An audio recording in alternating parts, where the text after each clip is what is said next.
years or so when he wed my mother, and she, a holy warrior of the Order of Sung, was also older than she looked. Most women are long past childbearing at 60 years of age. Yet here I am. Your parents are not with us, I believe. Yes. Servants of the churches live long lives, but nothing like me, Magnus, or others. From what I was told, Magnus's mother was older than Pug. She looked confused. Pug? He said, That is another story. Let's go find some food, and I'll tell it to you. She agreed, and they started walking back to the dining hall. Hava watched as Pug, Nakor, and Hatu stood ready to depart. She had decided to stay until the next supply ship from the sanctuary arrived in 2 days and would inquire about things she wished to know. Most importantly to her, the status of her ship, the Queen of Storms. If she was going to remain on Garn, she would have that ship back as soon as she could. Pug turned to Hattushali and said, If you can show me clearly where we need to go, I can transport us there. I have a very clear memory of the King's Palace in Marquinet, Hatu said. Join with my vision and I'll show you. Pug closed his eyes and found it very easy to rejoin with Hatu.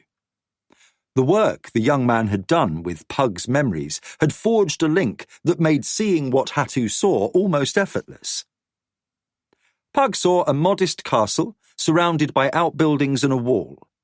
In his mind, he heard Hattushali say, Word is, they've built new structures, so before we go, I should look around. Pug said silently, It would not do for us to materialize inside a wall. As if flying at great speed, like a sparrow on the wing, the vision of the king's castle sped around Pug at a dizzying rate. Abruptly, the image halted, and Pug heard Hatu say, This is where we need to be. We need to speak with that man. Pug saw a man of middle years sitting at a large table with scrolls and books set before him and an inkpot, long pen and a blotter close at hand. An unlit red candle for embossing a document rested near a big brass seal. Balvan, said Hattushali, the king's brother and first advisor. Pug opened his eyes and motioned for Hatu and Nakor to come close. He reached out and gripped each by their upper arm, and abruptly the three of them were standing before Balvan. Balvan's eyes widened in shock. He was on the verge of shouting for the guards when Hattushali said, Balvan, it's me, Hatu. It took a few seconds for that to register, but then Balvan regained his composure. How? He took a deep breath. You startled me. Almost to death. He slowed down his breathing and said, I knew you were rumoured to have some sort of special power, but how? He again stopped, then said, I'll listen. Something very bad is going to happen, and these are my friends, Pug and Nakor. They're here to help. Balvan regarded the man in the black robe and the scrawny fellow in the faded and patched yellow-orange robe, and his expression was dubious. Bad how? We've already got a war coming with the Church of the One. How much worse can things get? Nakor smiled and said, Much worse. Hatu said, We need to speak with the king. Balvan stood up, pushing his chair back. In that case, I think you do, he said. Follow me. He's organising more soldiers to ready them for the fight. We need to speak with Bodai, too, said Hatu. You just missed him. He left yesterday for Koltachin. Hatu winced. Why? Because we need the Kingdom of the Night to fight the Church. They left Balvan's offices and walked across the large hall towards a side door that led outside. Nakor gawked a little and said, "Nice throne room." "Thank you," said Balvin, not quite sure what else to say. "I've seen better," Nakor added. Balvin's face reflected several different reactions, and Pug said, "Nakor?" "Well, the Empress's palace in Kesh all those years ago." Pug waved his hand, indicating this wasn't the time or place. That wasn't a palace. That was dozens of floors of a city atop a bigger city. Nakor started to reply, but a harsh look from Pug stopped him. They exited the castle and entered a side marshalling yard, where the king was conferring with several officers. Seeing his brother arriving with 3 others, Daelon dismissed the officers and turned towards Balvin. "What's this?" he asked as they approached.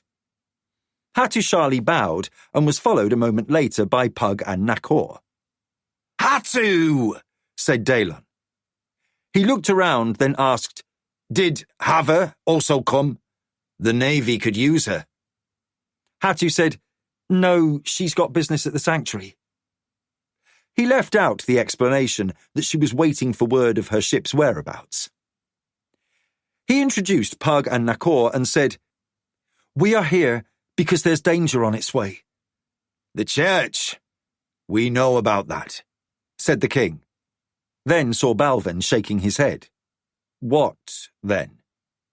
Nakor said, "There's this thing that wants to end all life on Garn." Daelon was speechless. Pug said, "I've faced it before," and he was about to say survived, then thought better of it. "Prevailed. It can be stopped, but we have to prepare for it." Looking at his brother, the king said in almost plaintive tones, "Can't we just have one war at a time?" Chapter 16. Alliances. Dante hunkered down. He situated himself behind a short chimney, one he could tell hadn't vented smoke for a while. There was a difference between the stench of a stale furnace flute and an outlet for recent ash and soot. He couldn't put an exact word to it, but he just thought of the former as old and the latter as fresh. Everything about this sector of what Robbie had called Sad Landing reeked of disuse and abandonment. Dante could see why an organised gang from a foreign city might choose this section to take over for a base.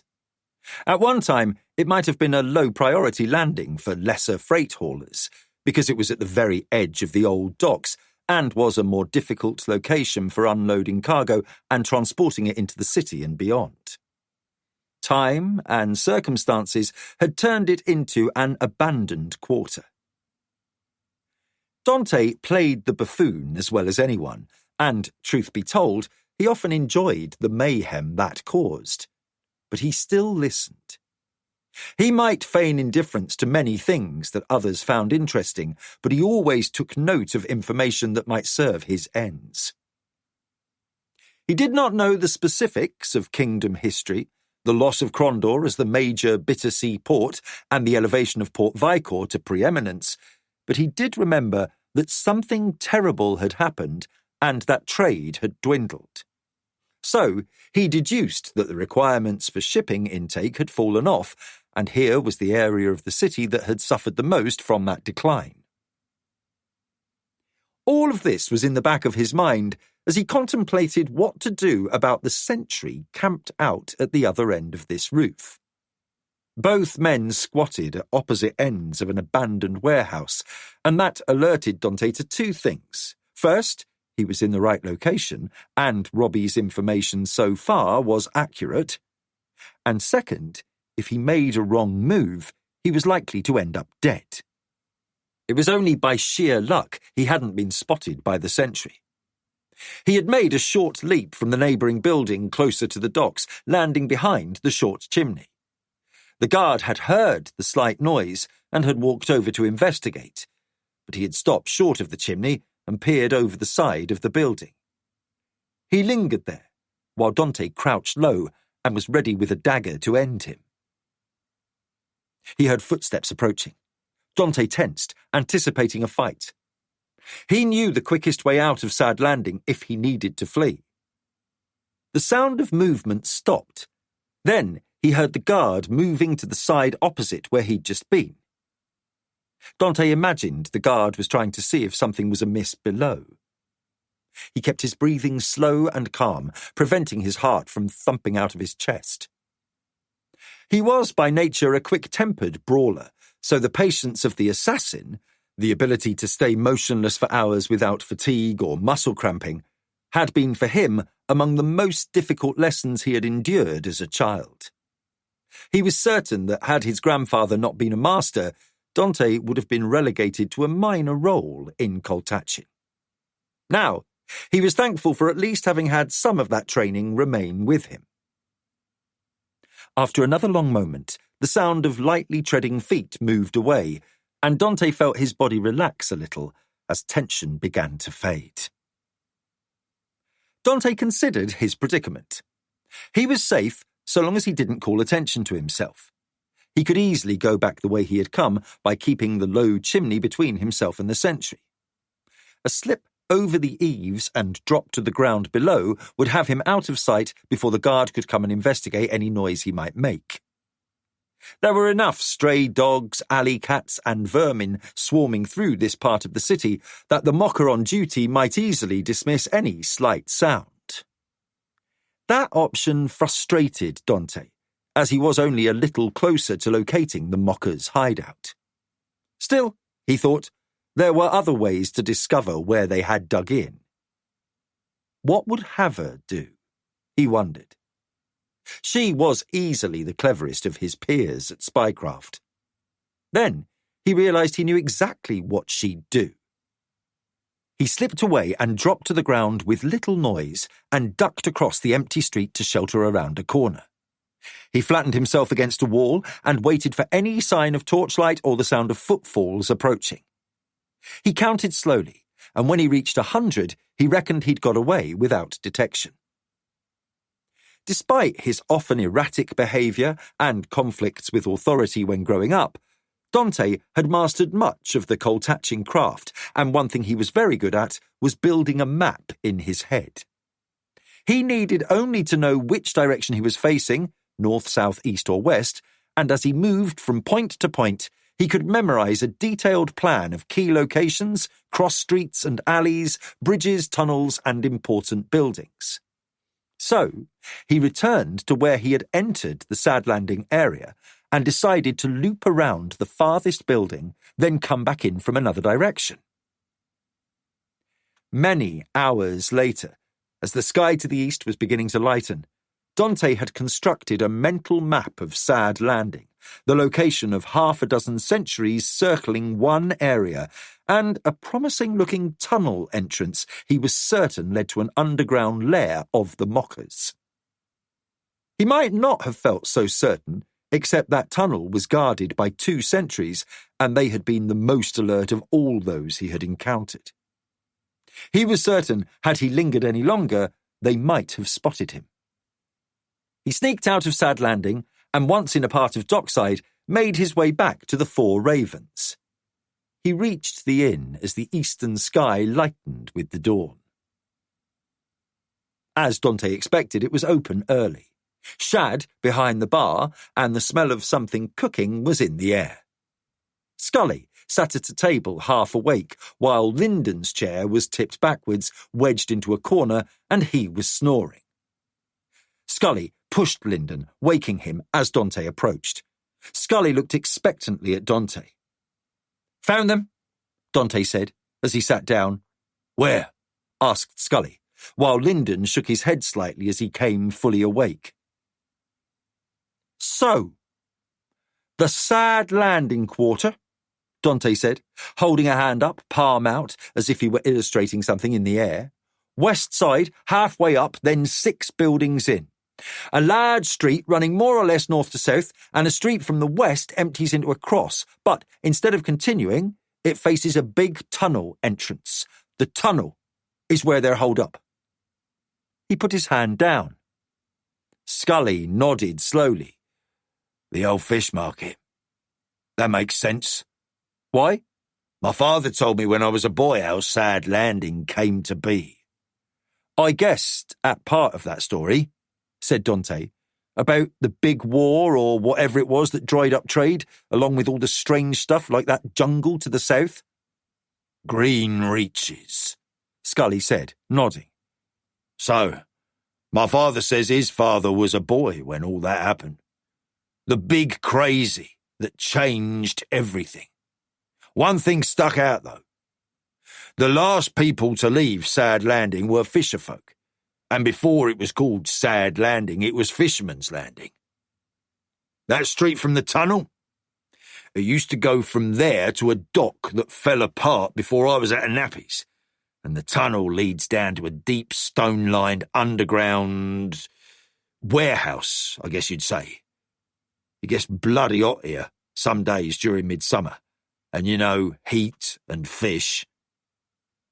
Remembering the time after he had escaped from the Sisters of the Deep, living in a fishing village, Dante said, all too well.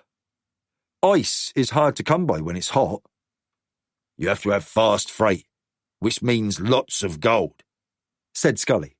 And fisherfolk usually don't have any. Or a magician around, Lyndon added, now that he was completely awake and attentive. And they're harder to come by than gold, said Scully. Anyway, it's cool in the hottest summer days down in that warehouse, and in the winter it's downright icy. But here's the thing. There are other smaller tunnels leading up to the street from there, to where the old fish market stood. They most likely would be sealed off, said Dante, except maybe for a bolt hole. Makes sense, said Scully.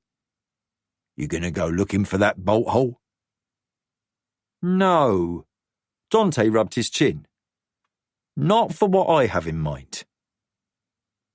What would that be? Asked Lyndon. Tell you later, said Dante. Right now, I need you to go dig up Robbie wherever he's holed up. Tell him to be here at sundown. I have another job for him.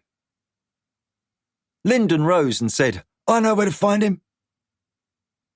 After the dark-haired thug was gone, Scully said, What do you need Robbie for?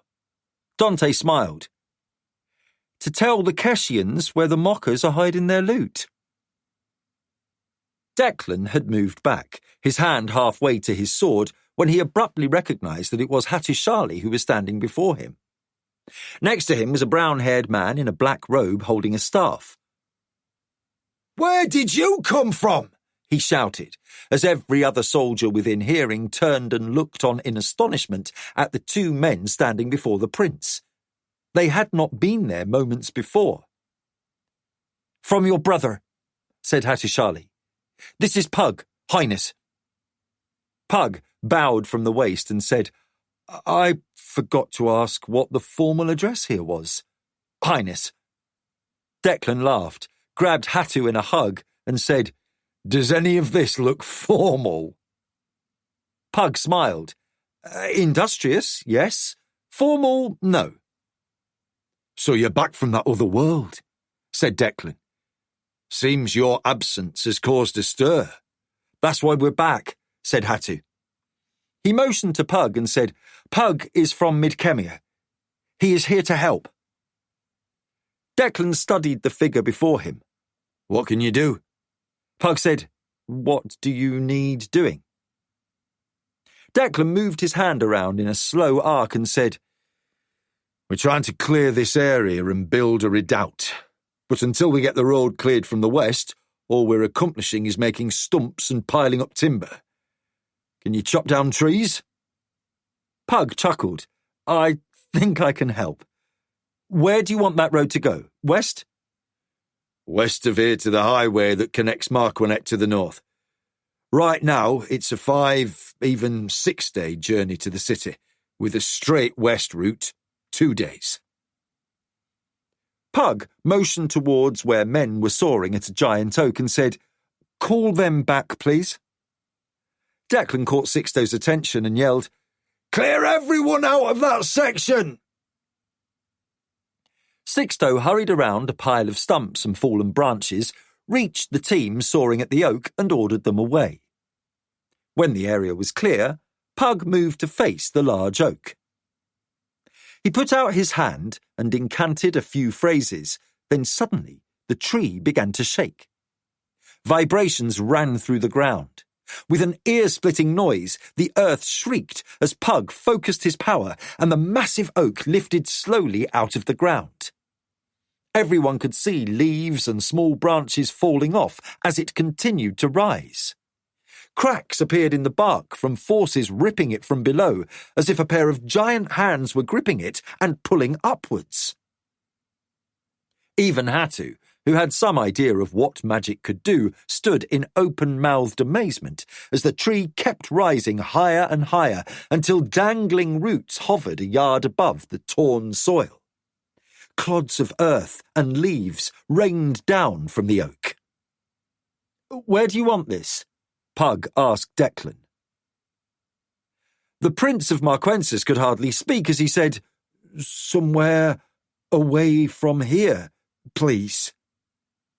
With a flick of his wrist, Pug caused the tree to soar up into the sky to the east, and a few moments later, everyone heard a distant crash loud enough to awaken half the forest. The squawks of birds as they took wing and the scurrying of animals fleeing the impact was a faint echo in the distance. Pug turned to Declan and Hatu. Pointing at Hatu, he said, "If he wasn't here, I'd be as helpless as any old man. But if I was at home, I could clear this road for you in a day." With an apologetic expression, he said, "As it is, I can help a little." Declan gathered himself. "I wouldn't call that a little." He turned to Sixto. "Get this man whatever he needs. Give the workers a rest, and let's see how fast this goes." Pug glanced at Hatu and said, "Now I'm sorry we didn't bring Nakor along. He may be a problem at times, but he's a hard worker when he needs to be." He turned his efforts to a smaller tree behind the hole in the ground where the oak had stood, and it started to quiver. Soon, every soldier and engineer ceased working and watched as the strange man in the black robe waved his hands and trees ripped themselves out of the ground. Clouds of dust and flying clumps of detritus spattered those closest to Pug, but he appeared indifferent. Each tree rose slowly from the soil, trembling at times as roots were torn loose from Garn's tight grip, only to be lifted and thrown in a high arc as if a child tossed a ball into the sky. The distant crashes were evidence of just how large the trees he was removing were. Pug proceeded as if they were weeds plucked from a garden. An hour went by, and a dozen trees had been removed. Pug turned to Hatu and Declan and said, "I think I need to rest a bit." Declan bade him come and sit on a nearby stump, and Hatu said, "That was astonishing." Pug smiled and said, "I have no doubt by the time we're finished here, you will have puzzled out how to do it without my instruction." Pug tapped the side of his own head. "You were in here for a while, remember? I expect that particular trick, as Nakor would call it, is somewhere in that head of yours, waiting for you to stumble across it." Hatu looked at Pug with an uncertain smile. "That may be, but I think I won't try. Given the last time I did anything without guidance, I managed to set fire to a ship." He looked around at the dozens of trees and branches still cluttering the clearing and added, "This is not the place to start a big fire." "No, it isn't," Pug agreed. Looking at the area he had just cleared, he said, "A small start." Declan said, "You may think it's small, but you just saved my men half a day's clearing in 1 hour. If you can manage another hour before sundown, that saves us a day." Pug motioned for a nearby soldier to approach and pointed at the water skin he held. He took it, drank deeply, then stood up and handed it back. "Then I'd best get to it," he said to Hatu. "Do you need to return to find your friend Bodai soon?" He's on a ship in the Narrows, so another day's sailing or so will still find him a good distance from where he's heading. I'll stay here for a while, watch what you do, and see if I can find that knowledge in here. He tapped his head. Then, when things are better here, we can chase Bodai down. Very well, Pug said. He pulled back his sleeves, faced the now empty section, and began to focus on another tree. Hava was delighted to see the ship reach the mooring and drop sails. It was a freighter she had captured, the Golden Rose. She had been amused when she had quickly and quietly taken it from the Pride Lords, because it was a very ordinary, dull-looking ship with a glorious name. The Rose was a squat brig with 2 masts and a rough weather trysail that was currently furled as the weather was calm. She was the perfect size to make small cargo runs if there was no hurry. Once the ship was moored, the longboat was lowered and behind it came a barge. The longboat reached the shore as Hava hurried down to meet it and was happy to see a familiar face in the bow. "Sabian!" she cried. "Captain!" he replied, jumping over the gunwale and wading the last few yards to where she stood. "You've been missed," he said. She clapped him on one shoulder. "So, they made a captain out of you yet?" He laughed, delighted to see her. "No, I'm still a mate, working under George." "George is skipper of that barge?" Sabian laughed again. "That barge suits his nature, truth to tell, and I like serving with him. So, here we are." "Who has Queen of Storms?" she asked. "Riggett, if you remember him. Why? You want her back?" Hava took a deep breath and looked out over the water, then said, "I miss her, but times change." He nodded understanding. "Riggett's a good enough captain, and Queen's got it quiet for the most part. We've chased away most of the raiders, and as we don't care much what happens on Night Annie, don't bother with chasing smugglers. It's why I went with George to be first mate on the Rose. All in freight keeps us busy. Sitting and waiting for something to happen is no life for me." "That I understand," said Hava. "Where's Hattusali?" "That's another story. Tell George we should get a drink when you've finished offloading and I'll tell it to you. I assume you're laying up for a day or two?" "We need to take on water, but we're well provisioned. We're laying up for one night. I'll tell the captain, and I think he'll want to come ashore and have that drink." "How are things at the sanctuary?" "Not much different to when you left. Farmers farming, fishers fishing, the usual. Rebuilding is slow, but going along. You haven't been gone that long." She chuckled ruefully. "It feels like ages." "Big changes?"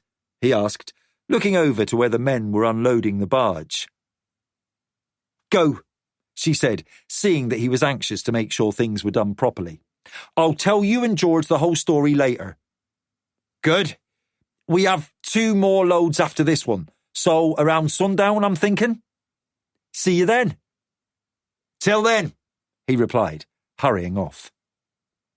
Hava weighed staying until Hattusali returned, or riding back to the sanctuary with George and Sabian, but put off deciding which until after drinks and a meal after sunset. She roamed for a bit, having nothing specific to do here except wait. She thought perhaps a nap would be in order, then decided she was too restless and a good walk around the island would suit her better. Hava got in some brisk exercise and felt good by the time she finished a walk along the beach. She enjoyed climbing over some rocks below cliffs and tossing a few stones into the sea. When she returned, she noticed something that had escaped her attention before. As what she took to be the last barge was halfway back to the Golden Rose, she spied a light blue banner flying from the mainmast. Her eyes narrowed, and she made a soft sound.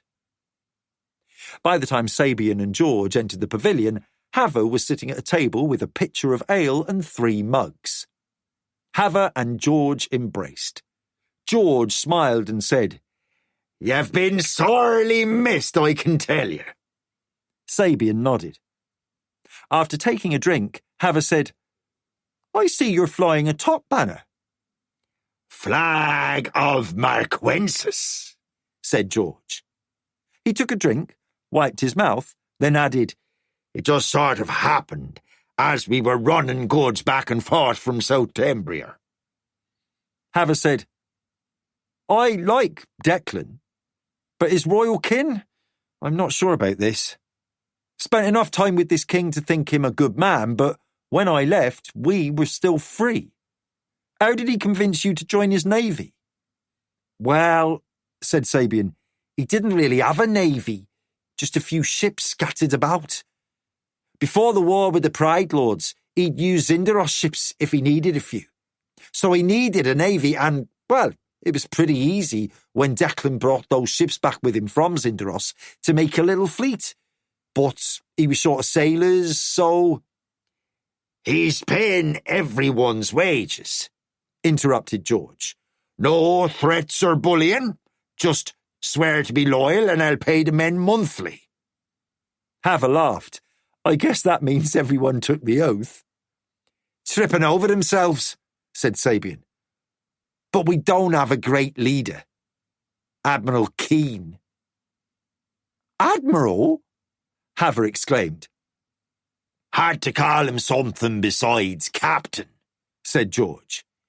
"He's not very happy at that. He's a good enough seaman and happy to captain one ship, but that business with bringing ships here, then running down to Cana Bay to hit them Pride Lords, that was all you. I say this with respect. You may be a youngster, but you know how to get things done, and truth to tell, I have never seen someone so young naturally take charge of things the way you do. Not even the noble children up in North Tembria. That's why the king really wants you back in Marquinet." Haver sat back a moment, then said, "Well, I don't know if I'm going to be able—" She saw both men look past her with expressions of surprise and turned to see her husband walking from the side of the pavilion that faced the rift on the hill. Haver jumped up and threw her arms around his neck. "I was wondering if I was going to see you again." "I will always find you." Hatu kissed her, then said, "We have to leave." She stepped back a little and looked around and said, "Where's Pug?" "He's back in the Darkwood, helping Declan." She moved a little farther away, wide-eyed. "If he's there, how did you get here?"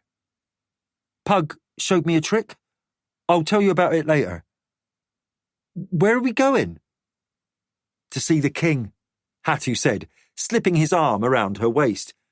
"How are—" Suddenly, they vanished.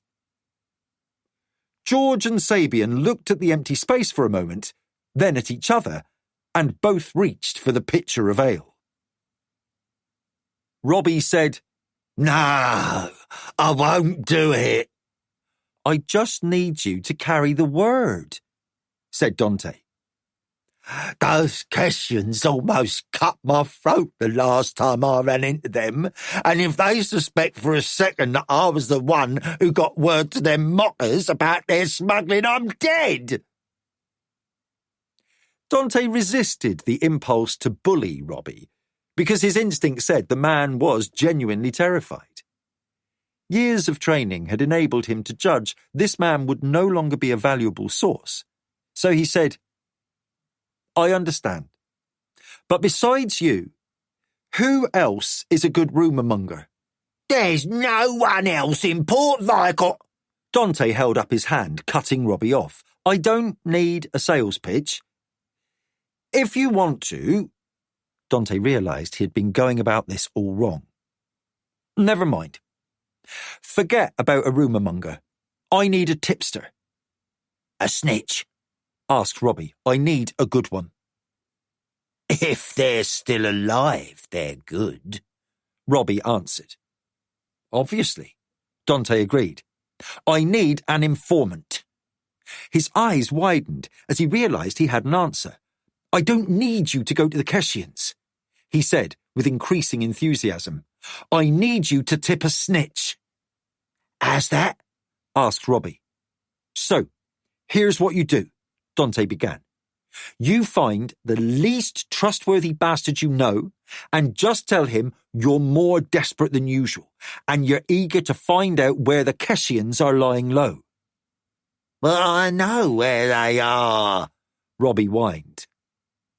Dante tried not to show his frustration. I know that, but whoever you're talking to won't. Tell him you have valuable information and you're willing to share a few coins, don't get too generous or he'll suspect, and let him know that you know where those mockers took the Keshian booty, but you're not sure how to reach the Keshians. You'll work out the rest of the story. Play stupid about where the Keshians are hiding. Dante slid a silver coin across the table. Give him this and offer him another for getting word to the Keshians.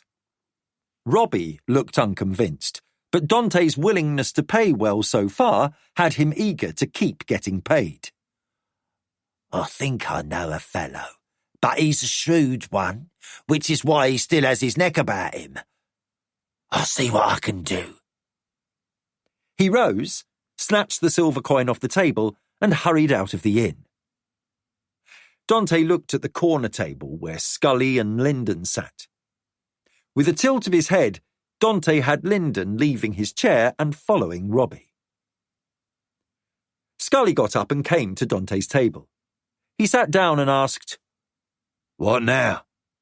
Dante leaned back in his chair and said, We wait. Chapter 17. Preparations. Declan waited. Standing next to Pug, he could see the wagons and mules between trees, and when the first wagon halted, he said, Let's go. They made their way to where Captain Joran could see them. His soldiers tensed and were about to draw their weapons until they recognised the prince and everyone relaxed. Joran saluted. Highness! You can start here once Pug has removed this last stand of trees. Some stumps remain and a whole lot of branches need to be hauled out. Mainly, you have a lot of big holes to fill up. Looking around, Pug asked, Where's Hattusili? Despite his fatigue, Declan laughed. I have no idea. I think he may be waiting for us back at the palace. Pug's expression was openly quizzical. He watched you work for a while, just as impressed as the rest of us, then wandered over to a far corner and jumped. Jumped? I don't know what you'd call it, but he stood in one place, then suddenly he was about 10 feet away. He transported himself? Pug's expression was one of pure astonishment. If that's what you call it. Then he saw me watching, waved, and then he was standing right next to me. Declan took a breath and said, Damn near scared the wits out of me. Then he said he was going to go and get Hava and he'd see us back at the palace. Pug said, I know this is lost on you, but Hattusili just did something in a few minutes it took me years to master. He went on, I need to rest, but when you're ready, I can also get you to the palace in a jump.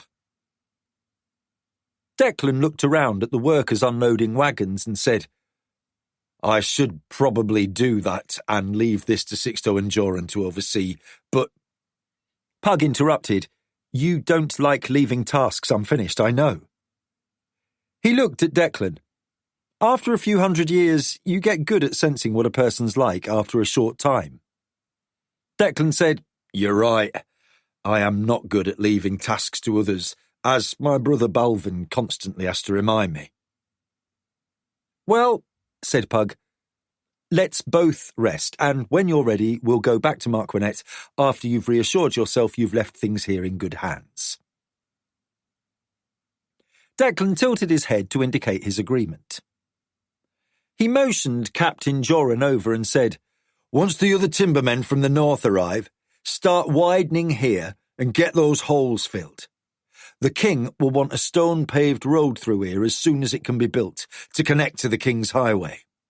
"Understood, Highness," the young captain answered. As they started back, Pug said, "A stone road? That's a good idea. Given how close to the sea, you must get a lot of rain." "Had you been here about a week ago, you would have seen that at first hand," Declan replied. "I lived near the sea for a very long time," Pug said, "so I know how unpredictable the weather can be. Sometime I should tell you the story of how an unexpected storm put my feet on the path I walk today." "My wife's father owned an inn. I was there a lot when I was courting her, and worked there after her father died until she sold it to Hattusharli and Haver, as a matter of fact. I learned to enjoy good stories." "Wife," said Pug. "I would enjoy meeting her." Declan's expression grew sombre.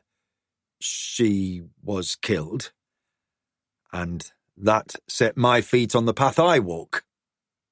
He turned and began making his way back towards the clearing.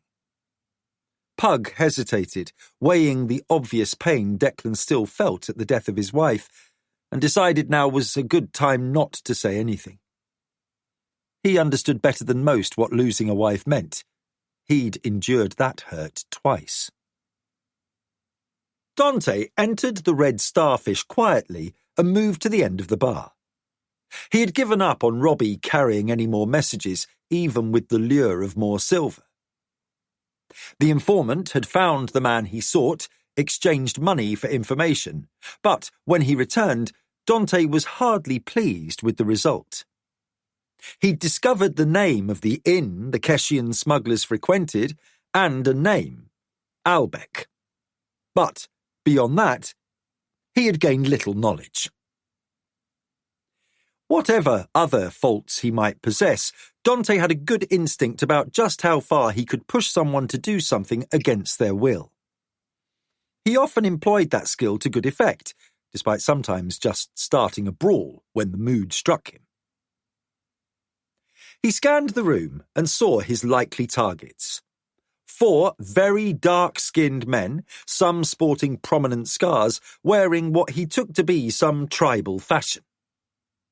They wore their hair down to their shoulders, save for one fellow whose hair was fashioned into braids that hung to just above his shoulders. Their clothing looked well made, if not richly adorned, and they had the look of men who knew which end of a blade to use and which to avoid.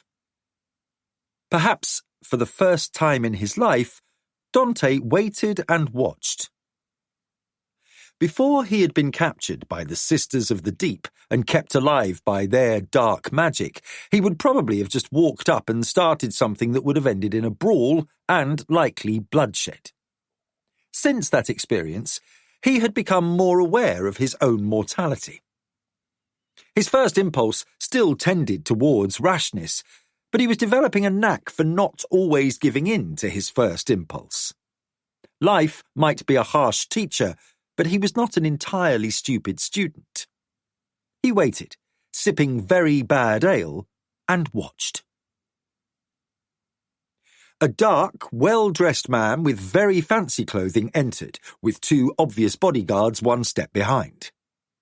Immediately, Dante was struck by the difference in his appearance. The men at the table were like the bodyguards, being broad-shouldered, narrow in the waist, obviously strong, and probably quick, fighters to a man. The newcomer had a slightly lighter complexion, he had a narrower face, and, while he was not fat, something about him told Dante merchant, or perhaps a fence or broker.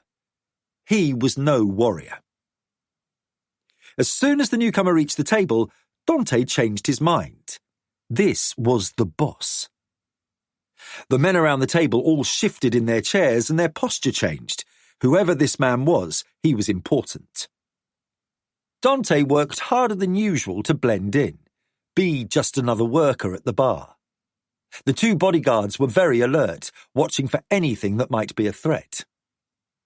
After a minute, Dante turned to the bartender and indicated that he wanted another mug. He'd hardly drunk the first one, occasionally tipping his drink to spill here and there. Given the condition of the floor in a place this seedy, no one noticed.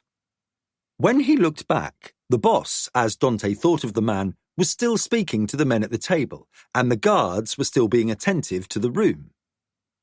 He did notice that those moving through the tap room were giving that table a wide berth. That told Dante the locals had seen these men before and wanted no trouble. Risking a little attention, Dante turned to a solitary drinker next to him, a burly fellow with a thatch of unkempt dark hair, a short beard, and the clothing of a worker. Probably a stevedore or warehouseman, rather than any manner of thief, basher, or dishonest sort, he thought. In a light tone, Dante said, "Who's the fancy fellow with an audience?" The man raised his eyebrows and said, "New around here?" "First visit," said Dante, feigning slightly drunken speech. He added, "Stands out a bit here, doesn't he?" "He's someone you don't want any part of, stranger." "Ah," said Dante. "A man of means." The other man chuckled and said, "If you're saying he has the means to see you floating in the bay, that's no lie." Glancing at the man's now empty mug, Dante motioned to the barman and said, "Another for my friend here." He smiled. "My name's Peter." "I'm Bert," said the big man. "As I said, I'm new to Port Vicor and I'm looking around a little." "Where you from?" Bert asked. "An island so far from here you'll never have heard of it." "Try me," Bert said jokingly. "I travelled when I was younger." "Coltachin?" said Dante, knowing the fewer lies he told, the easier it was to keep track of them. "You're right," said Bert. "Never heard of it." He drained his mug. Dante waved for another round and said, "I'm looking for an opportunity here." "What sort?"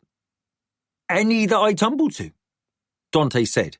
"I trade and broker as long as it don't cross the line." "What line?" "Whatever line the local magistrate or men like our fancy-dressed fellow over there draw in the sand," said Dante with a chuckle. "I've got ambition, and the first is to keep breathing. So a slight bit of this or that, but nothing that's going to bring down trouble, if you see what I mean." "But I take your meaning," said Bert. "You might have picked the wrong city, friend. That fancy-dressed man you noticed, he and the men at the table, and a few more like them, are new around here. Been here less than a year, trying to set up shop, so to speak." He lowered his voice. "Smuggling. Some goods up from Kesh, and that's always a big market. Comes by way of Durbin, I gather. They'd be a rough lot, as Kesh will put their heads on spikes and the kingdom will have them on a work gang until they drop. Then there's another group, down from Krondor, and they try to control everything else. What's that old Keshian saying? When the elephants fight, the mice run and hide, something like that." Dante slapped Bert lightly on the shoulder and said, "Good advice. No one wants to be trampled." He steered his questions to more benign topics: good housing, possible locations for a shop, and where the better brothels were. Bert departed, half drunk, and thanking Dante for the ale. Dante thanked Bert for the information. He saw the fancily dressed Keshian and his bodyguards depart, and for a brief moment considered following them, but decided against it. Another time.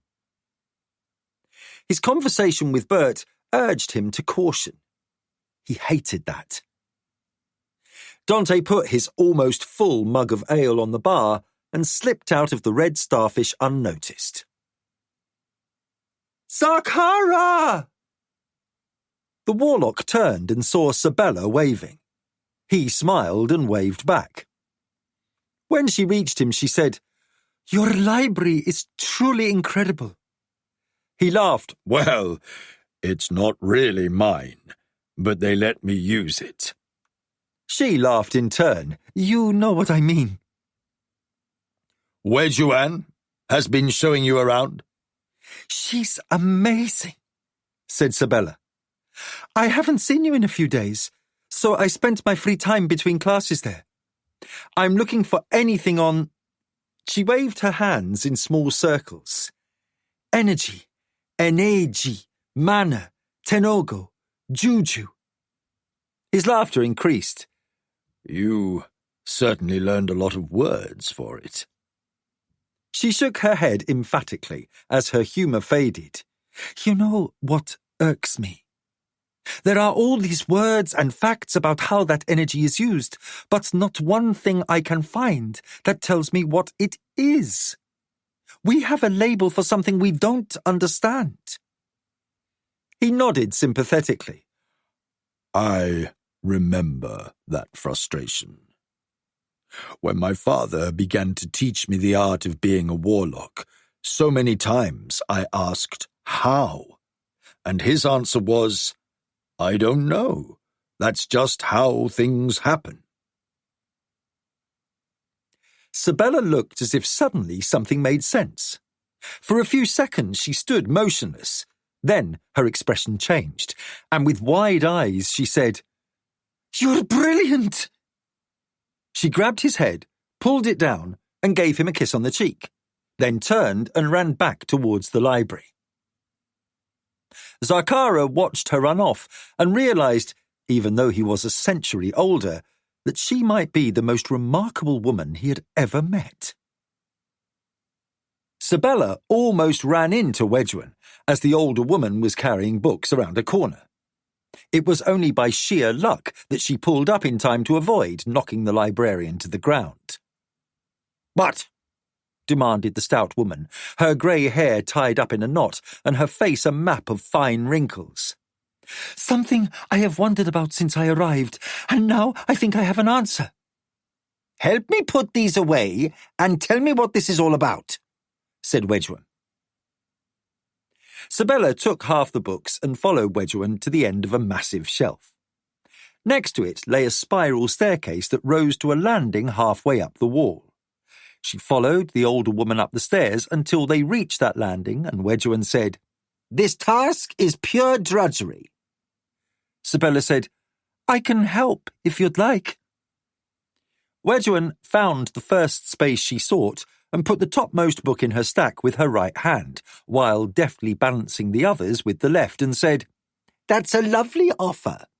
But you're a student. You won't have the time, and besides, it would take me a long time to train you." Sabella laughed softly. "People always underestimate me." Wejuan looked at her. "I did this back where I come from, and I think I've already come to understand most of your system." Sabella looked at the shelf before them and said, "These are all chronicles of some sorts, diaries, journals, tales of travel and exploration." She pointed to the high case directly opposite, a freestanding but very tall construction with a ladder for reaching the top placed at the far end. "Those are catalogues and inventories. On the other side, you have rows of books on potions, concoctions, how to mix things." Wejuan nodded approvingly. "Very well. You're indeed a quick learner. Now tell me what got you so excited." She turned and began walking to the next place to replace a book. Sabella said, "It's a bit of a jumble in my head still, but something Zarkara said got me thinking. A lot of what's written here is records. In the spellbooks, I mean. How a user of magic tried one thing, then another, until they somehow came to understand how to make a spell work. It's called trial and error, and it often ends up disastrous for the one experimenting. That's why this island became what it is. It's a place to study what's come before and not turn yourself inside out or burst into flames. Wedjuan put another book on the shelf. That's what I'm getting to, Sabella said as they moved to another place on the walkway. You know of Hattusili? Everyone here knows of Hattusili, Wedjuan answered, especially me. When he's not with Magnus or Pug, he's in here. She put away the last books and turned to look at Sabella. I can hardly believe he reads so fast, but apparently he can. I've never seen anything like that. Sabella nodded eagerly. I have spent a great deal of time with him back in the sanctuary. You know about that? Yes, Wedjuan answered. Now, come and let's get some tea over at the dining hall and tell me what all of this has to do with me. It's this, said Sabella as they walked out of the library. Hattu had little training at first, but he has the knack of understanding things swiftly. As I understand it, he can actually see the lines of energies and knows how things work together.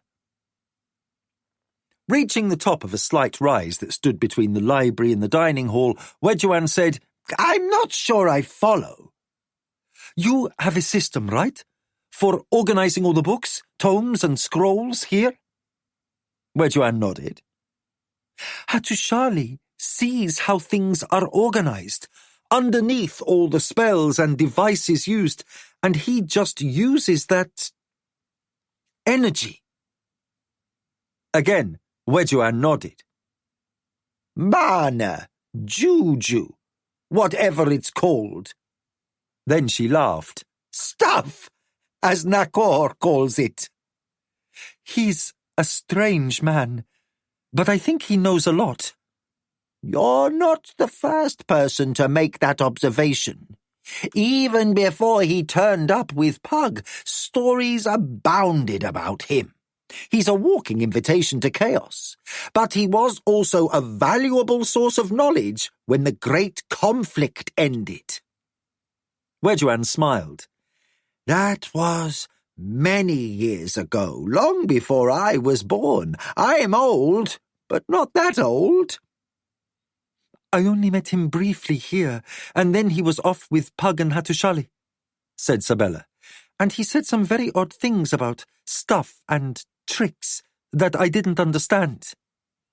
You are hardly alone in not understanding Nakor, Wedjuan replied with a wry smile. Anyway, it's still a jumble in my head, but so far it's like this. What if we gather all the works on one thing, say a spell to start a fire or bring rain, anything? We look at the works and try to determine what they all have in common. What Zakara said a while ago was that each of those spells was arrived at through trial and error. A lot of what they did was particular to each spell, but maybe that process is unnecessary. Wedjuan's expression began to change from amusement to a keener interest. Go on. Maybe some of those details are getting in the way of how people learn. I don't know how I learned to levitate. I just did. Something about the abundance of stuff here, maybe. But also, maybe because in looking for Hattusili, I spent a great deal of time sensing his mind, I suppose you could say. So, anyway, my idea is to strip away the unnecessary and leave only what is absolutely necessary to make the magic work. Maybe then, each person will need to change a bit here or there, but it would be like building from the foundation up, not the top down. Whatever the reasons, the things I saw in Hattusili's mind showed me a quick and easy way to float up in the air without having to unlearn the unnecessary bits. So, what do you think? Now, with an expression of focused attention, Wedgwood reached over and patted Sibella on the hand. A lot of very smart people have lived and worked here for centuries, but you're the first person to think of this. I think there is far more to you than meets the eye, girl. Pug and Declan appeared in the courtyard, startling the troops nearby. Seeing the prince, they eschewed drawing their weapons, but the sight of his sudden appearance with the black-robed magician left them shaken. Declan ignored the confusion as he led Pug through the marshalling yard doorway into the palace. Ignoring those who bowed or saluted as he passed, Declan headed straight for the king's private study, where he was certain he'd find his brother and Balvin. He signalled to the posted guard to open the door before he reached it. Inside, he was not surprised to find his brothers, Delnosio, Hava, and Hattusili seated. "Ah," said the king. "I was about to send for you. Everything secure in the dark wood?" "So far," said Declan, sitting in the chair next to him. Daelon waved to Pug to sit down. As Pug sat next to Hattu, he gave him a questioning look. "Later," Hattu said softly. Nakor entered and looked around. Grinning, he said, "Am I late?"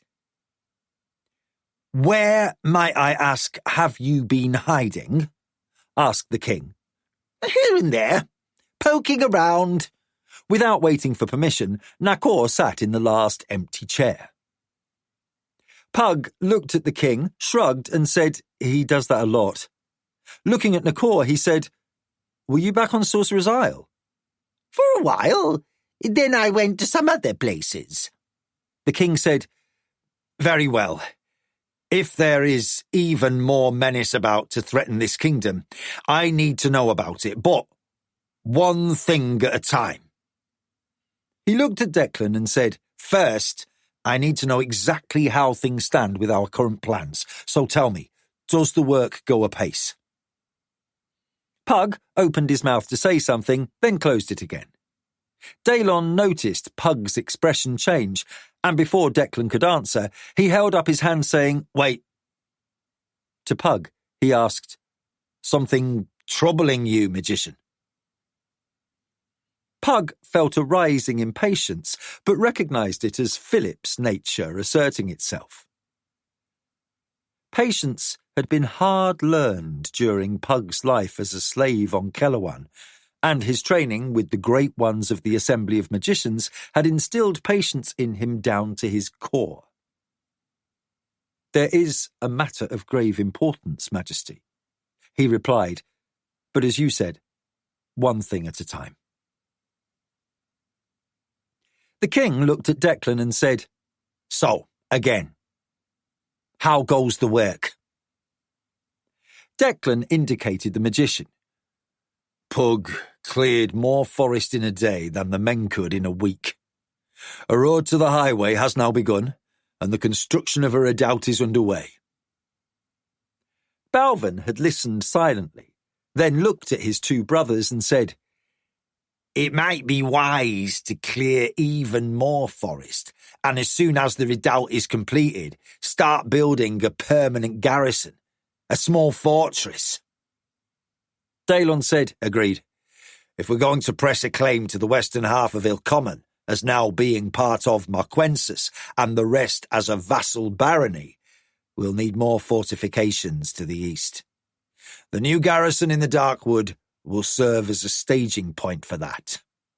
Now, we will need to finish the road before next year's rains come, otherwise whatever we build there will effectively be cut off. Pack horses and mules will get there, but wagons will be hub-deep in mud if we don't get the stonework in." Pug said, "If I may, on my world, we have workers in stone, geomancers, magic users, who can create stone out of the soil already in place." Daelon stared at him in amazement. "Truly? Can you bring them here?" "A pair," said Pug. It's an art practiced by a race of elves from—" He stopped. It sounds far-fetched. "Says a man who came here from another world," inserted Bernardo. "At this point, everything I ever believed in has been proven to be more or less false, so I'm pretty open to anything right now." He looked to the king and said, "Sorry for interrupting, Majesty." Daelon waved away the remark. "I fully agree." 2 stonecrafters are in residence on my home island. I can ask them to come. I fear their arts may be limited. When I aided Declan, I felt my strength to be only a fraction of what it is back home. "Not as much stuff," said Nakor. "I knew that." Hatu nodded. "Even if they only help, it will still speed things along," said Balvin. "Finishing that road means we can resupply through the winter. It rarely snows much in the hills, and some years we get none below the mountains, but we can get drenching rain that makes travel all but impossible, and sometimes curtailed altogether because of flooding. A straight stone road from here to that fortress could be the difference between defeating the church or losing this throne." "I'll see what I can do," said Pug. Daelon looked at Hava and said, "I have a task for you, if you're willing." Hava's expression indicated she was ready for an argument. "I'm having a ship built on his world," she said, pointing at Pug, "so I can stay close to my husband, who wants to study everything. I don't want to be, an admiral and command a fleet?" "I want you to command a fleet," said the king, "but not as an admiral." "Whatever the title, I won't do it," said Hava. Hatu was about to say something, but she held up her hand and her eyes held a warning. Hatu stopped before he started and sank back into his chair a little. The king said, "I need the best captain this world has to offer, and if you can find a better one, I'll take him. But I don't need another warship, at least not yet. I need someone to sail food from his world," he pointed at Pug, "to this one. We're on the verge of starvation, and the Sanctuary has sent us all the food from Naitani they can." Pug didn't look pleased. Sailing through a rift is tricky. The only time I remember someone attempting it, the ship ended up crashed on the rocks in Criddy. That's another long story. It can be done, and I think with enough preparations, it can be a relatively short voyage, perhaps as short as a few hours, as the ends of the rift can be close to the docks here and there. Some time is required to ensure the best chance of success. Pug paused, then said, "I think it can be done." Balvin said, "I have no idea of the cost of food and livestock on your world, but we have gold in abundance if your people value it." "They do," said Nakor. "It often leads to mischief." Pug said, "I'll send word to Sorcerer's Isle and have them begin arranging for grain. That will be easy. The other things, cattle, hogs, and vegetables, will take more time. We can manage to provide enough to feed your army for the near future and the rest of your people until your own farms and herds begin producing more abundantly. I will stay here against any manifestation from the greater threat." "Good," said the king. "We shall discuss that next." Looking at Hava, he said, "Can you sail a ship through a hole between two worlds?" Hava looked intrigued. "I'll need to know about different winds and tides so I don't cause a disaster." She thought for a moment, then said, "You want a fleet, then?" As much as that booty you took from the Pride Lords can buy to fill as many ships as you can muster. Pug said, "We need to discuss details. We can try with a single ship first." He looked at Hava, who nodded her agreement. There will be few sailing the bitter sea who can imagine a voyage to a distant world, let alone sign on to man one. "Let me see about that," said Hava. "I have an idea." "No doubt," said Hatu, repressing a smile. "Good," said the king. "So, fortifications are in progress and food being sought." Daelon paused a moment, sitting back a little, and then, looking at Pug, he said, "Now, as loath as I am to ask this, Pug, tell us of this other menace to our kingdom." "Not just your kingdom," said Nakor. "Everything." "Everything?" asked Balvin.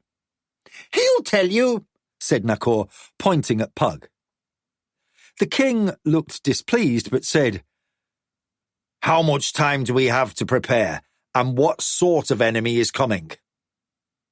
Pug started to speak, but Nakor interrupted.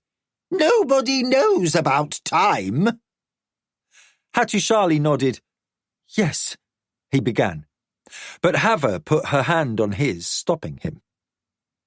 "It will come when it comes," said Nakor. "It?" The king looked confused. "Why, it?" "Because it's not an army, or it might be, but we don't know," said Nakor. He motioned to Pug. Pug threw Nakor a dark look. He put aside his irritation, as that again echoed how Philip saw things, and while his former persona was emerging more as days went by, Philip would never be totally gone. Composing himself, Pug took a breath and began, "It's the void, Majesty. To attempt to describe it will take a long time, but if you're willing to listen, I will try to share what we know of it. We have faced it many times before, in various guises and forms, agents working on its behalf, and still we hardly understand it. It has some link to my world, going back perhaps to the creation of everything. We just don't know." "If it's tied to your world," asked Balvin, "why would it come here?" "Why not?" Nakor replied. "You don't have a lot of stuff here. What he calls magic," he said, pointing at Pug. Pug said, "A host of magic users on my world barely prevailed in our last conflict with the Void. Midkemia paid a terrible price but survived.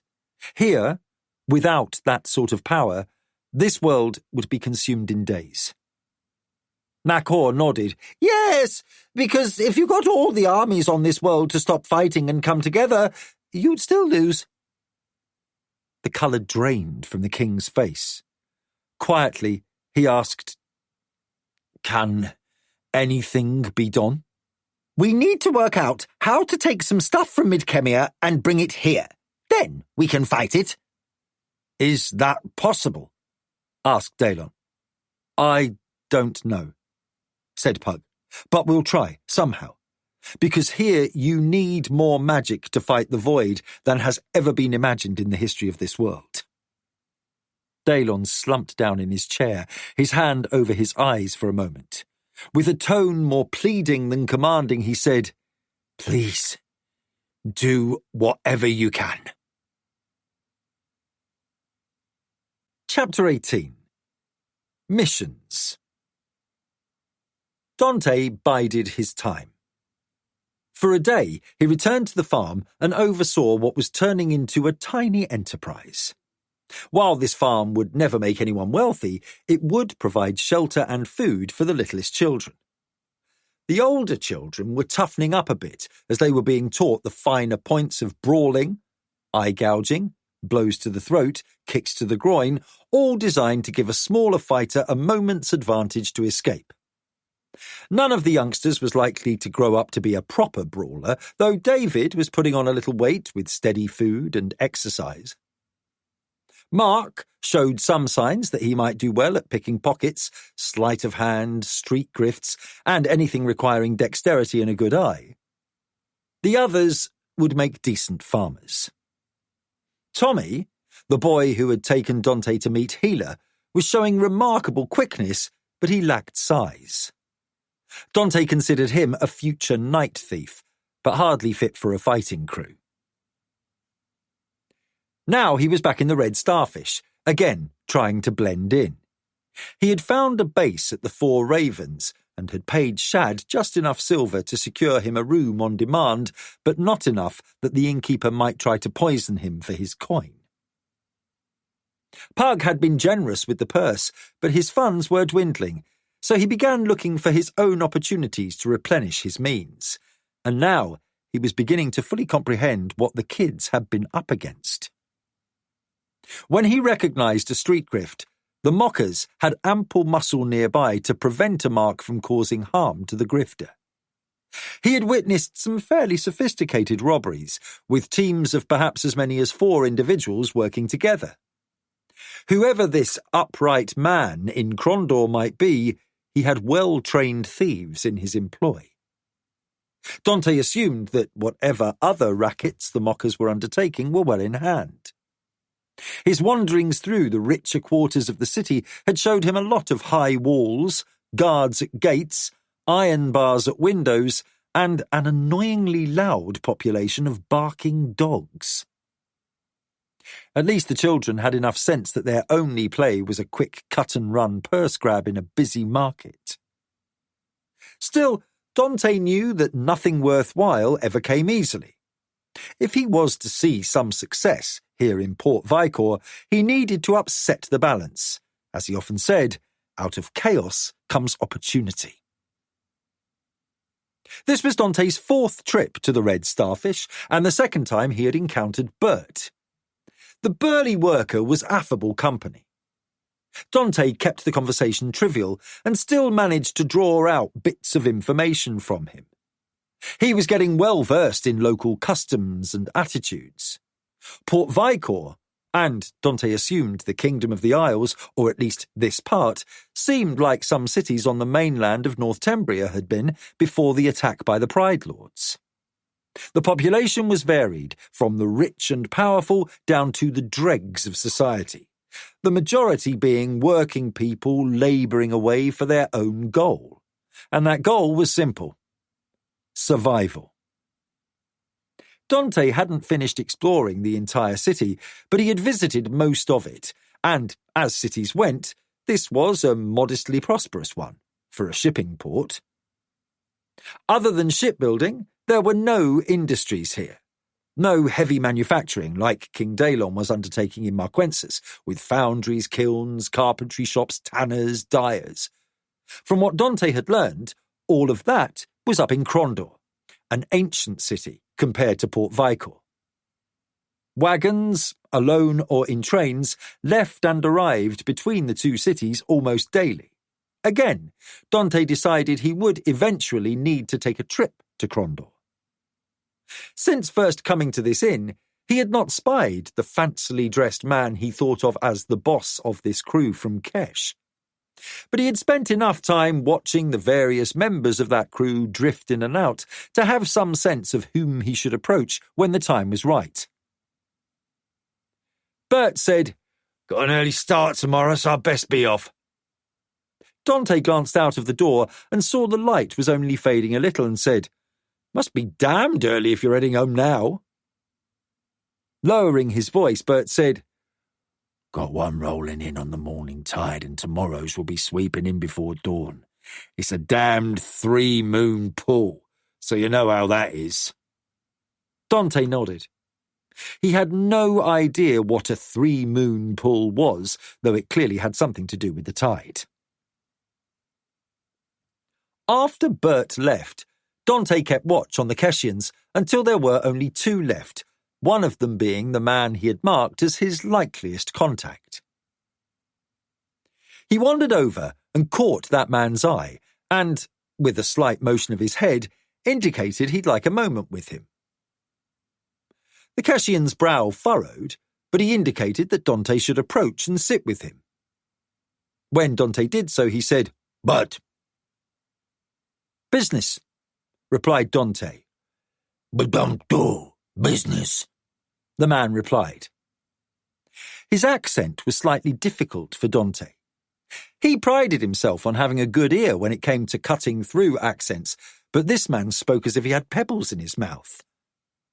"I know you don't," Dante answered. "But the man you work for does. I would like to speak with him." "I don't know what you mean," said the smaller of the two men. The other spoke in harsh tones, and Dante realized whatever magic Pug or Magnus had used, so Dante, Hava and Hatu could understand languages here, appeared to have worn off somewhat. He understood the languages he'd heard on Sorcerer's Isle and here, but he didn't understand the language these two spoke. He interrupted and said, "Tell your boss I know where the mockers are holing up, and it's a good bet they still have the loot they took from you tucked away there. If he's interested, I'll be here tomorrow."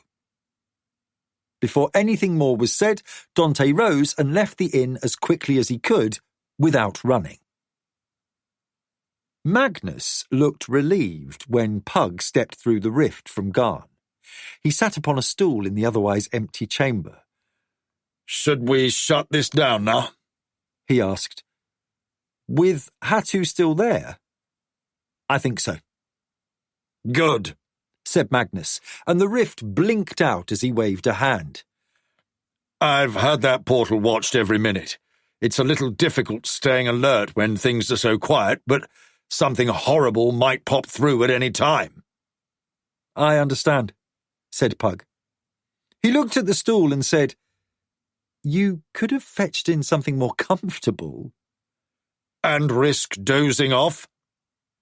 Pug, with a smile, conceded that was a risk. Then he asked, "How goes everything else?" Magnus got up and they started to walk. "As we should have expected, your returned early memories have sparked a lot of questions about how we are running the island." Pug turned to look at the man who was both his son and his mentor, and said, "I haven't forgotten my memories as Philip, just because I remembered my earlier life. I remember your admonitions when teaching me, and yet I now remember admonishing you when I was telling you." He chuckled as they continued to walk. "It's a puzzler, as Kolgan used to say." "So many memories returning must be difficult at times," Magnus suggested. "Not really. The years I had none of those memories give me a distance today. Well, to the pain, anyway. I remember losing your mother. If I tried, I know I could return to the feelings of horror in that moment, watching that demon feigning death leap up and kill her, but I suspect that memory is more painful for you than for me." "I resist comparing my personal pain to that of others," said Magnus as they reached the small garden with a fountain outside what had been Pug's personal portion of the villa and was now occupied by Magnus. "Do you want a bite, or shall we sit and talk here?" "Your mother always liked this garden," said Pug, sitting on the long bench. Magnus sat next to him. "We can work out the confusion over my being who I am eventually, I'm certain. But for the moment I'm very comfortable with your leadership, as it's what I've known for years. I certainly have no desire to return to my dark state of mind during the last confrontation with the Void. As we have no idea how much time we have before the assault on Garn truly commences, let's put aside morbid introspection and look forward as much as we can. The problem seems to be that even with Hattusili returned home, the level of magic there is low by our standards. I'm not sure moving every magic user we can muster there would help much." Magnus said, I believe you're right. He looked out over the meadow and said, It's hard to remember the fury of that final battle, and how I survived is still a mystery to me. One moment, everything around me was exploding out of the ground. Even with my shielding spells, I was thrown into the sky so fast I blacked out, only to regain my wits a little while after, almost a mile away, without a mark. Pug had bargained with the goddess of death, his life in exchange for Magnus's, but felt no need to share that with his son. Sometimes we get lucky. Remember the followers of chance? Magnus nodded. Strange cult, putting themselves in harm's way, so if they survive, it's a sign of the goddess of luck's favour. They may be a bunch of mad heretics, but perhaps they know something about luck we don't. In any event, let's focus our minds on the problems at hand, and leave such speculations for another time. You may never know how you survived the battle at Magician's End, while I did not. Magnus looked at Pug and said, Or why you're back. Especially that. And Nakor? Of all the improbable things we know, including my return, his manifestation is the most remarkable. Even he seems to be at a loss to explain how it's possible. Magnus chuckled. Knowing him, even if he did know, he might keep that to himself. True, said Pug, conceding the point. He isn't exactly the most forthcoming person we know. So, what else around here needs addressing? Magnus stood up. Come with me. Something I was told about while waiting at the rift, and I think you'll want to see it as well. Pug followed Magnus and said, What are we going to see? The young adept from Garn, Sabella, has come up with an idea that got Wedgwood excited. Pug barked out a laugh. Wedgwood? Excited? This I must see. They walked quickly around the hill to the entrance to the library and, once inside, saw Wedgwood directing some of the students, urging them to hurry along. What is all this? Magnus asked. Wedgwood frowned and said, Finished guarding the rift, I see. Come along. She turned and headed towards what both men knew was one of the larger study spaces. Once through the door to the study area, they saw Sabella sitting alone at a long table with a dozen different books, scrolls, and one clay tablet arranged around her, while she was writing on a large piece of paper. She looked up at the two magicians and smiled, then turned her attention back to what she was writing. What's this? Pug asked. This marvellous child you brought over from that other world. Zakara brought her over, Pug corrected.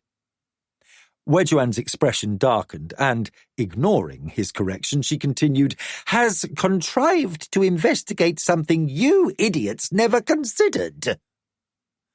Magnus seemed amused by this exchange but kept silent. What exactly is she doing? Pug asked. Without looking up at him, Sabella said, I'm cataloguing all the similar elements in a spell, like find water, which, while simple, seems to have about a dozen different and elaborate incantations to get to what works. Zakara mentioned something to me, and I realized... She interrupted herself and grabbed the document she was studying, and then wrote a note on the paper before her. Continuing, she said, Zakara explained that almost everything you know about magic is from trial and error. So one of your problems in teaching is that each student has to flail about, trying to discover which version of these spells best suits that student's nature. It seems to me that by only having the common elements of the spellcraft to learn, the process will go much faster, more smoothly, and safer. Pug and Magnus exchanged surprised expressions. Both knew the other was thinking, why didn't we think of this? Wedgwood said, Now you two go away. Leave her to work. And she shooed them out of the door. Once outside, she said, I don't care what sort of horrible menace you're worried about. You go deal with that. And when we survive whatever it is, she doesn't go back to that other world. I'm keeping her. She turned around and walked back into the study room. Pug and Magnus looked at one another, and Pug finally said, It's been a long day. I need a drink. Magnus said, I won't argue. They headed out of the library and back towards Magnus's quarters, where Pug knew that his son had at least one good bottle of something stashed away. That was impressive, Pug said. Very. Magnus agreed. I need to talk to Mal and Elliot as soon as I find time. The geomancers? I need to see if they might be willing to travel to Garn and help King Daelon build a stone road. Magnus nodded. Before the church launches its war against them. Magnus visibly sagged a bit and said, Yes, it is most definitely time for a drink. Declan watched Hattusili duplicate what he had seen Pug do, effortlessly lift trees out of the ground and toss them away. He'd watched for 2 days since returning to the building site of the new redoubt, and still he was amazed. He remembered how, not too long ago, they were 2 young men about to wed the women they loved, leading relatively mundane lives. He was a smith, and Hattu was the new owner of Gwen's father's inn, struggling to learn his new trade in an almost comic fashion, yet somehow succeeding. Those were much simpler times. He felt that to his bones. Now Hattusili was some kind of master of magic, and Declan was to be the next king of Marquensis. Or a footnote in history, he thought bitterly. He might be little more than the next victim of the Church of the One. In their onslaught, they had already burned one king at the stake. A dark foreboding rose in him, and Declan felt mounting dread when he considered it might be some other horror he fully didn't understand. He pushed aside those numbing fears, took himself away from the traps of his own mind, and returned to his fundamental belief. Deal with what's before you, not what may come one day. When Hattu finished, he turned to Declan and said, That took more than I thought. Workers were rushing with picks and shovels to start filling in the large hole left by the tree. I now understand what the differences are between here and Midkemia that Nakor told me about. Declan looked around. Speaking of Nakor, where is he? Who knows, replied Hattusili. I don't know him well, but I think I'm safe in saying he's the most capricious person I've ever met. He makes Dante look predictable. Well, I hope wherever he is doing something useful. Declan surveyed the work and said, Between you and Pug, we've halved the time needed to create a defensive position. He looked to the sky. If the rain holds off, we'll have this redoubt finished in a week or less. That's good, said Hattusili. I hope whatever Pug is doing back on Midkemia gives us what we need. He let that thought go unfinished. Declan knew he wasn't referring to the coming confrontation with the church, but the conflict with the void. With a curt nod, Declan acknowledged the point. Declan was pleased that the work was going well. The first embankments were finished and stonework and woodwork were being overlaid artfully. The freed church engineers were hard at work building a well-protected firing position for Marquensis archers. Attacking church soldiers would have to scale a head-high berm, then cross a ditch, before being confronted by a 10-foot-high wooden wall. A riser behind this gave archers a second position from which to fire down upon attackers. The church might breach the wall, but they'd pay a vicious price to do so. The pathway from the east remained as Declan had found it. The church would have to come out of that narrow trail no more than 2 men at a time, and would be within the archers' range as soon as they appeared. Still, it wasn't a stone fortress, with stores and water enough to withstand a siege. At this point, it was a choke point to force the enemy to withdraw and find a longer route around the forest to attack Marquinet. If the attack came within a week, Declan knew he could bloody the church army, but defeat it? Out of the question. Turning to Hattusili, he said, "Do you need more rest before we return to—" Before he could finish, they were standing in the throne room in the castle. Declan almost lost his balance and just caught himself. He looked around with an expression of amazement.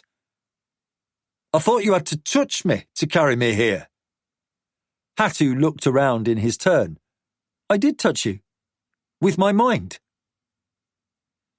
Declan saw the one guard before the door to the king's chambers was trying to regain his composure after the sudden appearance of the prince and his companion.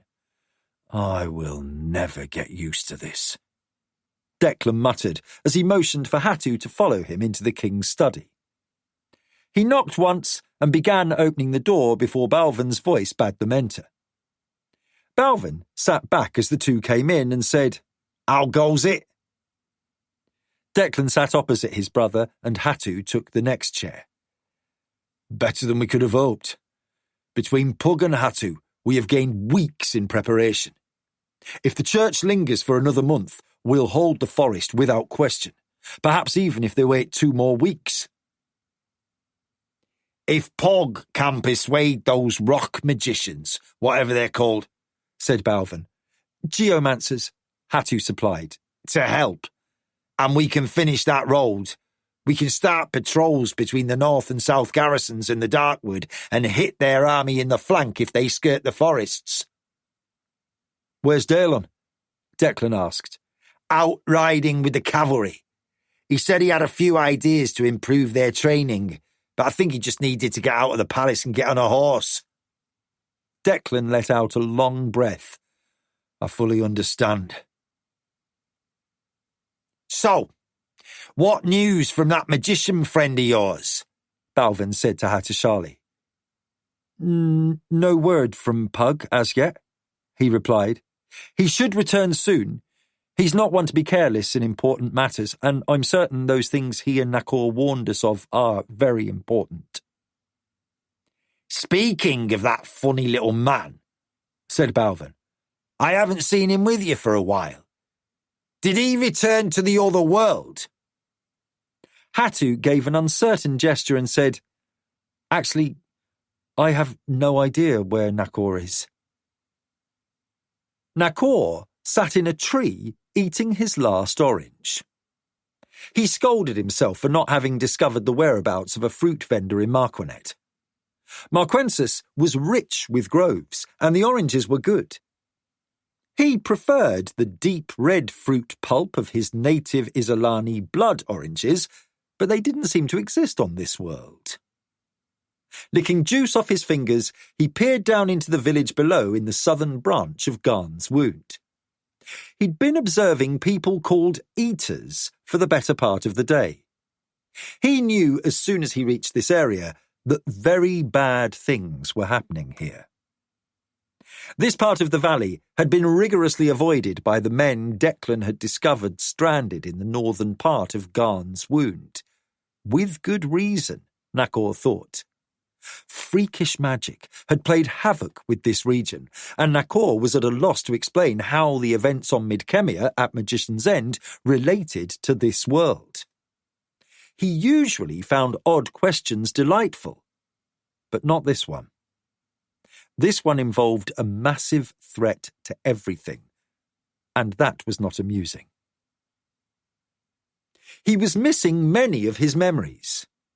He imagined that he might have seen other things as sad as this, but he couldn't bring any to mind. He was still puzzling out what was missing and had given up on why. Some power had decided he needed to be here, and maybe he'd find out why and who, and maybe not. He had borne witness when Pug defeated the Void's attempt to invade Keloan from a higher energy reality. The most powerful creature of the Dread had been rising through that reality on its way to destroy the mortal realm. The only way to defeat the Desati had been to destroy Keloan, which was being overrun by the more powerful invaders. The last thing he recalled was dying on the Desati world, and then he had found himself walking the Hall of Worlds towards the door into Garn. It was as if only a moment had passed. The memory of that destruction had been bouncing around in the back of his brain ever since. He had a germ of an idea how to fight the next battle, but it wasn't properly formed yet. He'd let it keep bouncing around. His attention was now focused on some bloody rite the people below were conducting. This area abounded with odd animals. A pig-like creature with quills like a porcupine seemed to be a staple of the people's diet, and several were being slaughtered and thrown into the pit to the creature below. Nakor could feel only sadness at what he saw. These were a people enthralled to dark forces from the moment of their birth. Whatever joy they felt must be savage, and there was nothing of love in their being. They were damaged beyond imagining, and he could see nothing less than divine intervention could save them. And, as Nakor well knew, the god's benevolence was in short supply. He surveyed the parts of the valley he could see from his perch and decided that the sun was setting low enough that he might find himself stuck here all night if he didn't leave. That would not be a good thing. Besides, he had seen enough. Climbing down the tree quietly took a bit of time. Once on the ground, Nakor knew where he needed to go. His oak staff was where he had left it in order to climb the tree, so he shifted his rucksack and grabbed the staff. He started his trek up a trail that led to the centremost point of Garn's wound. As he hiked, remaining alert for trouble, he reflected on the moment he'd stepped through the door into Garn and discovered he stood right outside the library on Sanctuary Island. And, to his delight, he'd sensed that an old friend stood nearby. When he had seen Pug, it had taken him a moment to recognize him, because he had a new body. Still, it was Pug. Nakor's delight had immediately been tempered by the realization that if it was Pug, then trouble was certainly at hand. As much as he had enjoyed his time with Pug, Magnus, and the others he had known over the years, he always found some catastrophe or another swirling around Pug. Nakor reached the spot he sought, a stand of trees just south of where the north-south and east-west trails intersected, and he spied the doorway behind a tree. Those who could see such portals were rare on each world, but there were seemingly endless worlds, so there were a lot of people using the hall, and that in itself represented danger. Many of those using the hall were simple travellers, some occasional merchants, but there were also predators. The attraction for many travelling the hall was a lack of time passing, so they didn't age, which meant there were some very ancient and practised predators to avoid. He gripped his staff and stepped into the Hall of Worlds. Chapter 19. Onset.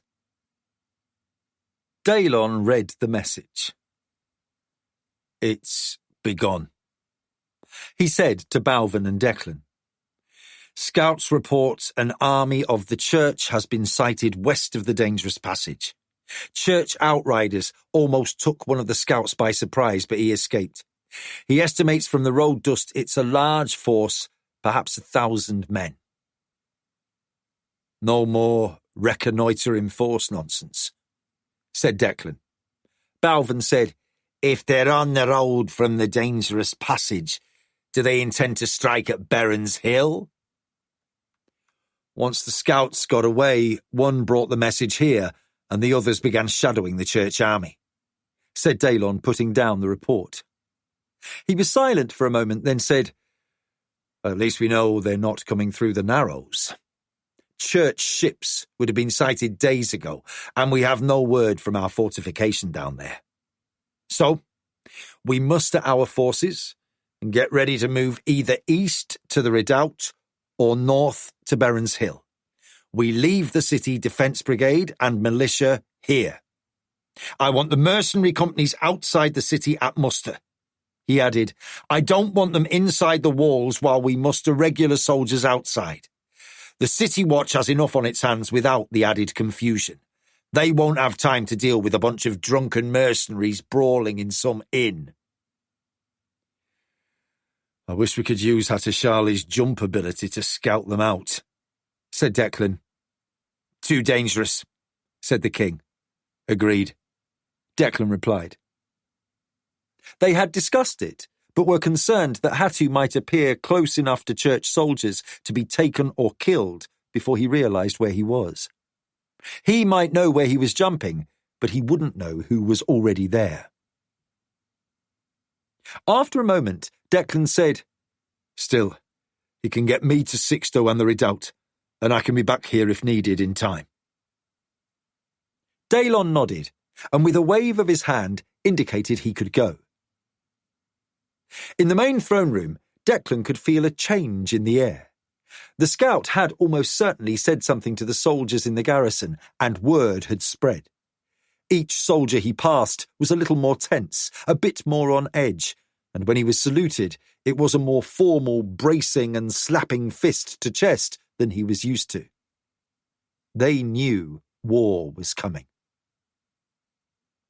Declan hurried to the king's library, which had been established by his great-grandfather, to find Hattusili. It was nothing compared to the library on the other world, or even the sanctuary, but it contained some interesting volumes, according to Hattu. As he had expected, the spy-turned-innkeeper-turned-magic user was engrossed in a book that looked older than the castle. Hattu looked up and smiled. I thought you could read those in an instant, Declan said, snapping his fingers for emphasis. I can, but I've discovered that my memory of a page is somehow fixed, so it's not quite the same as rereading it, where I might discover something new. I'll take your word for it, said Declan. Reading has never been a big part of my life. True of most people, Hattu replied, since most people can't read. Your education at Oncom was unusual. Edvald taught me, so I could see if we were being cheated on contracts. Hattu laughed and put the book down. Standing up, he said, The life of a blacksmith. Indeed. Can you take me to the redoubt? When? Now would be good. Very well, said Hattusili, but time is growing short to intercept Bodai and bring him back. Should we do that first? It shouldn't take too long, right? We can hope, said Hattusili. When I was on Sorcerer's Isle, my energy seemed endless. Here I find I tire more quickly, and my abilities grow weaker when I do. I just took Hava down to the sanctuary so she could reclaim the Queen of Storms and sail to the island of Shechal to see about ships. 3 trips in so short a time. We run the risk of getting to Bodai's ship, then finding I can't return all 3 of us. Or worse. Worse. I don't know what might happen if I try to return here and we jump short. Short? Now, Declan's concern was evident. End up in swimming in the Narrows or standing on an empty road in Ilcommon. Sharks or bandits? Declan squinted at him. Are you joking? Hattu laughed. Only a little. He put his hand on Declan's shoulder and said, I think if I get too tired, it just won't work. The jump, I mean. And we will be stuck on a ship, heading in the wrong direction. Yes, and ships are hardly a great resting place. I've slept on them before, but I think I need more than sleep. I need quiet and perhaps some contemplation. I don't know. Even Pug is unsure of what my talents are. From what I can tell, he probably knows as much about magic as anyone, but he often seems baffled by my abilities. Declan considered. The weather's good, and it's a 2-day ride back from the redoubt now that the way has been cleared, and you don't have to ride all the way around. If you take me there, then come back at once. How long before you can go after Bodai?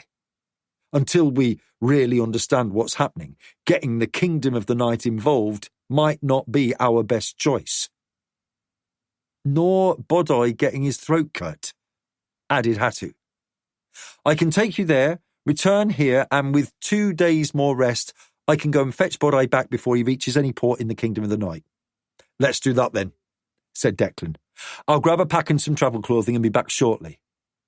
I'll be here, said Hatu, sitting down again and reopening his book. Declan hurried to his own quarters. As he crossed into the wing of the castle where he and his brothers lived, he muttered, I wish I could jump from place to place like he does. Hava drummed her fingers on the table. She had convinced Hatu that she needed to be here, and he knew better than to argue. So, now she was sitting in a bar and brothel called South House in a town named Shechal on an island of the same name across the table from Red Sweeney. Well, she said. The older man smiled. The fringe of grey hair surrounding his bald pate was neatly trimmed. He wore a freshly washed shirt, and he still sported rings on every finger. But he did look a bit more fatigued by life. You know, you've pretty much put everyone here out of business. He sat back and gulped down a shot of rum, signalling to the barkeep to bring another. Not much smuggling going on?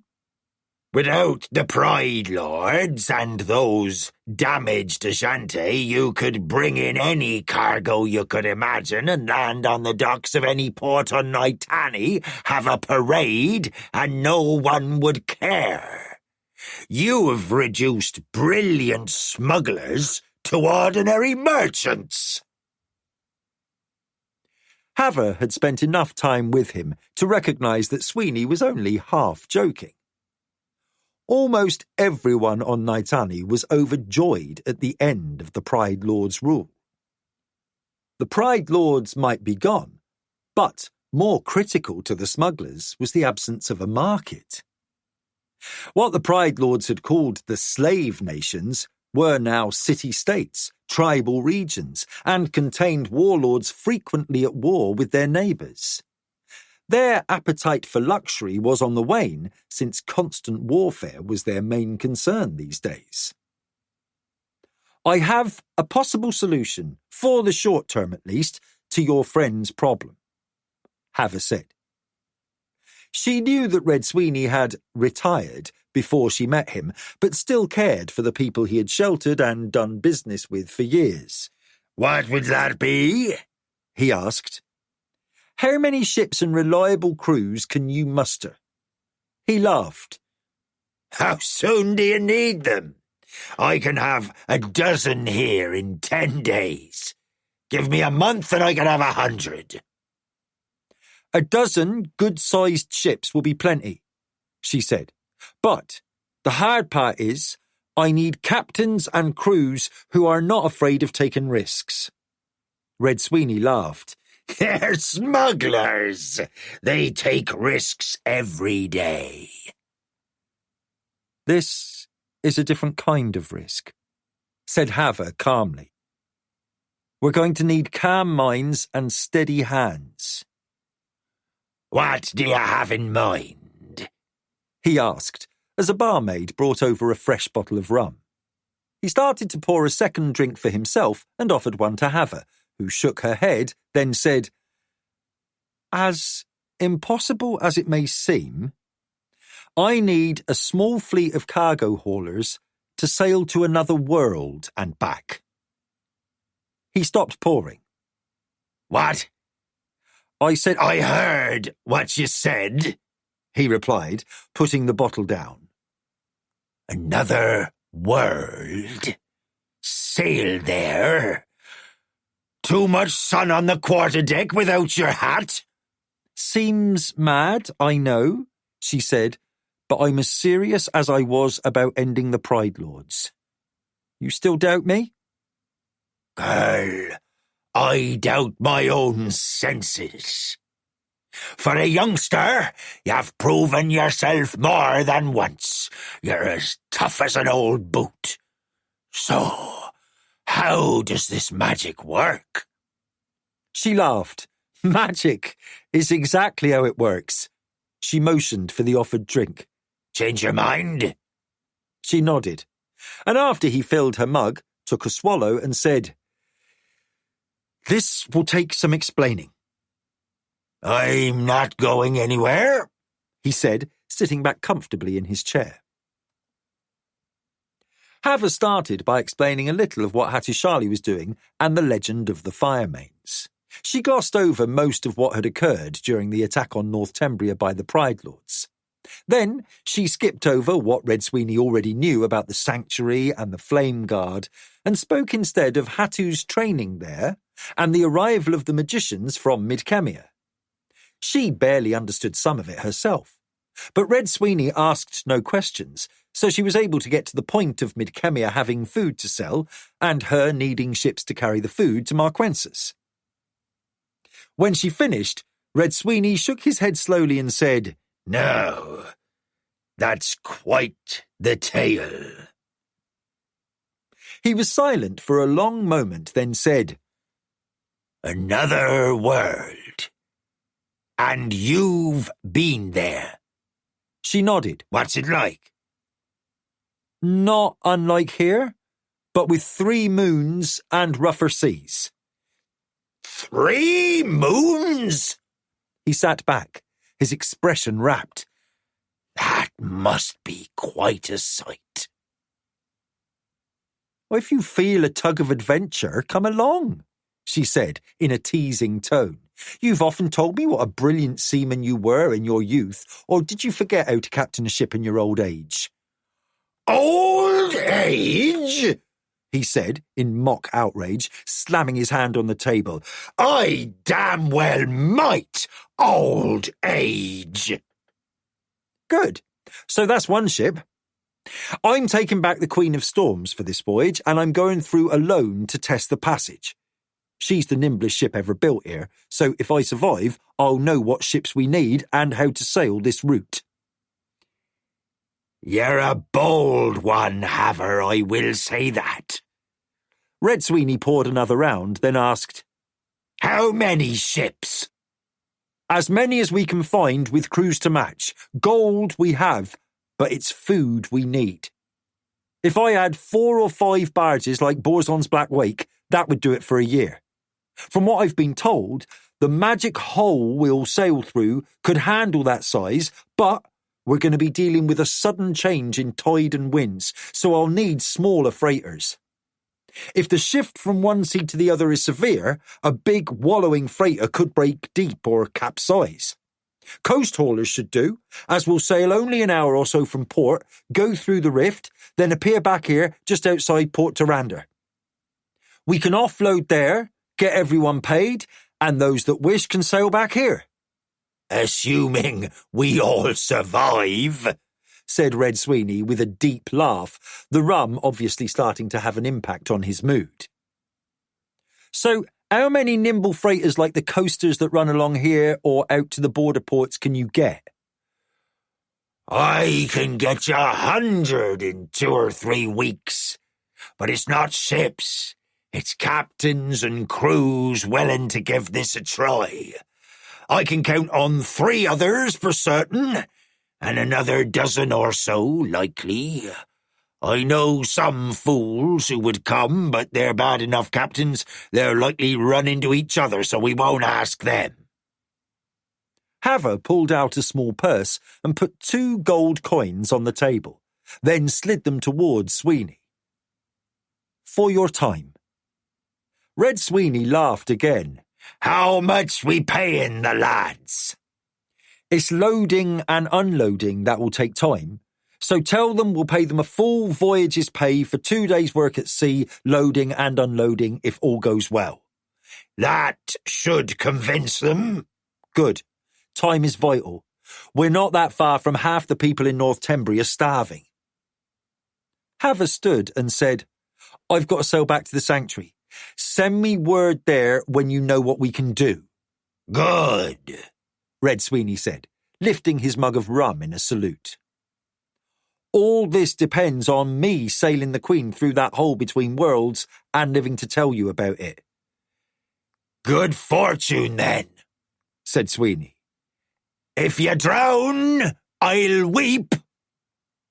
She chuckled, and as she walked out of South House, she said, "I highly doubt it." Nakor looked around as he stepped out of an empty warehouse. He wasn't certain where he was, except that it was on Garn. He had taken a gamble on a door to Garn he didn't recognise, rather than return to the sanctuary. There he could see if Hatu turned up to take him back to Marquinet or sail for weeks. Besides, he was a gambler by nature, and the unknown appealed to him. If the door was a bad option, he could always return to the other door. He looked both ways and saw that the street was empty. From the angle of the sun, he knew he was east of Garn's Wound, and from the cool afternoon air, much farther north. From the sounds down the street, he realised he was close to a busy market district in some town somewhere. The fading light told him it was just before sunset. How long the twilight lasted would give him a rough idea of how far north he was. He paused and watched the sky for a few minutes. Not that far north, he judged, as the light began to fade quickly. But he was fine with that, for if he was going to wander around in an unknown place, darkness suited him. Nakor walked towards the sound, and when he peered around the corner, he saw a market was indeed but one street away. He kept close to the building, but, knowing that skulking was only likely to draw attention, he moved at a reasonable pace. Long ago, he had given up worrying about blending in, opting instead for the tattered orange robes he had worn for as long as he could remember. To whomever might take notice, he was a traveller from a faraway land. Here on Garn, that was especially true. He approached the rear of a crowd gathering in a large square holding some torches and waving them. As it darkened, more torches would appear, he knew. It was a noisy assembly, and Nakor felt safe in getting closer. No one was paying attention to another Gawker. Peering over the shoulders of taller men required Nakor to stand on tiptoes. It was only by moving around that he finally made sense of the event. A scaffold, with 3 posts, had been erected, and he realised the crowd was there to witness an execution. Wood had been piled at the base of each post, so he knew it would be a burning. A rising feeling of disgust caused him to turn away. He'd seen enough such public theatre in a long life to have no interest in witnessing another. At least the burning would prove a distraction as he moved through the town. He was leaving the scene when he noticed several soldiers walking slowly around the outskirts of the crowd, watching. They were dressed in black livery, their tabards marked with a circle of white in the middle. Nakor also noticed a marked lack of enthusiasm among many of those gathered to witness the execution. He intuitively knew that attendance to the event was mandatory for adult men. There were no women or children present, and that those who were not yelling insults or cheering loudly would be marked for further watching and perhaps interrogation. As one soldier drew nearer, Nakor raised his right arm in the air and made a fist, shaking it at the empty scaffold. He shouted a meaningless noise. The soldier walked by, and when his back was to Nakor, the little man scurried farther away. He resigned himself to having to witness this ordeal, for to leave early would make him noticeable, and while he wasn't too worried about eluding a chase, he'd rather not be bothered until he knew exactly where on Garn he was. For the moment, he hoped this was North Tembria, rather than on the church-controlled continent of Inast. Given the half-hearted behaviour of the crowd, he suspected he was. These people were not true believers, but recent converts, probably at the point of a sword. On the other side of the scaffold, a wagon appeared, and 3 bound prisoners were roughly forced to their feet and offloaded. Guards half carried them up wooden steps to the 3 posts, where they were quickly bound atop the piles of timber. A man in a black robe waved the crowd to silence. Then he spoke, in a loud, well-practiced voice. Heresy will be torn out, root and branch, never to be spread. Nakor ignored the rest of the litany of charges. He had unfortunately heard the like before in many places. He had no idea if the 3 unfortunates were guilty or not. He also suspected the church didn't care if it needed to make examples of them. The first prisoner was an old man barely conscious after a beating, evidenced by the cuts and bruises on his face. The next was a man of middle years who seemed stoically accepting of his fate. He put up no struggle and stayed silent. The third was barely more than a boy, a terrified and confused youngster who was crying as he kept repeating he was sorry. Both also showed clear signs of recent beatings. Nakor started looking for his best route away from the market and decided he'd head west, if he could be certain which way was west. Given where the light had faded last, he had a rough notion, but he'd prefer a more certain idea of where he was. Going off even slightly north or south could end up leading him a long way in the wrong direction. He glanced up. None of the stars looked familiar, of course. It was not a familiar sky. Once the 3 victims were secured, the guards moved away and torches were brought out and the pyres were set afire. Nakor had seen countless deaths since his birth. It was the nature of life that it always ended in death, but dying in flames was as bad as it got. The sudden smoke informed him that the wood had been treated with oil, perhaps creosote, to hasten the flames. Nakor hoped it rendered the 3 prisoners quickly unconscious, as a slow fire without smoke was horrible torture before death. The 3 all started coughing, and the old man went limp first. The skin on his bare legs began to bubble, then ignite. The flames rose quickly as his clothing caught fire. The boy's crying turned to screaming, and he gulped air and coughed. Then his screaming fell away as he also went limp. He was also soon engulfed in flames, and his unconscious body became a dark silhouette within blinding flames which ate him away, parts of him falling off as ash. The last man was overcome by pain and started screaming. The dreadful sound was interrupted only by coughing and gagging sounds, then abruptly falling silence. Nakor pushed down a deep disgust. He knew he could change nothing, and lashing out against the church officials in attendance would likely bring retribution on the innocent citizens of this town. The crowd waited, attempting to sound enthused, but when the robed priest and guards left the scaffold, the crowd immediately started to disperse. Nakor elected to follow an old man who was alone. Half a block down the street, Nakor stepped up beside him. "Hello," he said. "I am a traveller, and chanced upon this town at sundown. Can you tell me where I am?" The old man stopped and stared down at Nakor, who was a full head shorter, and laughed. "You don't know where you are?" Nakor grinned. "That is frequently the case. I set out, find a road, and sometimes just follow it to see where it leads." "You are in the town of Jantaro?" Nakor nodded. The name sounded vaguely familiar, as if he might have heard it before. Taking a guess, he said, "Sanjura?" Pointing, the old man said, "That way." "Thank you," said Nakor, turning in the indicated direction. Once he was out of the old man's sight, he stopped. The citizens of this town obviously got off the streets early, as there were no sounds of a lively tavern or even people chatting as they strolled around. He judged that the church frowned on fun.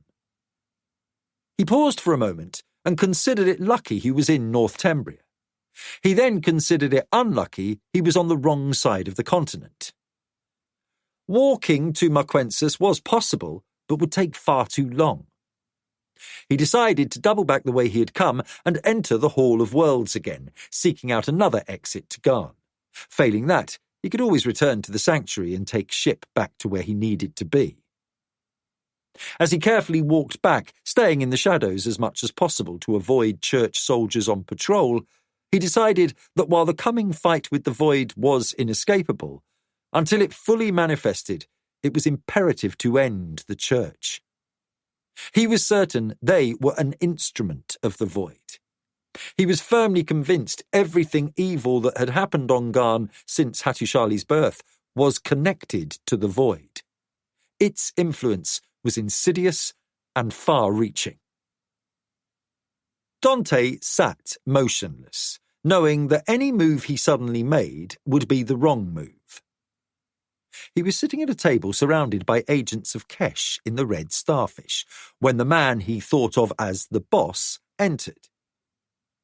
Saying nothing, he waited until the man sat down. The boss looked him up and down, then finally said, "You know where the mockers are hiding?" Dante said, "I do. And you do as well. Somewhere in Sad Landing. But I know exactly where." "How is that?" The boss leaned forward.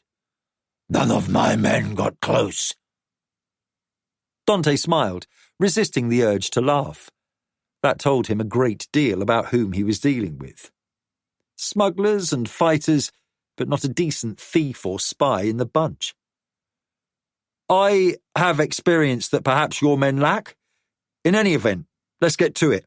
I'll happily tell you exactly where your loot is hidden and the best way to take it back." "In exchange for what?" asked the boss, leaning back in his chair. "Consider it a gesture of friendship. I am looking for certain business opportunities here in Port Vicor, and it's in my interest to have dangerous men like you inclined to feel they have a reason to keep me healthy." The boss smiled slightly at that and said, "Perhaps a wise choice. What sort of business had you in mind?" "I hail from a distant city, one I doubt you've even heard of, so I'm unsure of which opportunities here are best for me. I have dealt in goods with questionable provenance and also in rare goods over the years." The boss's gaze narrowed and he said, "You hardly look old enough to have done anything for years." "Where I come from, we start very young, and one thing I know is that the most valuable thing is information. I have often dealt with that." "What do you propose?" "If you and your associates allow me to explore opportunities and then venture where I think my best opportunities exist, I will happily provide you with any information that comes my way which may be beneficial to you." "You seek protection, then?" "In a manner of speaking." Dante relaxed a little as he realized that the odds of having his throat cut tonight had just declined. The boss was interested. "From what I understand, these mockers have been in the city longer than your enterprise. They hold the advantage in snitches and locals inclined to curry favour. They are dug in and have an area of control, and you are trying to catch up. Is that about right? Close enough, said the boss. He looked around the inn to see who else might be near and then said, They have a more diverse crew and greater numbers. We are at a disadvantage. That told Dante this crew was self-contained, not supported by anyone back in Kesh. He was delighted to hear that, but kept his near relation in check. He said, Then information will suit your needs. The boss nodded. On the westernmost boundary of Sad Landing, the street that empties to the centre of the abandoned wharf, the broadest street, at the other end, it empties into another broad street. Across from that intersection lies the entrance to the old underground market's basement levels, where fish were once delivered. It's there your loot is stored until they can move it, perhaps up to Crondor. I was told that all the other old entrances have been sealed off, except for one, a bolt hole. If you can stop that up so they cannot escape, you have them trapped. The boss nodded. What you say is in keeping with what we already know. He sat back, seeming to relax, and his tone of voice shifted.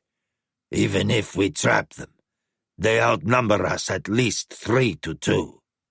Rats in a corner and all that, you see. Perhaps it's best if you let a few of them escape, Dante offered. Then we have a street war. We need to drive them back to Crondor. Dante considered for a silent moment, then said, Give me more time, and perhaps I can help with that as well. What do you have in mind? The boss asked. My thoughts are not fully formed. I need some more information, but if you give me time, I can get it.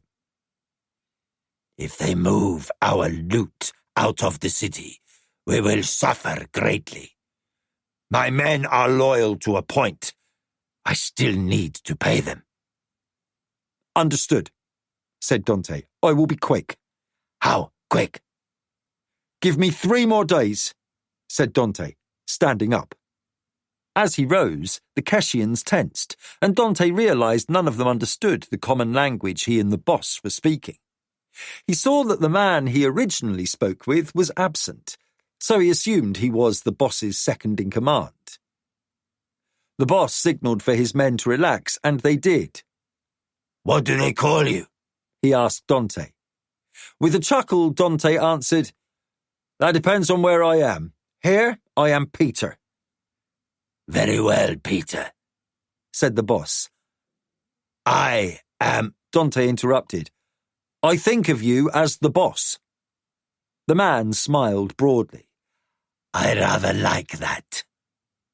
Dante said, 3 days here? 3 days here. As he left, Dante felt a sense of accomplishment that a first step had been taken. Now, if he could only work out what to do in the next 3 days... Chapter 20. Inception. Pug made his way to the bow. The Queen of Storms was slowing, now that all her sails were reefed. Hava gave the order to drop anchor. When the ship was motionless, save for a slight rise and fall with the combers, she went forward to stand next to the black-robed magician. Still enough? She asked Pug. He smiled. It will have to do. Nothing's perfect. He looked around and said, though you did not exaggerate the quality of this ship. I'm not a sailor, but I've travelled on a few, and this is quite a beauty. I didn't build her, she said lightly. But the second I saw her at anchor, I knew she was mine. You stole her, you said.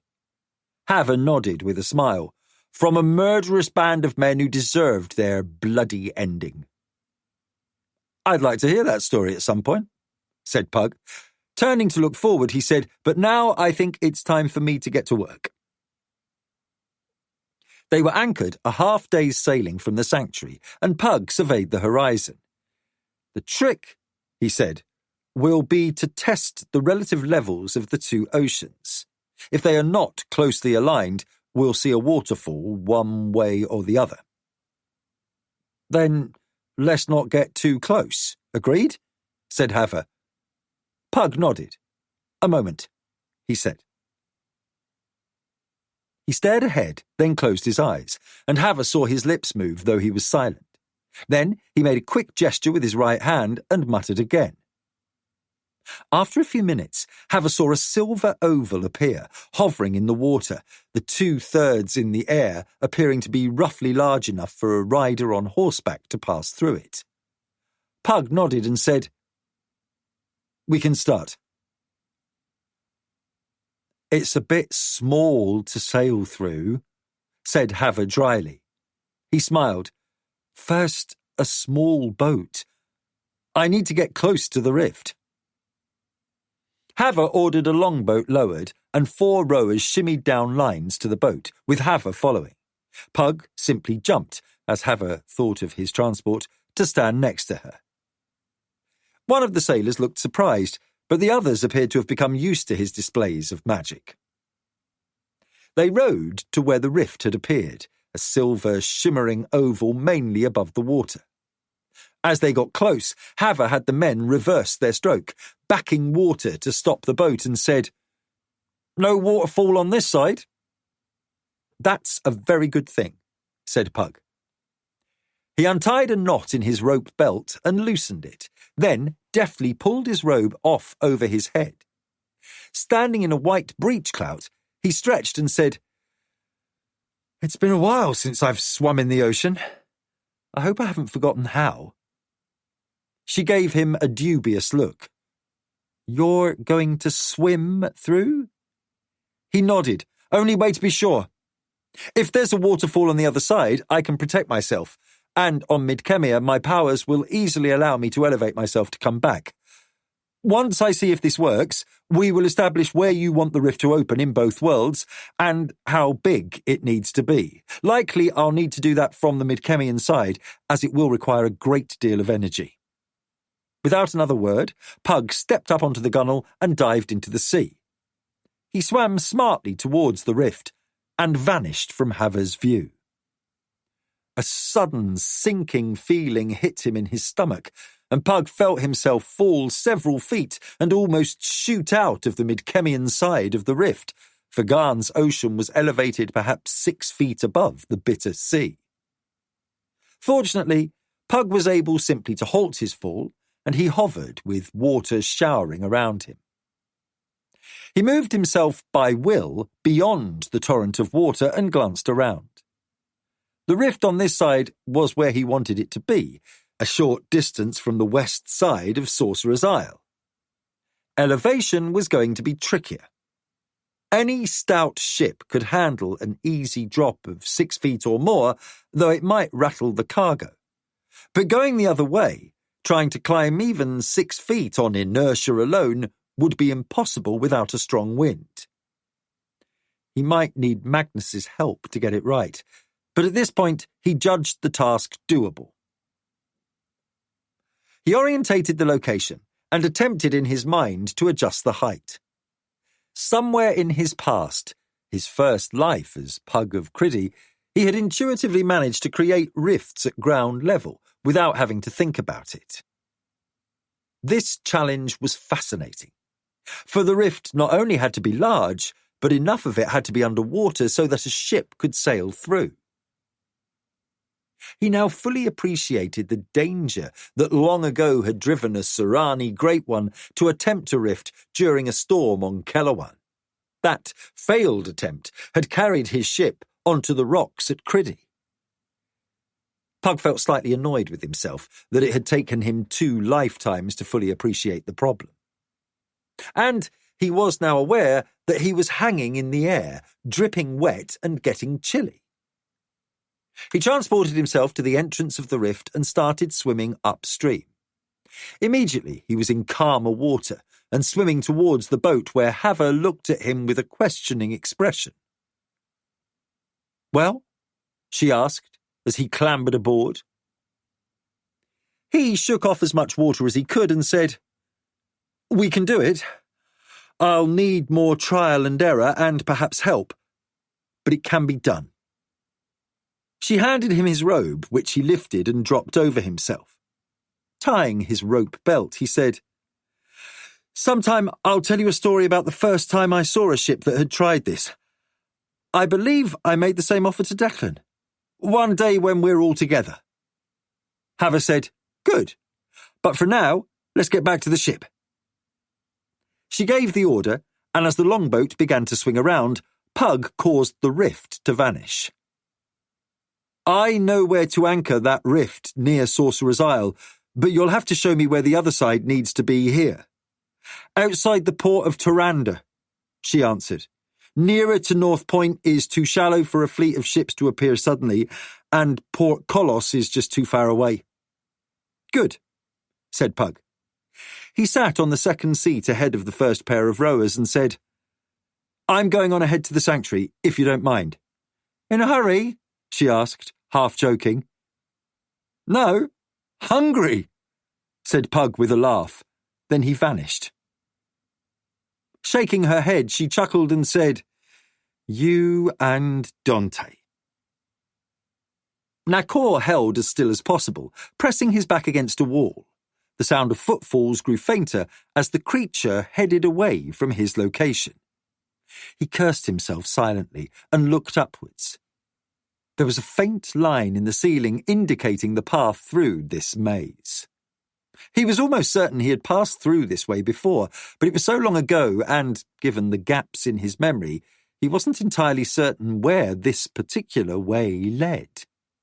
He knew there would be a door back to the Hall of Worlds somewhere nearby, but the creatures wandering around were very distracting. When it was completely quiet, he took a breath, glanced upwards again, then set out. As he walked, he wondered what the monsters ate when people didn't blunder into this maze. Each other? Nakor cursed the powers that had brought him back to this existence. He knew he'd lost his humanity ages before, perhaps even before his death on the Desati homeworld Khosridi. He knew his very existence was something contrived by unknown agents. Perhaps the Midkemian gods, and prime among those suspects would be Ban-Ath, also called Kalkin, the trickster god. Or it could be some other agency, but whatever it was, which memories he kept and which were omitted seemed maddeningly random at this moment. He knew he had entered that particular door in the Hall of Worlds for a reason, but he had no idea what that reason was. He could be given to foolish choices, occasionally dangerous ones, but never suicidal. He had been trekking through the maze for some unknown time. It was hard to judge with no passing of a sun or movement of stars, and he had never been one to count his own heartbeats. That was too unreliable, given the heart sped up when one confronted danger. Still, he knew he had made some sort of progress. Turning a corner, he realized he had come to the end of the maze. A doorway hovered before him, and instantly he knew where he was. Mixed emotions touched him momentarily as fragments of memories returned, then faded before they could be fully apprehended. Nakor pushed through the door and found himself once more in the Hall of Worlds, a seemingly endless roadway marked on both sides with doorways that led into different worlds. Each had a sigil hanging above it, glowing against the dark grey of the void. Nakor now remembered exactly where the maze he had encountered was. The lost world of Nokama, which was neither lost if one knew where to seek it, nor, in fact, a world. Rather, it was an odd reality of disjointed places, somehow strung together apparently at random. Yet it maintained a certain cohesion. He had fled through it before, he recalled, though was at a loss to remember why he had been fleeing. Nevertheless, while Nokama was as close to being the most impossible place he had once visited, It put him across the hall from a gap between two doors which appeared to be another view of the void. He paused for a moment and considered. Why was the void, an entity which seemed to be hell-bent on destroying all living beings now, and the void, the empty place, called the same thing? He found the question intriguing and decided he'd return to it later. He stepped into the gap and manifested inside an entranceway. Nakor knew that within the known reaches of the Hall of Worlds there were 1,117 known entrances to Honest John's saloon. So, with knowledge of the hall, the farthest one might travel was 3 weeks before finding an entrance. The entranceway was short, emptying into a slightly gaudy but lavish common room. Nakor relaxed. "Quad!" said Nakor, greeting the saloon's bouncer, a Coropaban giant 9 feet tall and covered in black-spotted white fur. Ape-like in form, with a canine-type face, Quad regarded Nakor with large, deep blue eyes, grunted his reply, and held out his hand. Nakor nodded and gave him the walking staff he carried, knowing he could retrieve it when he exited. One oddity of Honest John's was that all doors led to this one entranceway. Upon exiting, one merely had to tell Quad which door one wished to travel through, and there you were. Nakor had long ago abandoned any hope of understanding exactly how everything in the universe worked, but this place still tickled his curiosity every time he passed through.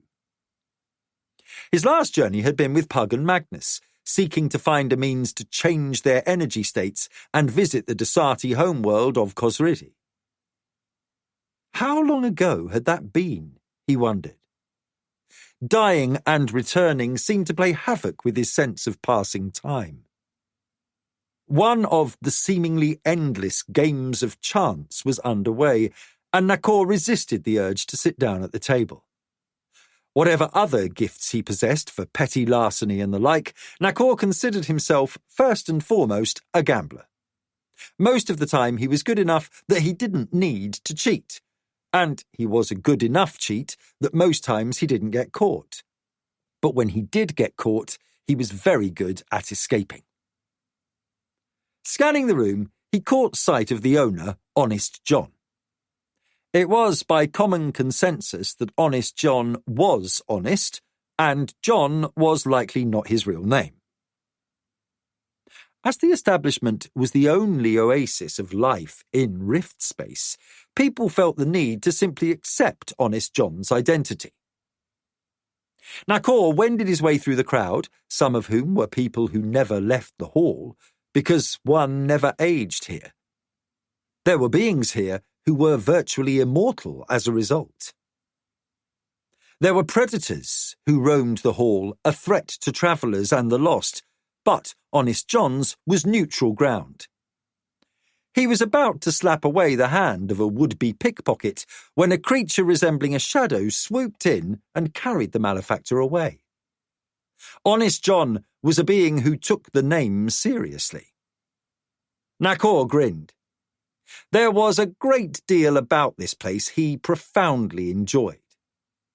Nakor approached Honest John, who was sitting at his usual seat at the high-stakes table. John was one of the few gamblers Nakor had met whom he held in high regard. His skills were prodigious, and he was able to smell a cheat before he could even sit down. Glancing up, Honest John smiled. "Nakor! I thought you were dead." "I was," Nakor replied. "May I have a moment?" John glanced at his cards, folded his hand and said, "Sitting out." He pushed back his chair. "What do you require?" "Does Vordam of the Epiliac still do business above, in the gallery?" "He does," said Honest John. He shared much of his dealings with you and your friends when last you visited. It was quite a tale. Lost gods returning and all that. Then his shop is my destination. Do you have other needs? A room, companions, a game or two, perhaps? Nakor grinned. Still trying to catch me cheating? To live up to my name and be honest, I am still convinced no one can be as lucky as you are without cheating, Nakor. Yet every defence I have against it, magic and mundane, shows me nothing. Nakor said, Time does not permit me to stay now, but should it be possible, I'll return and relieve you of more of your wealth. I think I'd enjoy that, said Honest John. He watched as Nakor moved deeper into the crowd until he vanished from sight and, with a pleased expression, returned to his chair and resumed the game. Declan and Hattusili appeared in the clearing to be greeted by a frenzy of activity. A soldier turned and dropped his axe at the sight of his prince and the black-robed magician standing before him. Declan saw Sixto and, without a word, hurried in his direction. Hattu a step behind. He was impressed by the amount of work that had been done in his absence. The redoubt was fully finished, and now the soldiers and engineers were working on a surrounding ditch, which was almost fully dug, and were sharpening stakes to be planted between the ditch and the wall. Seeing Declan approaching, Sixto said, Good, you are here. I just dispatched a raider yesterday. The church is moving this way. If they still think we're a troublesome patrol or small force, they're going to be shocked. Declan looked to the west. How goes the road? Still underway, but serviceable unless we get heavy rain. If your magician friend can get those stone magicians you told me of, maybe we'll be fine. But if the church doesn't come through that narrow passage to here and circles around to strike at Marquenses and the rain holds off, we can hit them in the flank while they march. How many? Declan asked. Perhaps 2,000? Maybe more? Enough to lay siege to, but not storm the city, Declan said. They think we're still short of food, and perhaps of men. It depends on how many agents they had who got word back to Sanjura. If they brought enough provisions for a siege, knowing that foraging is poor here... He stopped, and after a moment said, If they do come down the narrow path, even with archers greeting them as they come into range, we'll run out of arrows before they run out of men. I can help, said Hattusili. He still had not mentioned to Declan how he had aided him in Garn's wound when he escaped the pursuing eaters, or how he had stoked the flames that had destroyed the great doors to the Pride Lord's keep. How? Declan asked. I can throw trees at them, Hattusili said, only partially joking. I have ways to move things, and I can start fires. Perhaps other things I haven't tried yet. Declan seemed intrigued, but after a moment shook his head and said, No.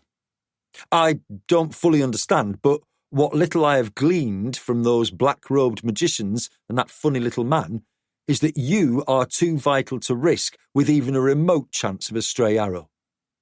By the time the church's army gets here, you need to be far away. Hattu seemed on the verge of arguing, but seeing Declan and Sixto's expressions, he ignored the impulse. Very well, but if you think I can make a difference, I'm willing. I thank you. We have both come a long way since meeting in Berrens Hill, but I will always consider you a friend. As do I, said Hattu, and as a friend, I want to know you'll help save Marquensis, even should I fall. Sixto seemed about to say something, but Declan's expression caused him to remain silent. I will do everything to help, Hattu answered. But in his mind, He knew that so much more was at stake than just the existence of one kingdom. And he also knew exactly what Sixto was thinking. Without Declan, there would be no future for Marquensis. Nakor moved through the always crowded main floor of Honest John's. Several 100 yards wide and twice as long, it was always populated by as diverse a population as found anywhere in the universe. Most were humanoid and bipedal, but many were not. And over the centuries, Honest John had fitted the place out to entertain any who entered his establishment, so long as they had the means to pay. At last, he reached one of several large staircases to the upper gallery, a broad walkway that was flanked by shops, some vast, others tiny, and a few that were difficult to find. Had he not visited the shop of Vordam of the Epiliac before, he might have spent days trying to locate it. But, once in the gallery, he made his way quickly there and entered. As before, there was nothing remotely familiar to most humans denoting a shop. Rather than a counter, shelves, or cases, there were many large cushions littering the floor. Picking one close to the door, Nakor sat down. Within a minute, Vordam appeared. He was tall, slender, and almost human, despite a long face, longer than human fingers, and a slight blue tint to his skin. He paused for a moment, studying his guest, then said, "Nakor the Solani?" Nakor used his staff to get to his feet. "You remember," he said. "I remember all I do business with, no matter how long ago," said Vordam. "It is a gift of my race to have good memories, and those of us in trade hone it as finely as we can." He paused for a moment, then said, "Word came that you had died on the world of Kellowan when it exploded." "Actually, I was between Kellowan and Cosridi, but close enough that I died." "Apparently things improved for you since then." "That remains to be seen," Nakor replied. What Nakor took to be a smile crossed Vordam's face. "How can I be of service?" "It occurred to me that in reviewing what you told Pug on his first visit to this shop, and what you said to all of us when we returned, that you, perhaps more than anyone I have met, may know something about a problem Pug and I now face." "Pug lives? We heard he died in the war with the Dread." "He did," said Nakor with a wave of his hand. "He's back, too." His expression showed he didn't wish to explain.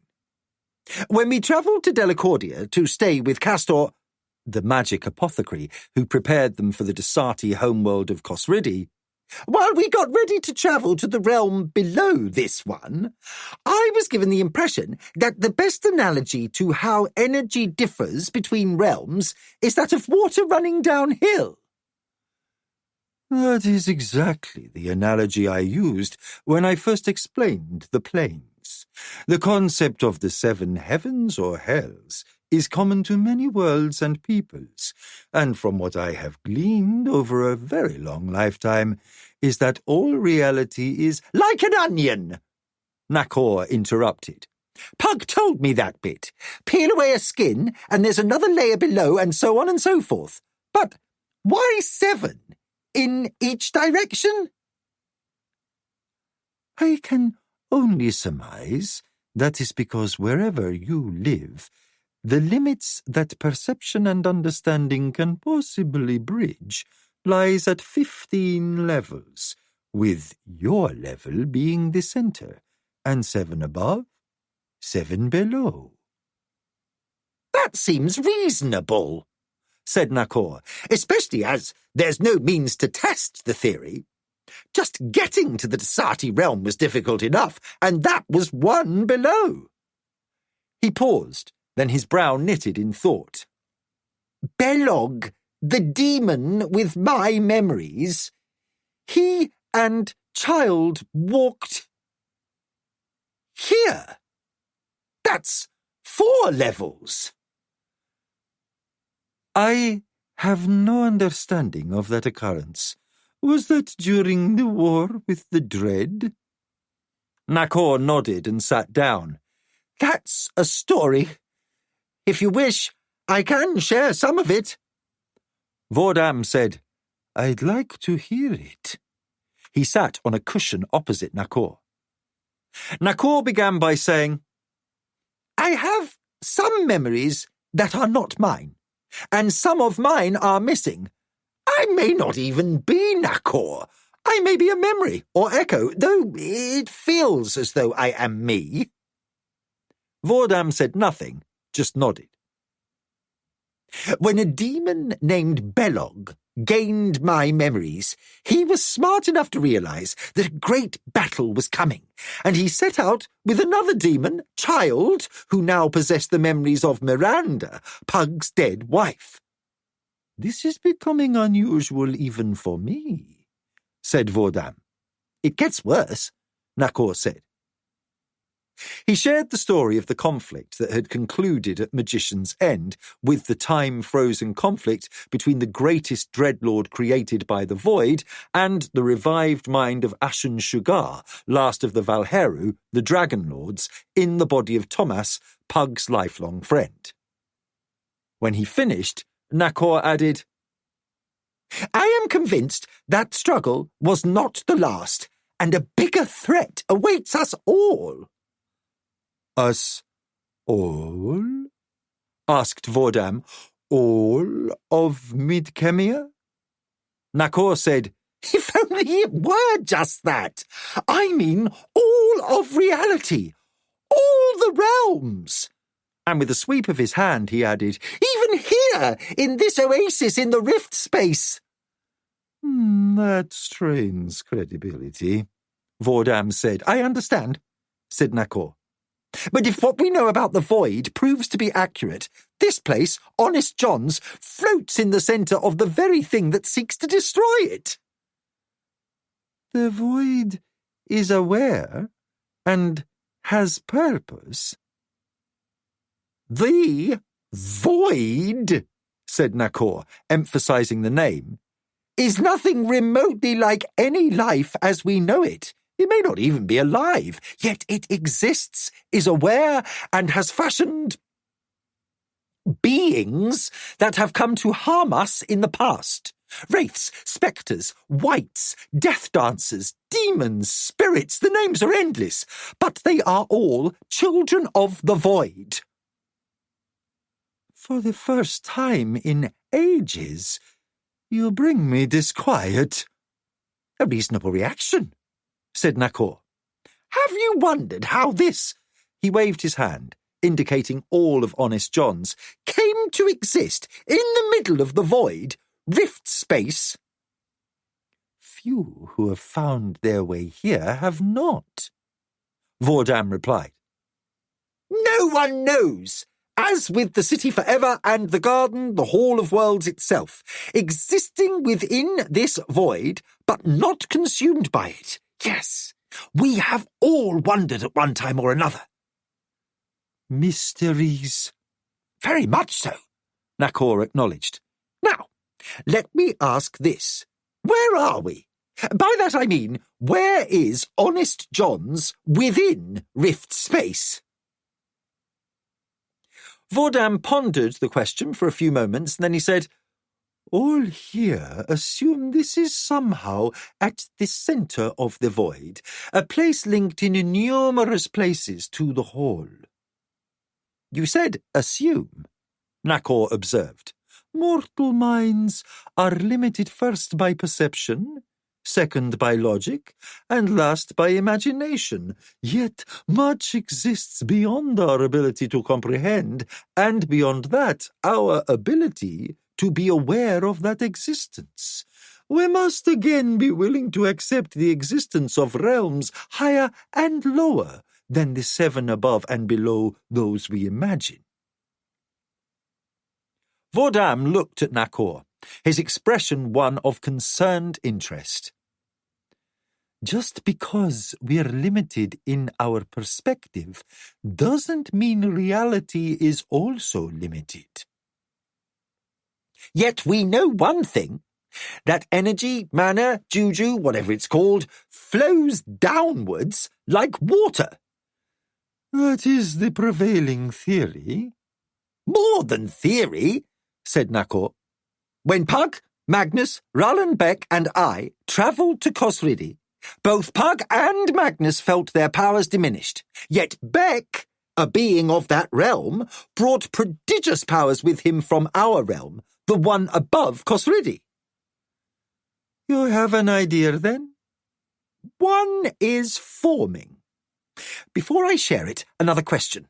Why are there low and high energy worlds in any realm? My best surmise would be that within any level of reality, energy ebbs and flows like currents, but perhaps in such a leisurely fashion as to seem ages from a mortal perspective. Perhaps, to use the water metaphor, swirling mountain lakes between cascades. Water levels may rise or fall gradually, but in a mortal's lifespan show little change. Ah! Nakor sat up straight. That is exactly what I wish to hear. I think I shall be returning, and when I do, I may need a guide to another realm. Again, to the realm below? Vordam's expression was quizzical. Castor, who prepared you before, died ages ago, living in a mortal plane. There are a few others on Shusar who can enable you once more, but that will take time. Perhaps I can find you another guide. Nakor pulled himself up and said, A guide, yes, but preparation? Not this time. If what I believe is possible can be done, we'll need to go the other way, to the next realm above, the first heaven. Without a word, he turned and departed the shop, leaving Vordam speechless for the first time in centuries. Chapter 21. Unforeseen. Dante crouched low. He had found a decent vantage point to observe the expected attack. This was his third night awaiting the Keshian assault on the Mockers. He'd met with the Keshian boss earlier, who again said the attack would be soon. But Dante knew time was running out. If the plunder was moved out of Port Vicor before the Keshians struck, his plan would fail. If the Keshians didn't move soon, he knew exactly how weak their position was. He assumed the last 2 days had been spent reconnoitring, possibly recruiting some extra fighters, and planning the best time for the raid. The middle-of-the-night vigils, on top of a quick trip to the farm and back, had him close to exhaustion. Part of his training had been staying alert when his body demanded sleep. Lessons and life-threatening reality were two entirely different things. A noise alerted him to something changing. The surprise quickened his pulse and drove off the drowsiness. He shifted his weight and duck-walked to a better position to see if anyone was moving along the street below. Shifting darkness, movement barely seen, alerted him that the Keshians were striking tonight. Now, all fatigue washed away. A few minutes of barely heard movement were followed by silence. Then the sound of bowstrings twanging preceded arrows striking. 2 fallen guards lay motionless. The Keshian bowmen must be deadly accurate. Dante scanned the rooftops and saw no hint of the Mockers' sentries having been alerted. He saw dark figures hurrying across the intersection, stopping before the entrance to the underground market. He wished he had a cat's vision, because he could hardly make out the stream of black-clad fighters racing to enter the tunnel. He sat back and took a deep breath. There was nothing more to see here, so he decided it was time to return to the Ravens and get some rest. Keeping low, He walked to the end of the building, moved to hang from the eaves of the roof, then dropped to the street below, landing lightly on his feet. Distant sounds of struggle barely reached him. The fight was underground and a long way away.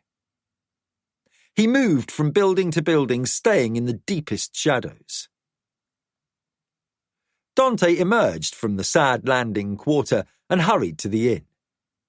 He now had the mockers and Keshians fully at war, and it was time to contemplate his next move. The more conflict he could orchestrate, the more opportunities would manifest. He worked his way through the city until he reached the Four Ravens and was surprised to see Bert, his drinking companion from the Red Starfish, standing outside. The big man smiled and said, "Ah, just the lad I was looking for." A sudden internal warning sounded within Dante and he stopped. But at that moment, another man appeared behind him. Dante spun around in a crouch, a dagger appearing in his hand. The man hit the back of Dante's hand with the flat of a sword, hard enough to break Dante's grip on the dagger. Dante began to leap to his left, away from the front of the inn, but a boot to the back of his right knee collapsed him. The kick wasn't hard enough to break anything, but Dante slammed into the ground. Just as he started to scramble away, the swordsman placed the point of his weapon at Dante's throat and said, "Stay still, and you live." Bert came back into Dante's view and said, "You're quick for a well-muscled lad, I'll give you that. Now, someone wants to meet you, and he doesn't care if you walk in or we carry you in. Which will it be?"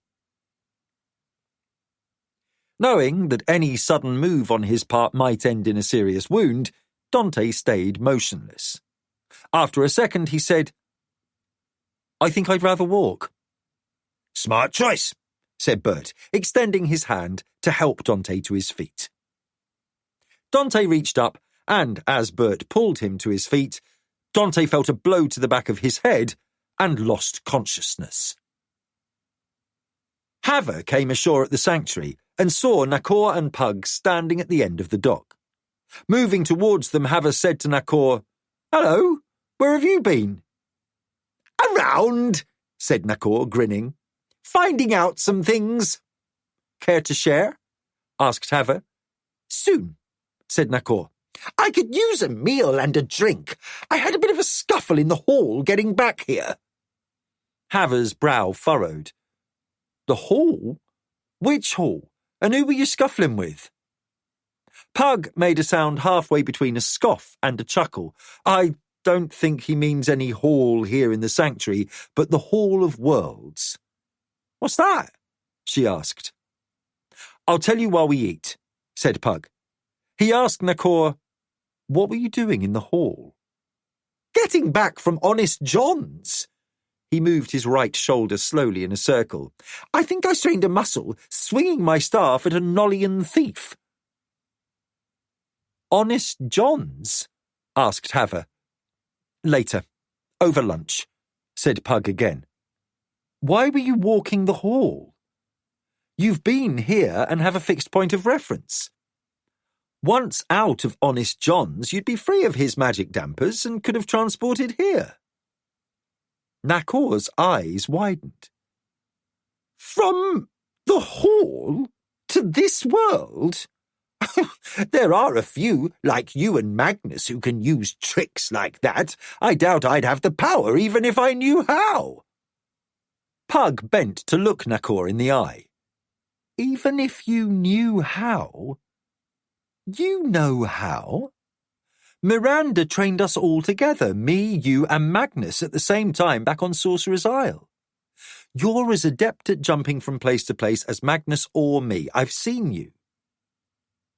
Nakor's expression darkened. What looked to be tears of frustration began to well up in his eyes. "Damn it!" he yelled. "Why do I have so many missing memories?" He seemed to be shouting at some unseen presences and scanned the skies as if he expected an answer. Eventually, his exasperation lessened and he looked at Pug. "I can transport," You can, said Pug. Over there. He pointed to the far end of the dock, and suddenly that was where Pug stood.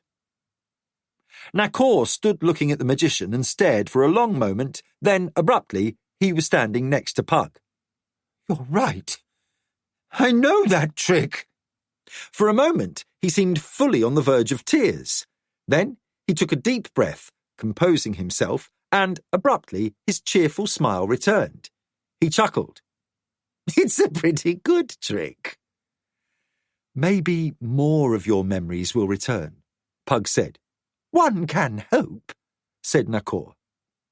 I never worried about such things before, but lately I find I'm fretting a lot. Pug laughed lightly. For a very long time, I was one person, and now I'm the same, but different. I think I understand. Nakor found that amusing enough to grin. I wager you do. He transported himself next to Hava and gave a slight bow. Sorry to desert you. That was rude. Hava took a slow breath and said, I may eventually get used to you two, but it will take some time. Nakor laughed. Probably not, but you're very young, so perhaps if I'm still around in 10 or 20 years. Now, Pug, he's easy to get used to. Despite all his worry, he's a very nice man. Hava slowly shook her head and smiled. She glanced around the dock and said, The hell with lunch. Time for a drink. Pug appeared next to Nakor, saying, I didn't know if you were coming back or not. Once was enough, said Nakor. Make that several drinks, said Hava, turning towards the dining hall and walking away.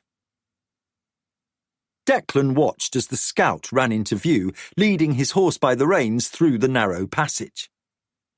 Declan understood why he didn't try to ride from the east side of the forest, with the path still littered with fallen branches and stumps in the forest shadows. There was far too much risk. The horse was exhausted, and a single misstep could kill either horse or rider. They're here, said the scout, before Declan could ask for a report. How far? He asked. A half day, no more. Are they coming straight on or moving to the north or south? Straight on, Highness. Declan nodded. Go tend to your mount, and then eat and rest. Sixto had seen the rider approach and overheard the exchange as he came to stand next to Declan. So, they'll come up the path? So it seems, Declan answered. Send the fastest runner we have to wait at the far end. If he sees them, he's to come back at once, or, if he doesn't see them, to be back here by dusk.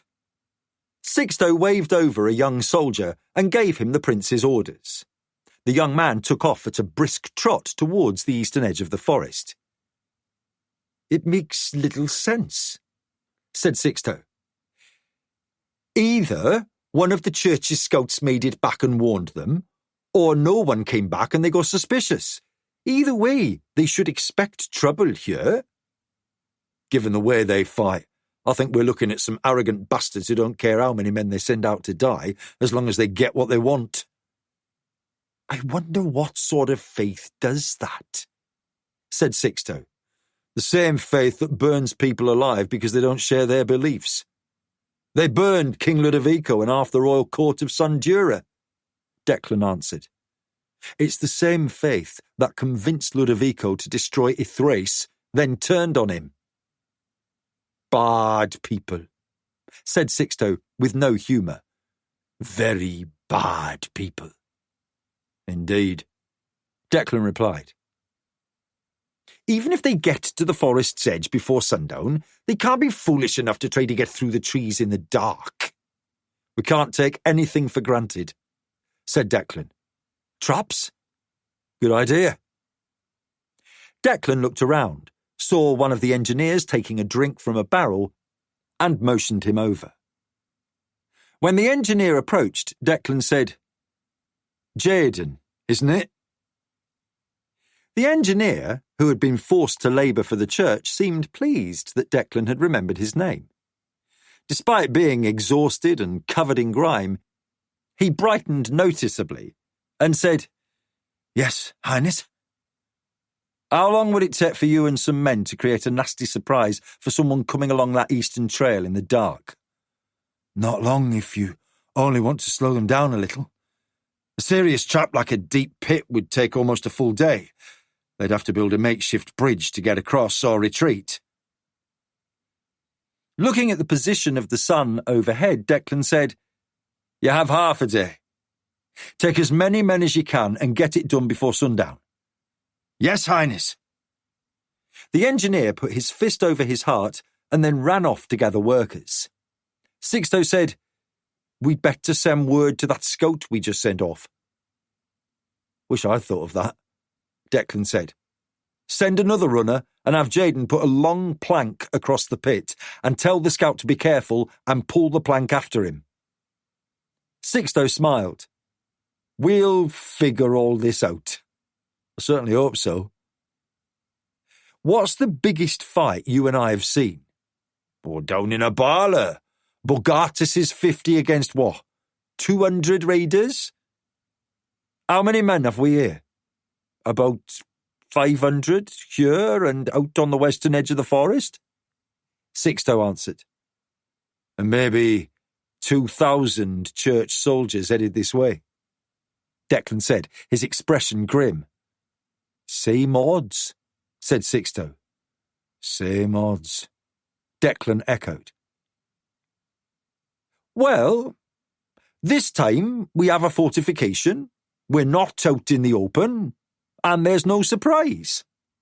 Let's hope it's enough, said Declan. Go and alert Captains Remfor and Markham and have them set up skirmishes to the north and south of their positions. I don't want even a small church squad hitting us from the flank. Sixto nodded. Then we wait. We wait, said Declan. Sabella sat back with a look of frustration. I can't find a thing, she said to Zarkara. We still have a lot more books and scrolls to consult, he reminded her. I don't think we're going to find anything that will help. If there was any mention of moving mana, juju, whatever we call it, from place to place, someone would have made mention of it, don't you think? Zarkara said, You make a good point. Still, here the energy is abundant, and it's reasonable to expect that those who wrote these books, scrolls, and tomes were also from worlds with enough energy for them to practice magic. So, perhaps the question has never come up. That's also a good point, she conceded. You're tired. Between your studies and the work you're doing here, you'll wear yourself down to a nub. You should get some food and rest. You're probably right, she said, pushing back her seat and standing. He stood also. It's just that I could feel energy flowing from here to Garn when Magnus opened the rift. The others felt it too. We all gained energy we never had before. It was as if it was flowing from here to there. So, perhaps a permanent rift? I don't think that would be helpful, she replied as they left the study room and moved towards the entrance of the library.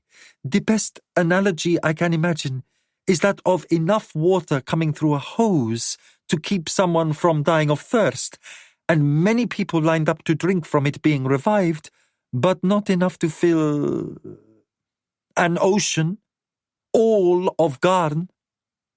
Or even a pond, he agreed. Perhaps if you rest for a day or two, we may find another way. Now, as much as I enjoy your company, I also have some duties to attend to. Let me know if you discover anything useful. I will, she said, turning to the dining hall while he moved back towards his quarters in the villa. As she walked, she muttered, There must be a way. Dante revived in a dark room with barely a hint of light, save what he could see coming under the door from the next room. By the yellow colour and flicker, it was torchlight, which meant it was night. His head throbbed from the blow, and he knew he had a serious knot on his skull, but couldn't reach up to touch it. His hands were tied behind his back. "Awake at last," said a voice Dante recognised as Bert's. "Go tell him," he said to someone else in the room.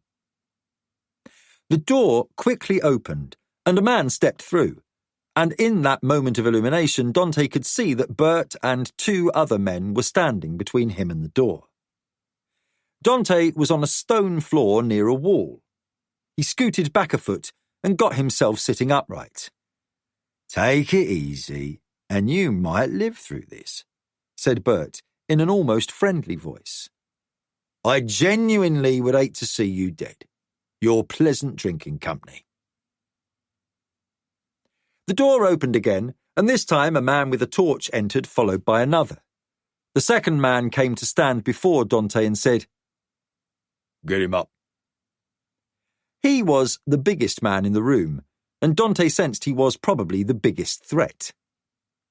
You didn't get to be leader of a rough bunch like this without being the most dangerous. 2 men came over, one on each side, gripped him by the arms and got Dante on his feet. From the torchlight, Dante could tell he was dealing with very seasoned crew. These men were relaxed but ready, and he was outnumbered 5-1. Not only was he groggy from the blow on the head, a bitter aftertaste in his mouth suggested he had also been drugged. He was at the mercy of these men, so his usual bravado and impulse to act rashly were absent. But if they had wanted him dead, he would be lying face down in his own blood outside the Four Ravens. So they wanted something. He forced himself to breathe slowly, evenly, moderating his heart rate.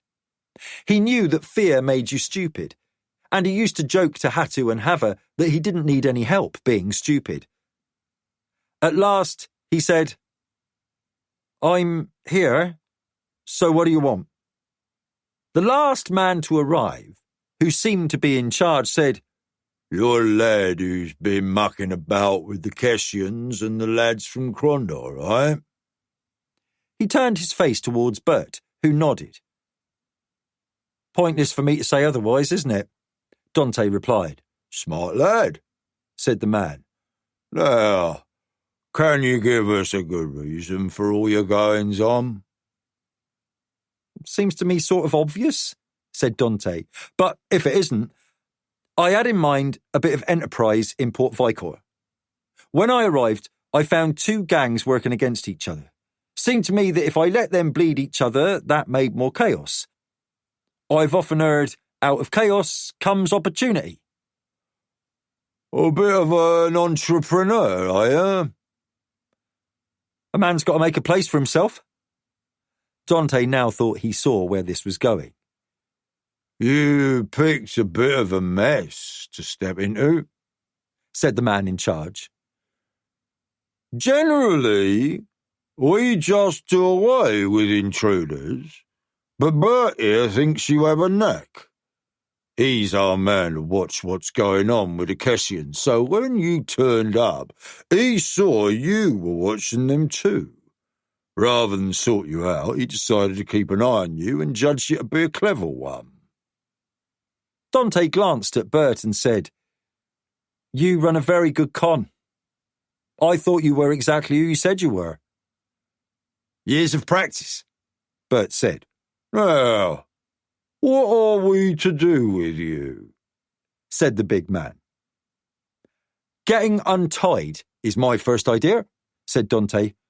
"My arms are starting to go numb." He turned around. "Cut him loose," said the big man. "You're a cool one," he said to Dante. No point in being stupid, is there? "So, what is it you want?" The rope was cut, and Dante gave out a sound of relief as he moved his shoulders and stretched to relieve the pain. He turned back to face his captor. Whatever drug he had been given was wearing off, and he was thinking more clearly. The big man studied Dante. "Where are you from?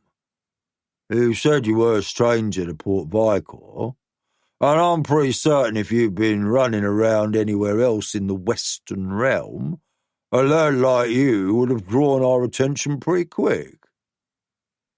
"I'm from about as far from here as you can imagine," Dante said. "I'm sure you've never heard of it." "Somewhere down in Novindus?" "Farther." The man laughed, a short bark, and then a scoff. "There is nowhere farther away than Novindus." Dante said, "Let's say there is, and leave it. Back to my question. I'm alive, so what do you want?" "Here's the problem," said the big man. "The lad's mixing it up with the Keshians." "The mockers from Krondor," Dante interrupted. That brought a surprising reaction. "No," said the big man.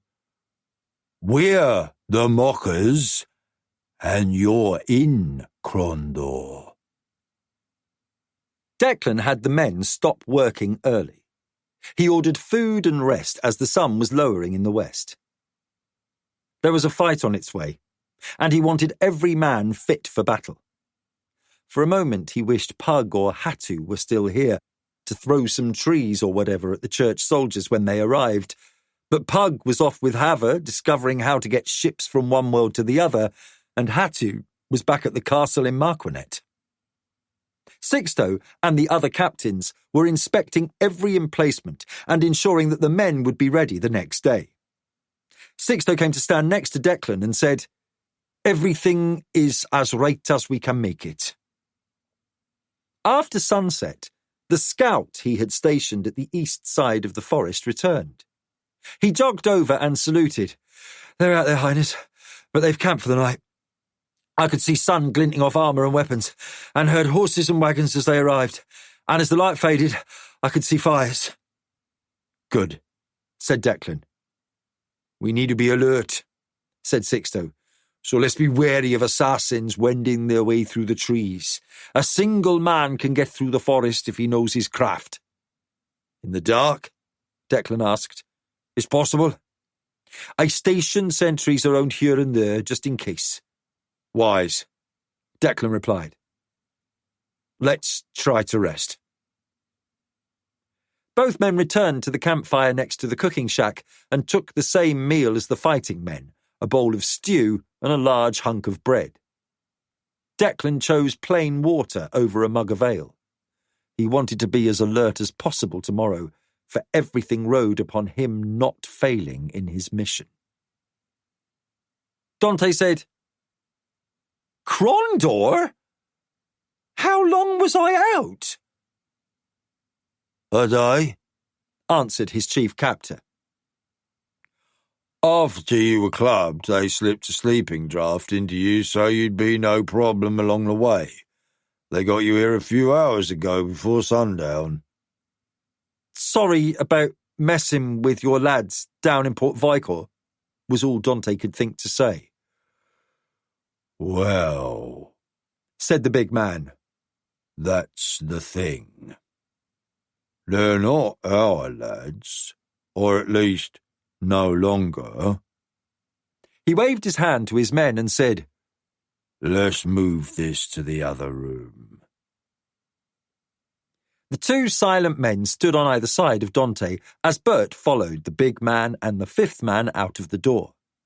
Dante moved and his escort moved along with him. The next room proved to be well lit, with 4 torches in wall sconces, a table and half a dozen chairs. 2 men moved the table to a corner and pulled 2 chairs around so Dante could sit opposite the big man. "Let's start with why you chose Port Vicor," said the leader as he sat down. "Came there with a friend on business and decided to stay. Looked a nice little city. The big man laughed.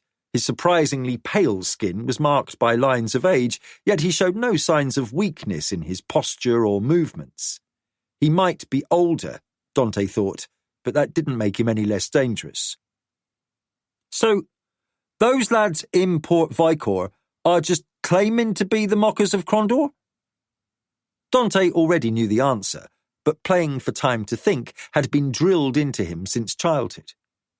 He anticipated he was in a situation where he'd be given some sort of choice, and if he didn't like either option, he needed to find a way out. Time to think was vital. They were, said the big man. He leaned forward and said, We run a very disciplined operation here in Crondor, and we have been for years, since before my great-grandfather was a boy. The mockers have been around almost as long as the city itself, and we are what you might call an institution. Dante slowly nodded in understanding. My family, much the same.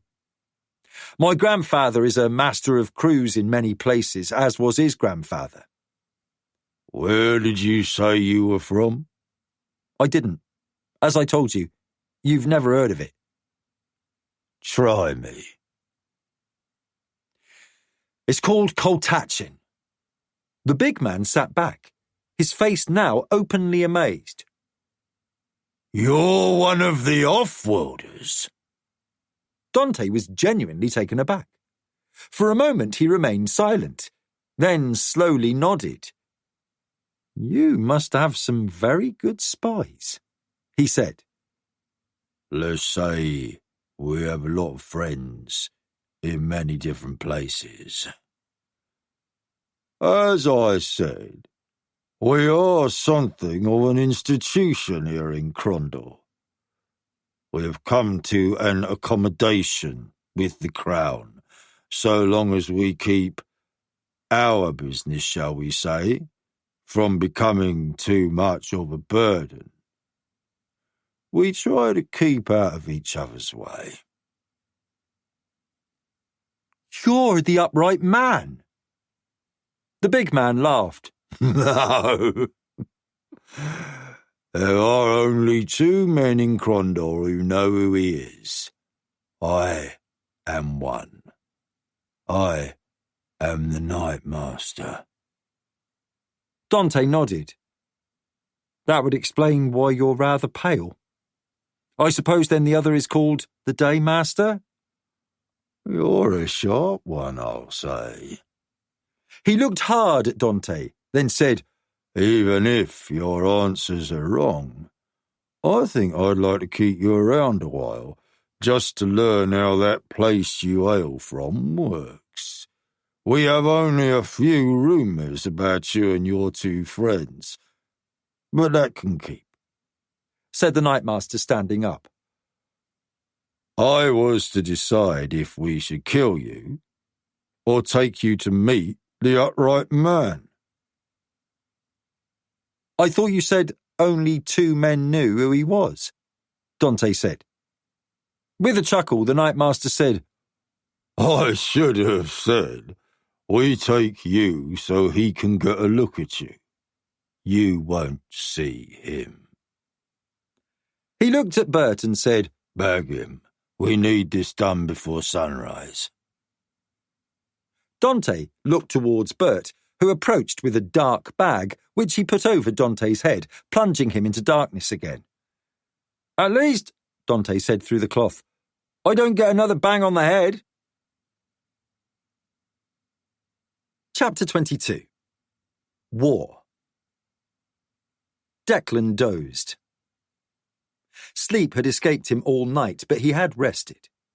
He'd been through enough conflicts to know that rest was vital, for that last bit of energy during a fight might be the difference between life and death. He came awake as he felt a sense of urgency fueled by the sound of men hurrying. He opened his eyes just as Sixto was about to awaken him. "They're here," said Sixto. "We had a man near the pit, and when he heard men fall into the trap, he fired a whistler into the clearing. A whistler was an arrow with a small shrill whistle tied to it. Declan had decided that a flaming arrow, while better to see in dim light, brought too much risk of fire, given all the dry debris in the clearing. Coming to his feet, Declan said, "I hope it didn't hit anyone." Sixto appreciated the dark humour and said, "Came close." So they didn't turn back. "Worked around the edge of the pit and found the board. Our scouts said they came across in single file but gathered into squads before moving forward. They should be here." A shout from the pathway was answered by the sound of arrows being loosed. More shouts and screams followed. Declan gathered his wits and saw that the sun was visible behind the trees and judged it to be perhaps half an hour after sunrise. "They must have started at first light," he said. He hurried up the ramp to the wall behind the earthen redoubt and saw that his archers were shooting at any figure appearing at the opening of the pathway. "Target practice," he muttered. Sixto said, "Something's not right. They're just throwing away men." The sky was growing lighter. It would be a bright day. Declan felt thankful they weren't doing this in the rain. But the deep shadows of the forest still masked anything beyond a few yards deep into the trees. "A diversion?" he asked. Sixto looked around, quickly scanning one side then the other. For what? "They can't send enough men through the forest to attack in force." Abruptly, the flow of church soldiers stopped, leaving scores of corpses littered around the entrance to the eastern trail. Then the sky began to darken. Declan looked up and saw no clouds. "Gods of our fathers," said Sixto. "What is that?" "Nothing natural," said Declan. "The light is just fading." The soldiers of Marquensis were also looking around in all directions as the very air around them took on an almost tangible feeling of evil, a miasma of anger and despair. "Stand fast!" Declan shouted. "Be ready!" To Sixto he said, "Get a runner to the west and have the captains bring up every man. This is where we will stand." Sixto ordered a runner to carry out the order, having to shake him by the front of his tunic to get his attention. After he had gone, Sixto said, "We're about to lose some men if it gets darker." Declan saw that some of the men were already starting to move back from the wall, and those at the rear of the redoubt were looking for a path of retreat. "Stand fast!" he shouted again. "If you break, we all die!" Then the older veterans, some who had been with Declan and Sixto in Garn's wound or had served with him fighting the Pride Lords, also began shouting encouragement to the younger soldiers. Declan felt the mood slowly shift back towards one of resolve. As the daylight kept fading, Declan shouted, "Torches!" Sixto softly said, "So much for them not attacking in the dark." Declan said nothing, waiting for what came next. Hattu sat in the library inside the castle at Marquinet, engrossed in a book detailing the history of the region, slightly amused at how a bandit had elevated himself to the role of First Baron with a ridiculous amount of puffery in the narration. He'd read every book there and was now circling back to those which had either interested or amused him the first time around. As he had discovered, a second reading of something he knew by heart still gave him an improved perspective. The second time he'd read this history, he had been utterly amused. As he had learned as a child in Koltachin, history was written by the victors. He felt as if something cold had touched him. Putting the book down, he sat motionless, listening for something, a sound on the edge of his perception. He felt more than heard anything, like a vibration that should have been a note of music but wasn't quite audible. He closed his eyes and used his ability to envision lines of energy stretched between opposing furies, and within a moment had found the source of his odd feeling. There was something so twisted and wrong about it that he felt a prickling on his skin as it turned to gooseflesh, the hairs rising on his arms and head. He distanced himself from the source of that terrible presence and opened his eyes. One familiar note remained. Declan. Hatu hurried through the palace to Balvin's quarters and motioned to the sentry to knock for him. The sentry did, and Balvin said, "Enter!" Hatu walked through the door, and before Balvin could speak, said, "Any word from Declan?" His expression was urgent. Balvin said, "A rider this morning brought a message after riding all night." He picked it up and read, "Church forces within sight, camped and apparently ready to attack tomorrow, which is today." "They're attacking now." Hatu's expression made Balvin alarmed. "How do you know?" Hattusili looked at Balvin with a pained expression. "It hurts." He had tears welling. Then, suddenly, he vanished. Balvin sat back, eyes wide. He paused for a moment, then ran to find the king. Declan stood atop the wall, looking down at the carnage littering the clearing between the first defensive trench and the trees to the east. He estimated that over 200 church warriors lay dead, less than half the distance from where the path intersected the clearing and the first line of defence.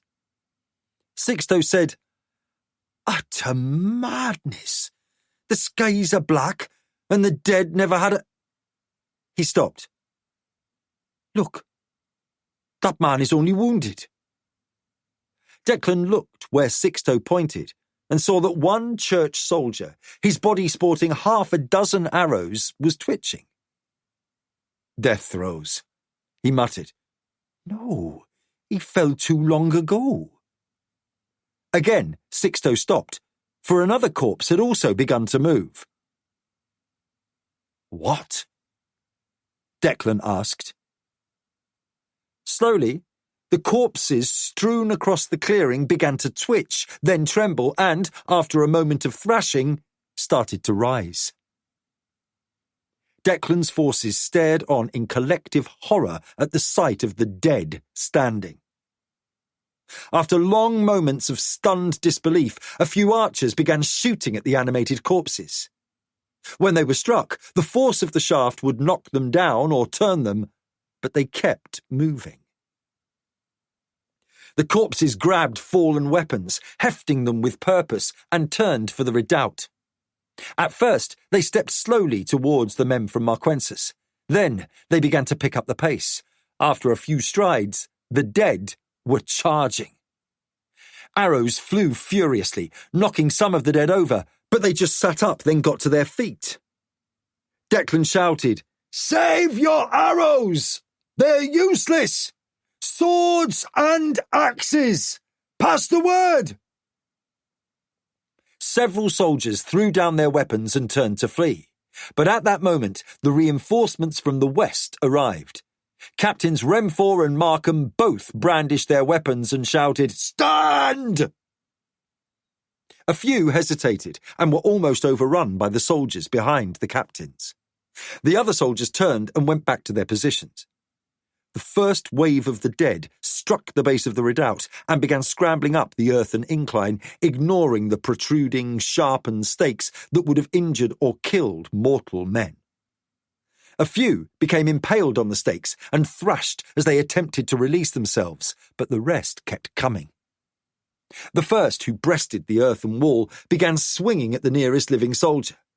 Corpses with dead eyes, covered in blood from their own wounds, some with helms gone, arrows protruding from their bodies, were a sight to terrify even the most battle-hardened warrior. Fear drove rage, and the men of Marquensis slashed at every creature within reach. A few were beheaded and fell back, only to try to regain their footing and resume their attack. The headless creatures felt blindly around in the dirt, seeking a weapon, or, if not finding one close, just returned to climbing back up the redoubt. I think it's time for the prince to move to the rear. No, Declan said. I'll not run. You are the only one here who is not allowed to die, Sixto shouted. Get to your brother and warn him. Look, Declan said, pointing to the fight below. Sixto turned and saw what had caught Declan's attention. Some of the dead were falling back, collapsed by wounds to their legs. Unable to rise, they flopped around like fish on a dock. A few rolled over and started crawling back towards the top of the earthen fortification. Chop them up, shouted Declan. Cut their legs out from under them. Sixto repeated the order, then said, We need to drive them back. Declan turned to the two captains who were waiting for his orders. He pointed to the still open gate behind their company and said, Markham to the right, Renfort to the left, circle and take them from the sides. Chop them into pieces, but do not let them over the top. As the two captains turned and divided the company into squads and began the ordered manoeuvre, Sixto shouted, Look! It took Declan a moment to see what Sixto was pointing to. Then he recognised that a dead Marquensis soldier was now moving, turning to attack the living defenders. The more of us they kill, the stronger they get, Declan shouted. He stared around frantically, seeing other Marquensis corpses starting to join the army of the dead. We need to chop them to pieces, said Sixto, or burn them to ash. Fire? Here? Declan shook his head. We set this forest ablaze and we're all dead. Not if we set it on fire and run like hell, said Sixto. These dead men are unrelenting, but they are not fast. Last resort, said Declan. That may not be long in coming, said Sixto. He turned, grabbed a young soldier who was close and said, Get to the camp to the west and have the horses there saddled and ready. I want 6 riders ready to escort the prince back to the city. Do you understand? The soldier's expression was halfway between terror and anger, but quickly resolved to a calmer state, and he said, Sir! He hurried off to carry out his order.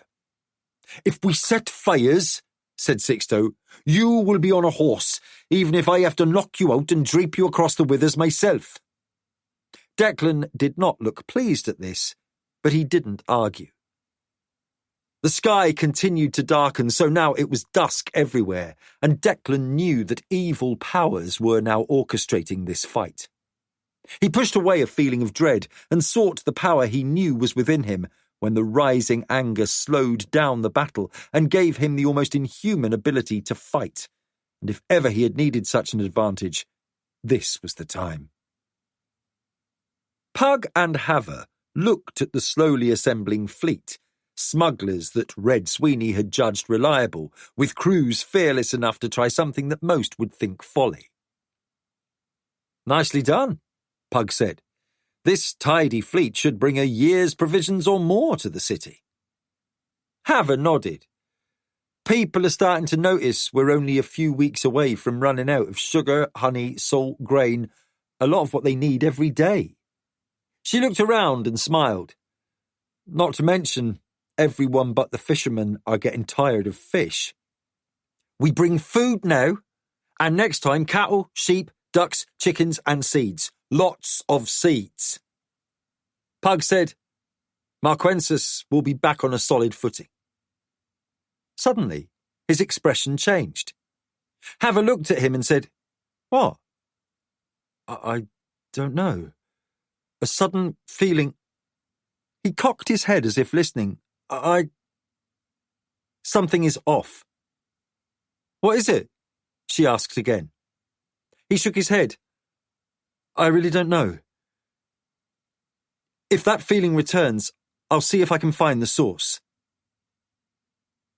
Red Sweeney approached from the town and reaching the end of the dock where Pug and Haver stood, said, 5 good ships and crew is all I could gather without risking fools and idiots. He glanced at the black-robed magician and said, This the fella you told me about? Red Sweeney, this is Pug. Red Sweeney extended a hand and Pug shook it. I've heard a lot about you, Pug said. And I've heard only a little about you, said the old smuggler. Apparently, you can take us all to another world. His tone was a mix of humour and disbelief. I can, said Pug calmly. Then he added, and I'll try not to drown you doing it. Red Sweeney laughed. That would be much appreciated. Abruptly, Nakor appeared next to Pug. Red Sweeney's eyebrows shot up and he stepped back reflexively. He was saved from falling off the wharf by Haver grabbing his arm. When the shocked smuggler was safe, Haver said, Red Sweeney, this is Nakor. Nakor nodded in his direction, then turned to Pug and said, Did you feel it? I felt something, said Pug, faint but noticeable. Nakor nodded emphatically. It's bad. Are you certain? Asked Haver as she let go of Red Sweeney's arm. For us, said Nakor. Stuff is muted. So our tricks, our senses are less acute. Things we would recognise on Midkemia are hard to recognise here, Pug said. It's bad, Nakor repeated. We need to go see. Where? Asked Pug. Somewhere over there, I think, said Nakor, waving in a general northwesterly direction. Pug looked at Haver and asked, Marquensis? Haver nodded and said, That's the general direction. I'll be back, Pug said to her. To Nakor he said, King Daelon's palace? Good place to start, said Nakor, and he vanished. Red Sweeney stood mutely astonished. Haver grabbed his arm again just in case. Pug said, I'd better go. Then he too vanished. After a moment, Haver asked Red Sweeney, Are you all right? The old smuggler took a deep breath, his eyes still wide, and he said, Now I believe we can go to a different world. Sixto and Declan stood ready as more of the dead crawled up the wall trying to reach them. For the time being, the men of Marquensis were holding their own, literally chopping up the animated corpses to the point at which they were unable to pose a threat. Declan saw that it was a struggle for his men to be turning blades on men they had fought beside just minutes before. More than one man fought back tears as he tried to cut up a man wearing Marquensis colours. A few soldiers here and there had fallen, only to rise and join the attack. But once the defenders understood the peril and realised their advantage was speed and mobility, the battle became more stable. Declan said, If we start gaining an edge, we can end this soon. I hope you are right, Sixto said, as an arm came over the top of the wooden wall. Before the dead enemy could pull himself up, Sixto lopped the arm off at the elbow, and the creature fell silently back. Of all the elements of horror confronting them, it was the corpse's silence that troubled Declan the most. There were no cries of battle or pain, not even a grunt or the sound of heavy breathing. Just dead men moving towards them with silent purpose. I now think going and fetching the special sand for these swords was an excellent idea, Sixto said. A lesser blade would be getting quite dull, I'm thinking. You've hacked off a lot of limbs. Bone tends to blunt the edge, Sixto observed. So it does, said Declan, as he decapitated another dead soldier trying to clamber over the wall. Now, if we can just keep our arms from falling off, Sixto said, while slashing another arm from a shoulder. "We may just get out of this without having to burn the forest to the ground." A quick survey reassured Declan that his forces were slowly making headway, as the soldiers of Marquensis had discovered their courage and were now methodically hacking up every dead foe that they could. A sudden blast of air struck, as if someone had opened a door in a warm room on the coldest day of winter and let in a frigid wind.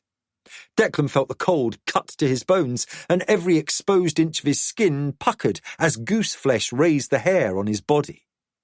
He faltered and barely got his sword up to dispatch the next corpse climbing the wall. He glanced at Sixto, who stood, eyes wide and shivering, and then he saw every soldier of Marquensis had also been numbed by the blast. Suddenly, they were freezing as the dead kept coming. Declan turned to Sixto and asked, "Are you all right?" Both men saw Declan's breath condensing in front of his face as he spoke. "Far from it," answered Sixto, and his breath also formed a cloud of icy mist. Declan saw his men falter, look at one another, expressions of panic everywhere. He shouted, "Hold!" But even as he shouted, he felt every fibre of his being rebel against this sudden shock. Sixto echoed the command, "Do not stop!" Declan could see his soldiers resume their fight, but the freezing wind and the darkness were undermining their resolve. He looked at Sixto and said, "Get ready to start the fires." Sixto nodded and headed for the steps down to the central court of the redoubt. Declan turned his attention back to the fight below and felt a stab of fear. His men were faltering, and he had no idea what he could do to change that.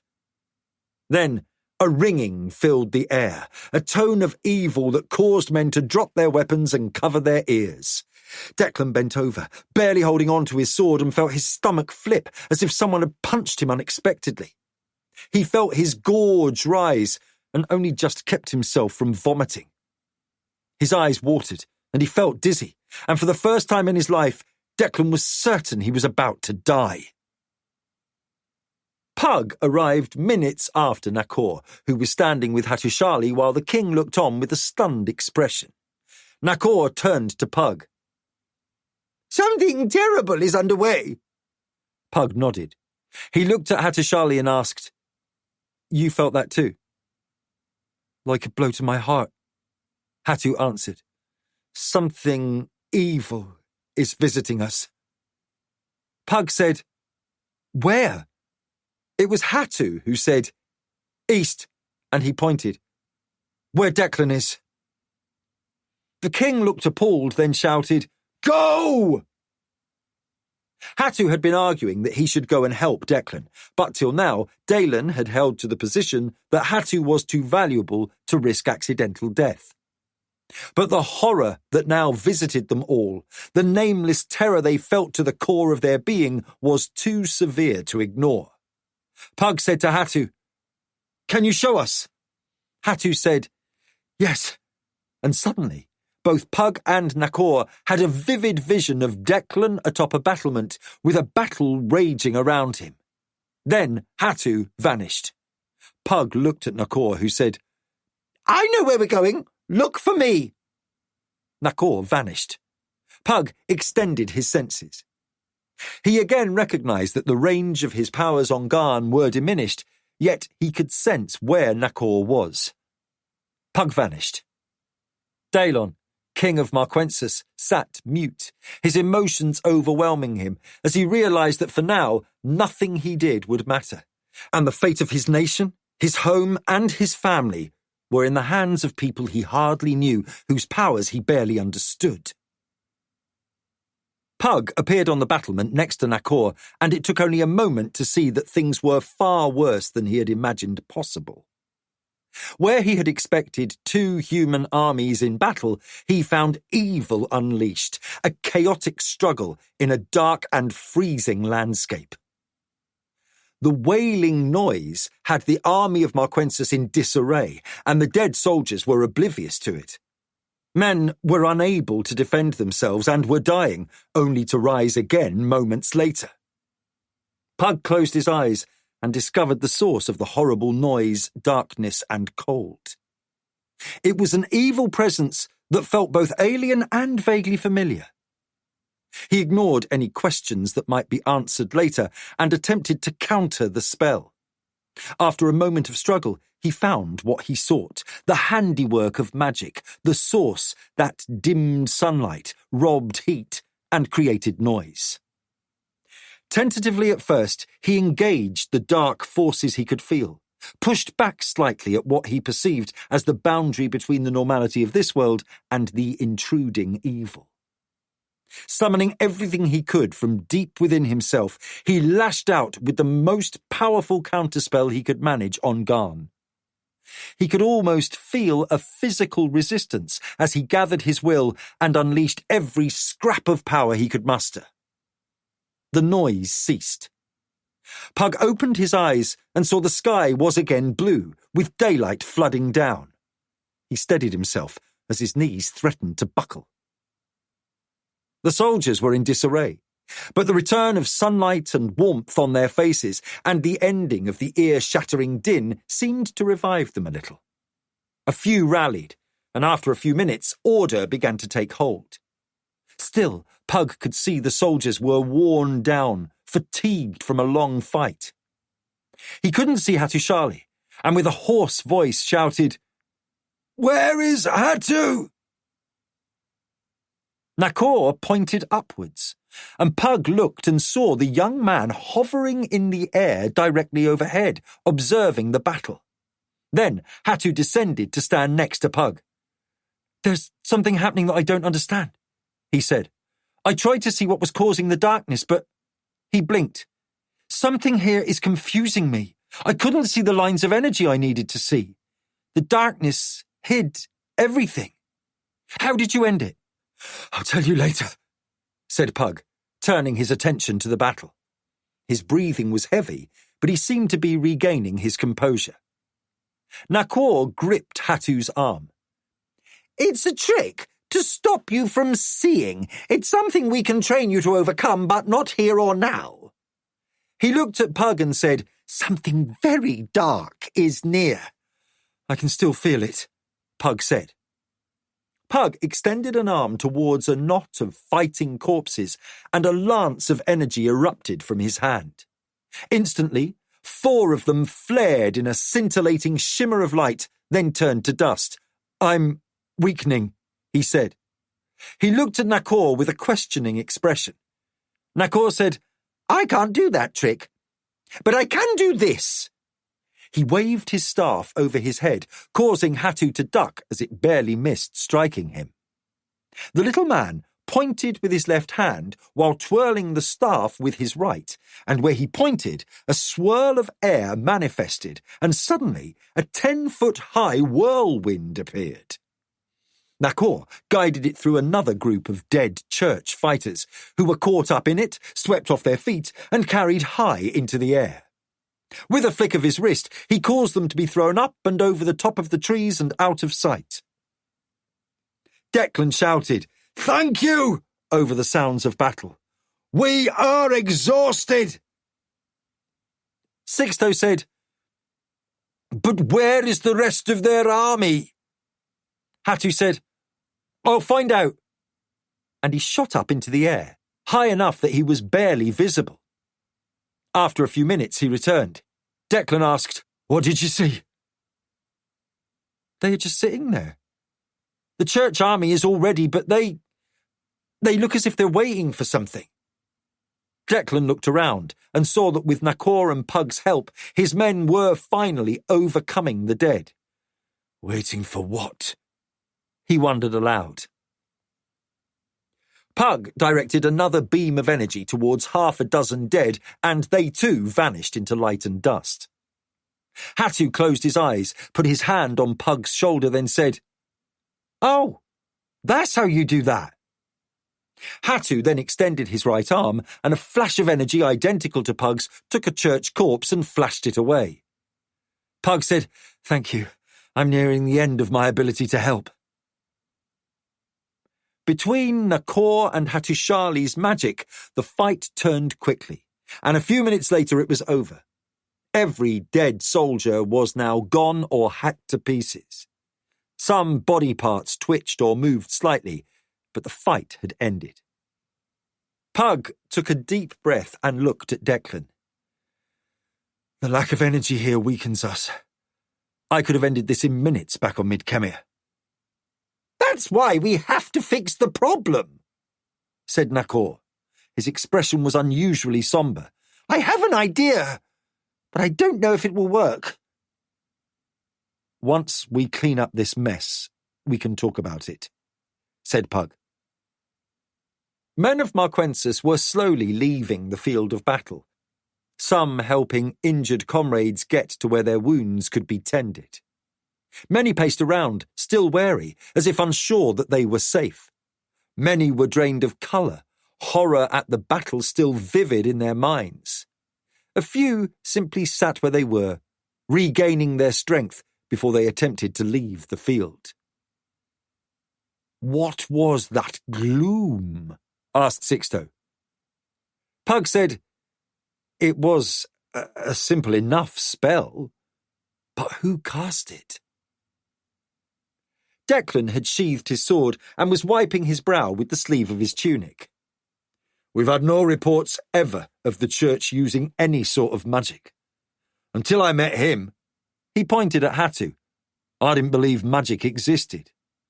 Not a lot here, agreed Nakor. Let's get the wounded cared for, rest, and wait to see what the church does next, Declan said.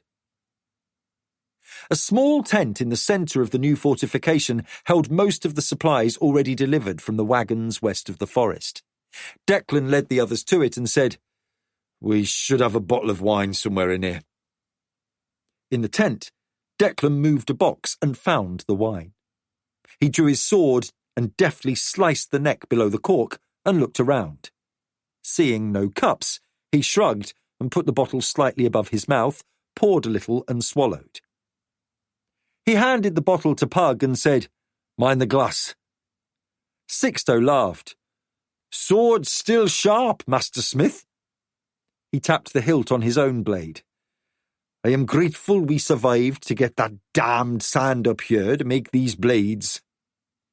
Declan laughed in return and said, There are still a few things I can do well.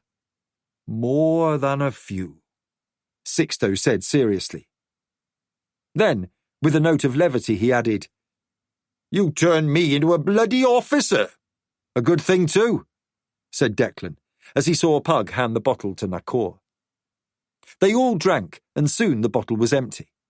Declan said, Get someone in here to organise things while I go see to the wounded. Sixto said, Yes, Highness. For an instant, Declan looked to see if there was any hint of mockery, as Sixto knew better than anyone how the use of that title still grated on Declan's nerves, but he saw nothing but respect from his long-time friend. Declan looked at Pug, Nakor and Hattusili and said, Without you, this day would have been lost. I thank you. It was the right thing, said Nakor. Bad things are happening, and whatever starts here will not end here.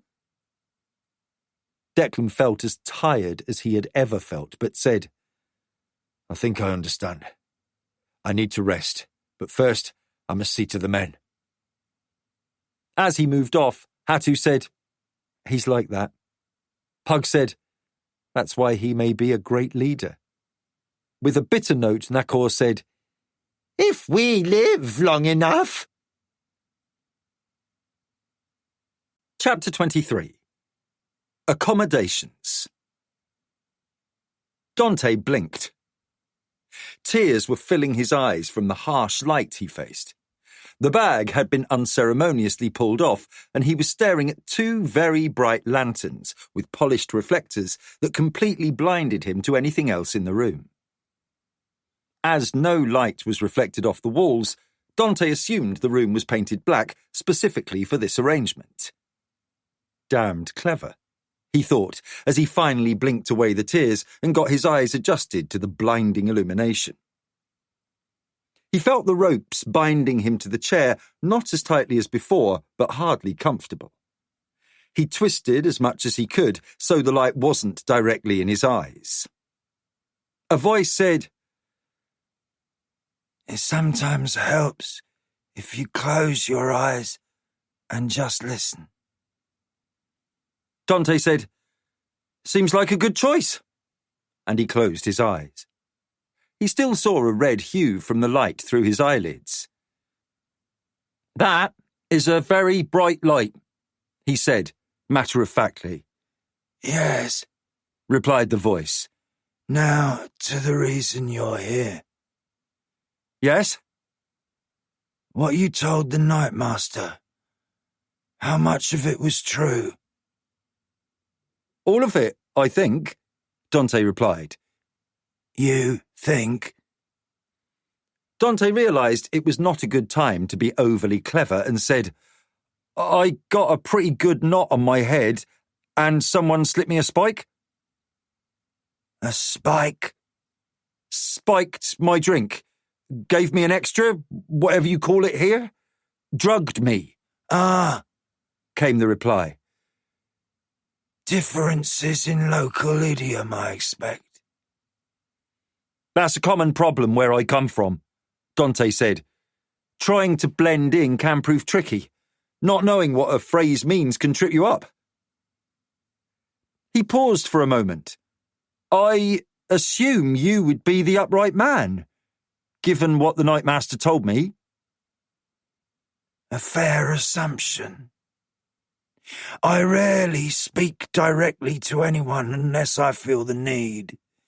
And you are a special case, so I felt the need." "Not that I object to having people think I'm special," said Dante, "except for the bangs on the head and the rest of it. I will say, Bert's a talent. I pride myself on not being obvious unless I want to be, and him having made me the first day makes him one clever spotter." "I take it from what you said previously and what you're saying now, you're not unfamiliar with the dodgy path." Dante laughed. "I like that. No, I'm not what you might call a law-abiding citizen on my world." "Care to explain?" Dante gave a sigh. "Lots of history there." "We have time," said the upright man. Dante gave as brief a rundown as he could on Coltachin, avoiding what he felt was unnecessary. It still took almost half an hour to tell his tale. When he finished, the upright man said, "So, something of a criminal empire." "Hardly an empire, but a nation, yes. A lot of what the masters of Coltachin have accomplished is through guile and deceit. People fear us because we convince them to fear us. The truth of what we can do enlarged by a lot of tales and rumours, most of which we created.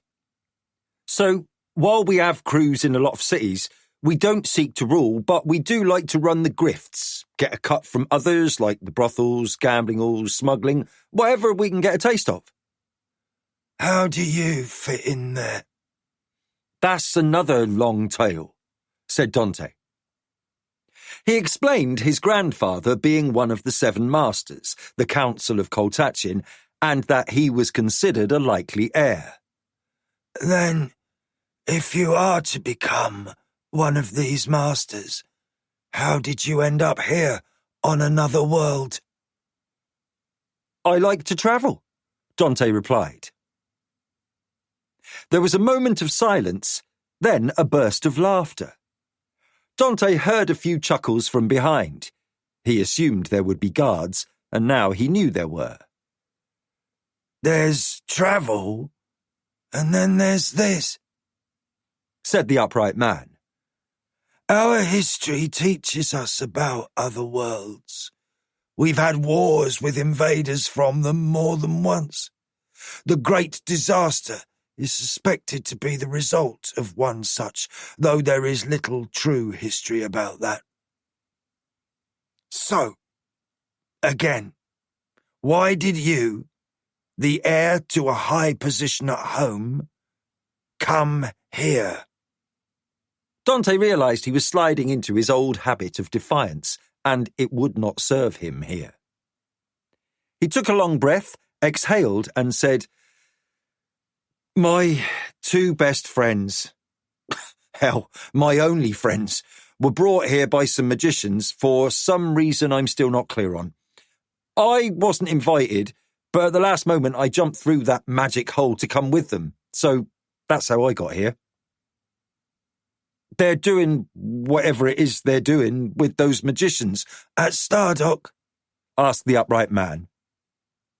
Suddenly Dante wondered if the mockers knew about Sorcerer's Isle. So he said, "Yes, I was at Stardock. Then we went to Port Vicor." Why? Again, knowing keeping as close to the truth as possible made lying easier, Dante said, "To commission a ship. My friend is a sea captain." I'll look into that at some other time. There was a momentary pause, then the upright man asked, So, why did you stay in Port Vicor? "I'm not much for sailing after an accident once. I do if I must, but I don't like it." He decided that trying to explain his captivity by the Sisters of the Deep was too complicated a story. But a port is a different matter. I've worked some good grifts in ports, cut a few purses, broken a few windows, picked a few locks since I was a lad. I noticed a decided lack of organised talent beyond the two gangs, and neither of them was local. Ah, said the upright man. To the heart of the matter. You sought to create a local mob. In one sense, said Dante. Maybe not a mob at first, but say a tidy crew to start. Explain, said the upright man. Dante tried to keep his experiences with the kids and his other observations to a minimum, but give the overall conclusions he had reached. When he had finished, he said, "So I then played the Keshians on getting their booty back." Clever. There was silence for a few moments, until Dante asked, "So, now what?" Now, I think it was wise to keep you alive. The lads you thought of as mockers were once, but they decided to head south and begin their own little mob. Once, ages ago, my predecessors would have sent a squad to crush them for disobedience. Since the Great Disaster, our resources are more limited. Once, the mockers controlled every harbour and dock from Yillith to the north in Yabon, west to Land's End, and had agents in Kesh and the Free Cities. Now, we just do well enough to control various enterprises here in Krondor and a few nearby towns. But that doesn't mean we lack ambition, said the upright man. It is logical that the first place we'd expand into would be Port Vicor, as it's the largest kingdom harbour in the west. Sarth, Land's End, and the rest would follow if trade warranted. My concern is twofold. Our future expansion, and not allowing another rival gang to rise up and challenge us before we're ready to move in. Dante said, "Makes sense. Getting rid of them before they dig in." So, as I said, I am pleased we kept you alive, because I want you to return to Port Vicor and continue creating havoc for the Keshians and my wayward lads, in particular, the self-styled leader of those false mockers, a boy named Lester Ving. I personally would love to have him sitting where you are now, so I could explain in detail why his end was coming, slowly and painfully. I understand, said Dante, relieved to know he would live to see the dawn. Short of that, I'll settle for his head. Send me that, and I'll reward you richly. I'll see what I can do, said Dante.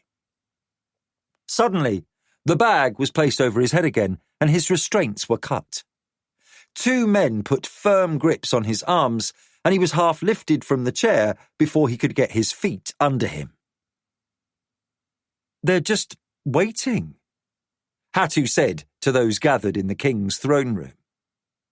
Too many people needed to hear everything Daelon had decided, so they all sat around the head dining table.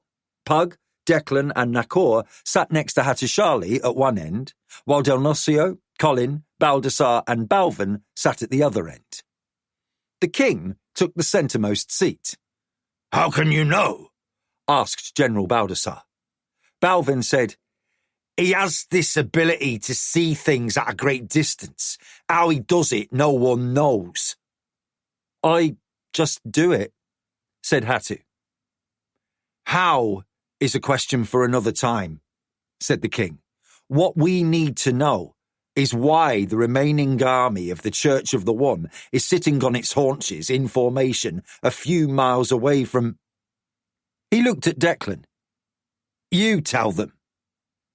We fought against the dead, said the prince. He was barely clean, having only had time for a quick wash and fresh clothing, while Pug, Hattusili and Nakor were still covered in dirt and dried perspiration from the fight. Declan gave a concise summation of the battle, sparing little of the horror he and the men under his command had faced. He finished by saying, It was the intervention of these 3. He indicated Pug, Hatu and Nakor, that saved our men.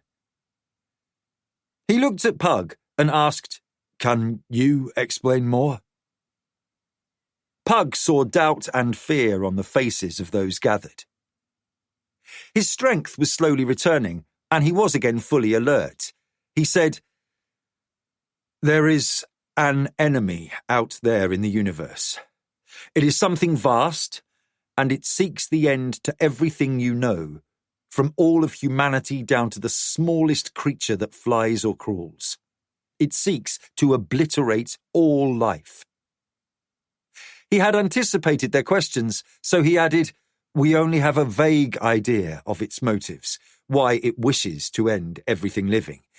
It's a complicated theory, so I'll share it with you later if you wish, but for now, I will say that Nakor and I have faced this threat more than once, and we have managed to fend it off. For a while, Nakor added. Seeing the expressions of Colin, Baldassar and Bernardo, he added quickly, We will have to do it again. Just what is this threat? Demanded General Baldassar. We call it the Void, said Pug. Again, after this council, I can attempt to explain it all, but understand I will be speaking of things you believed were myth and fable just hours ago. Explain now, said the king. We will try to understand. Pug glanced at Nakor, who gave a slight shrug of resignation, and the magician took a breath. To understand the void, first you must know something about the universes around you.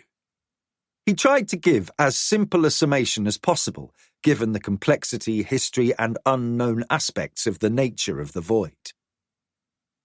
After a few minutes, it was clear that the subject was beyond the comprehension of those from Garn, except for Hattusili. So Nakor interrupted. At the start of everything, I mean the very beginning, everything split into good and bad.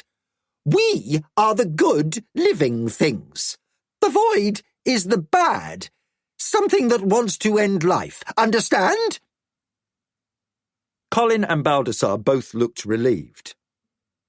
It was Delnosio who said, That's basic church canon. The one is good, everything that's not the one is bad. Nakor grinned. That's ironic. You see, your one is the void, and the church serves it. Even Pug looked surprised by that pronouncement. The church worships the void. Nakor gave a quizzical expression. They don't know they do, but yes. That feeling at the battle, a strange presence. It's the void. It's here. Pug was motionless for a moment, then slowly nodded. There was an alien presence, but it felt familiar. Old memories returned, and he said softly, "Sathanon, I felt it there." That other time, too, I think, said Nakor. The big fight where you... Pug held up his hand, not wishing to have to explain his two incarnations to those at the table who were ignorant of that fact. I know. He looked at Nakor and silently wondered what powers had brought them both back from death. I know you're right. Nakor said, And there's someone or something else out there that services the void. That darkness and noise. Somewhere the church has a necromancer or someone wielding death magic. Delnosio said, I barely understand half of what you're explaining, but I know the church and have lived within it most of my life. One thing does make sense. The actions of the church adamant and some of my brethren made no sense when I first was betrayed. These were men in power, men with almost nowhere to go above their current stations. Episcopos and generals, men who sometimes were at odds with me and my allies, but only in terms of expanding the church. It was more about how to do it, nothing else. Those serving the church adamant prefer to bludgeon people into obedience, to force them to their knees, whatever the cost. Fire and blood are their tools of choice. We of the Holy Orders preferred persuasion. From the accounts of wholesale killings throughout Sanjura, after the betrayal of me and my allies, it's clear the church adamant is now fully in control. The carnage will only get worse. You saw this coming? Asked Balvin. I knew there was something afoot, and my agents were trying to uncover those secrets for years before the sudden upheaval that drove me here. This I know. If the betrayers were working on behalf of this void, that finally makes sense of what seemed sheer madness to me. It was the king who spoke next. What you say is beyond my ability to fathom. But for the moment, my forces in the Dark Wood have an army that outnumbers them, 4-1? Just a few hours' march away. I don't care who they worship, only how to defeat them. As long as they wait, said Nakor, you don't have to do much. Which brings us back to my first question, said the king. What are they waiting for? Nakor shrugged and looked at Pug. Pug slowly pushed back his chair. Waiting to be told what to do next. I can return and see. Wait. Hattusili stood up. I've rested longer, and I can see from here. It was Nakor who said, When they do something, we'll know. Still, we now know that we have a big job after any fight in the Dark Wood.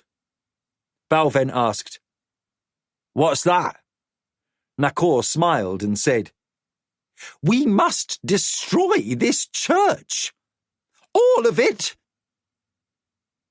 Pug took a sip of wine, considering what had been unfolding over the last few days. Nakor also seemed lost in thought, which seemed a rare condition.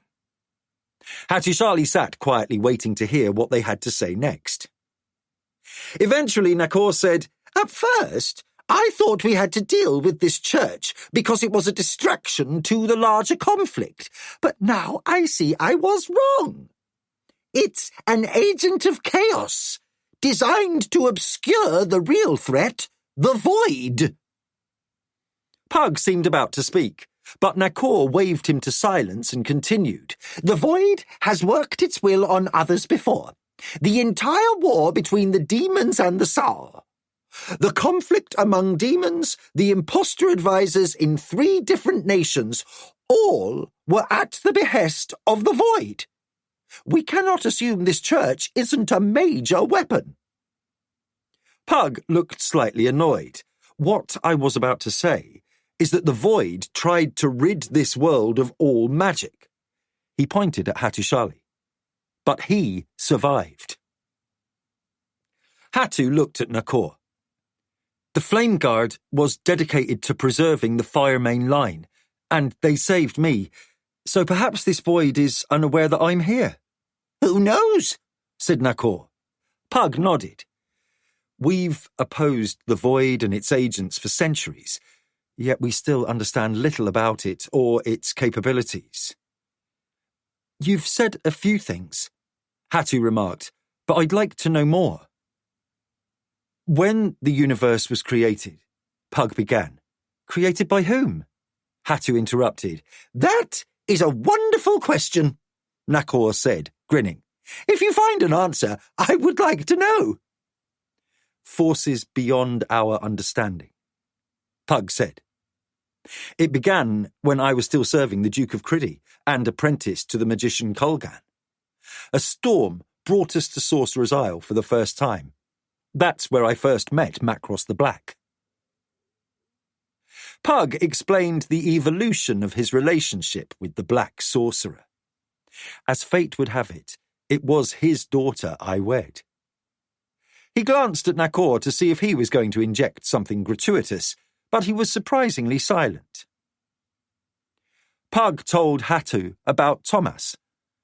On the same journey, my foster brother Thomas became separated from the Duke's party in the vast dwarven mines we were using to travel under the Grey Tower Mountains.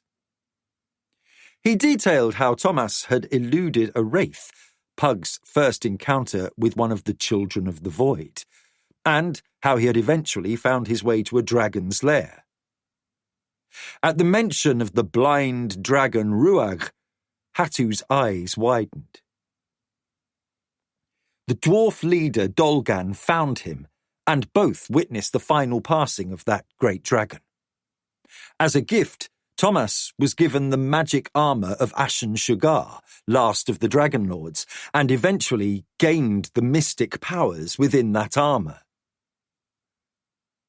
Despite all he had come to know about magic and other worlds, Hattusili was captivated by the story. By the time Pug had explained their search for Macross to find aid in confronting the darkness, Hattu was riveted. He hung on every word and seemed eager to ask questions, but remained silent.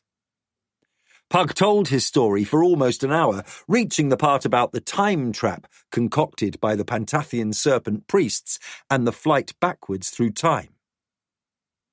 At last, Pug said, "When time stopped," Hattu blinked. "Time stopped?"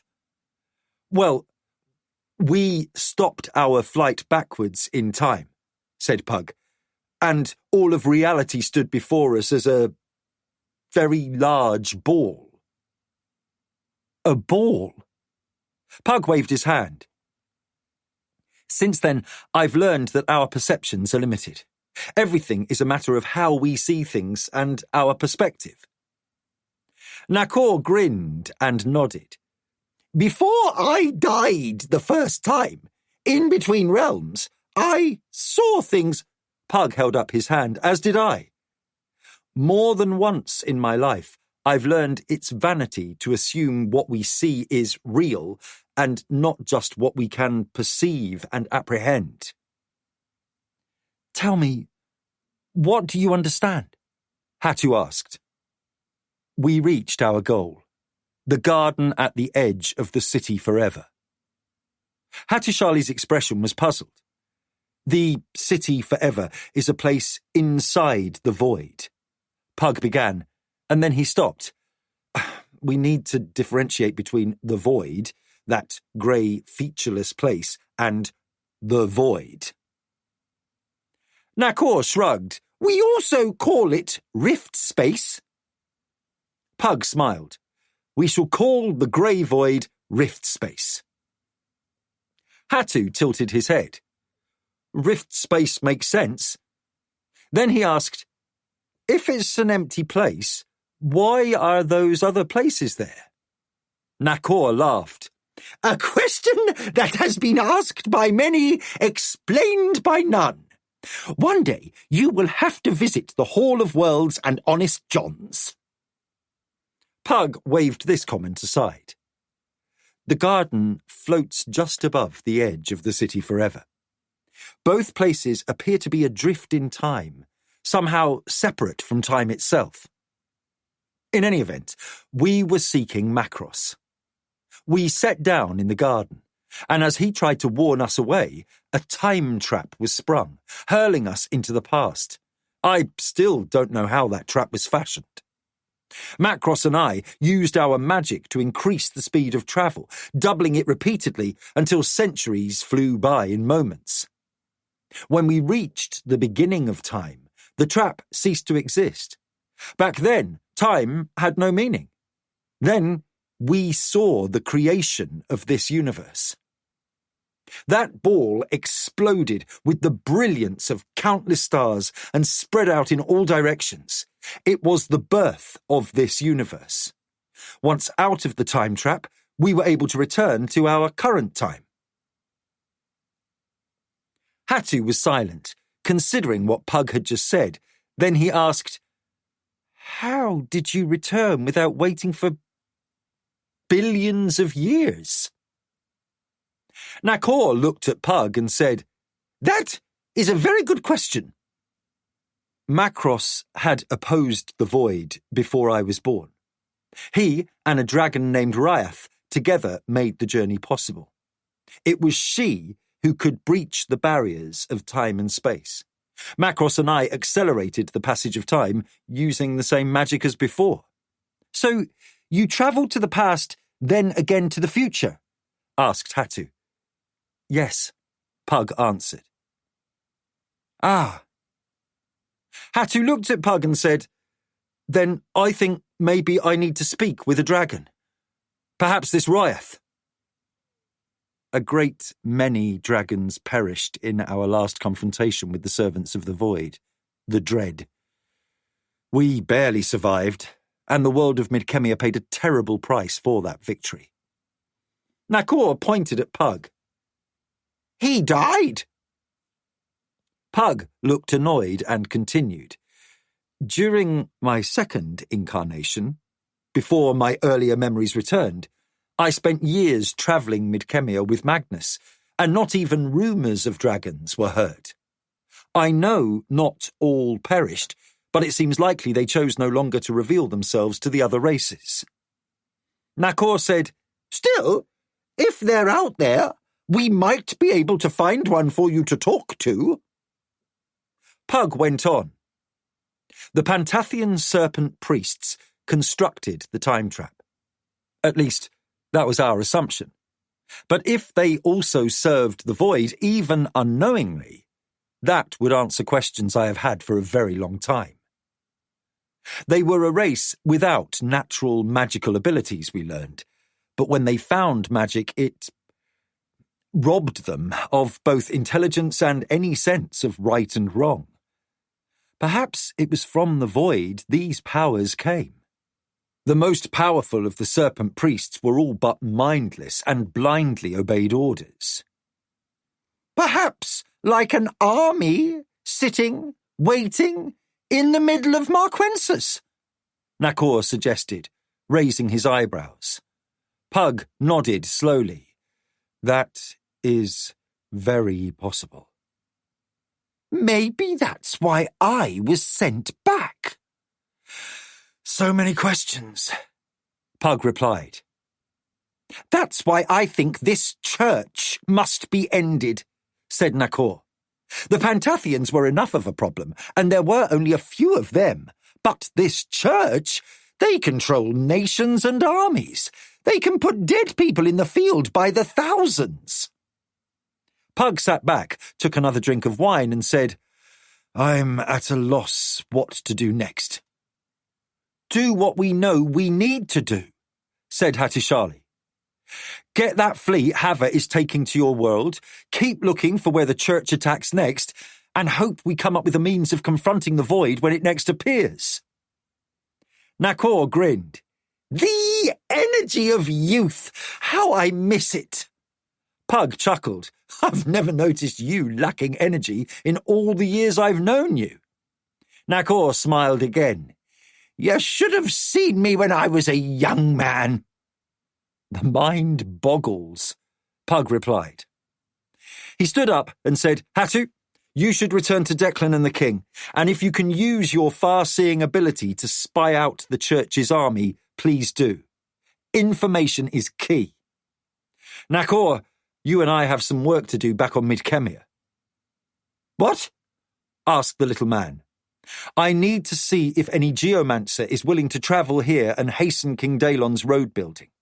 I've been putting it off, and now's the time. And then we both need to start looking for a dragon. Nakor nodded his head enthusiastically. I like that. I may have met dragons before, but if so, I don't remember. So it will be my first time. That is very interesting.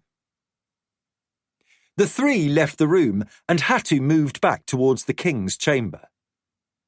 Nakor stopped and touched Pug's arm. Pug looked at him.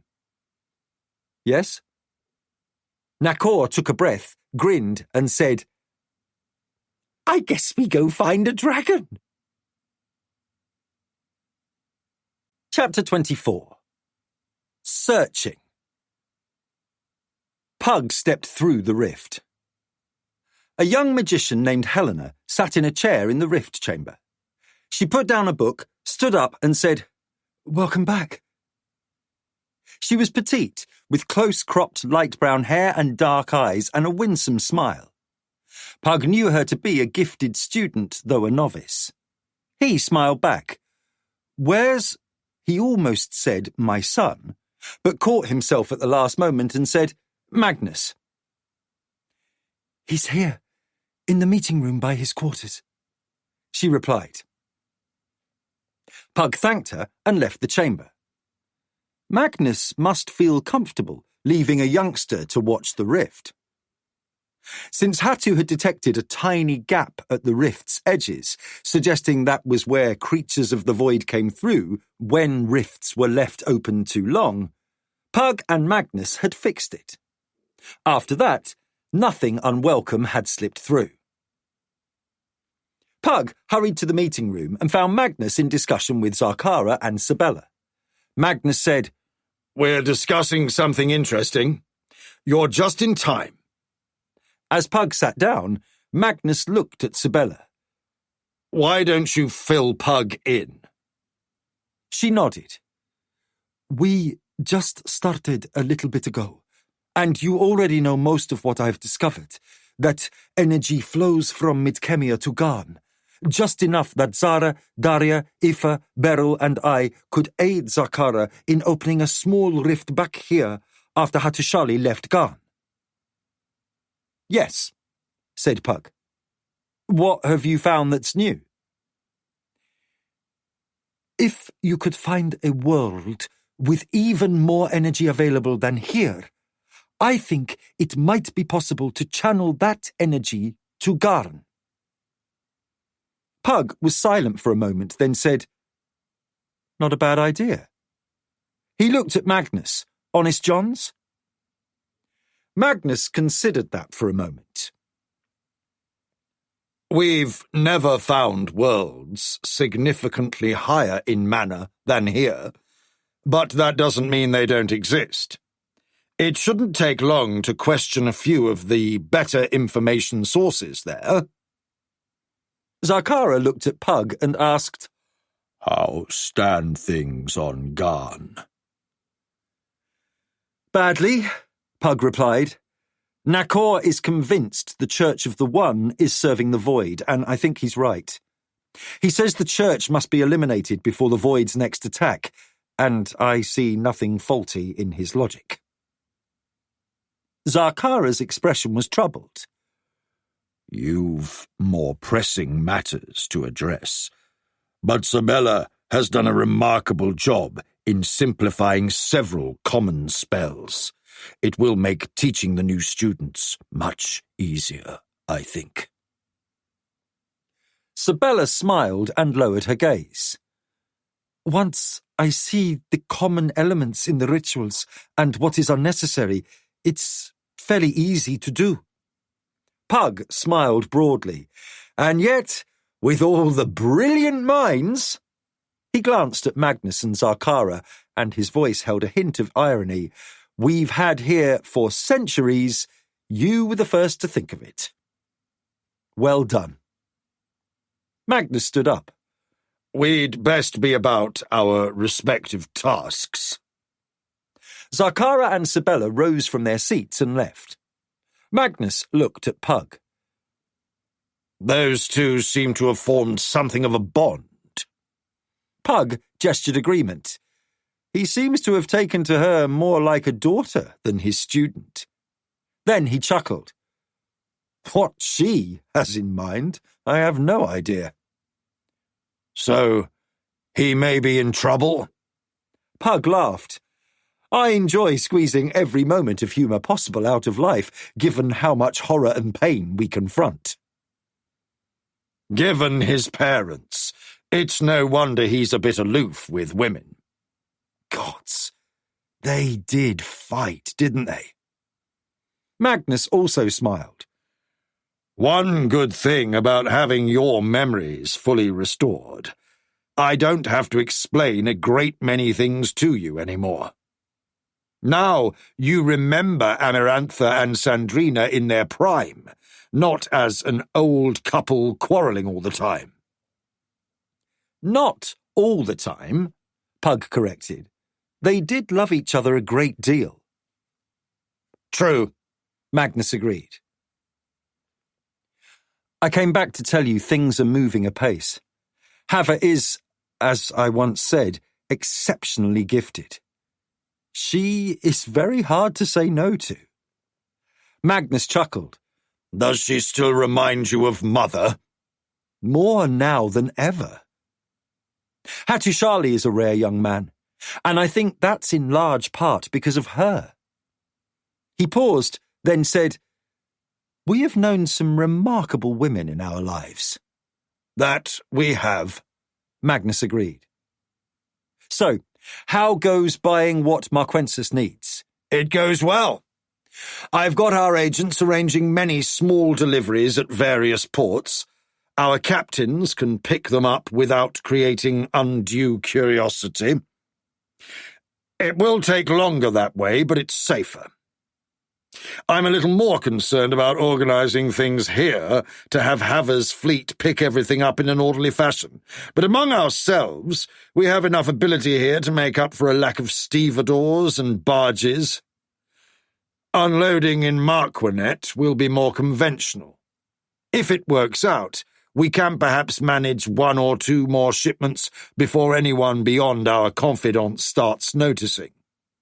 Good, said Pug. At this point, he had assumed no more authority on Sorcerer's Isle than previously, but now Magnus was deferring to his judgment more often. Where to now? Magnus asked. I think it best if I go back to Garn and see how the 2 geomancers you sent through are doing with that road between the Redoubt and Marquinet, and how Hava's doing with organising that fleet. He glanced around. By the way, Nakor? Magnus slowly shook his head and said, Who knows? He comes and goes like the wind. And has it ever been different? Pug agreed. Never. I'll be back as soon as I have new information. Magnus gave him a quick hug. Be safe. The embrace was unexpected. Even as his son, Magnus was always a bit distant. "I will," said Pug, leaving his son and mentor behind as he returned to the rift chamber. He entered, nodded to another student watching the portal, and quickly walked through. For a moment, he blinked as the light changed from a slightly overcast day on Sorcerer's Isle to brilliant sunlight at the sanctuary. He hurried quickly to discover Nakor, Hattushali, and Bodai in discussion at a table in the dining hall. "There you are," Pug said to Nakor. "I got bored," said Nakor, as if that explained everything. Pug nodded a greeting to the other two at the table and said, "What's going on?" "I fetched Bodai off the ship," Hattu began. "Obviously," said Nakor. "Get on with it."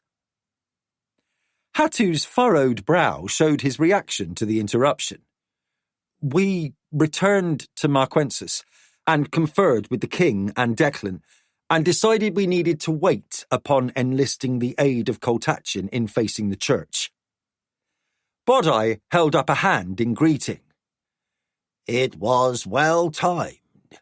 I was less than a day from changing ships for the last leg to the home island. The last ship would not be a merchant but a council ship, and everyone would have known who I am. Now, if anyone misses me, they'll probably assume that another passenger managed to fall overboard at night. Besides, I still had no idea what I was going to say to the other masters." "The truth often works," Nakor grinned, "though sometimes it doesn't." Bodai nodded. "True." "So, what have you discovered that has you all agitated?" Pug asked. "We're receiving rumours of odd goings-on Naitani," said Hattu. "Hava left this morning to return to Shechal to continue putting together a fleet. I pop over here when I know she's due back." Pug nodded. "You miss her." "I understand." Hattu's expression was a mix of humour and resignation. "I also do not want her to think I'm ignoring her. I've had to deal with her mood after getting lost in my own studies far too often." "Wise man," said Nakor. "The rumours?" Pug asked. "The entire continent is still in chaos, but something unusual is starting to happen." Hattu's concern was obvious. Nakor's expression betrayed impatience. "What is happening is that the children of the void may be stirring." Pug stepped back in shock. That rumour must be investigated. "That was what I was about to say when you turned up," said Nakor. "Where is this?" asked Pug. "In the centre of the continent is a massive plateau a mile above everything else, surrounded by mountains. There's some sort of stone city there, and it's full of these creatures." "Full of?" Pug asked. "How many?" "Hundreds," said Hattu. "Maybe more." Pug's expression was grim, and his complexion paled. "One wraith alone can be a challenge for all but the most powerful magic user on Midkemia. Here, I would be cautious facing one alone." Hattu's expression was determined. "You're not alone." "I understand," said Pug, looking at Hattu, then Nakor. Nakor indicated that he too understood. "They're all stone statues up there. It does no one any good to sit and worry about them now. Maybe later it will. I went snooping down in that big canyon." "Garn's wound," said Hattu.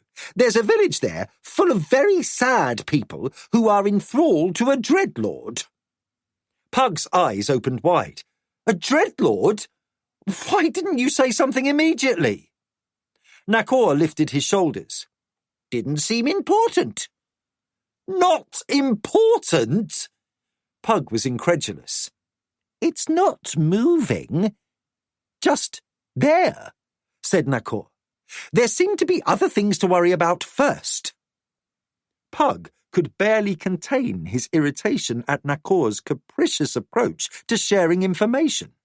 But he knew that arguing with him about what he should have done was a pointless exercise.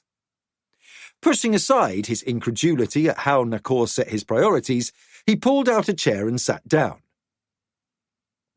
"Tell me everything," he said to Hatu, giving a sidelong glance to Nakor. Barely controlling his anger, he said, "I mean everything." It was Bodai who looked as if he was going to faint when Hatu finished detailing everything he had discovered with Rufio, Zarkara, and Nathan. Bodai trembled, and perspiration dotted his brow. "Are you all right?" Hatu asked his former teacher. "No," said Bodai.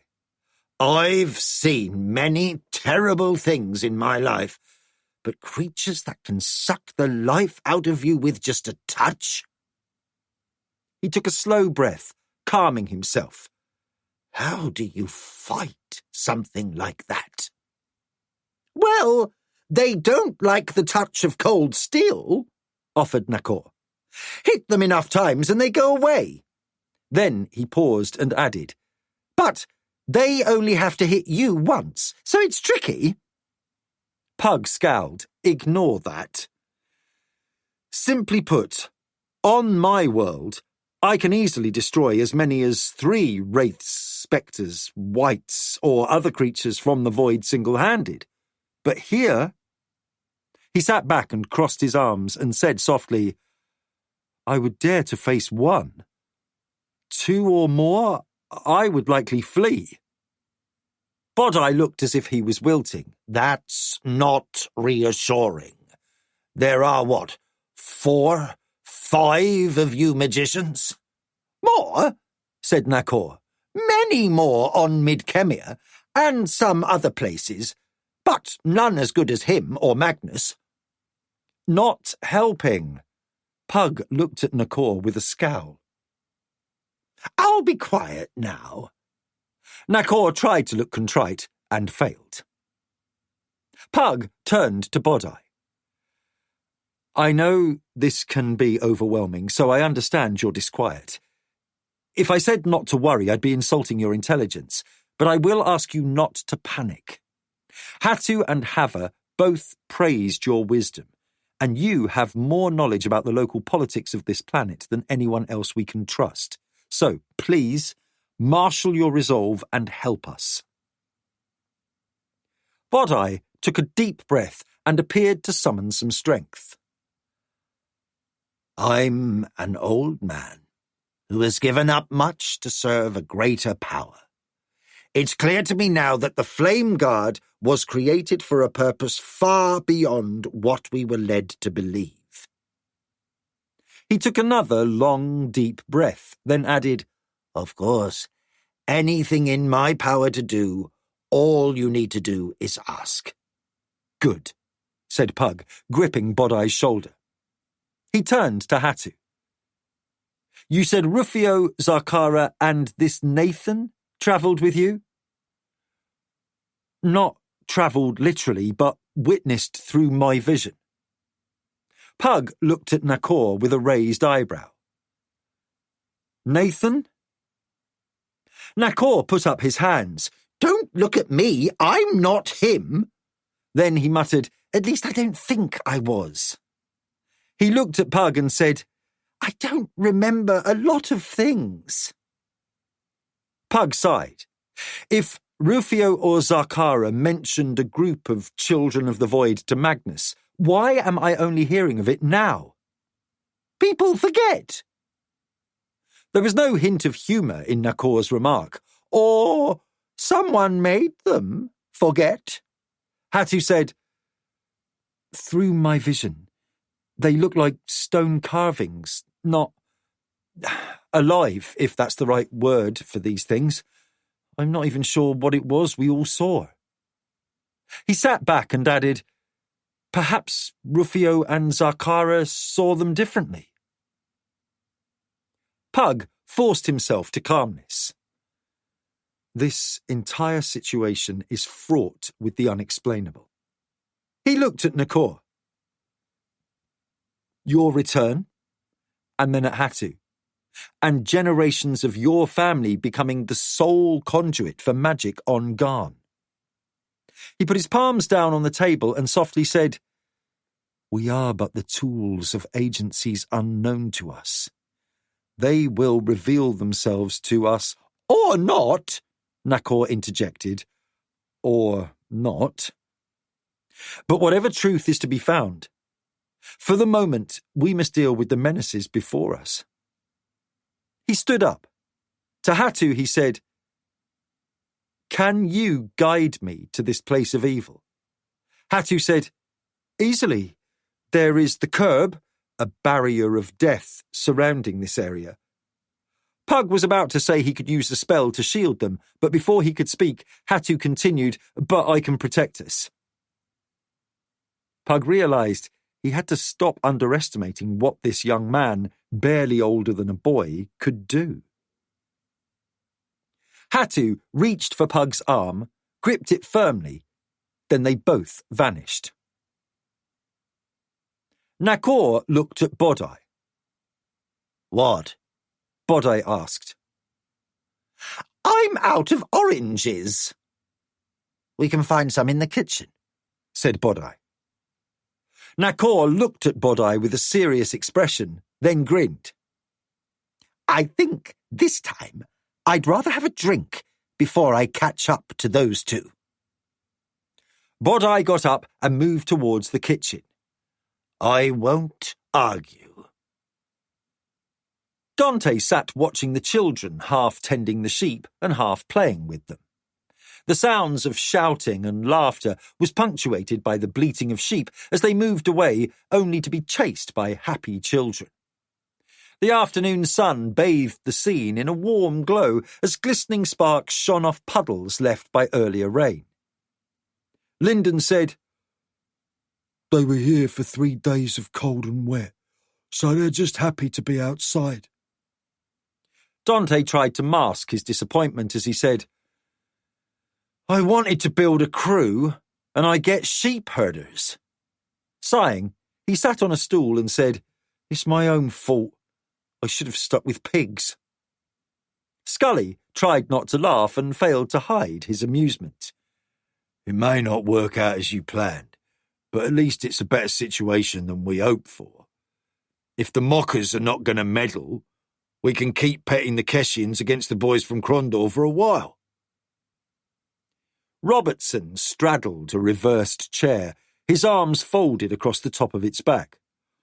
"And if we can deliver Lester Ving to Krondor, there's a sizable bounty for us." Dante was tired, and he needed to think. "I need to know more about those false mockers. From what little I've seen, I'd have guessed maybe they were 30 or 40 strong before the Keshians hit them. Guessing when someone else is risking a sword point is one thing, but when the blade's pointed at your own throat, that's a different matter." "Agreed," said Scully. "So what next?" "Information," said Dante. He almost grimaced. So much of his life had been spent acting out against the discipline and lessons his training demanded, yet here he was, taking those very lessons to heart and, by utilising them, acknowledging their wisdom. Still, survival was paramount, advancement next, and if this was the way to get to those goals, so be it. "How so?" asked Scully. "Who's ready to mingle in the streets with open ears?" "David, easily," said Robertson. "He's a quick one, catches on fast. Mark as well. The older lads have a better knack for staying alive." "Where's Healer?" Dante asked. "Got an ill sheep. Trying to see if it's something might turn the whole flock sick." "Wonderful," said Dante sarcastically. "Just what I need now, a plague." He stood up and said, Get David and Mark ready to travel. They'll be leaving with me in an hour. Dante made his way to the large shed used to store tools and found Hela with a circle of children tending to a ewe that was lying on her side. "What's this?" he asked. "I found her like this, and I dragged her here to keep the other sheep safe," said Hela. "How long ago?" Dante asked, pushing past the children. "Less than an hour ago." "Let me see." He knelt and saw the ewe's abdomen was distended, as if she had swallowed a balloon. He nodded and said, "Kids, go to the house." When they hesitated, he shouted, "Now!" They scurried to obey, and he pulled a knife from his belt. "You gonna kill her?" asked Hela. "No," said Dante. "It's simple bloat. I worked at a farm as a youngster for a few months and saw this before. Now watch." He felt her ribs, and between the last rib and hip, he put 2 fingers down with his left hand. Then, with a quick downward jab with the knife, punched a small incision. A hiss of released gas and a foul stench were accompanied by an indignant bleat. Dante pressed down to hold the incision open as the gas escaped, and after a moment, the ewe started kicking with her back legs. Then she scrambled up and fled out of the open door back to the pasture. "It's all that damned wet grass. They eat too fast and they can't belch out the gas. Have the kids watch the others for distress, and you saw where to cut, between the last rib and hip, and don't go any deeper than when you hear the gas." "Smell it, you mean?" said Hela. "Whatever gets it done," said Dante. "Keep a watch for the cut festering, but if it doesn't, the sheep will live. If this wet weather keeps up, we might have to cut some of this grass. Fat mutton is good, but dead sheep aren't."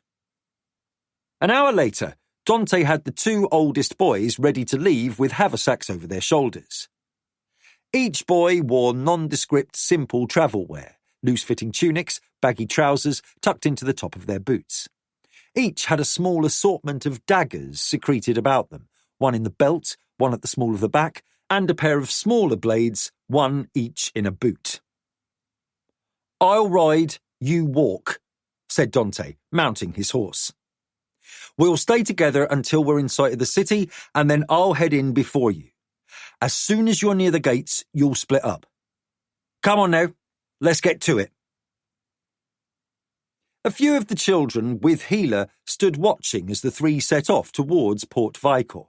"Now," said Dante, as he walked his horse so the boys could keep up, "we start with your legends." "Legends?" said Mark. "What's that?" "The lie about who you are. You need to learn it like it's truth, so you don't accidentally say something to botch the con. Got it?" David nodded, but Mark looked doubtful. "This may be a very long ride," Dante muttered. Hatu said, "The last time I saw that city, or whatever it is, was in a vision. Even then I felt the curb encircling it, and I had to defend against that harming us through my vision. This time we're going there physically, so I don't know what to expect." Pug looked first at Nakor, who nodded his understanding, then at Hatu and said, "Get us to a location close to this barrier, and we'll examine it before we cross." Hatu nodded and said, "Ready?" He reached out and put his hands on their shoulders, and immediately they stood on a wind-swept granite ledge atop a rocky precipice. "I can feel it," said Nakor. "As can I," Pug said. Hatu looked towards a cliff face which rose hundreds of feet. He pointed to the west and said, "That way lies the curb. I feel it too. I think we'll all know when to stop moving towards it."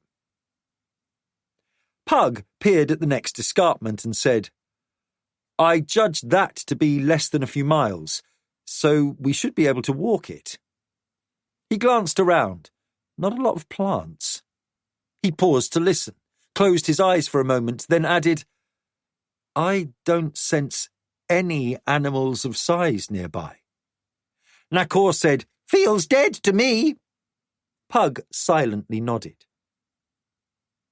They began walking, and each felt a rising sense of risk with each step they took.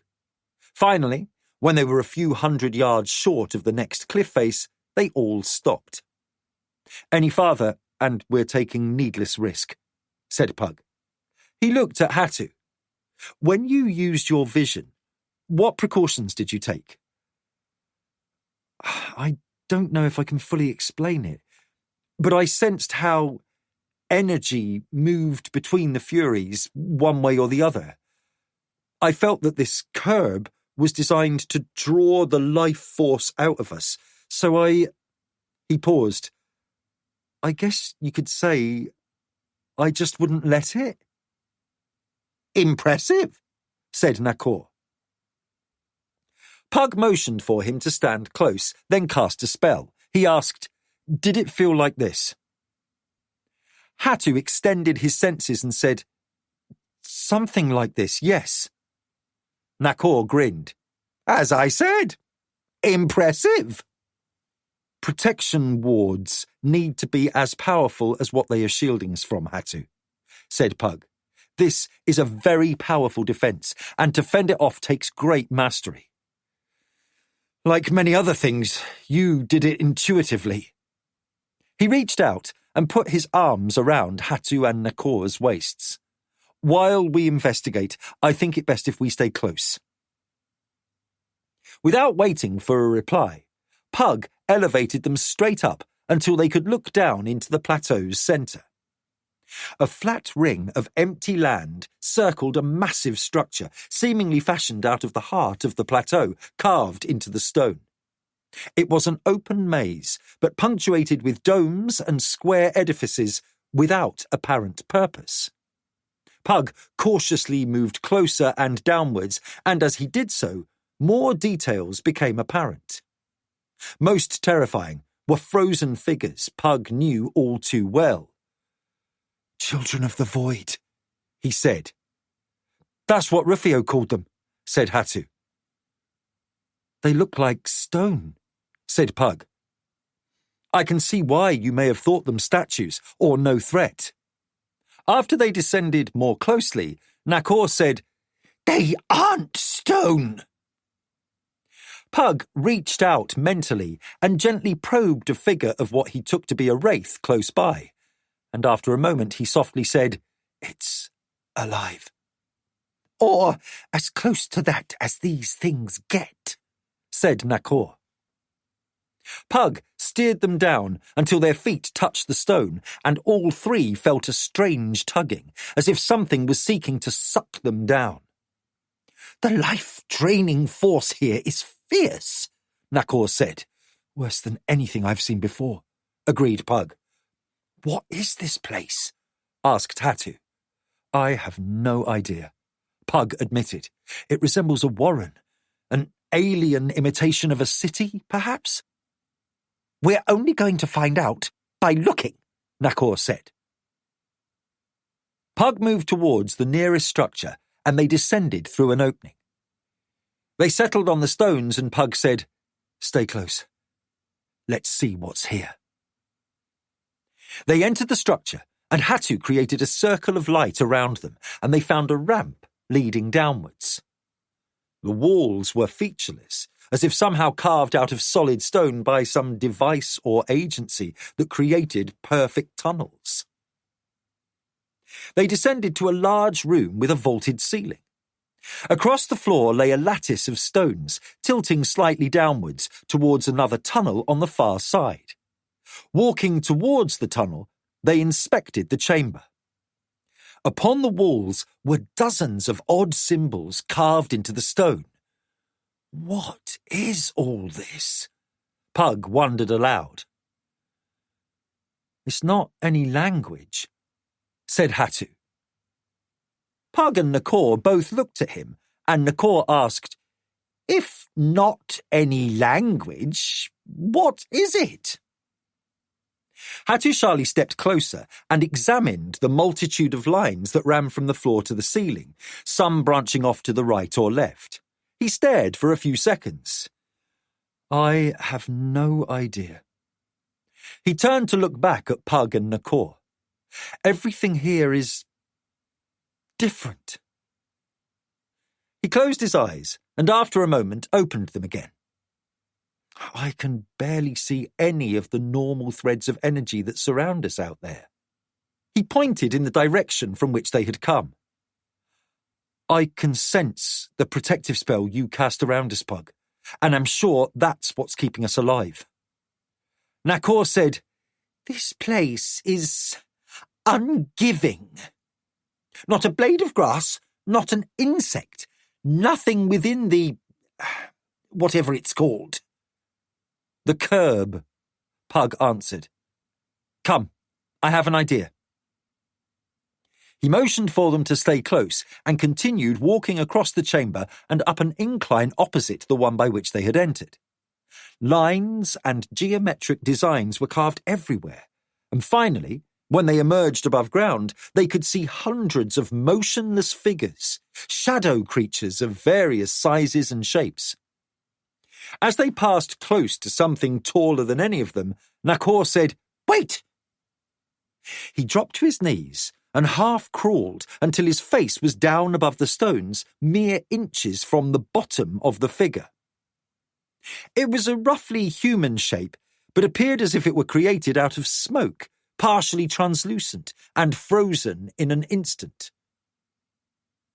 What are you doing? Pug asked.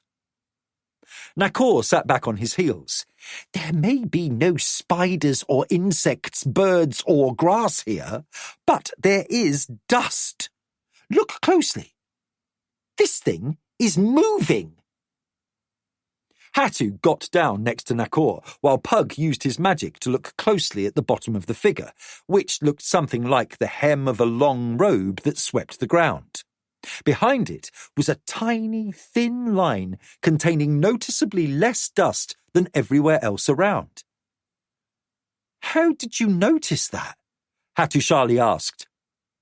Noticing things is how a gambler stays alive as long as I have.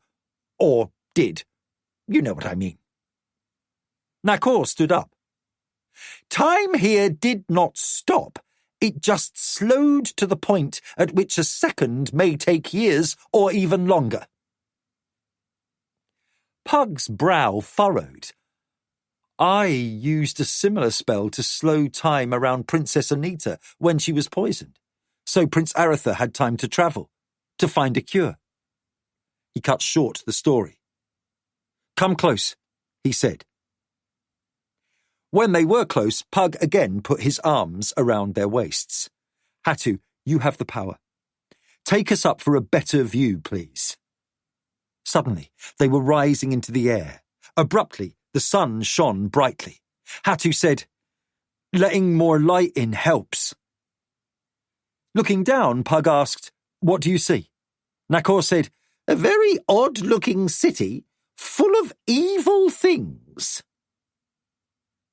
Hattusili took a moment, adjusted his senses to the energies that now flooded his senses, then said, It's a dome. In an instant, they again stood at the edge of the plateau.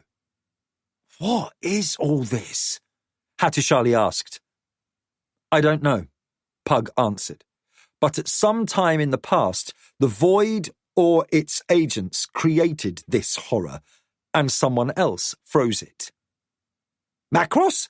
Said Nakor. Pug's eyebrows rose and his eyes widened, but before he could speak, Nakor said, This world has no apparent divinities or celestials.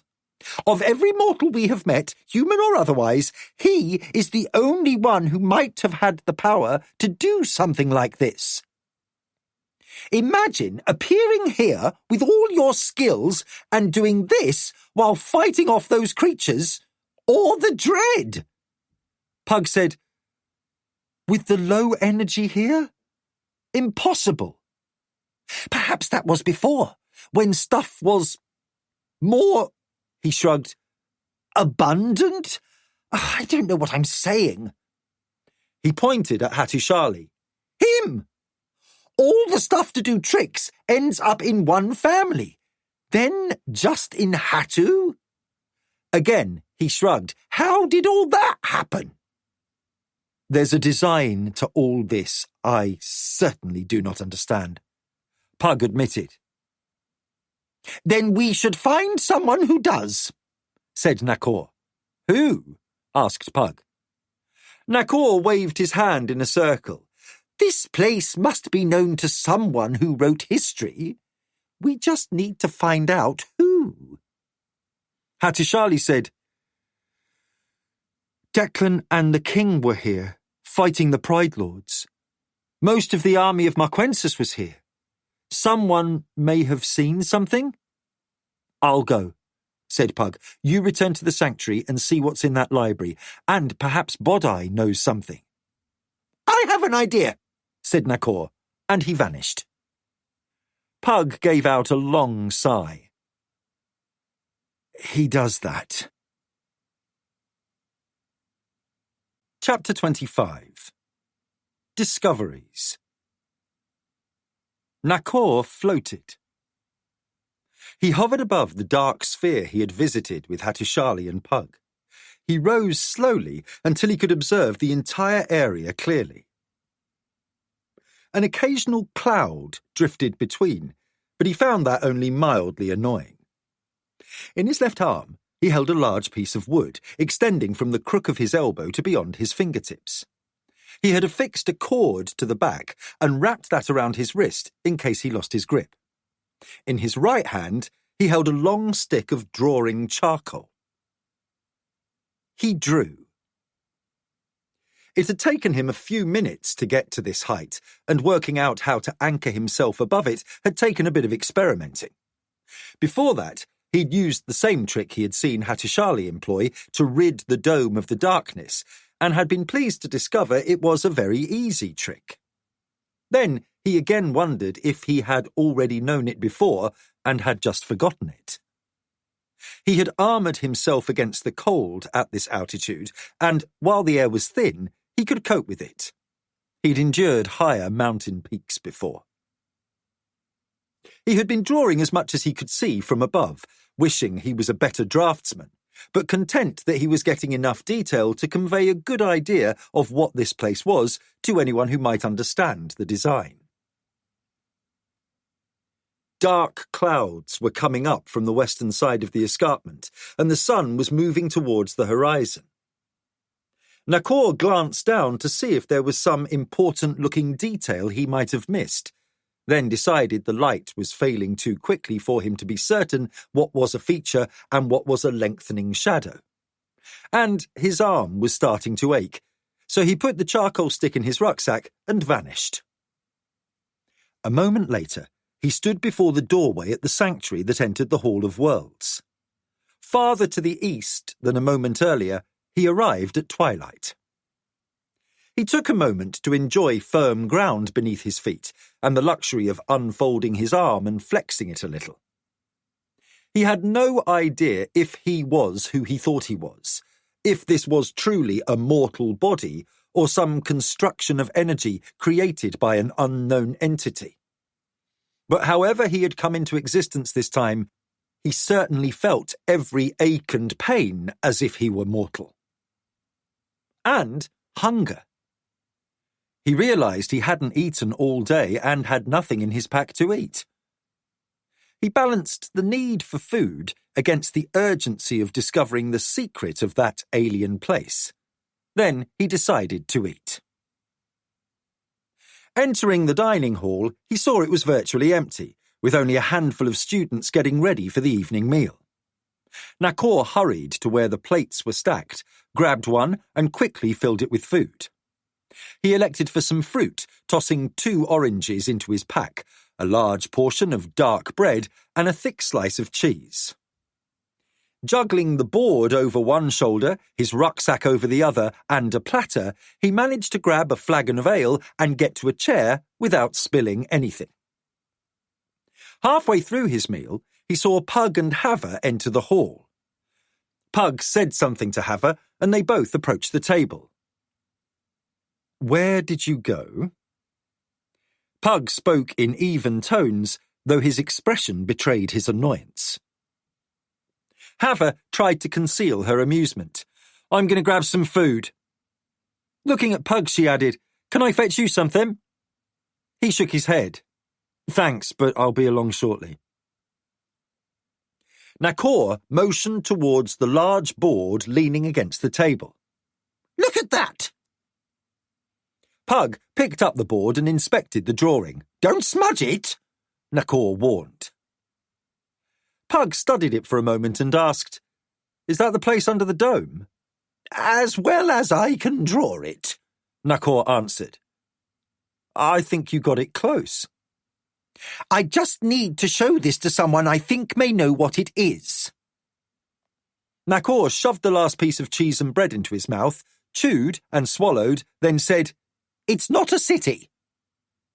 "It's big enough to be one." Nakor said, Damn! "What?" Pug asked. I left my staff there. This damned low-energy place. Still, I better get on.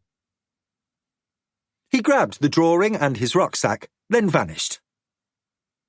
Hava returned just as Nakor disappeared and said, "I will never get used to that, I swear. Where's he off to?" Pug looked at her. "I don't think even the gods know where he goes." "Better get something to eat," she advised as she sat down. "A swarm of hungry workers is about to descend, and if you want any of the good food, you need to be quick." Pug smiled. "There are moments when you do very much remind me of Magnus's mother." "Is that a good thing?" Hava asked. Pug smiled. "It's a very good thing." He turned and moved towards the food tables. Dante halted his horse and dismounted.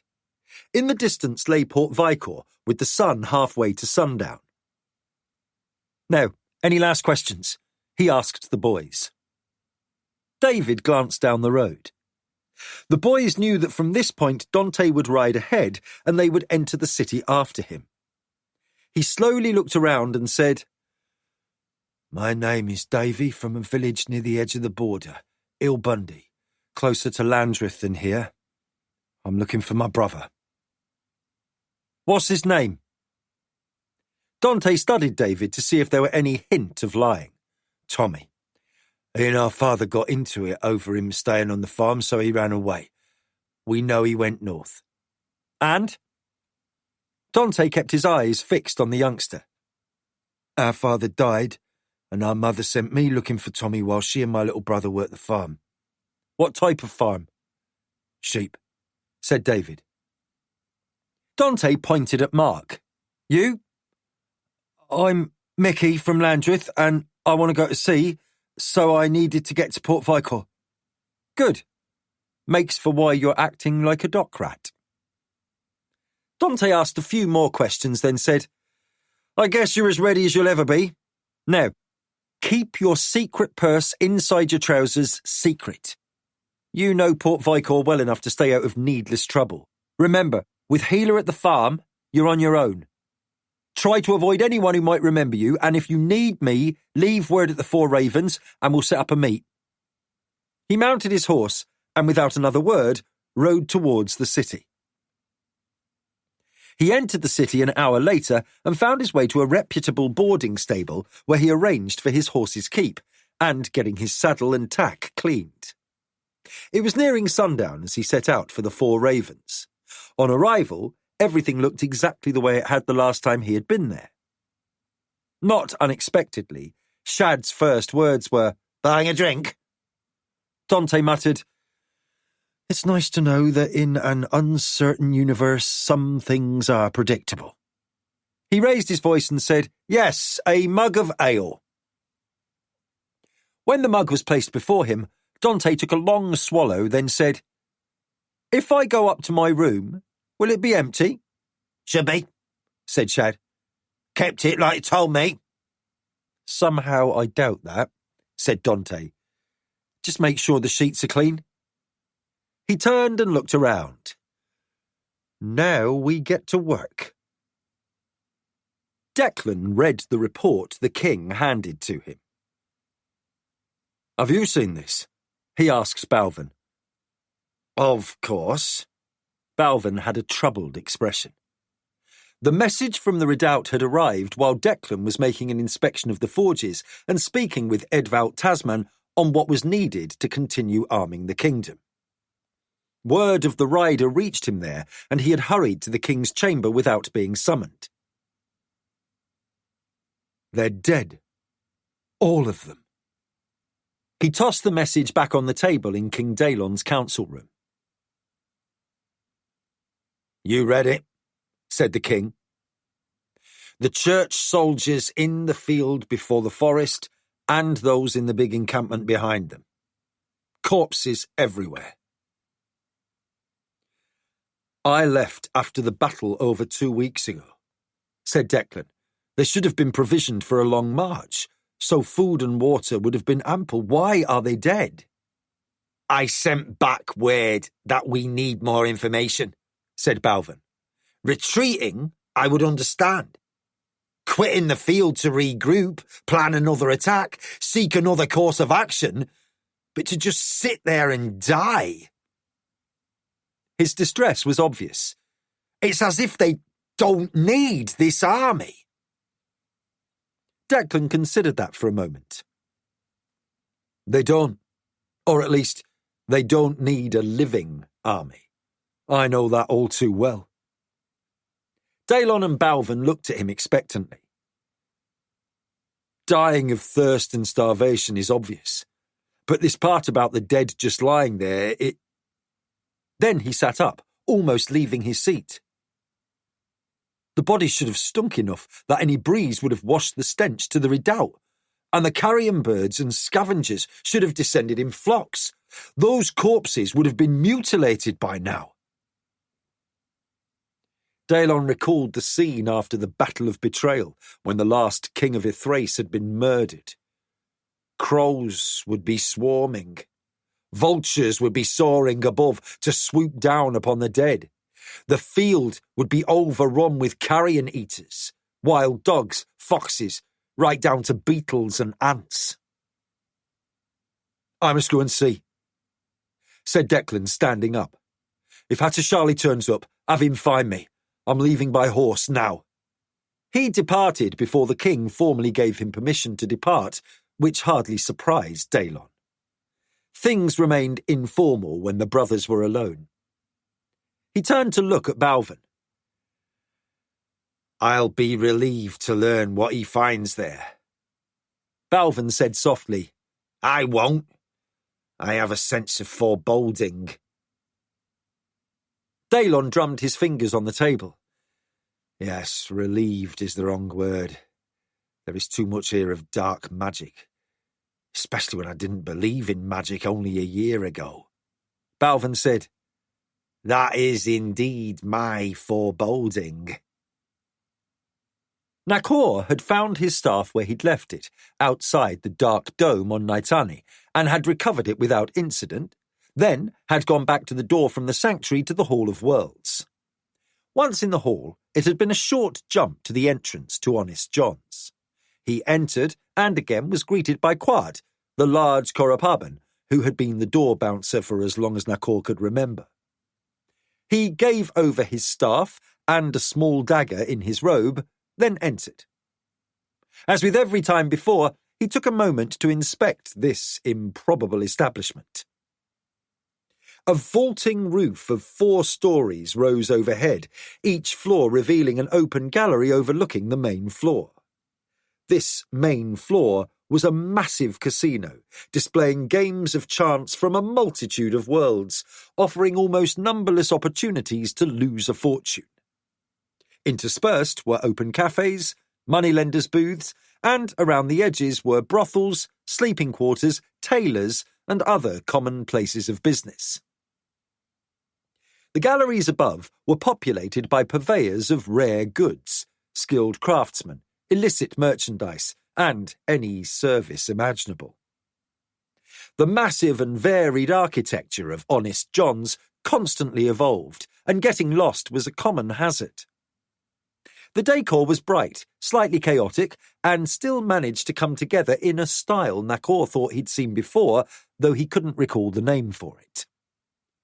Brightly painted walls were trimmed with white crown moulding at every level, and the dome of the ceiling was adorned with paintings he had never bothered to inspect closely, but he expected them to be grand, tasteless, or both. The floor was a nicely carpeted expanse in a deep wine colour, which somehow was always clean. He made his way through the crowd, avoiding many who were indifferent to his passing, twice almost being stepped on, and once avoiding someone from across the room he did not wish to waste time speaking with. A short man with a wide smile and a slightly deranged look in his eye. Nakor was unsure if he was someone to whom he owed money or someone he just didn't care to spend time with. That part of his memory was missing, but in any case, he felt the need to avoid him. So, he adroitly made his way through the gaming tables and curled back around to the grand staircase to the upper levels. Nakor hurried up the steps and dodged among the many beings working their way up and down, then entered the first gallery level. Quickly, he reached the shop he sought. He entered Vordam's establishment and found the Delacordian dusting the room with a strange-looking contraption of feathers. You know, you could hire someone to clear up for you. Vordam smiled. It gives me something to do while waiting for clients, and besides, it saves me money. There is that, Nakor said. What have you there? Something I am going to show to Ifikad if his shop hasn't moved. The Darlanian? He still works with his toys in his shop. You know time has no meaning here, and many of us stay as long as there's trade. Ifikad has always done brisk business. Nakor looked pleased. Good. Then I'll go in a moment. I first wanted to ask what progress you have made regarding my request. To visit the level above Midkemia? Yes, that plane of reality. I have inquired, and there is perhaps one being who may be able to help. Lacking any familiarity with the realm above yours, I was at a loss as to where to look. So I sent out inquiries. Apparently, there is a being by the name of Eleleth, a celestial from the very realm you seek, who is in the realm in which you reside. That sounds promising. Where might I find him? Therein lies a problem. Vordam's expression was usually difficult for Nakor to read, but now he was clearly struggling as to what to say next. What problem? Nakor's gaze narrowed. His location is fixed, as he is now on the world of Synoth. I know that world, or at least word of it. Nakor's brow furrowed, and he looked distracted for a moment. I don't know if I've been there. He returned his attention to Vordam. What else? What don't you wish to tell me? He's a prisoner in the vault. Nakor was silent for a moment. Then a memory returned. The vault! He let out a long sigh. Now I remember Synoth. The vault is in the kingdom of Asala, a dungeon under the palace. One can hardly call it a dungeon, though living beings have been imprisoned there. It's more of a trophy gallery for the king. Why is he being kept there? Asked Nakor. I have no idea. It's a hellhole, no matter how fancy the decor, Nakor said. He was silent for a few moments, then he said, So, At least we know where he is. Thank you. What do I owe you? Vordam smiled, his white teeth made more dramatic by contrast to his bluish complexion. Consider this a favour. Nakor smiled warily. In exchange for... Vordam laughed. For returning and telling me just how you conclude all this adventuring. Rumour is that few, if any, ever escape the vault, and if you manage to do so, the how is valuable information. Done, said Nakor with a broad smile. He gave Vordam a bow, turned, and hurried out. Making his way down through the crowds to one of the lower levels of Honest John's took a bit of time. Eventually, he reached the level where most of the manufacturing shops were. It was noisy, replete with pungent odours and acrid fumes that brought tears to the eyes, and a carpet of litter, fragments of metal, ashes, bits of char, and innumerable scraps. As he wore his usual cross-gartered sandals, Nakor stepped cautiously. He reached the shop of Ifikad and entered. The interior smelled even more polluted than the hallway of this lowest level of Honest John's. John claimed to have put in proper ventilation ages ago, but Nakor found this to be a dubious assertion.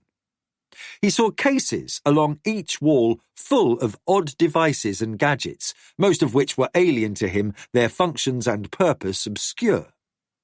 Towards the rear of this open shop, he saw a pair of workers sitting at benches on the left side, and on the right, a small furnace that seemed to be a kind of kiln or forge. Leaning over a bench on the other side of the furnace was the person Nakor sought.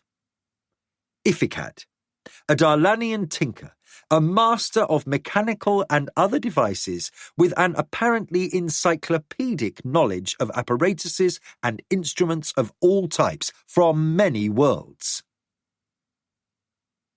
Nakor approached. Ifikad! The named being looked up, saw Nakor and said, Is that really you? I thought you were dead. I was, said Nakor. Can you look at something for me? What?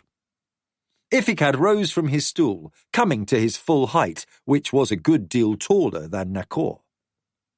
He was humanoid, his features resembling a human whose chin and scalp had been tugged just enough to make the face oddly thin and long, the jaw protruding a little. His skin was pinkish white, and his hair was a flowing crown of black with lavender highlights when struck by light. He wore a simple grey work suit from ankle to neck with a long fastening down the front. Pockets full of tools covered it from chest to knee. What have you there? Ifikad asked. A drawing I made. I hope it looks like what I saw. Nakor laid the wooden board down where the tinker could see it and added, It's really big. How big? Asked Ifikad, kneeling so that he could inspect it more closely. About the size of a small city, Nakor said casually. Ifikad nodded slowly. Well, it looks like it could be something. How deep down does it go? A few levels, maybe more. Tunnels here and there with strange lines all up and down, this way and that. Lines painted or cut into the walls. Nakor considered. Maybe both. Etched lines with paint in them? Ifikad stood up. Not paint, but dried liquid metals, perhaps. Well, it does resemble an engine. Engine? Nakor said. Something used by an engineer? Ifikad made a clicking sound with his tongue and lower teeth, which Nakor knew was a Darlanian laugh. He said, waving Nakor to follow him. Engineers make all sorts of things using tools and mathematics, all sorts of knowledge. They build bridges, raise castles, dig out canals, and construct any number of objects. But an engine is another thing. Let me show you.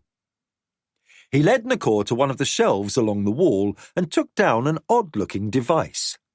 It was a small metal ball with two bent arms protruding from opposite sides, fitted between two arcs of metal that held it high enough off the shelf that the arms could move freely.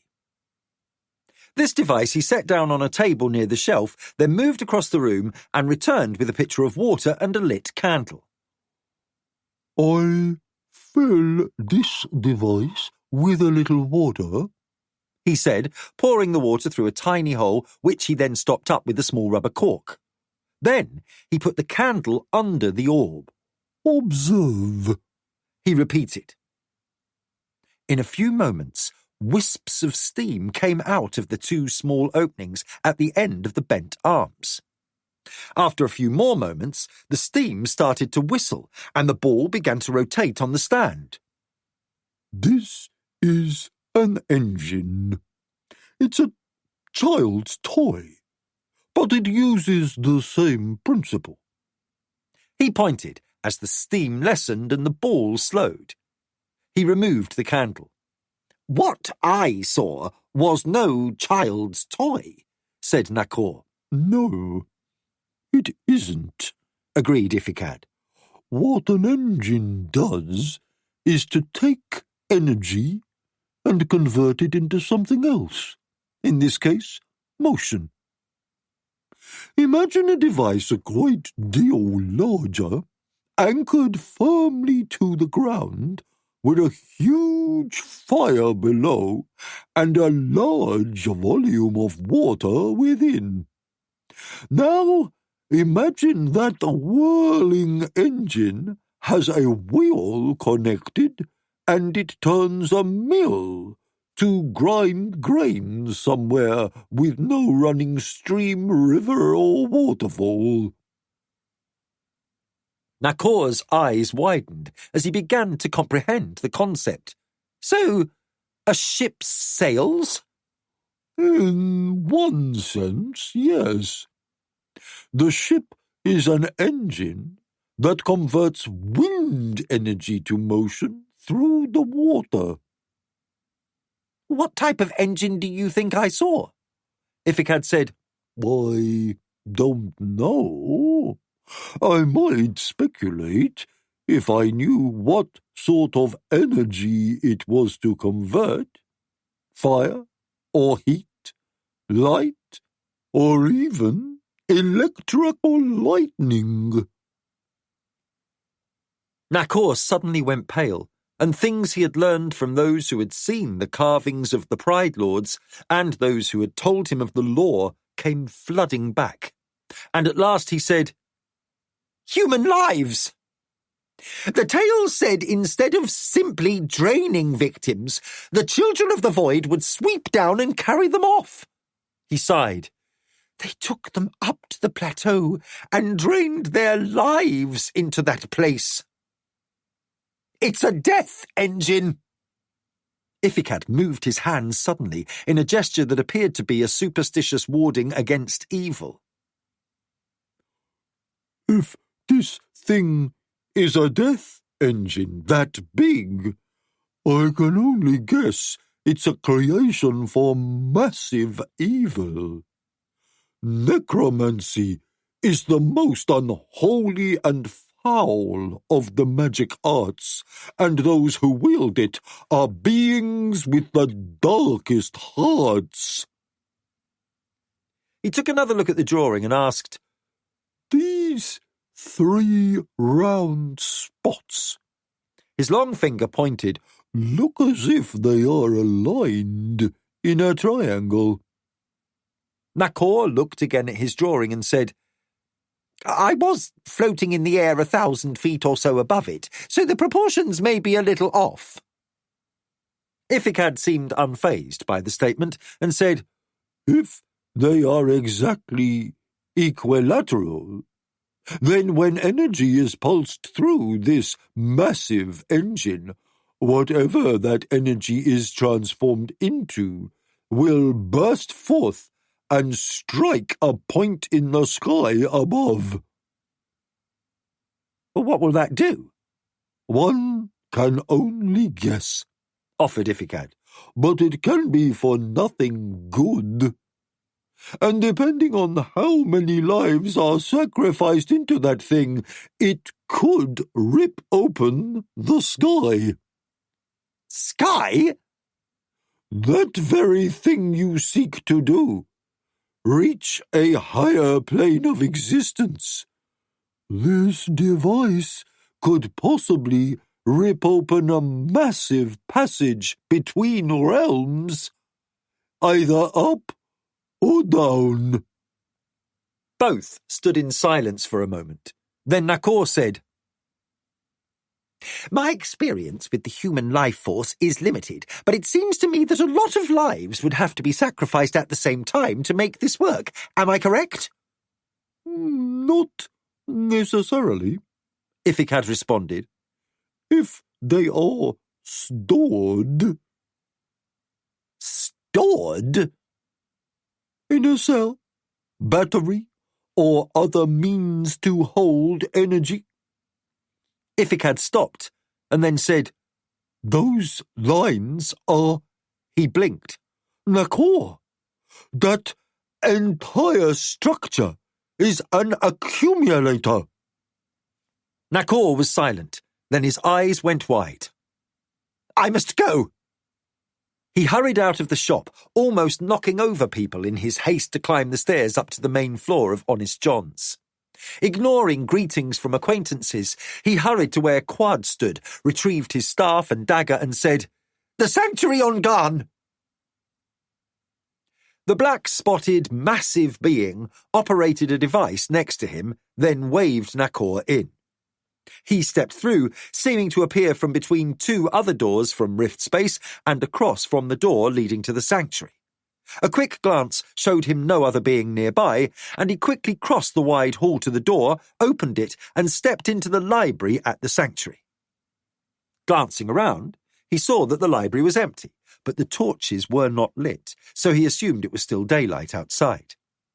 He hurried to the meeting rooms, found them empty, then outside and to the dining hall, and saw this was also empty but for the servers. A young worker was clearing away what appeared to be remnants of the midday meal. Are Pug or Hattusali nearby? Nakor asked.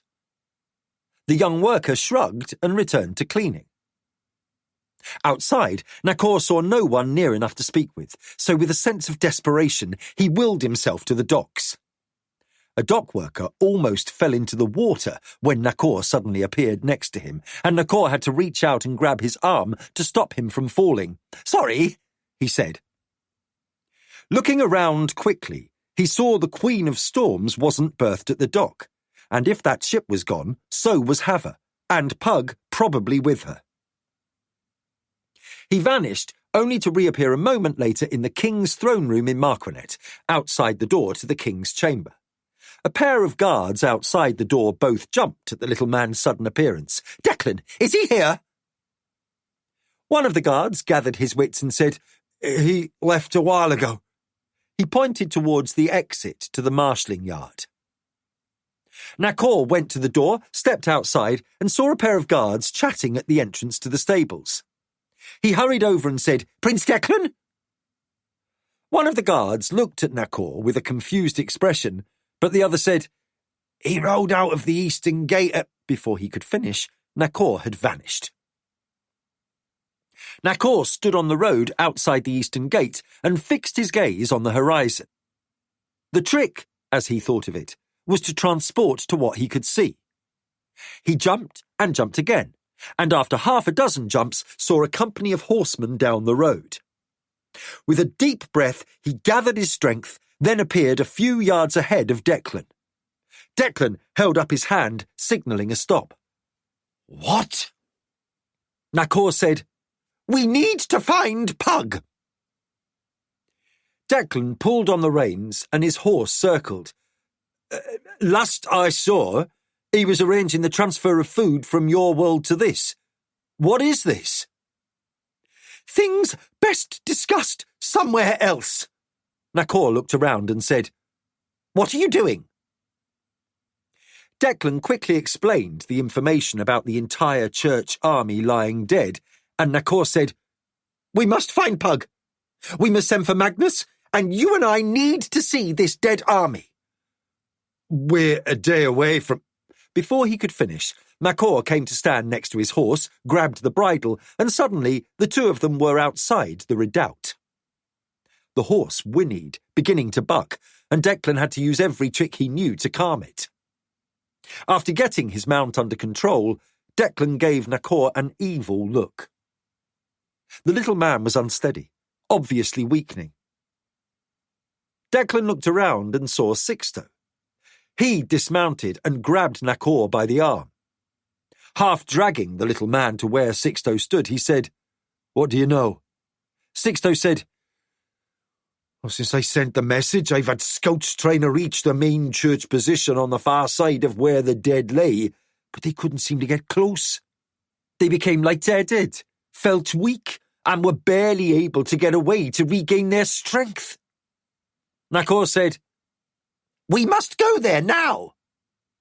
He pointed to the entrance from the eastern passage. "My energy is very low now, so I can't take us there." He took a deep breath, then added, "So we must run." "Run?" asked Sixto. But Nakor was already 3 steps away, adroitly running through the debris strewn across the clearing between the redoubt and the trees. "Slow down!" Declan yelled, as he and Sixto set out after the nimble little man. They quickly caught up with him and stayed with him despite the litter of debris along the path. Once out of the forest, Nakor slowed. Slightly out of breath, Declan asked, "What are you looking for?" Nakor halted, pointed at the field of sprawling bodies and said, "That!" "What?" asked Sixto, squinting. "Don't look at the bodies or the ground. Look at the air, through the air. Let your eyes relax." Declan did as instructed, trying to relax his vision as if seeing the air above the dead. Suddenly, a movement in the air appeared, but the moment he tried to focus on it, it vanished. "What was that flickering?" he asked. "That is like the dark air which was all around when you were fighting the dead," Nakor replied. "We can go back now. No need to run." "I'm glad about that," said Sixto. Declan looked at Nakor as he started walking back towards the path through the forest. "What does it mean?" Nakor made an uncertain gesture. "I need to talk to Pug, but I think I know." "Know what?" Declan asked. "That maybe the void is going to let every soldier in the church die to give it more power." "More power to do what?" Declan's expression was a mix of confusion and aggravation. "That's what I need to talk to Pug about. I'll rest a while, and when I can, I'll take us both to wherever Pug is." Sixto stood still, trying to comprehend all he had just heard. He closed his eyes, took a breath, and when he spoke, his voice was weak and tired. "I like the rest part." Chapter 26. Unfolding. Magnus listened closely as Nakor finished his explanation.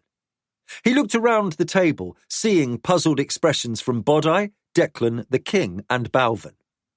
Only Pug and Magnus seemed to grasp what he was saying. "So," said Magnus, "the sacrifice of the hundreds of soldiers is to supply this accumulator. Nakor nodded. That is what I think. To power this engine? Asked Pug. The king put his hands on the table and said, Enough! He pushed himself back into his chair and added, I am completely confused by all this. It was Pug who said, Apologies, Majesty. To sum up, Hattusili discovered what he imagined was a strange city belonging to the Children of the Void atop the plateau in the centre of Naitani. We didn't realise exactly what the threat was until recently. That is not of the moment. What is vital is that there seems to be what we have been warned of. A massive device that may prove to be the ultimate weapon to destroy everything. Magnus will find Hattusili, while he indicated himself and Nakor, continue with more immediate projects, foremost being getting that fleet of ships from Garn to Midkemia and back with foodstuffs. Daelon looked baffled. It looks as if I have to accept that there are many things beyond my understanding. He stood up, and everyone also rose. I'll focus on the tasks before me. His frustration at the limits of his ability were obvious. I will personally oversee preparations for war with the Church. As for the rest, this dark threat, I'll leave it to the rest of you to do what you must. Balvin will coordinate with you. He departed, heading through the door that would take him to the marshalling yard. Balvin waited until the door was closed and said, My brother is a man who finds leaving things to others difficult. Delegating tasks was a hard lesson to learn, especially when he's unsure as to exactly what those others are doing. Now, I think I comprehend a little of what you've said. Let me reiterate. There's a device the size of a small city atop a plateau on Naitani. It is something called an engine that takes life and turns it into a weapon of indescribable power, and somehow it's paused. Is that the right of it? Pug nodded. Hattusili saw it first, and 2 magicians from my world shared his vision. The creatures look like stone carvings, alien statuary, but they are not. Hattusili has little understanding of the Children of the Void, which is why he thought that massive construction was a city. The turrets and domes do resemble one on casual inspection, and he wasn't there physically, but seeing it through a distant viewing. Now we have a better understanding. Can it be destroyed? Balvin asked, his expression suggesting he didn't want to hear the answer. It was Nakor who said, Anything built can be destroyed. It's just sometimes very hard to do that. Magnus intervened. The king is correct. He, the general, master-at-arms Colin, and Prince Declan can only fight as they know how. In the matter of the darkness, the void, that's best left to us magic users. We must proceed as planned. He spoke quickly but calmly. If that device suddenly activates, then fate has taken a turn, and we will do what we can. Until then, we can investigate. But while I go and find Hattu, and then see this place for myself, we'd best concern ourselves with what we are able to do. Livestock, grain, and everything you need. It's all gathering in Midkemia, and we need to bring it here. You can aid your brothers in preparing for attacks from the Church. They may have sacrificed a small army just days ago, but from what Del Nocio has said of them, they still have a big army out there. Correct, said Balvin. On all counts. Let us each do what we can and deal with what is before us. Pug turned to Nakor and Magnus and said, I'm off to the sanctuary to get Haver's fleet organised. Good luck in finding Hattusili. Nakor grinned. It won't be hard. There aren't that many libraries here. Magnus nodded. Pug said to Bodai, "Where do you think you can serve best?" The old teacher looked pale. I have no idea. After a moment, he said, If you're seeking Hattusili, I think I'll go with you. I've known him long enough to sense when he may act rashly. Without Hava, he can be unpredictable. Pug smiled at Bodai. Your contributions have already been important. Without your guidance, Hattusili might not have survived long enough for us to find him. Pug vanished. Magnus said, Let's see if he's in the library here. Then we'll move to the sanctuary. Nakor smiled. If he's not there, Sorcerer's Isle. Likely, said Bodai. The three of them walked to the king's library and found Hattusili hunched over a very old and dusty book. Without looking up, he said, I found this in a corner under a pile of old parchment. What is it? Asked Bodai. It's a story, I think, said Hattusili, or a historical narrative, but containing a prophecy. It reads like a story. If it's history, it's important. The language is new to me. It's Hagalan? Magnus reacted with wide eyes. That is impossible. Why? Hattu asked. This is a dead language from Mid-Kemia. The Hagalan kingdom fell as Kesh rose. That book is perhaps 1,000 years old? Magnus looked amazed. How could that tome end up here? It was Nakor who answered. Whatever powers are playing with us, put it here. His expression was unusually angry. Kalkin, or another unknown power, is somehow leading us into a confrontation none of us wish. Call it fate.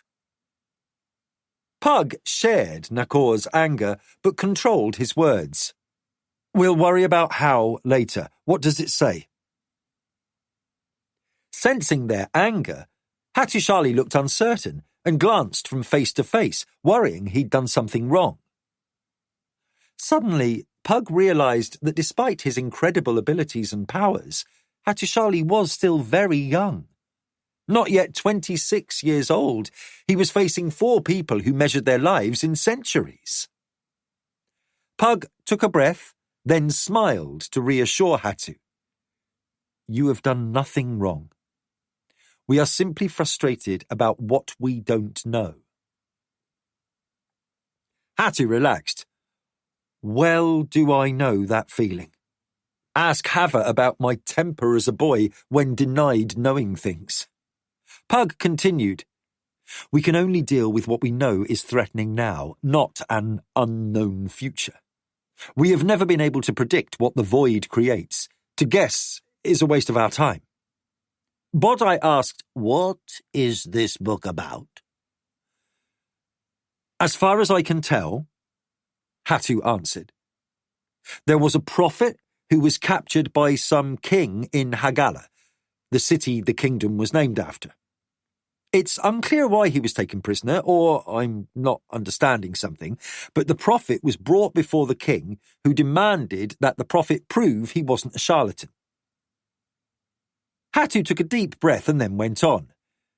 There's a lot of this king will beget that child who will fight this war and so on, but the part that caught my attention is this. He began to read. The kingdom shall crumble, and another shall rise, but the order shall continue. He paused. I have no idea what the order is. Command? An organisation? Some sort of system? He went back to reading. This is the part I was talking about. Then shall come a darkness which will engulf worlds.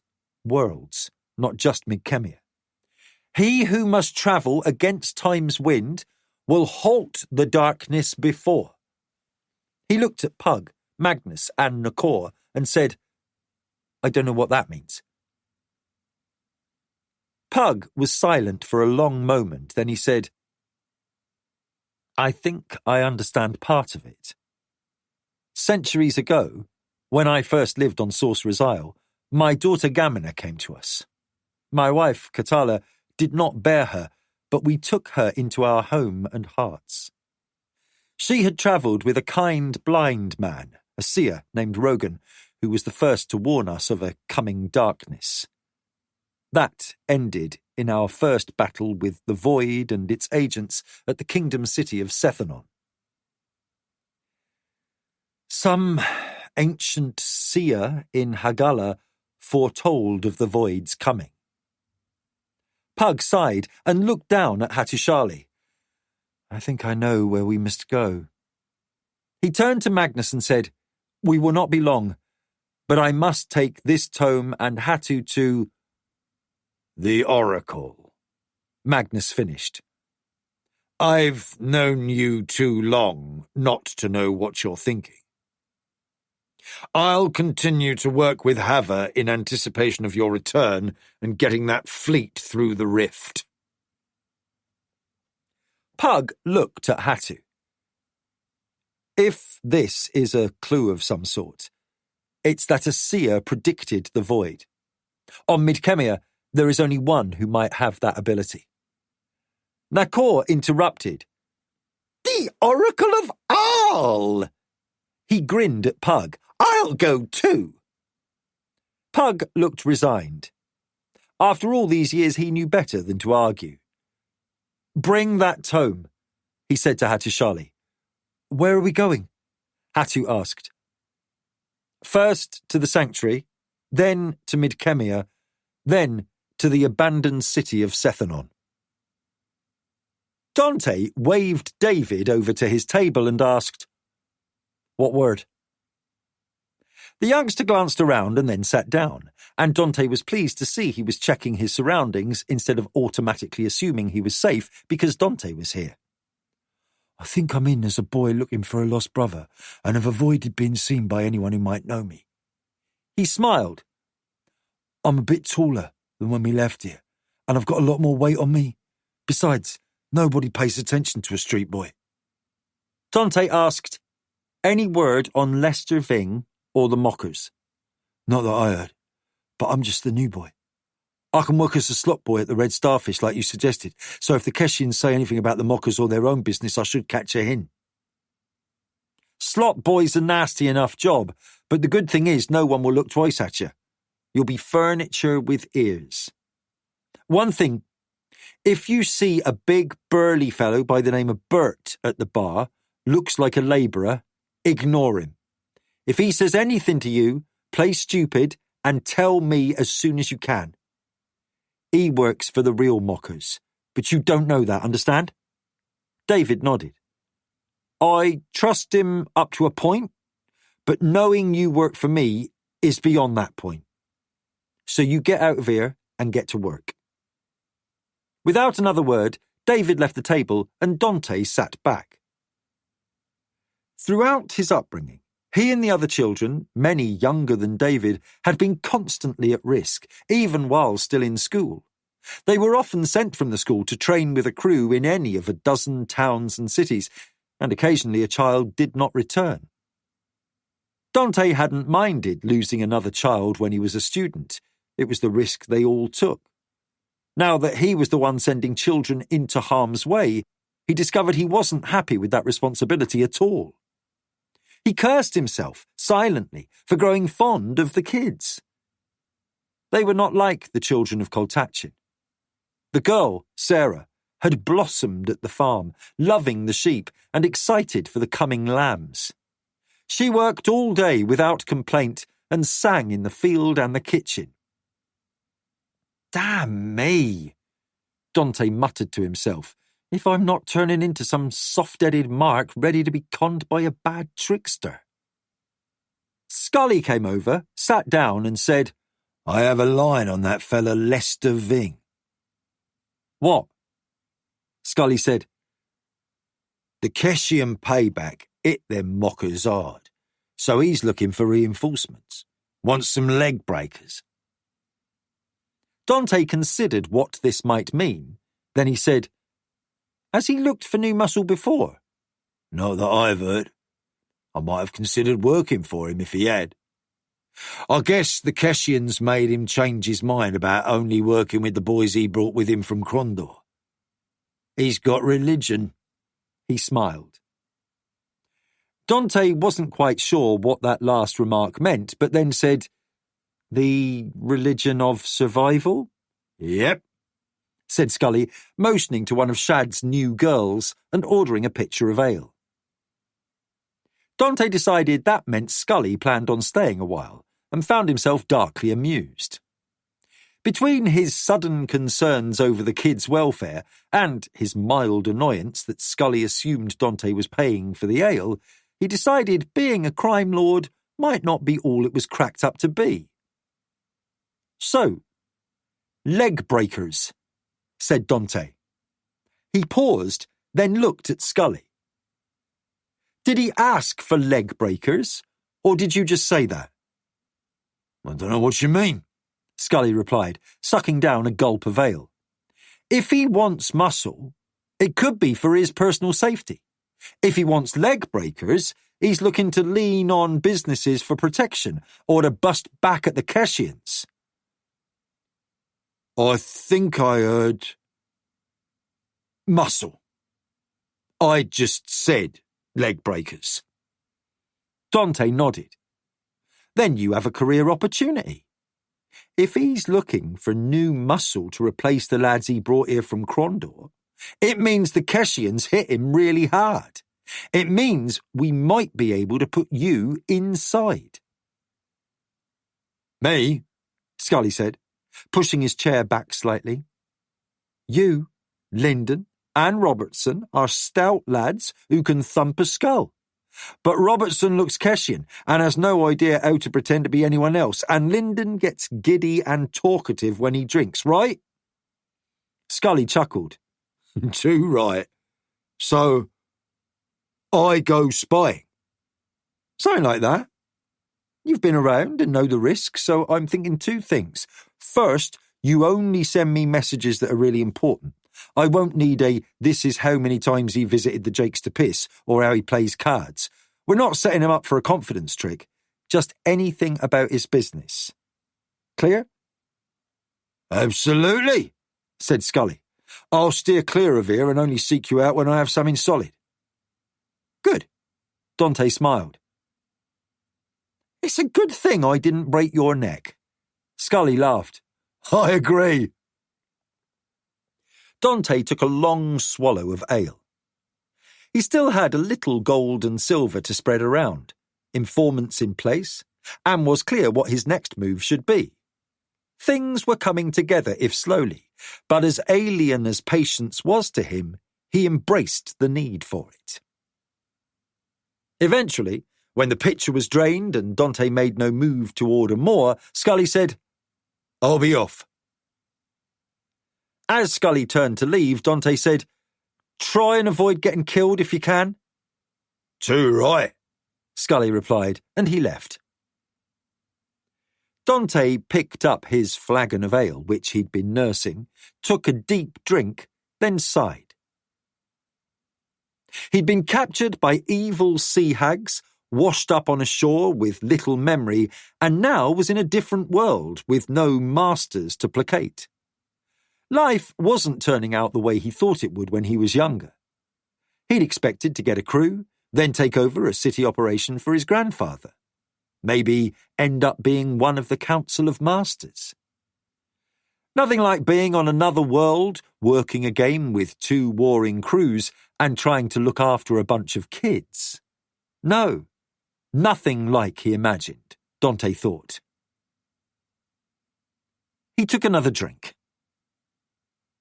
Pug, Magnus, Nakor, Hattushali and Bodai appeared out of the rift at Sorcerer's Isle. Jarrelly was once again sitting beside the opening and smiled at seeing familiar faces. Bodai was wide-eyed, adjusting to the wonder of moving through a rift to another world. Pug motioned to Jarrelly. Bodai, this is Jarrelly, one of our best young adepts. Bodai looked around the chamber, still uncertain what he had just experienced. Hello, he muttered. Exiting the chamber into the open air, Pug saw that it was now just after nightfall. Come, let us eat, rest, then begin tomorrow. Bodai looked around the area between the rift chamber and the villa. The evening was soft, and a light breeze off the bitter sea filled the air with a slight salt pungency. He looked to Hattusili and said, "This place reminds me of the home island." Hattusili laughed. It is an island, but there the similarity ends. Sorcerer's Isle is nothing like Koltachin. He pointed upwards. Bodai looked, and when he saw 2 moons above, his eyes widened. There's a third one which hasn't risen yet, Hattu said. When time permits, you must see the library here. That would please me. They made their way to the dining hall, with Bodai stumbling several times, trying to look at everything they passed. Entering the dining hall, they heard a delighted shriek from across the room. All of them looked to the source to see Sabella hurrying towards them. She threw her arms around Bodai's neck and gave him a vigorous hug. I wished you could see this place, and here you are. Her enthusiasm was infectious. Bodai laughed and, stepping back, said, You've put on some weight. Good. And you've a bit of colour in those cheeks. I feel wonderful, she responded. This place is amazing. Wait, let me show you. She elevated herself a foot off the floor, her grin as broad as he'd ever seen. Bodai's eyes welled up and he wiped away a tear. You have magic, he said in astonishment. There is so much energy here compared to home, she replied as she touched down lightly on her feet. I'm learning more every day. A regal-looking man, perhaps 7 feet tall, came into view, and Bodai recoiled reflexively, bumping back into Hattusili, who steadied him. Easy, Hattu said quietly. There is no being here who would do you harm. He chuckled. Here there are many who are not like us. Pug said, That's Noramendis, an elven geomancer. His father was an ally the last time we faced the void. Elven? Bodai asked in a hoarse whisper. Elves, said Hattu, amused at his former teacher's befuddlement. The stories. Bodai took a breath to regain his composure. They're little creatures that flit around on tiny wings. Pug laughed and clapped Bodai on the shoulder. One mystery a teacher such as yourself will find fascinating, I think, is how so many myths are commonly held from world to world. The details, however, tend to vary widely. Bodai stared at a short, stocky man with dark green hair who was hurrying past. Pug laughed again. That's not any otherworldly being. Martak just likes to dye his hair that colour. Bodai joined in the laughter. This is an amazing place, he said, somehow relieved by a man's vain choice of hair dye. Come along, said Magnus. Let's rest, and we'll plan for tomorrow. Dante motioned for Scully to approach the table the moment he entered the inn. By the time he had reached the table, Dante had already pulled out a chair and was leaning his elbows on the table expectantly. He had sent Scully out to infiltrate the false mockers only 3 days previously and hadn't expected to see him this soon. Scully sat down. It's important. I assume so, or you wouldn't be here. Did you get into the gang? No need, said Scully with a grin. I was nosing around trying to get a hint of where to go and join up when I saw 3 men heading out of the sand landing, so I tagged along. Lester Ving has a gal stashed away in a little house just outside the turf they control. 2 nights running he went down there, and the 2 guards stayed out front for a few hours, then he left and went back inside the landing. You know it's to see a woman? Asked Dante. Second night, I hung about until dawn. Then as the markets began to open, this gal comes out. Pretty little thing, so I followed her to the market, and she did some morning shopping. She got enough food for 1 person for a day or so, then strolled around looking at this or that. You stayed out of sight? Not my first time, you know, said Scully, looking a little annoyed. I reckoned it was a good bet Ving wouldn't leave her on her own, so I played it safe, and I saw a big fella keeping close watch on her, one of those mockers, making sure she was untroubled. Dante sat back. The 2 guards stayed in front of the house. The place is set back to back with another on the next street over, no alley between, so they're only worried about someone coming in from the front. Dante's face was a mask of contemplation. After a moment, he asked, Roof? Best way, if you're looking for a stealthy way in, but it might be tricky. Falling through old shingles is a risk. These are broken down buildings, and a wrong step might land you in somebody's kitchen. Then the front is the way in, said Dante. He glanced out of the door and said, We have plenty of sunlight. Show me this house. Dante followed Scully out of the door and down the street to an intersection. He recognised this was just before the street where he would turn right to approach Sad Landing, but Scully led him straight on. 2 more streets and Scully turned right and halfway down the street stopped. Turning his back to the house on the right, Scully looked down as if examining something. Other side. 3rd house up from here with the faded green door. Dante looked down as if examining something Scully held, but gave a sidelong look across the street. It took him only a few moments to see how best to hit that location.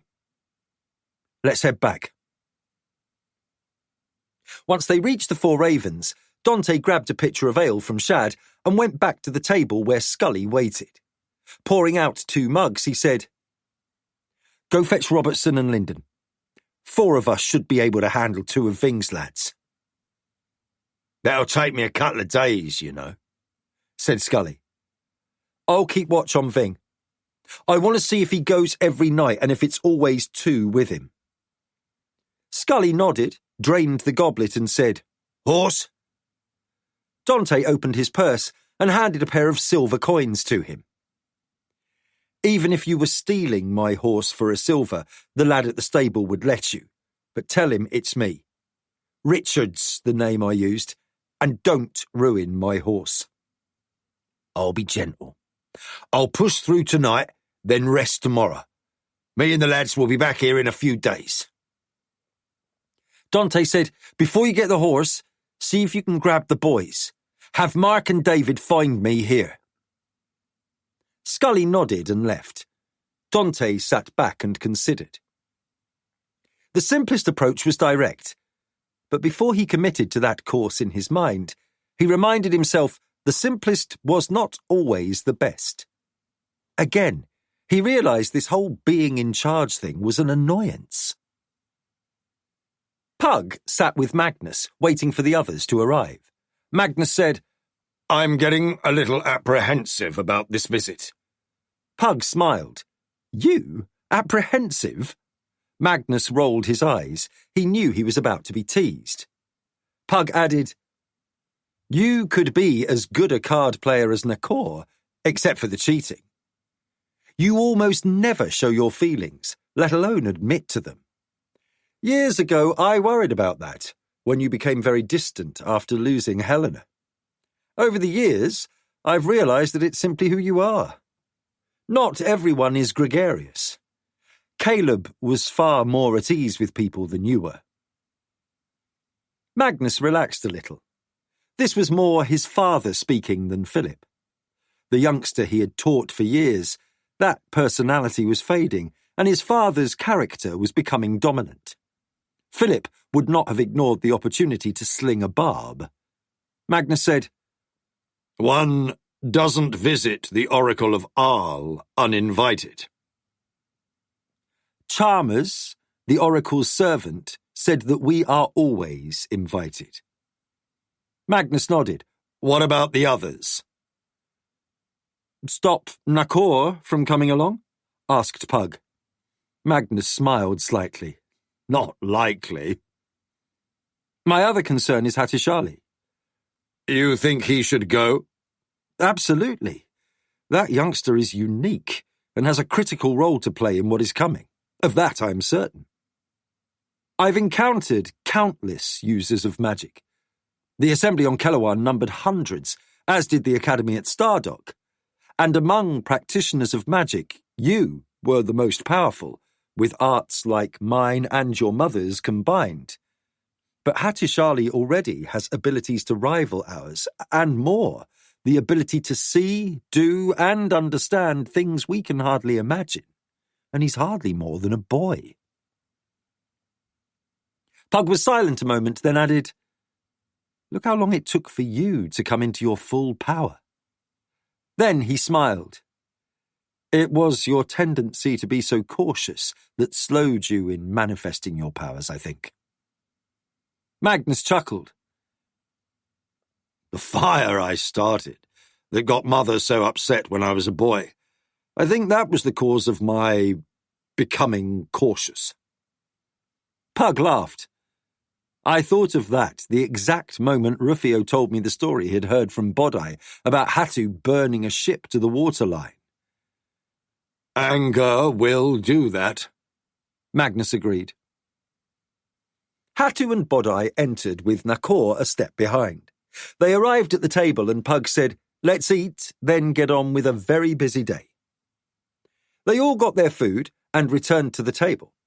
Pug stayed silent while they ate, listening to Bodai asking questions which were mainly answered by Magnus, with Hattusili and Nakor occasionally chiming in. Eventually, Pug said, "Bodai, we need to visit somewhere I fear you would be unwelcome, but I think you can lose yourself very easily in our library for a while. You'll no doubt find Sabella there if she's not in class. If not, make yourself known to Wejuan, who is in charge, and ask her nicely if she has a moment to show you around." Bodai said, "I know better than to turn up where I'm not invited unless I'm ready for trouble." Both Pug and Magnus looked at Nakor upon hearing that. "I'm going," he said flatly. Pug and Magnus exchanged resigned looks, and Pug said, "Hattusili, it is vital, I think, for you to come, for there is much about you yet to be discovered, and I hope some of those mysteries may be revealed when we reach our destination."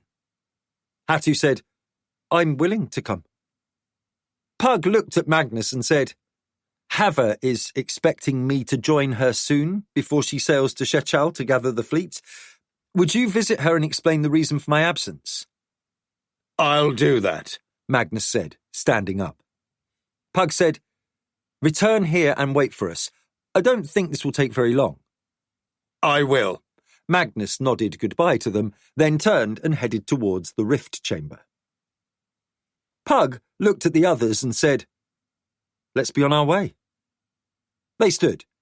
Bodai said, "I will most likely be in the library when you return." "Follow the path past the villa," began Hattu. "I know the way," Bodai said with a smile. "Be safe, all of you." After the old teacher had left, Hattu said, "After what Bodai said, will I be welcomed by this oracle?" Glancing at Nakor for a moment, Pug looked at the young man. "Welcomed? I am certain you will be expected." Nakor grinned. "She's an oracle, after all." Pug rolled his eyes. Then he motioned for them to step closer and put his hands on their shoulders. Suddenly, they stood in a massive cavern, illuminated by a huge wheel of lights, which hung from a great chain. The walls had been smoothed and crafted into arching rings from one side to the other and scintillated with flickering lights. The ancient stone floor had been replaced by smooth marble, reflecting the light from above, illuminating the entire chamber far more brightly than the last time Pug had visited. A shimmering wall of light stretched across the immense chamber, which also danced with colours. "Oh, pretty," said Nakor. A robed figure stood a few feet away and, with a bow, said, Pug, you've returned.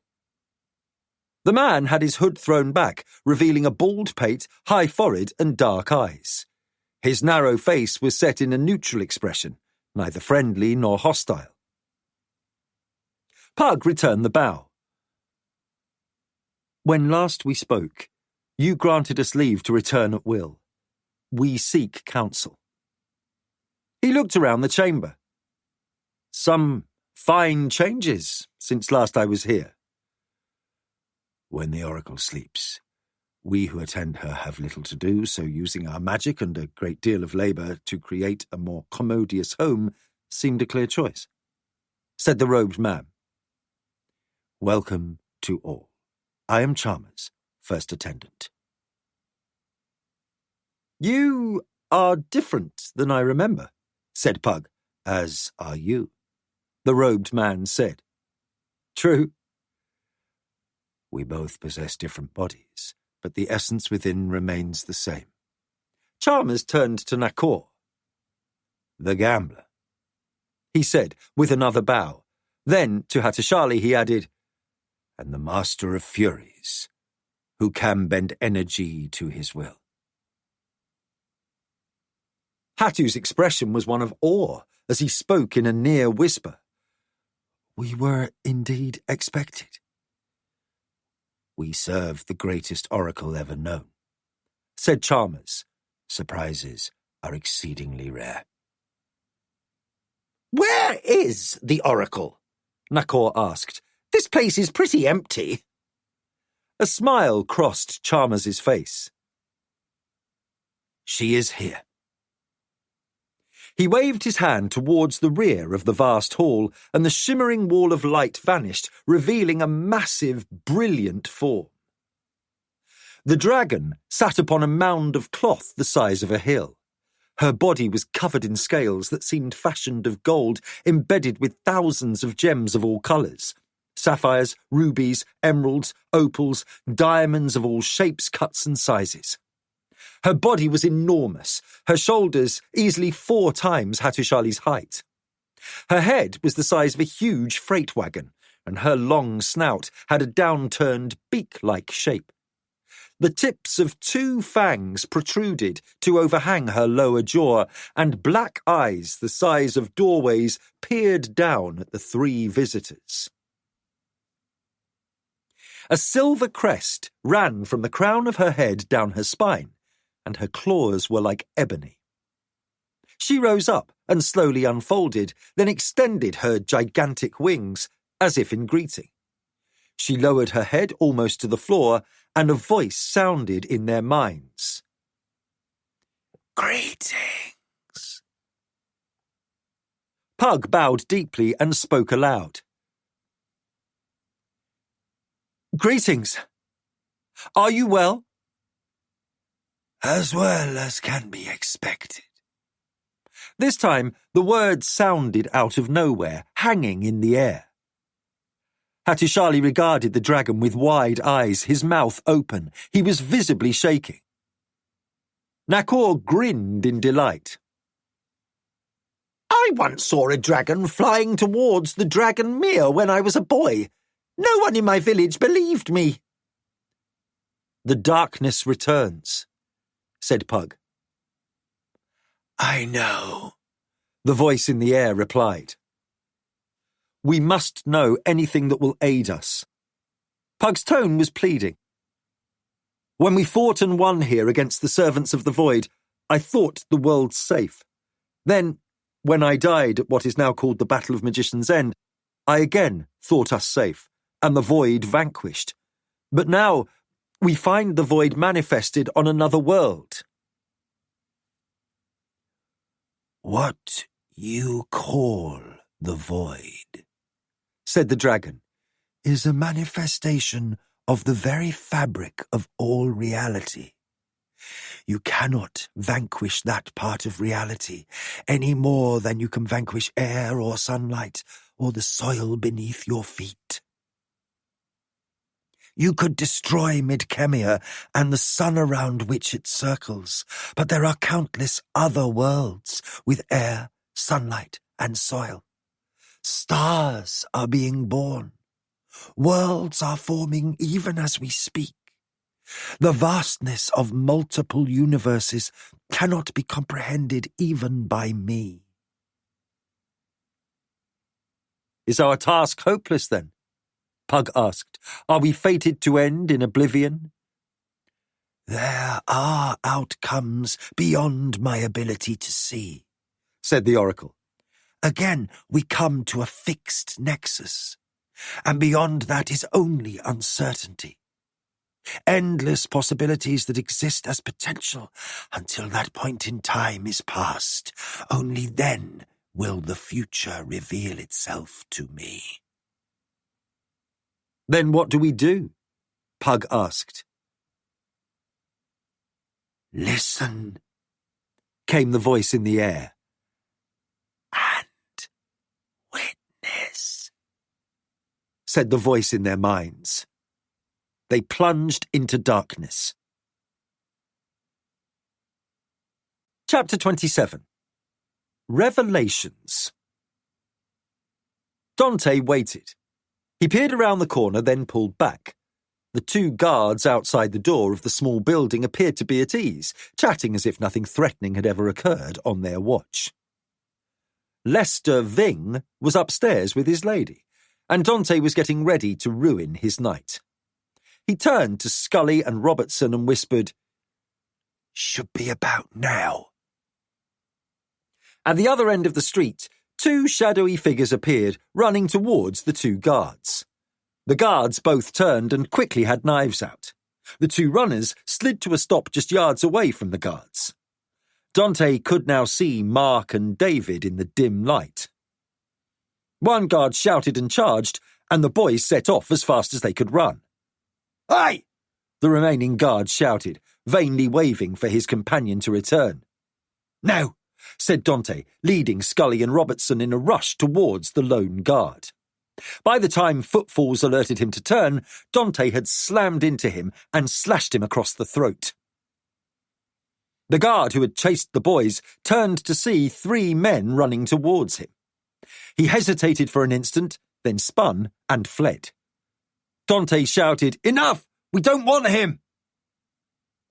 He led them past the guard bleeding out on the ground and up to the door. Dante put his thumb on the door latch and pressed down. It yielded without protest.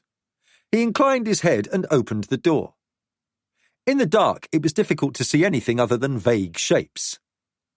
"Light," whispered Scully. "No," Dante whispered back. "Wait." After a moment, their eyes adjusted a little, and Dante made out stairs opposite the door and a faint light from above. "Follow me," he whispered. He trod lightly on the stairs and moved upwards. At the top of the stairs was a single door with a pale glow showing below and above the edges. Dante paused to listen and heard grunting and the sound of wood creaking. He slowly opened the door and saw a naked man's backside. With a quick step, he moved behind the man who lay atop a young woman and struck him hard on the back of the head with his dagger hilt. The young woman shrieked as her now unconscious lover rolled off the bed and pushed herself back against the wall, her eyes wide in terror. She was young, barely older than David, he judged, but in the streets they often started young.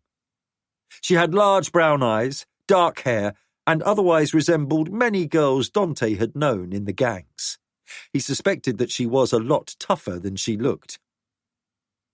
Dante smiled and said, "Not to worry. We're here for his scrawny ass. You'd best skip out. When his lads come looking for him, they may decide you were in on this." Her expression went from fear to relief, followed quickly by a calculating look. "I'll need a bit of help," she said. Dante realised she might be young, but there were years of experience in her manner. He turned to Scully and said, "Let's get some trousers on this rascal, then get out." He turned back to the girl. She sat in the bed covered by a small sheet that barely hid her thin frame from view. He dug into his belt pouch and fetched out a pair of coins. Smiling, he said, "If you're travelling, starting now would be a good idea." He looked at his two companions. That fleeing guard is probably on his way out of the city, but he may be fetching his mates to head back here. So if that's the case, we'd all best be gone before they arrive. Scully and Robertson hauled the unconscious form of Lester Ving upright, while Dante got his feet into the trousers that were on the floor. With a quick lift, he had the man half-dressed, grabbed his legs, and picked him up. "Don't drop him," he said. "I think he's worth a bit more alive than he is a head in a box." Dante glanced back to see the girl dressing, unashamed of her nudity. He muttered to himself, "Too skinny for my taste." They carried the unconscious leader of the false mockers down the stairs. Once on the street, they stopped and had Robertson sling Ving across his shoulders while Dante and Scully got their daggers out ready for trouble. "I hope Lyndon is ready," Dante said. They lugged Ving down a street, turned north, and in a few minutes found a wagon waiting. Lyndon jumped back into the wagon bed and helped haul Ving up into it. He had laid a carpet across the wagon and quickly rolled Ving into it. "You stay in the back," Dante said to Lyndon. He smiled as he grabbed Scully's arm, saying, "Find the boys and get them back to the farm. Tell them I'm very happy with them. When I return, we shall have a feast."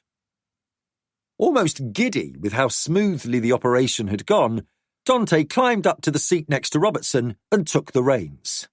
With a flick and a soft grunt, he moved the horses forward. Heading towards the north gate, he said, "Lyndon, if that lump behind us begins moving, smack him a good one across the head. I doubt the upright man cares if he's a bit damaged when we get to Crondor." Lyndon laughed and said, "No worries." Pug, Nakor and Hattusili were on a wide white stone road. One Pug and Nakor both recognised. Nakor glanced around. "We're in the hall." "But no doors," said Pug. Hattusili peered above and then around. It was a seemingly grey universe, with the single white stone road beneath their feet. "Where are we?" he asked hoarsely. His expression was a mix of wonder and fear. "I think we are still in the cavern with the oracle," Pug said softly. "I think this is a vision we are sharing." Hattu gripped his left wrist with his right hand, then knelt to one knee and touched the stones. "This feels real to me." Nakor grinned. "This is a very good trick." "Where are the doors?" Pug asked. "What doors?" Hattusili looked confused. Pug said, "The heart of the Hall of Worlds consists of countless doors which lead directly into different worlds." "There's that one in the sanctuary, into the library," Nakor said. They looked both ways and could see nothing but open roadway. "What happens if you step off?" Hattu asked. "Don't!" Nakor said. "That puts you in what we call rift space. Those little gaps you discovered between each edge of a rift. This is what that is." "Where's the light coming from?" Hattu then asked. "That's a good question," answered Nakor. Pug looked around again. "If this is a vision, as I expect, it would do us little good if we couldn't see." Nakor laughed at that, despite the exceedingly odd place in which they found themselves. If this is a vision, there's not much to see. Pug extended his hand. Except that. Both Nakor and Hatu looked down the hall to where Pug pointed and saw what appeared to be a cloud of dense white smoke or dust swirling and moving slowly towards them. Should we go there? Hattusili looked at Pug. I'm certain this is a vision. I think we stay here and let it come to us. Pug answered. Nakor sat down with a grin. Let's see what's next. The white cloud hovered for a moment, then moved towards them. Hatu glanced at Pug with a concerned expression. It's all illusion, he said in a reassuring tone. The oracle would not place us in harm's way. Pretty sure, said Nakor in a wry tone. The cloud came closer until it enveloped them, replacing the surrounding grey with a white cocoon. They were barely able to see the stones beneath their feet. The white mist began to darken, then continued until their vision was black, save for the white strip of stone below them. Abruptly, lights sprang into existence across the dome above them, scintillating points of brilliance. Massive clusters of radiance began slowly to swirl around them. More clouds of glowing colours, orange, pink, brown, blue, formed, and within them points of light appeared, all circling in rhythm. Hattusili looked down, and except for the white stones, the vision of the universe surrounded them. It felt as if he was floating in space. He gasped audibly. When I first learned to use my distant vision, I would stand on a hill and stare at the sky, trying to see stars up close. This is beyond what I imagined. The swirling lights above and below them were countless, blazing brightly, enormous blue and red spheres of light with flickering prominences erupting from them. The pointy ones are stars, said Nakor, like the suns above Midkemia and Garn. They're like the little yellow dots. What are those softer swirls? Hatu asked. Pug put his hand on Hatu's shoulder. Those are galaxies, collections of billions of stars. So tiny. No, just incredibly far away from us. The starscape that surrounded them picked up speed, clearly establishing their perspective at some sort of centre point. Then other images appeared. Faint at first, then abruptly lines of energy emerged, massive ropes of colour stretching between distant points in the sky. Furies! Hatu turned around in a full circle. You can see them too. Yes, said Pug. But this is a vision. Is this how you perceive them? Hattusili fell silent for a moment as he surveyed the growing lines of energy between the galaxies. At last he said, I see countless fine lines between everything in the world. These seem more like ropes in size to the threads I see. If all the threads of energy on Garn or Midkemia were spun together into twine, and thousands of those strands of twine were woven into ropes. He paused and softly added, No, not ropes. These are cables, woven from millions of ropes. This is the power of the universe. We see pretty pictures, Nakor said. It's what we can't see that fascinates me. Suddenly, their vision moved swiftly, the illusion so vivid that Hattusili reached out to grab Pug's shoulder to steady himself. Nakor laughed. Just remember where your feet are, and you won't fall over. The movement stopped so suddenly that Hatu swayed before he took command of his own senses, realizing that Nakor's advice was good. He laughed quietly in relief to discover nothing beneath him was moving. At intersections surrounding them, like a net of impossible size, forms began to take shape. Hatu calmed himself and took a slow, deep breath, then asked, What is this? Gods, said Nakor with an ironic chuckle. Celestials, divinities, higher beings, whatever label pleases you. The human mind interprets what it can't understand, Pug began. Nakor interrupted, and creates all sorts of nonsense about what it can't even see. He laughed. Pug gave Nakor a dark look, then continued, It's part of who we are. I have learned that our gods on Mycemia are what humanity expects them to be. We do not bend great power to our will, but rather we influence how they appear to us. We have no gods on Garn, Hatu said, but we still believe in them. At least some do. It's the lack of stuff, said Nakor. Mycemia has a lot, Garn only a little, so you don't have great power turning up uninvited. Pug looked exasperated. This is very much like what I saw on the Tower of Testing on Kellowan when I came into my power and gained my black robe. It was the history as known there from their chronicles, but it's much the same. But from whose history? Hattusili wondered. That we will probably see soon, said Nakor. From everyone's history, said a voice from behind them. All three spun to see a slender man clothed in green and gold diamond-patterned garb. A fool's hat with 2 points ending in bells sat rakishly atop a thick crop of dark hair. His face was inhumanly perfect, a straight nose above full lips and dark eyes set widely in a face of chocolate hue. His smile was dazzling in contrast to his skin, and he moved like a dancer, his lithe body seeming barely to touch the floor below his feet. Who are you? Pug asked.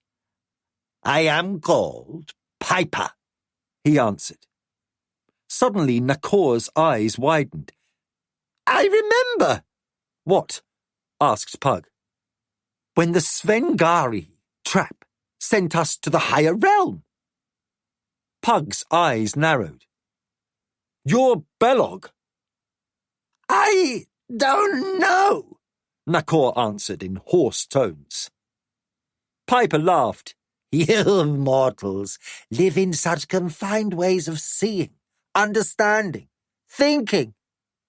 Nakor said, When we were trapped, each of us had a vision. Pug nodded. I saw my old teacher, Kulgan. And Belog saw Lord Boric, said Nakor. I have that memory now. Pug said, and Miranda, child, saw... He pointed to Piper. In a fashion, said the green-clad being. Abruptly, his form changed into that of a young woman, slender and blonde. Then again a youngster, a boy barely past a dozen years. One of these forms, perhaps. When I am needed, I leave the bliss and acquire the knowledge I require for whatever task the One sets before me. The One, said Hattusili. You serve the Church of the One. Piper twirled on his left foot, his other leg off the ground, knee bent, then laughed. The Church of the One serves the enemy of the bliss, and the Church's name is an evil joke. The One needs no servants, no worship, no allegiance, for it simply exists, and all are but parts of it. What are we here for? Pug asked. To see what is needed, answered Piper, who now appeared as an older woman with grey hair and piercing blue eyes. Her pale skin was almost as translucent as parchment, and yet there was an energy about her manner that belied any suggestion of age or infirmity. Why do you keep changing your appearance? Nakor asked. Because it amuses me, she answered with a laugh. Nakor appeared delighted. That I fully understand.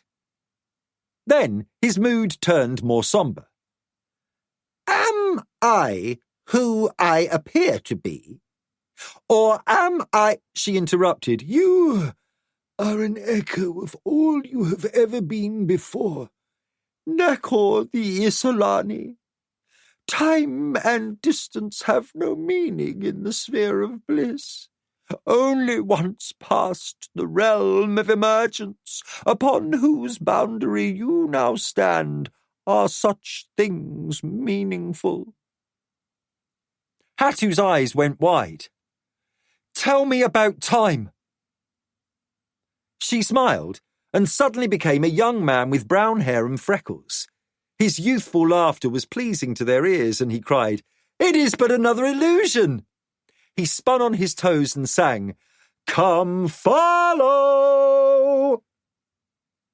Piper skipped along the road below them, away from where the white cloud had formed, and they followed. Doors were shimmering into existence, barely visible. Piper said, "Behind is the Crystal Highway, a path no mortal can perceive or endure. Now we travel the Star Walk, the Gateway Path, what you know as the Hall of Worlds." Pug said, "It was without doors a moment ago." Piper laughed again. "Illusions! Before the path existed and after it will continue to exist." "Before and after what?" Hattusili asked. "Everything!" Nakor nodded, his expression set in consideration, lacking any of his usual signs of mirth. "I begin to understand." "Where are we bound?"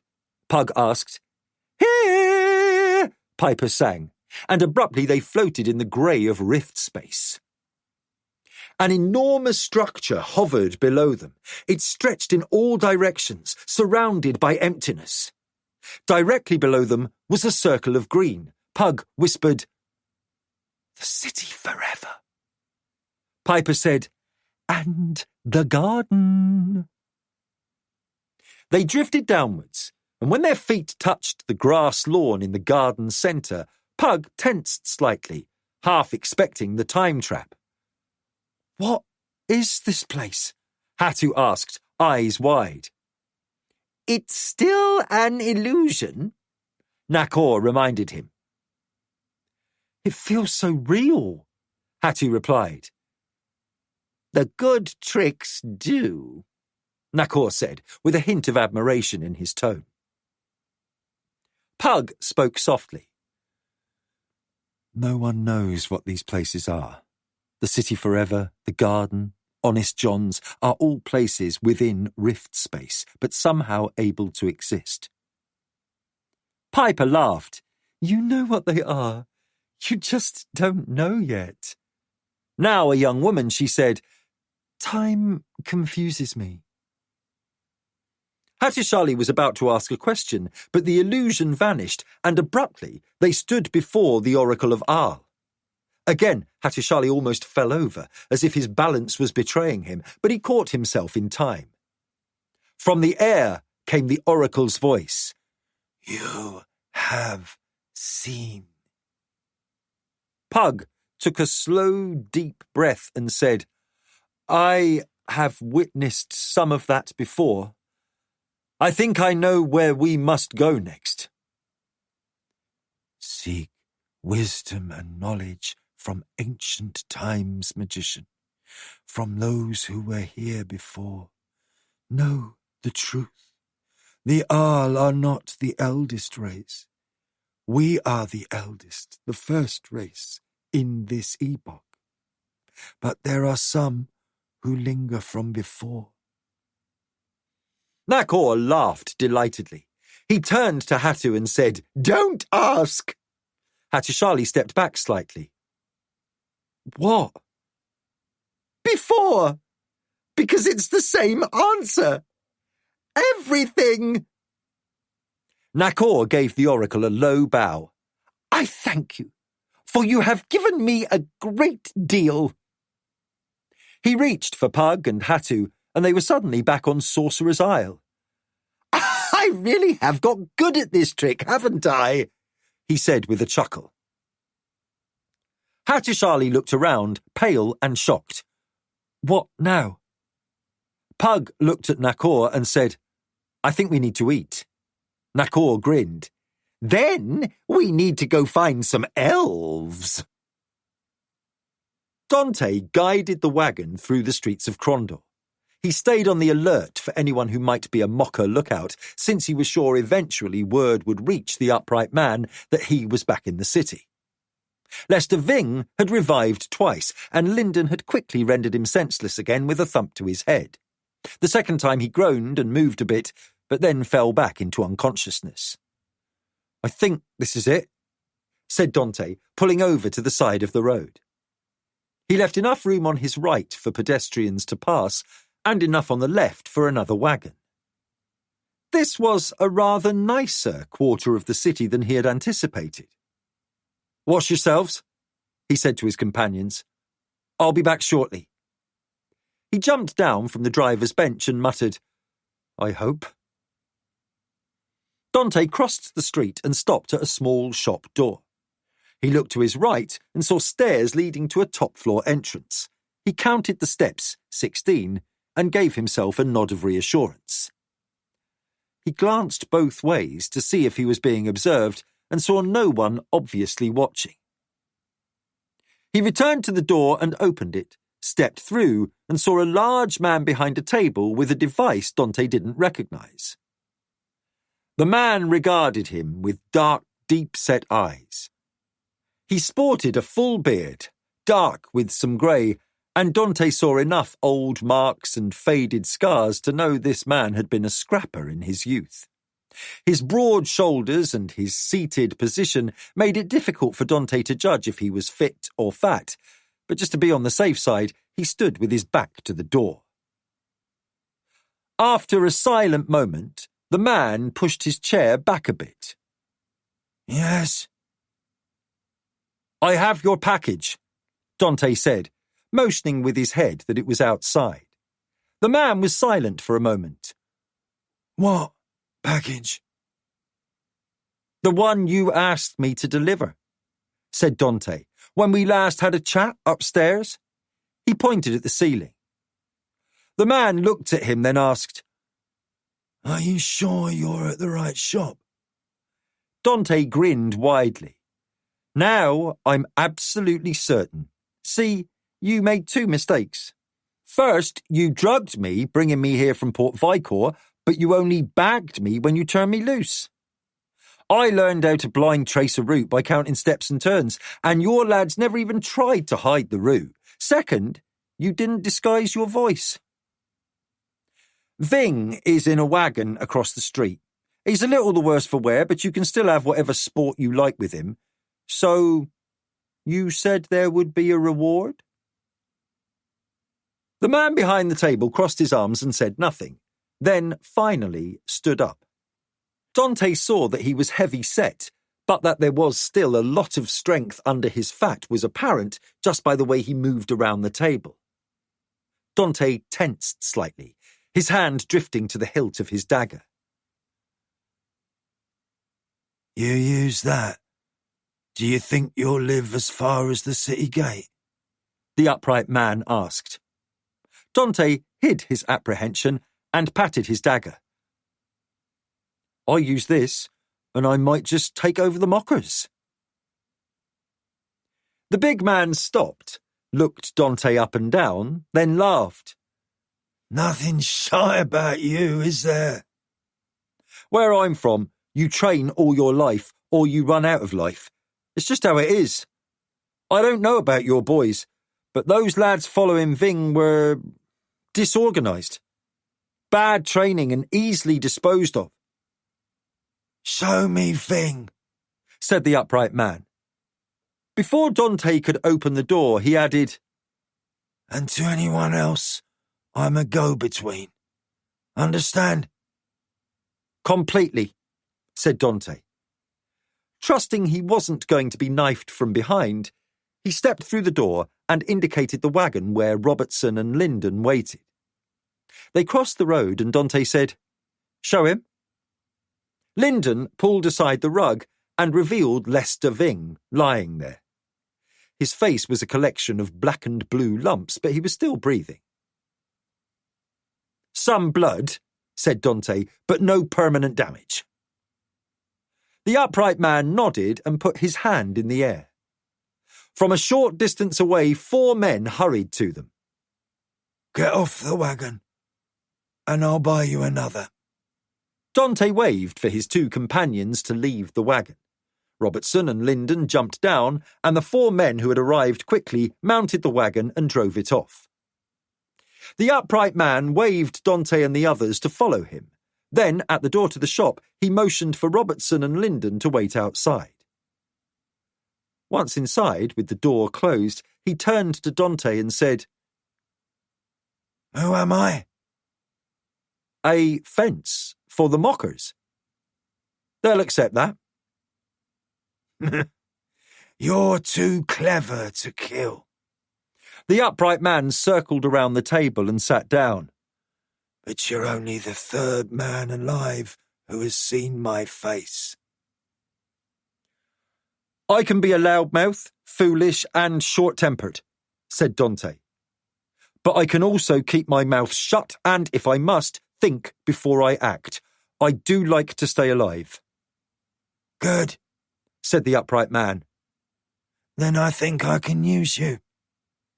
Dante's brow furrowed a little, but he said nothing. "I think I'd object to you trying to take over the mockers. So let's put an end to that conversation." The upright man leaned forward, elbows on the table. "But I've thought about what you said, about how your masters have conspired to run gangs in cities all over your world." Dante had never claimed that agents of Koltachin worked worldwide on Garn, but he decided this was not the time to correct the upright man.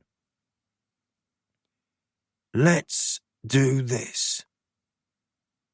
Return to Port Vicor and rid it of the Keshians.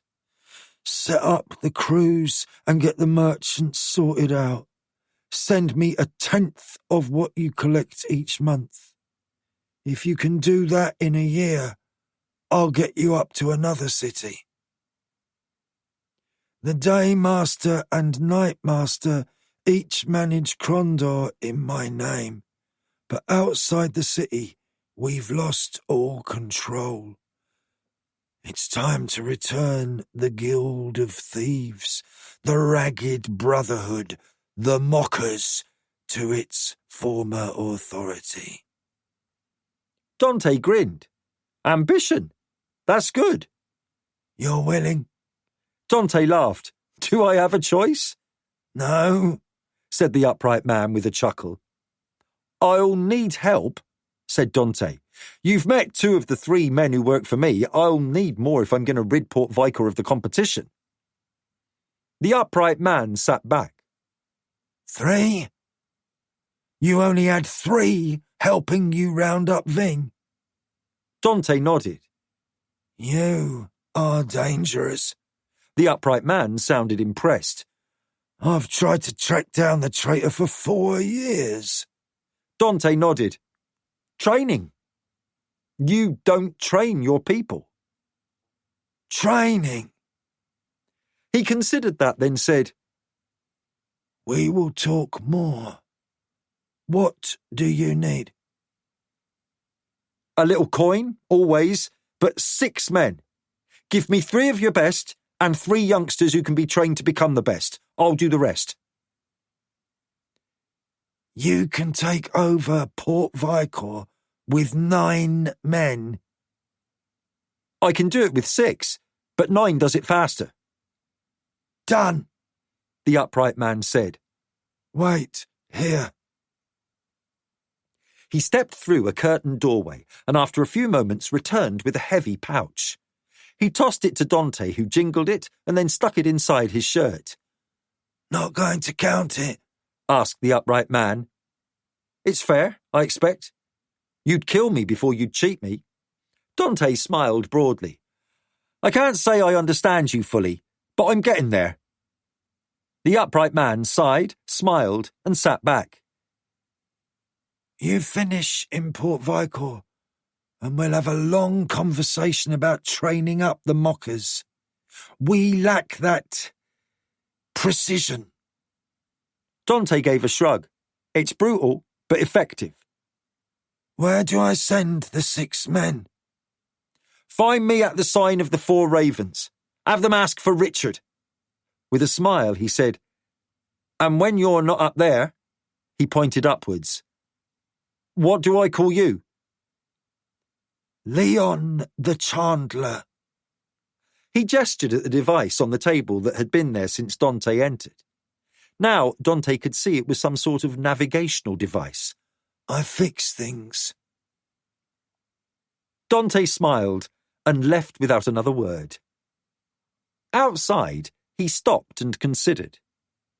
His original plan had been to sow chaos and seize the opportunity to set up a small operation in a city still reeling from an ancient war, a commerce port with little commerce. Now, he had the opportunity to become important in the rebirth of a criminal organization. He smiled as he thought that even his grandfather might be impressed. Chapter 28. Escalation. Hava gripped the helm of the Queen of Storms. The sea was choppy as the ships were breasting combers in a rhythmic up and down motion. Every sailor balanced as they moved about their tasks. She marvelled at how all this had become second nature to her over the course of only a few short years. The core of her crew comprised those who had survived the slave ship from which she had broken free, then captured. The Pride Lord's raids on the west coast of North Tembria had been vicious, and only her training and ability had spared her a lifetime of slavery. She had taken freed slaves and homeless men and women and built a crew around a few experienced sailors. By capturing ships and freeing prisoners, she had turned that first ship into a fleet. That fleet was becoming the heart of what was now the Marquensis Royal Navy. Magnus stood to her right, looking towards the bow, balancing like an experienced seaman. He might not be a sailor, she concluded, but he had obviously spent a great deal of time aboard ships in his long life. "Do you think we can do this?" she asked him. From what Pug told me and you've shown me, I think it will be fairly uncomplicated once the rift is opened. The trick of it will be quickly communicating to those behind us what we encounter. She pointed to a sailor holding 2 pennants. It was a simple system.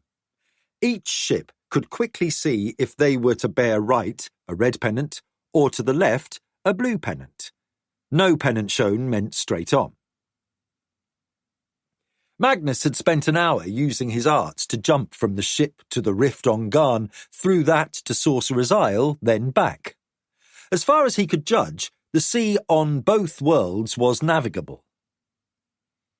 "Let's see if this is folly," Hava said, as they moved through the chop towards a massive rift oval which was large enough for the ships to sail through. Magnus had created it, with the aid of Rufio on the other side. Turning to Magnus, Hava said, "Pug had to swim around to calculate matching currents, tides and levels." She almost winced. She had already expressed her worry about Magnus taking over this task from Pug. She hated that she felt the need to repeat herself. Magnus barely hid a chuckle. I think you'll be well served. My father may have more experience, but he'd be the first to admit I have more power. "Father," she muttered to herself. Out loud she said, "Well, if we need muscle, more power is better." "Sails!" she shouted, having decided what she needed given the day's winds. Everyone aloft was ready. Within seconds, reefs were loosened and sails tumbled downwards to be filled with wind, snapping loudly as they pulled against their sheets. She turned the wheel and headed for the rift. Glancing back, she saw the other 5 ships behind lowering their sails. The interval looked wide enough that they would not pile up one on the other. Haver looked forward and took a breath as the bowsprit entered the rift. For an instant, she felt as if she was about to float off the deck, but before that sensation completely registered, she felt the ship lurch and the sky changed from a light overcast to a brilliant blue. A motion to starboard told her that the current was different, but nothing to cause a problem. She looked at the sails and shouted orders to trim for a shifting wind. "No pennant!" she shouted to the sailor, waiting to signal behind. "We're heading straight on!" She saw the north side of Sorcerer's Isle off the starboard bow and recognised they were just a short distance from the docks. Looking aft, she saw the silver oval shimmering. Then the ship behind them emerged. She watched as it settled and saw sailors quickly correcting for the changes. "Damn, but this is working," she said. Judging by how far she needed to travel to stay clear of the other ships, she shouted, "Ready to reef sails!" People were gathering along the shore, and she could see a crowd assembling ahead near the bend in the coast that would be the jetty where the goods would be loaded. The men aloft had been instructed that after dropping the sails, they were to stay in place. They wouldn't be needed to trim unless ordered. They knew that it was now time to end this very short voyage. After the Queen of Storms had passed by the docks, she ordered the sails reefed. Once the sails were taken in, the ship slowed. The anchor was released, and the ship came to a gentle halt. Turning to Magnus, Haver smiled and said, "I think we're there." He returned her smile. "We're halfway there." He looked skywards and said, "We have half a day to load the cargo, then finish tomorrow morning. While that's underway, Rufio and I will work together to create another rift to Marquinet." He looked aft and said, "The last ship is through." Haver followed his gaze and saw the 5 ships following and slowing as they all came to rest in a safe anchorage. Some of those lads will be talking about this journey to their grandchildren. "It's all part of a great struggle, and everyone is doing what they can," Magnus said. "After you get the barges underway, you can find me in the dining hall. I have some things to see to, but after that I'll be hungry." "As will I," she said. "It's already been a very long day, but I still have to ensure that no one crashes a ship into the rocks or otherwise creates havoc. If time permits, I'll find you at the dining hall." Magnus vanished. Haver turned to see how the crew was doing and was pleased that everyone was taking this strange journey in their stride, briskly going about their tasks. Then she realised she was getting used to the magician's vanishing. While some of the crews might still be flustered by passing through the rift, enough were attending to the ship's needs that she felt good about this half of the passage. Maybe she would have time to eat.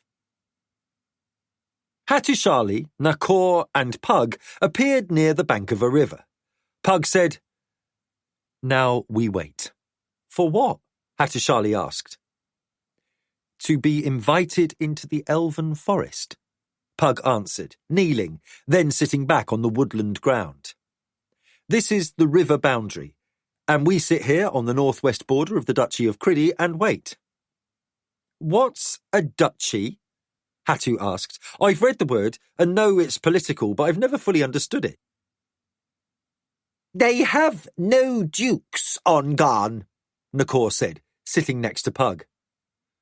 "We have kings and barons," Hattusili said. Nakor laughed. "Humans! They organise so many ways to split up the spoils from pillaging the commoners." Looking at Pug, he said, I forget which world it was, but I once visited a kingdom that had 54 ranks of nobility. He smiled and shook his head. Greater this, arch that. A rank with this order, same rank with a different order, which was higher than the first order. Then there was another place where peasants owned the land, but servants owned the peasants. He sighed. It all seemed very important to the humans. Pug looked at his old companion. You speak of humans as if you're not one of us. Nakor grinned. I might not be. I'm an echo of... He shrugged, seemingly amused by this mystery. Pug smiled, then lightly punched Nakor's shoulder, causing him to almost fall over. You certainly seem real enough, he said. Nakor laughed loudly. So, Philip hasn't gone away completely, I see. Pug laughed with him. Never. From across the river, a voice said, "This is a wonder to behold."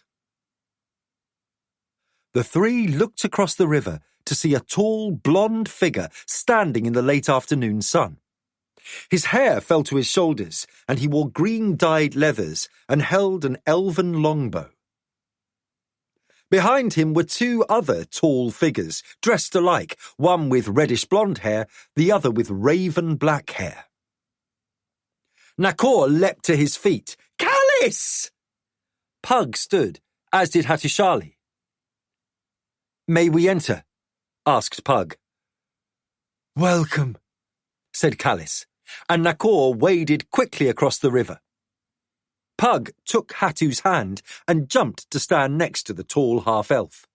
Nakor came ashore, holding his now soaked robe and laughing. I got so excited, I forgot to do that.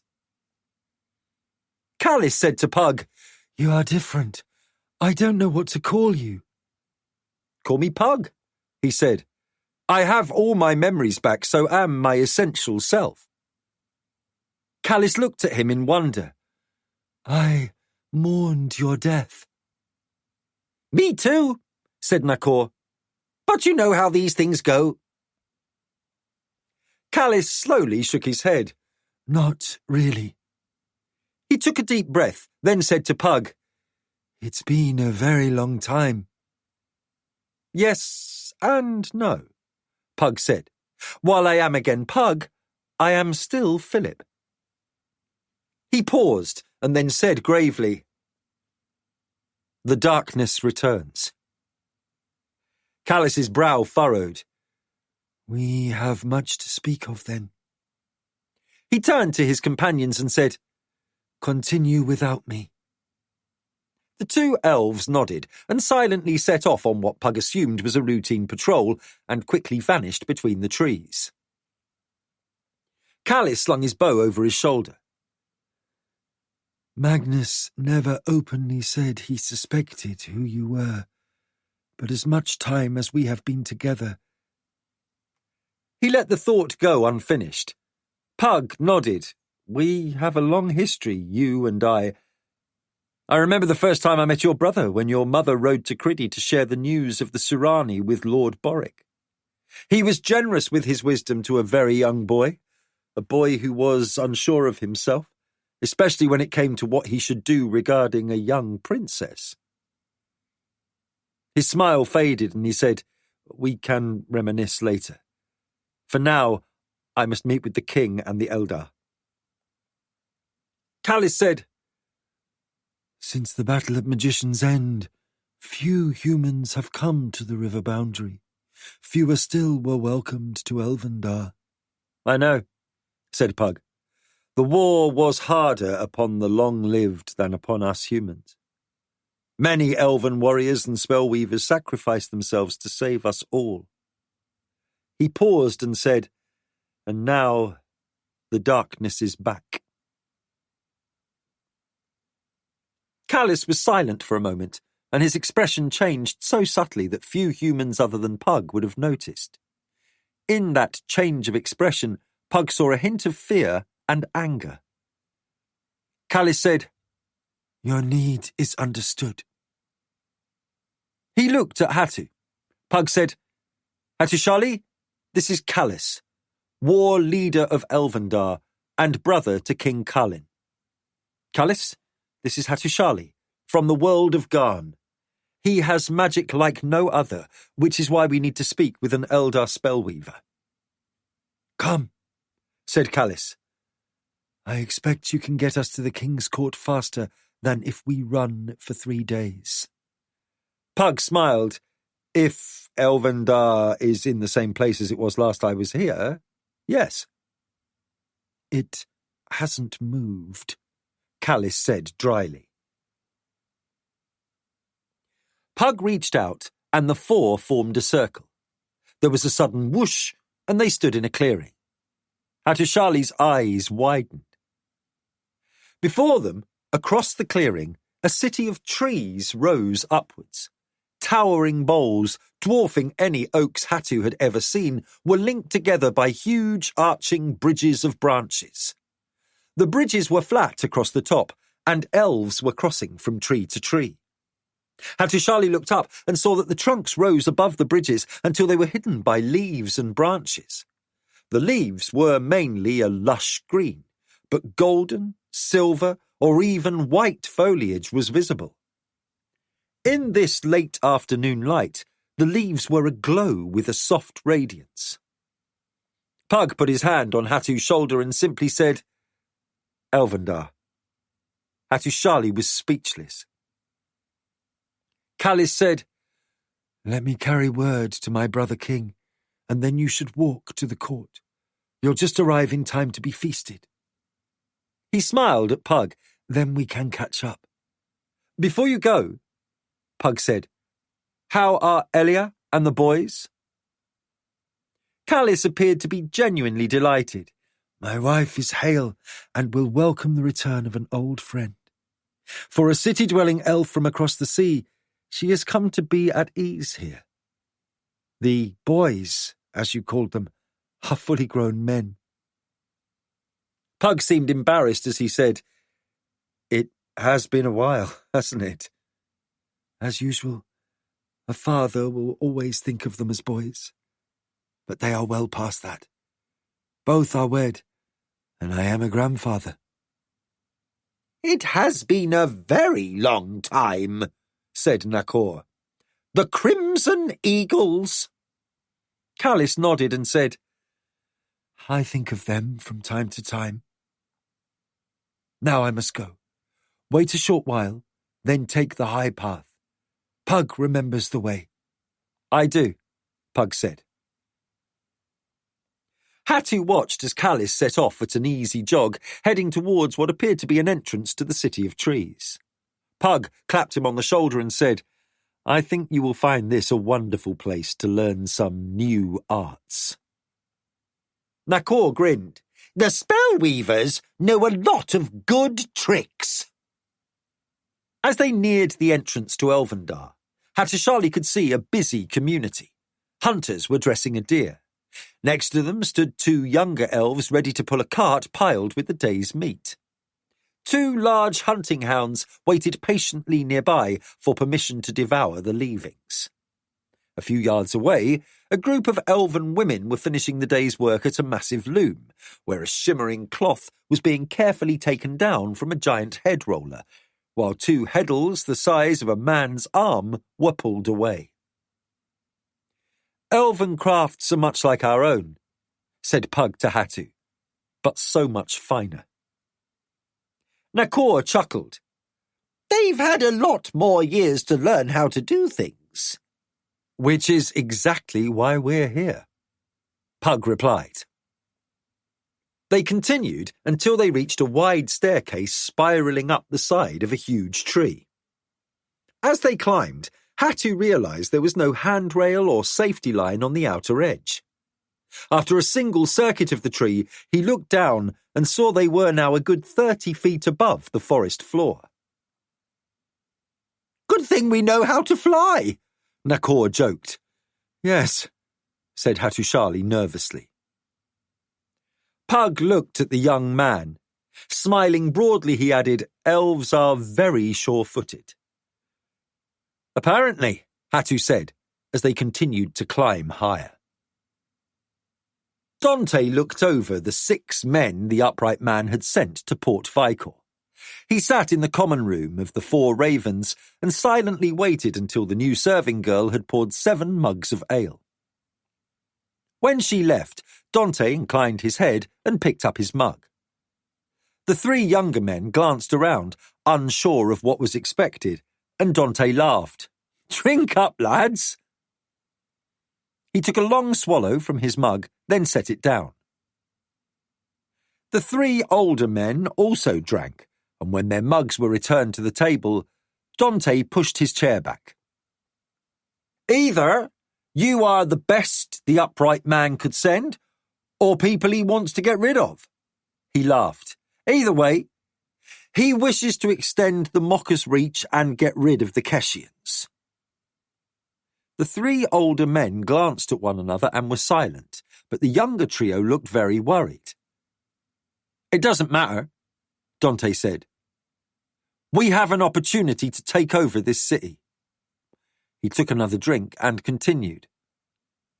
"I have a different way of seeing things than you do, I am certain. I come from a distant place that has been running cities since before my however many grandfathers' time." He smiled. "So, let's all get to know one another." He pointed to the oldest-looking man, who had greying dark hair, a sunburned face, and muscles softening with age. "You?" The man he had singled out looked around as if uncertain what to say. Then, after a long silence, said, "I'm Janos. I was a day boy on the docks. I'm the best." Dante gave a nod. Muscle, but with some brains.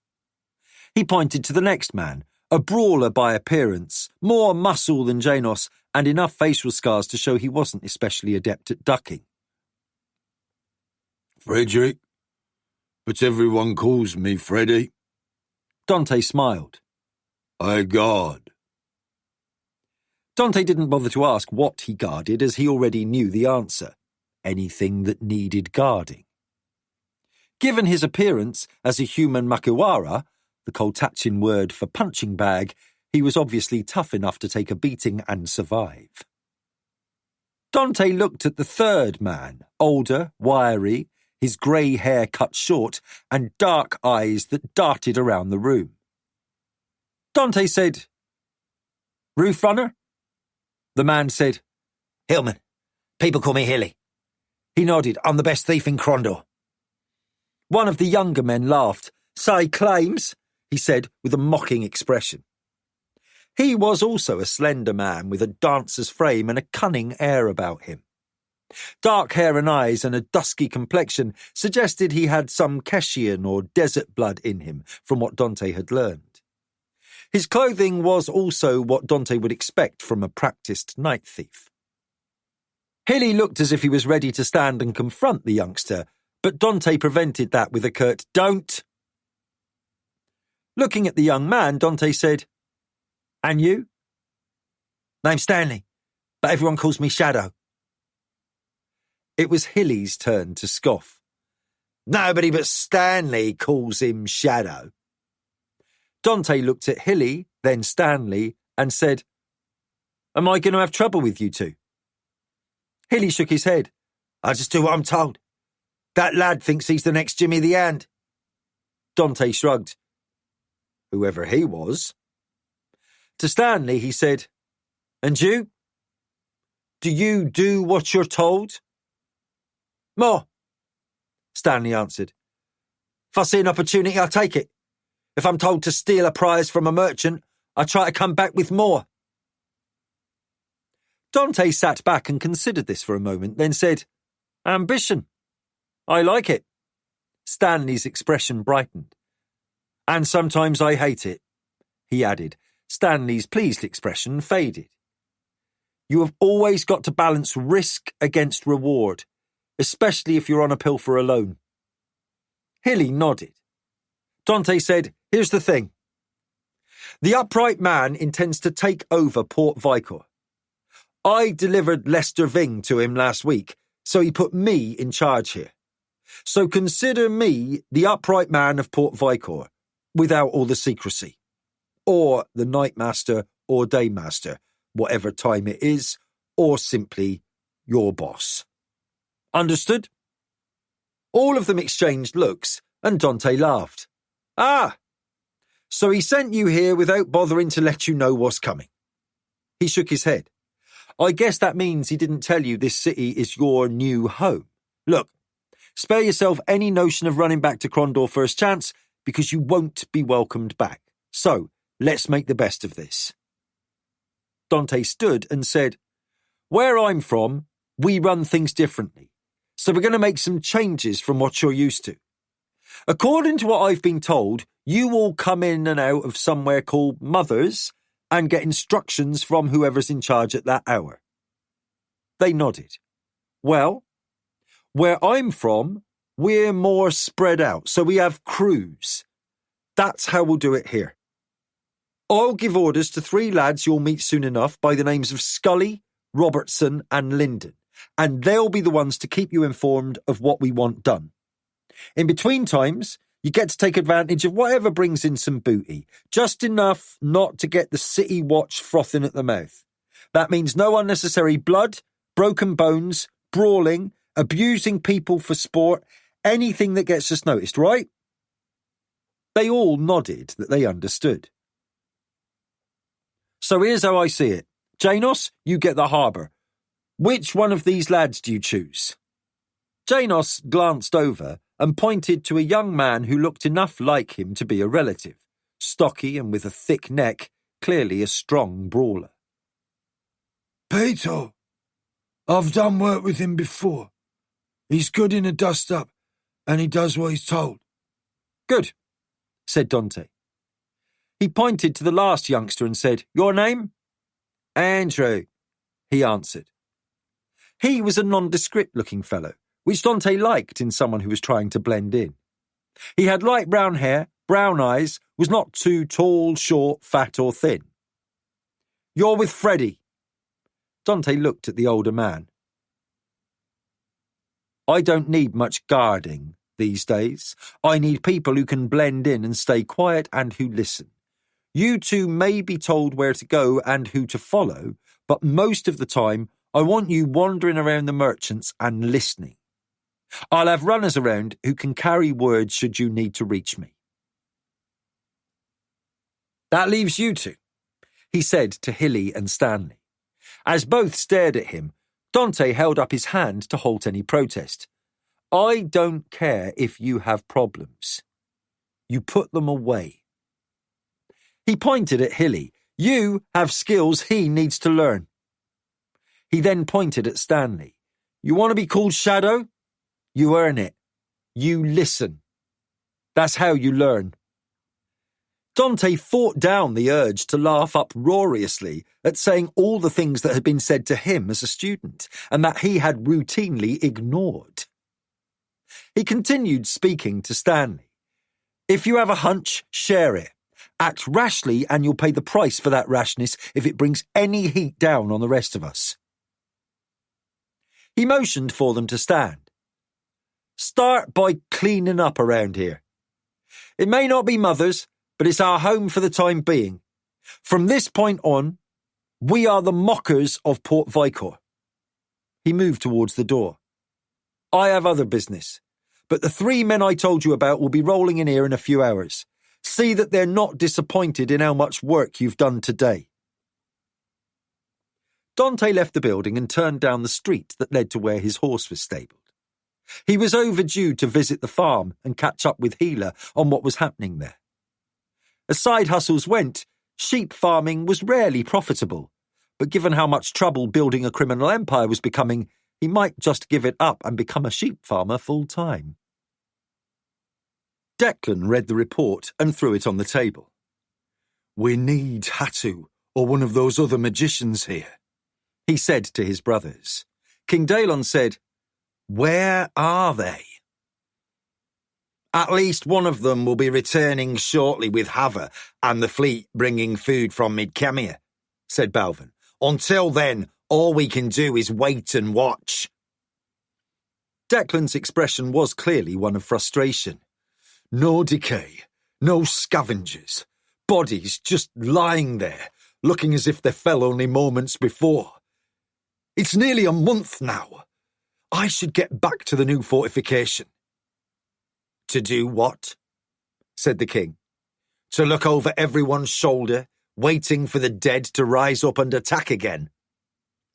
Declan appeared to be on the verge of an argument, but he made a noise of frustration and sank back into his chair.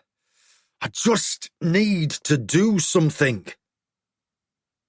Then something to do you shall have, said the king with a laugh.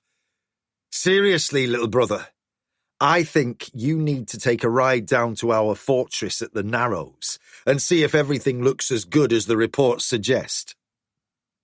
We expect the church to come through the forest, but that doesn't mean we should neglect our flanks. I've already sent Colin up to Berrens Hill, since he's familiar with the region. Declan said, Well, that's something. 4 days out, 1 day to poke around and then back. This is when I wish one of those magic users was here to pop us down and back. Balvin chuckled. At times, it has made things much easier. If I understand what Hattusharli and the others have said, it's possible we may have a magician or two here after all is said and done. One can hope, said Daelon. Declan rose from the dining table, gave his brothers a bow, turned and exited. After the door closed behind him, Balvin said, He's learned some court manners, at least.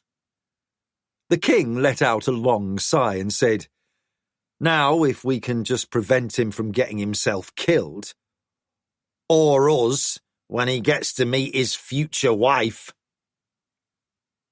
Daelon fixed his brother with a narrow gaze and said, You still haven't mentioned the Baron's daughters? One battle at a time, said Balvin. Pug, Nakor and Hattusharli approached the centre of Elvendar, the king's court, as the sun fully set. Now the forest was alight with globes glowing with a bright inner light. The leaves of white, gold or silver were brilliant in comparison to the more muted earth tones that were evident everywhere. Elven art and crafts were on display, with tapestries of fine weave used to divide areas they had passed. Flowers were abundant, and the air was redolent with their scent. The aroma of spices accompanied the night breeze from cooking fires somewhere nearby, and the faint hint of smoke was a counterpoint that Hattusharli found pleasant. The shock had worn off, but not the wonder. He gawked at everything as they passed, but when they reached the court of King Carlin, he nearly stumbled in awe. The king's throne was a massive chair of finely carved wood. As a carpenter's apprentice in one of his early assignments for the Kingdom of the Night on Garn, Hattu had seen enough of woodcraft to appreciate that this was a magnificent work of art, sculpted out of a solid block of wood as tall as a man and half that size on the sides. The artistry was exquisite. It was a paean to nature in wood. Deer, foxes and other animals were carved in relief on the side he could see, with vines and leaves intricately fashioned as a decorative frieze.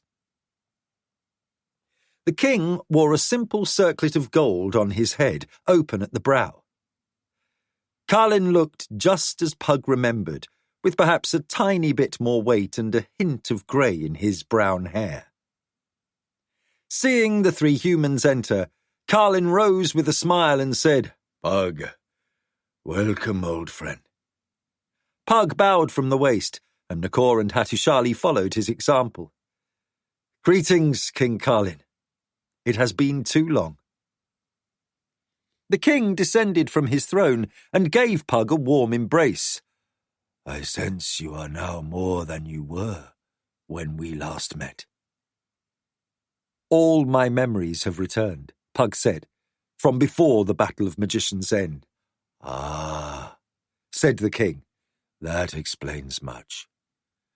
When you and Magnus came to honor my taking of my Mother Queen's place after she journeyed to the Blessed Isles, I sensed you were growing in your power. This, however, is something unexpected. We have a great deal to discuss, and shall do so over a feast. First, my brother says you have a warning. The darkness, was all Pug said. Carlin nodded. There has been growing unease among our spellweavers that something evil is gathering. We will hold a council tomorrow. I need first to speak with the Eldar. So few remain, said the king. but they will also be with us in council. But for now, who is this newcomer? Hattushali, from the world of Garn. He is both the last in the line of kings known as the Firemanes and a wielder of powers unlike any I've seen. Carlin looked surprised, an expression rarely seen in an elf, whose emotional displays tended to the nuanced. Unlike any. You have seen more than any being I've encountered. More than me too, sire, said Nakor. The gambler, said Carlin with a smile. Once again, you seem drawn towards trouble. It's my nature, I guess, said Nakor. Let us celebrate your arrival. Our concerns about coming troubles can wait until tomorrow. He looked at Pug, and they exchanged knowing glances. We have faced such before, and must again. But we may steal a moment or two between to appreciate old friends. They all bowed as Carlin turned to walk from the portion of the court used for formal occasions to a large platform set aside for dining. They followed him around a circular table with 4 breaks to allow service from the inside.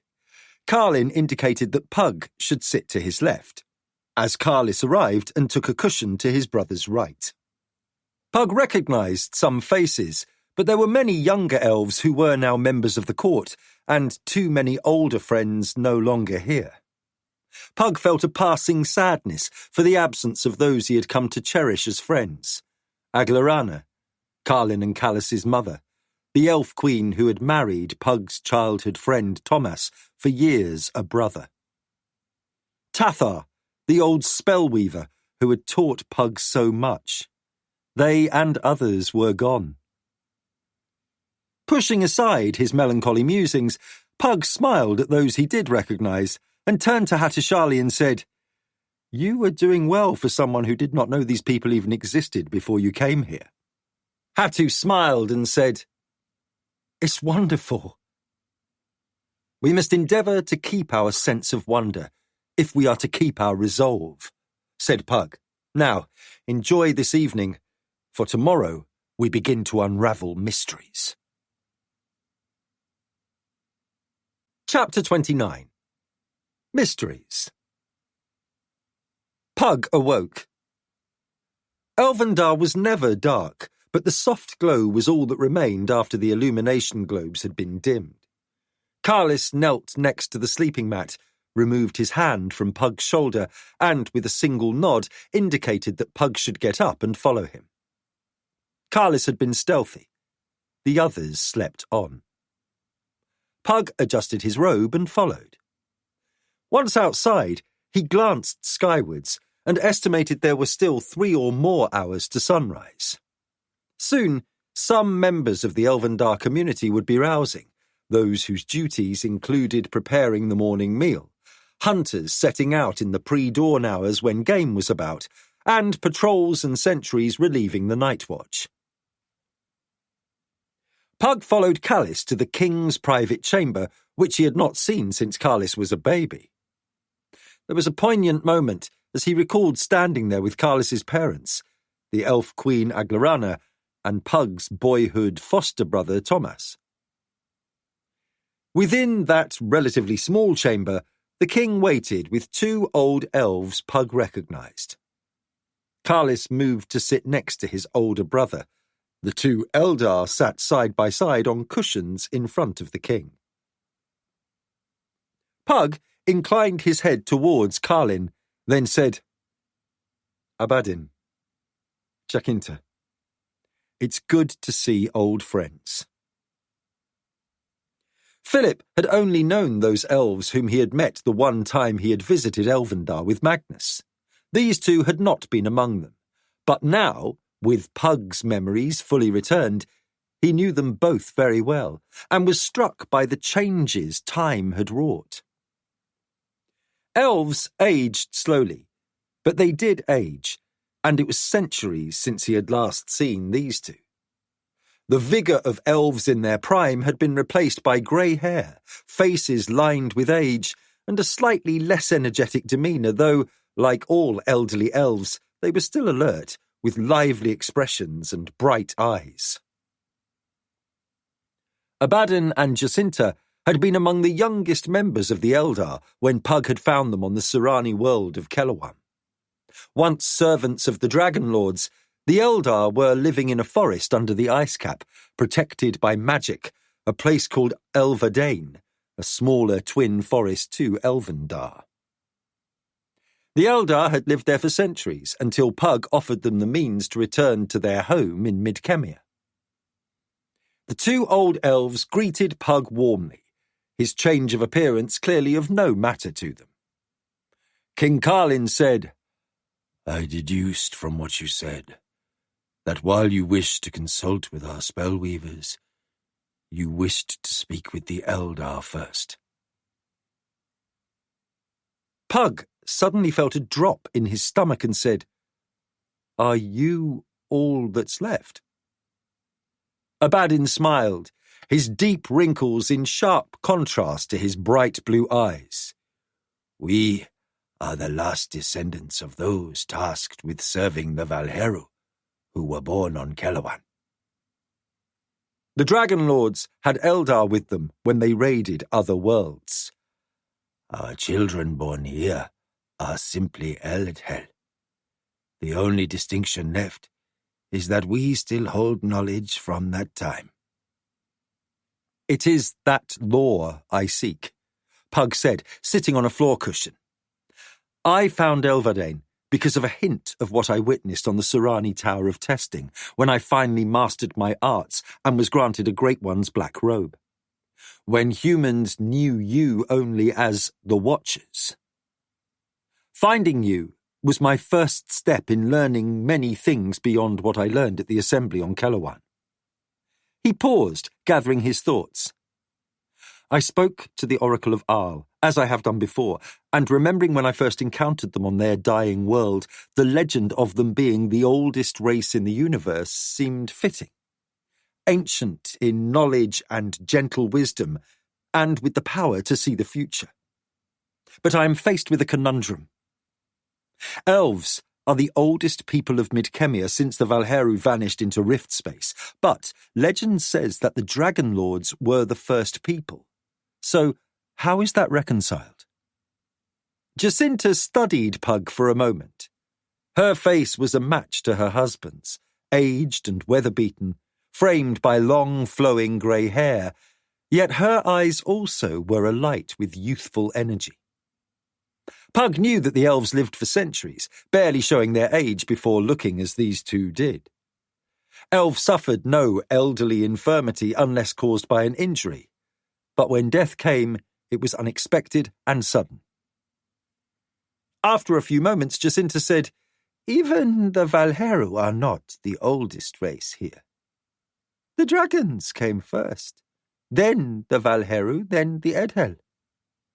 She used the word applied to all elves, light, dark, sun elves, elves from across the sea, and the star elves. All were Edhel. She regarded Pug's puzzled expression and continued, "You have power, and those of your race with spellcraft live a long life, but compared to the Edhel it is short. The king's mother, the Blessed Queen, lived for 5 centuries before you were born. She would have lived longer, I think, save the grief at losing Carlis's father hastened her to the Blessed Isle. Like all elves, she did not use Queen Aglarana's or Thomas's names in the belief it might summon them back to life unwillingly. So you must understand, we speak not of years, decades, or even centuries. Abadin nodded in agreement. We speak of millennia. Jacinta went on. We can only surmise from the lore of our ancestors that at the beginning when all was created, the first life to arise was perhaps simple. Small plants, creatures, swimmers in vast oceans. But as little as we understand the nature of the enemy, the void, we do know that it is capable of mimicking life even if it doesn't truly understand life. It's a mockery of life. It destroys life needlessly, as if life itself is the void's foe, through countless attacks. We can assume that its essence limits it in significant ways here. She spread her hands, indicating the world around them. If it is a thing of rift space, also known as the void, and perhaps they are one and the same. Abadin said, It is limited in what it can do here, just as we have limits on what we can achieve in rift space. You know well, it takes prodigious spellcraft for life to survive in rift space.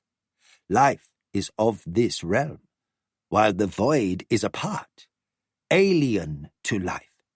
It may use life, but is incapable of creating life. So it must manipulate life for its own purposes. Pug nodded slowly. Blackslayers, death dancers, shadow assassins, the children of the void. All were servants of the ensorcelled dreadlords, who are ruled by the darkness. His face revealed deep dismay at the thought of those beings. I have battled many of them. Abadin nodded. We have heard all the tales. We know of the false advisors to human rulers before the last great conflict.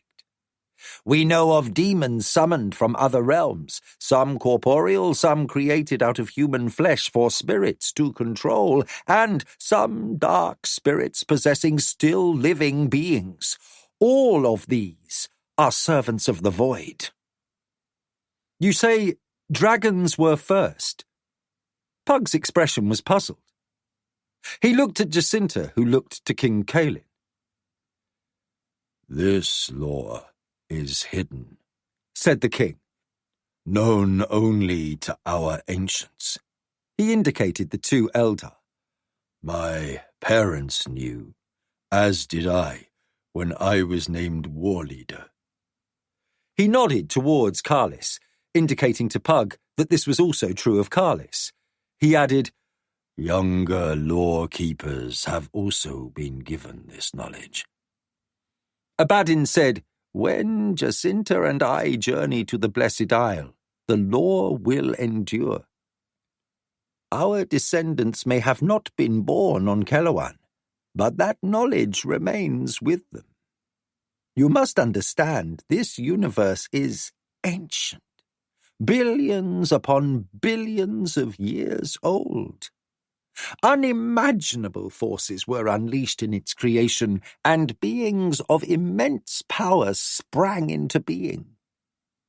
The gods, said Pug. A name, said Jacinta. There are other names. Some of these beings are things of the mind, invisible to the senses, and others are of flesh and blood like you and me. More have withered and perished since the dawn of this universe, and more came into existence who abide today. Some will be born long after we are dust. Such is the span of years. To your question, dragons came first, and as it is with their kind, They begin as little more than animals like their lesser kin, the wyverns and drakes. However, as dragons age, they acquire intelligence, then spellcraft. They have unique abilities. Abadin said, "It may be that some part of their creation was fashioned by both life and the void, for dragons, above all other creatures, can enter and leave what you call rift space at will. The Valheru, whom humans call dragon lords," said Jacinta, "were the first mortal race corrupted by the void at their creation, so says our lore. Elves were created to serve them. You have seen others, the tiger men, serpent people, those who were raised up by the Valheru as servants and playthings." "Elves were created by the Dragon Lords?" Pug asked. "Unlikely," Abadin answered. "The void can possess, corrupt, or influence all these things the void is capable of doing. But creation, tiger men, and other such beings began as simple animals, and the Valheru used their arcane arts to mold them into what they became. But they did not create those lesser creatures. We may never know how the Edhel came into being," Jacinta said.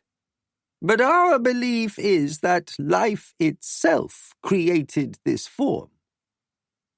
Life finds a way, and for reasons we may never know, we were created as an echo of the Valheru before they were corrupted. But when Carlus's father came to us bedecked in the armor of a Valheru, we discovered we were no longer servants. His influence on us was powerful, but he could not command us all. We had evolved. At the height of his rage during the war with the Surani, some here were willing and able to oppose him. That never would have been possible in ancient times." Pug remembered Tomas's battle within himself against the magical legacy of Ashen Shugar, the ruler of the Eagle's Reaches, whose armour he wore. It had been a close thing before Tomas obtained dominance over the memories of the ancient Dragon Lord. "You humans," Abadin said, "are from other worlds, and like the goblins, dwarves, trolls, and other races, came here during the first advent of the Chaos War." Pug was silent for a moment, then said, "My vision on Kellowan also showed the arrival of many races escaping from chaos on a golden bridge through a massive rift." "Yes," said Abadin. "The legend of the Golden Bridge is common to many worlds and shared by many species. As the Valheru raided across the universe, they crushed advanced empires and primitive tribes indiscriminately. These were the Chaos Wars in our history, when races were forced to leave their homeworlds to seek sanctuary elsewhere." "Think of it as a metaphor," said Jacinta. "We do not believe there was a single bridge of golden light stretching from one side of the universe to the other. Perhaps there were portals through the Hall of Worlds to places unknown to those who fled. But eventually, the combined might of spellcasters of all types accomplished one thing: closing the door behind them before the Dragon Lords could follow," said Nakor from the doorway. King Carlin stood up, his expression stern. "You were not invited, gambler." "I was not told to stay away either, King," Nakor answered blithely. Then his tone turned serious. "I was brought back to life for a reason, and this is it." He pointed to where Pug and the two Eldar sat.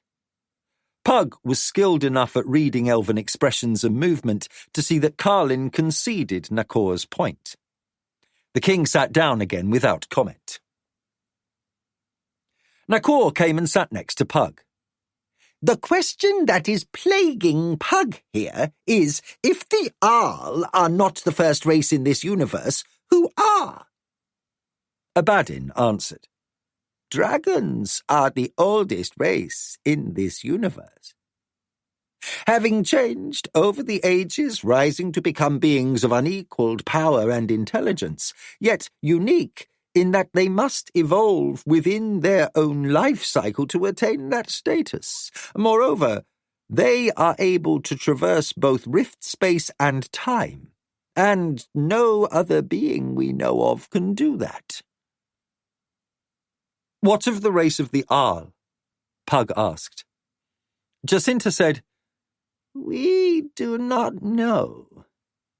My speculation is that if they wanted to share the answer to that mystery with you, they would have done so. Or perhaps they're waiting for a right moment, said Nakor, without his usual humour. Some things are unfolding. Some things are being revealed. Yet much is still hidden, Abadin offered. He looked at Pug. What do you know? Not as much as I'd like, Pug conceded. There is a thing that Hattusili discovered through his arts. He waved towards Nakor. Identified as a death machine, a collector of life force. With a nod, he indicated that Nakor should explain. Nakor adopted an unusually straightforward narration, explaining what he had seen and his discussions in Honest John's with Ifikad about the nature of the gigantic accumulator. He finished by saying, Ifikad speculates that with enough life energy stored, the device could be used to rip open the sky. He meant tear a massive rift through the heavens, interrupted Jacinta. It is familiar. Pug's expression was questioning. Abadin nodded. As I said, dragons are unique in their powers, and opening passages through rift space is different to the passages you create to travel to other worlds. The void is powerful but limited, and perhaps we can surmise this accumulator is the means to reach the world of Garn on some massive scale. Jacinta said, It is speculation, but I can see little other purpose for what you describe. Pug was thoughtful for a moment, then asked, Have you anything else you can share with us? Nothing we think will aid you in the next confrontation with the darkness, said Abadin. We always return to the reality that things are not always as they appear to be, and it may be foolish to accept the first explanation of things as the only one. Nakor stood and said, We need to do two things. What? Pug asked, looking up at the little gambler. At some point, we must have a chat with a dragon, Nakor said. The Oracle is impressive, but she's not a true dragon. But before that, we need to go to the world of Synoth. Why? Pug asked. Nakor's expression became mischievous, and his eyes lit up. We need to break into the vault below the Palace of Asala to free a prisoner. Who? Pug asked, his expression already revealing apprehension in proportion to Nakor's glee. An angel named Eleleth.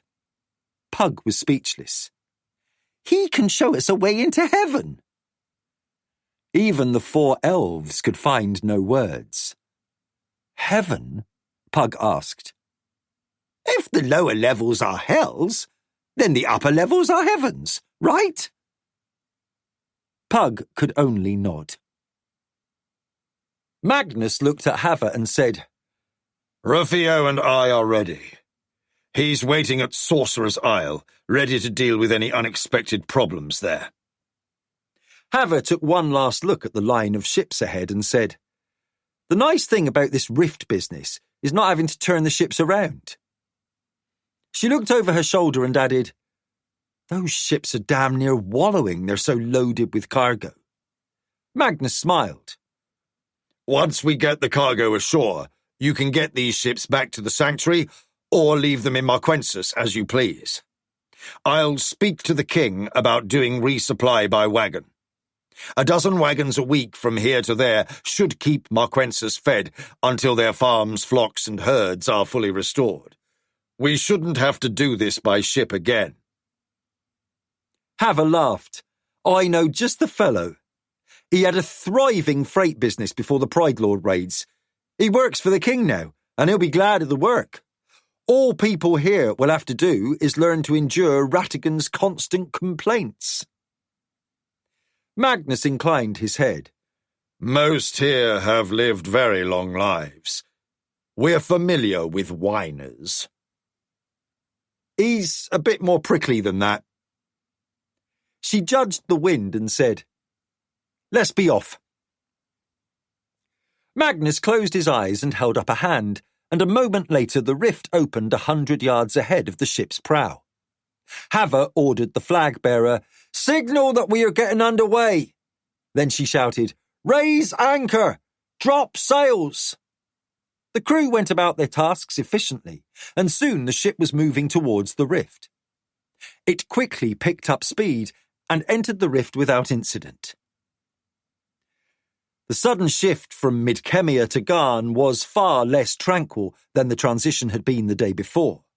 A brisk wind with rain spray hit them hard from starboard. Haver felt the ship lurch and yelled, "Trim those sails!" as she pulled hard on the wheel. "Signal to port! Blue pennant!" she instructed the sailor behind her. A moment later, she felt the ship's motion smooth out, and while everyone was rapidly getting chilled by the unexpectedly cold, wet weather, the ship was in no danger. She looked behind until she saw the next ship come through. Despite the warning, that ship lurched, and it was clear the captain and crew had a struggle getting it back on course. "Damned lugger is carrying too much cargo!" she shouted. Magnus closed his eyes, and abruptly the ship righted itself and came into alignment with the Queen of Storms. He opened his eyes and said, "Just a little push." "You may have to push again," she said, returning his smile. "The wagon idea is a good one." "Still, we need these provisions today." He pointed to a promontory to the south. "I'll watch from there." He vanished. Haver kept the ship steady, and it moved parallel with the peninsula that ran west from the port of Toranda, where they'd anchor and offload cargo. Wagons from there up the King's Highway would be only a little slower than sailing up towards Marquensis, as the ships would be fighting seasonal winds and tides at far greater risk. Haver easily navigated to a point just a little north of the harbour, dropped anchor and furled the sails. She watched until the last ship could be seen safely making its way to an anchorage. Abruptly, Magnus appeared next to her. She turned and said, "I've been meaning to ask what would happen if you did that where I was standing." He smiled, genuinely amused. "I'm sorry to say you'd probably be knocked overboard." Then he added, "The trick is to not appear inside a wall." Haver winced. "I can see how that might be a problem."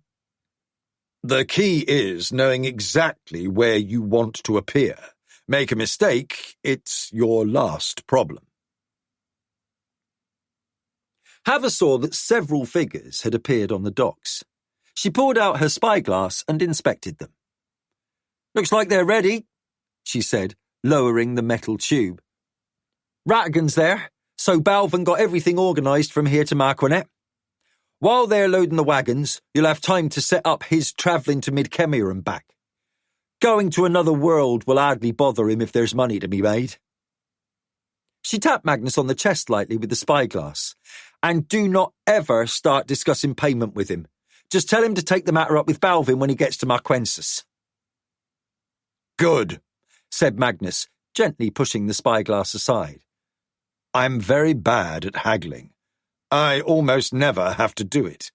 One of the benefits of magic. She laughed. I can see that. In my thieving days, magic would have saved me a great deal of running and hiding. She relayed a few instructions to her mate, then said to Magnus, "Let's get over there." He reached out and put his hand on her shoulder, and a moment later they stood on the wharf. A pair of people she didn't know instinctively moved backwards. The two figures she did recognise were Declan and the newly appointed commander of the garrison at Tyrande, a captain named Wrestler. Declan and Haver greeted one another. Then Declan said, "Magnus, thank you. You may not have saved the kingdom in one act, but your magic has given us hope." Haver smiled at that, then turned to Declan and asked, "You worried I might wreck the ships on the rocks?" He smiled, "Hardly. Trying to stay busy and keep my mind off the coming fight." "What fight?" asked Haver. Declan said, "The next one." He glanced at Magnus, who nodded. She said, "Magnus said you had an encounter." She looked at the magician, her brow furrowed. "What didn't he tell me?" Declan explained the situation at the redoubt in the dark wood, and Magnus listened attentively. He explained the attack and victory, then the appearance of the soldiers who had waited and then died in place. He finished, "Now more dead are simply waiting. Nothing happens. No decay, scavengers, anything, just there. Whatever's coming will be worse." Again, Haver looked at Magnus with a clearly disapproving expression. "You didn't think to tell me this." Magnus said, "I didn't wish to distract you from the matters at hand. Traversing the rift with a small flotilla is hardly a trivial matter. This necromancy, death magic, is the darkest of arts, and as soon as we've finished here, I will travel there and see for myself what more can be discovered." Declan said, "To hell with inspecting the Narrows. It's the last place the church will attack. Take me with you. I was hoping that you or Hattusili might come, so I could get up there in a hurry." Magnus nodded agreement. "Hattusili is with Pug and Nakor on Midkemia, seeking more knowledge. They should return shortly." Declan said to Haver, "If your husband seeks you out before coming to Marquensis, can you inform him of what's afoot?" "Well, I'm not happy sending him away the moment he turns up, but I understand." "Good." Haver said to Magnus, "I'll talk to Ratigan and travel with him to the King's Palace. He and Balvin have butted heads before, so Balvin will see it done. You go now." Declan turned to Captain Wrestler. "Give my horse to Lady Haver here to ride to Marquinet." He turned towards Magnus and said, "Now?" Magnus nodded, put his hand on Declan's shoulder, and instantly they vanished. Haver took a deep breath and muttered, "Now I'm a lady. What's next?" Declan and Magnus appeared on top of the viewing platform set high above the redoubt. New walls were under construction on every side, and the foundation of a new keep was evident behind them. Declan looked to the west and saw one of the geomancers from Midkemia had created a stone road as far as he could see. He looked around and saw Sixto below with a clutch of soldiers receiving orders. He tapped Magnus on the shoulder and pointed. "I hate to presume." Magnus gripped Declan's arm, and suddenly they were standing just far enough from Sixto not to startle anyone. Sixto saw Declan and Magnus and stopped what he was doing. "You're here!" he shouted.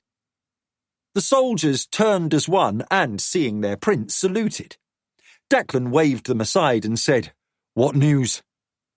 Sixto said, Our scouts report something behind the church encampment to the east. Church skirmishers forced them to retreat, so they had to circle widely around that base to get here. They don't know what's coming, but from road dust alone it seems like a large force. When? Declan asked. They were spotted 5 days ago west of the dangerous passage. A messenger to the king should reach him today. The church forces could be here in 2 days. 3 at the most. Declan said, "Maps." Sixto said, "The pavilion." Before they could move, Magnus grabbed both by the arms, and they were in the pavilion. Sixto went pale and faltered before Declan grabbed his arm to keep him from falling. Sixto took a breath and said, "I would appreciate a warning next time." Declan moved to the large table and said, "Show me." Sixto traced his finger on the map. "The North Road," he said. "Moving in force, and more movement from the east. None of our scouts could get close enough to see how many. I sent a galloper to the hills above the road, just east of Copper Hills, to see if he can estimate how big an army is heading this way. He might get back soon. Not that it will make much of a difference. We have what we have, and we're working as fast as we can to bolster this defence." Declan was silent for a moment, studying the map. Then he said, "They may try to skirt around us and drive straight to Marquinet, but that would leave us at their rear, nearly 1,000 men." Sixto said, "I've been in sieges before, inside and outside the walls. Inside with food and water is better. Outside with another army behind you is bad, so I'm assuming they'll try to end us first." "I can take a look," said Magnus, and he vanished. Sixto was startled. "Do you ever get used to that?" he asked Declan. "I pretend I do," he said. "How are we on stores?" "Until the food from Midkemia gets here, we're good for another week, longer if we cut rations." "The ships are at Taranda, unloading as we speak." Sixto nodded. "Well, that will be good, if no army turns up before the provisions get here." Declan said, "Agreed. Water?" "All the barrels are full, but we still haven't hit enough groundwater for a well yet. We're bringing up mud now, so a few more days. We've got a lot done, but there's so much more to do." Sixto smiled ruefully. "Life as a mercenary was simpler," he said, with a tone of regret. "Turn up, fight, get paid, get drunk, find a woman, go to the next fight." "Living from day to day is for the young." "What would you do in your old age?" "Be an old mercenary." Declan chuckled. "I have an idea." He motioned for Sixto to follow him and left the pavilion. He climbed up a scaffolding where a wall was being erected. Men hauling stones up with baskets where they were set with sand and gypsum cement. Looking at the wall for a moment, Sixto said, "That stone-making magician from the other world? He said on his world he could build this wall in 2 days. Here, his magic is weaker. So I set him to working on the road. He may be finished with the first section tomorrow." Declan said, "How does the wind usually blow here?" Sixto shrugged. "On shore, as always in the city. Here only a breeze, but still mostly easterly. It will start blowing south off the mountains near Copper Hills when the weather gets hotter." He pushed Declan's shoulder gently. "As you know as well as I do, given that you've lived here longer than I have." Declan nodded. "Just reassuring myself." He waved towards the trees and said, "You've given us another 50 yards of clearing since we started."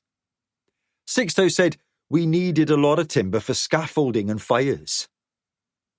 He pointed to the unfinished wall's eastern end. "There'll be a ballista platform there, but with a catapult in the marshalling yard below, we can keep enemies farther away. I assume, claiming the western half of Ilcommon, you'll need a large road that way. He indicated the remaining forest to the east. Eventually. Declan motioned for Sixto to follow him and led him back to the pavilion. Once inside, Declan sat in a chair next to the map table and asked, "Wine?" Sixto nodded and moved to a corner table where he grabbed a bottle and 2 goblets and filled them. He gave one to Declan and pulled over another chair. "Tired?" Sixto asked. "Everyone's tired. If it's not the fighting, it's the building, the travel, the worry." Sixto nodded. "You've learned a lot since you joined Bogartus's company. Hard to believe that was only a few years ago. Anyway, you still haven't learned how to rest when you can. Some can sleep on the eve of battle. Some can't. True?" Magnus appeared suddenly, and Sixto almost spilled his wine. "What did you see?"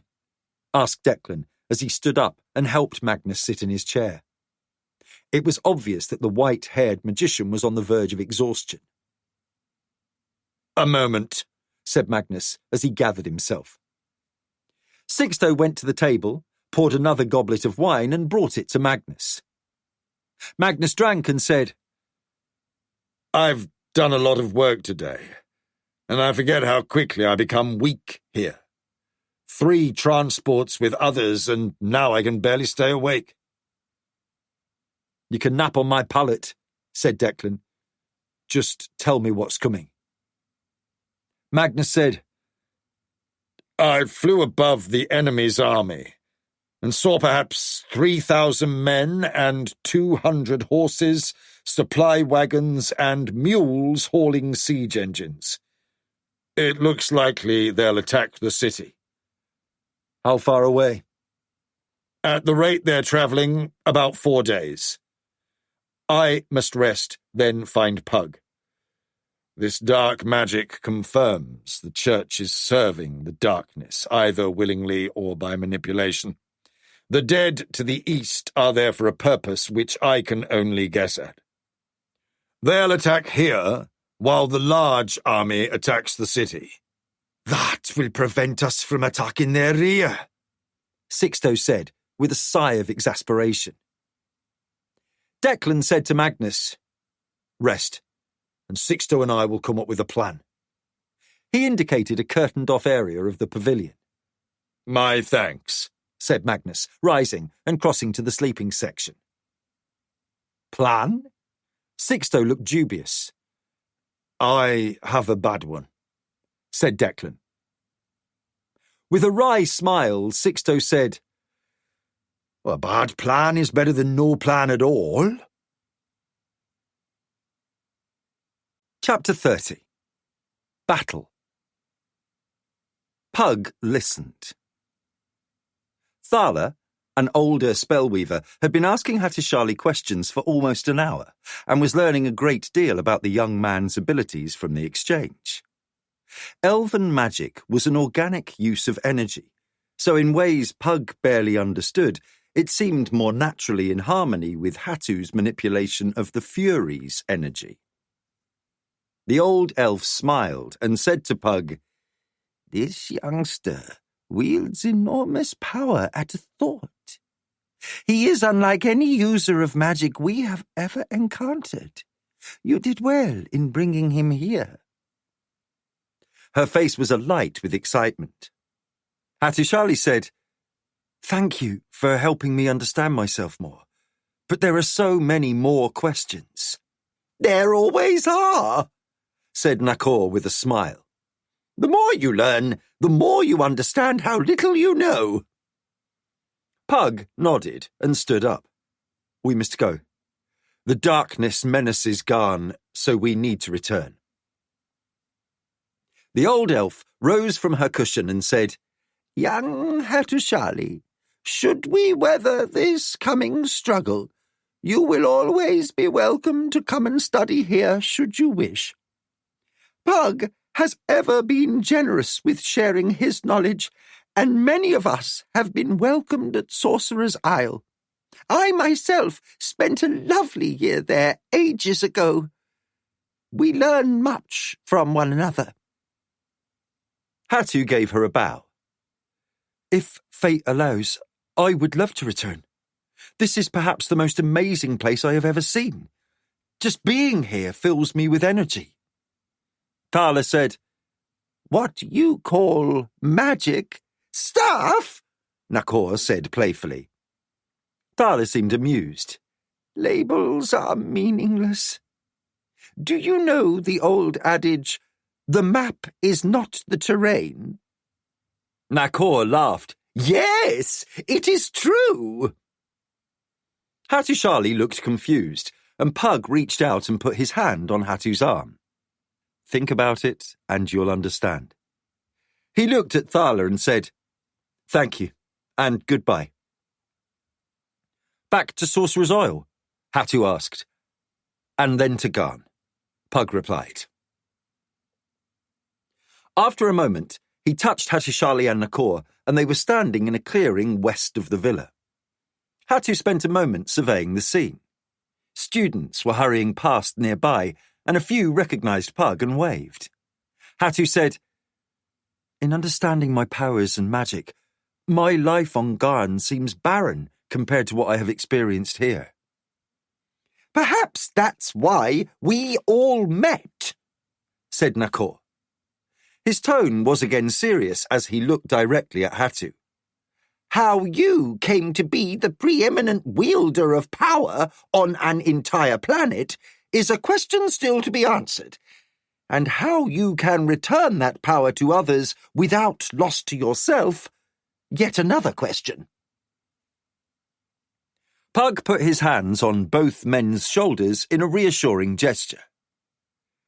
We have much ahead of us that is rife with peril, but knowledge can always be shared, so we share as much as possible whenever we can.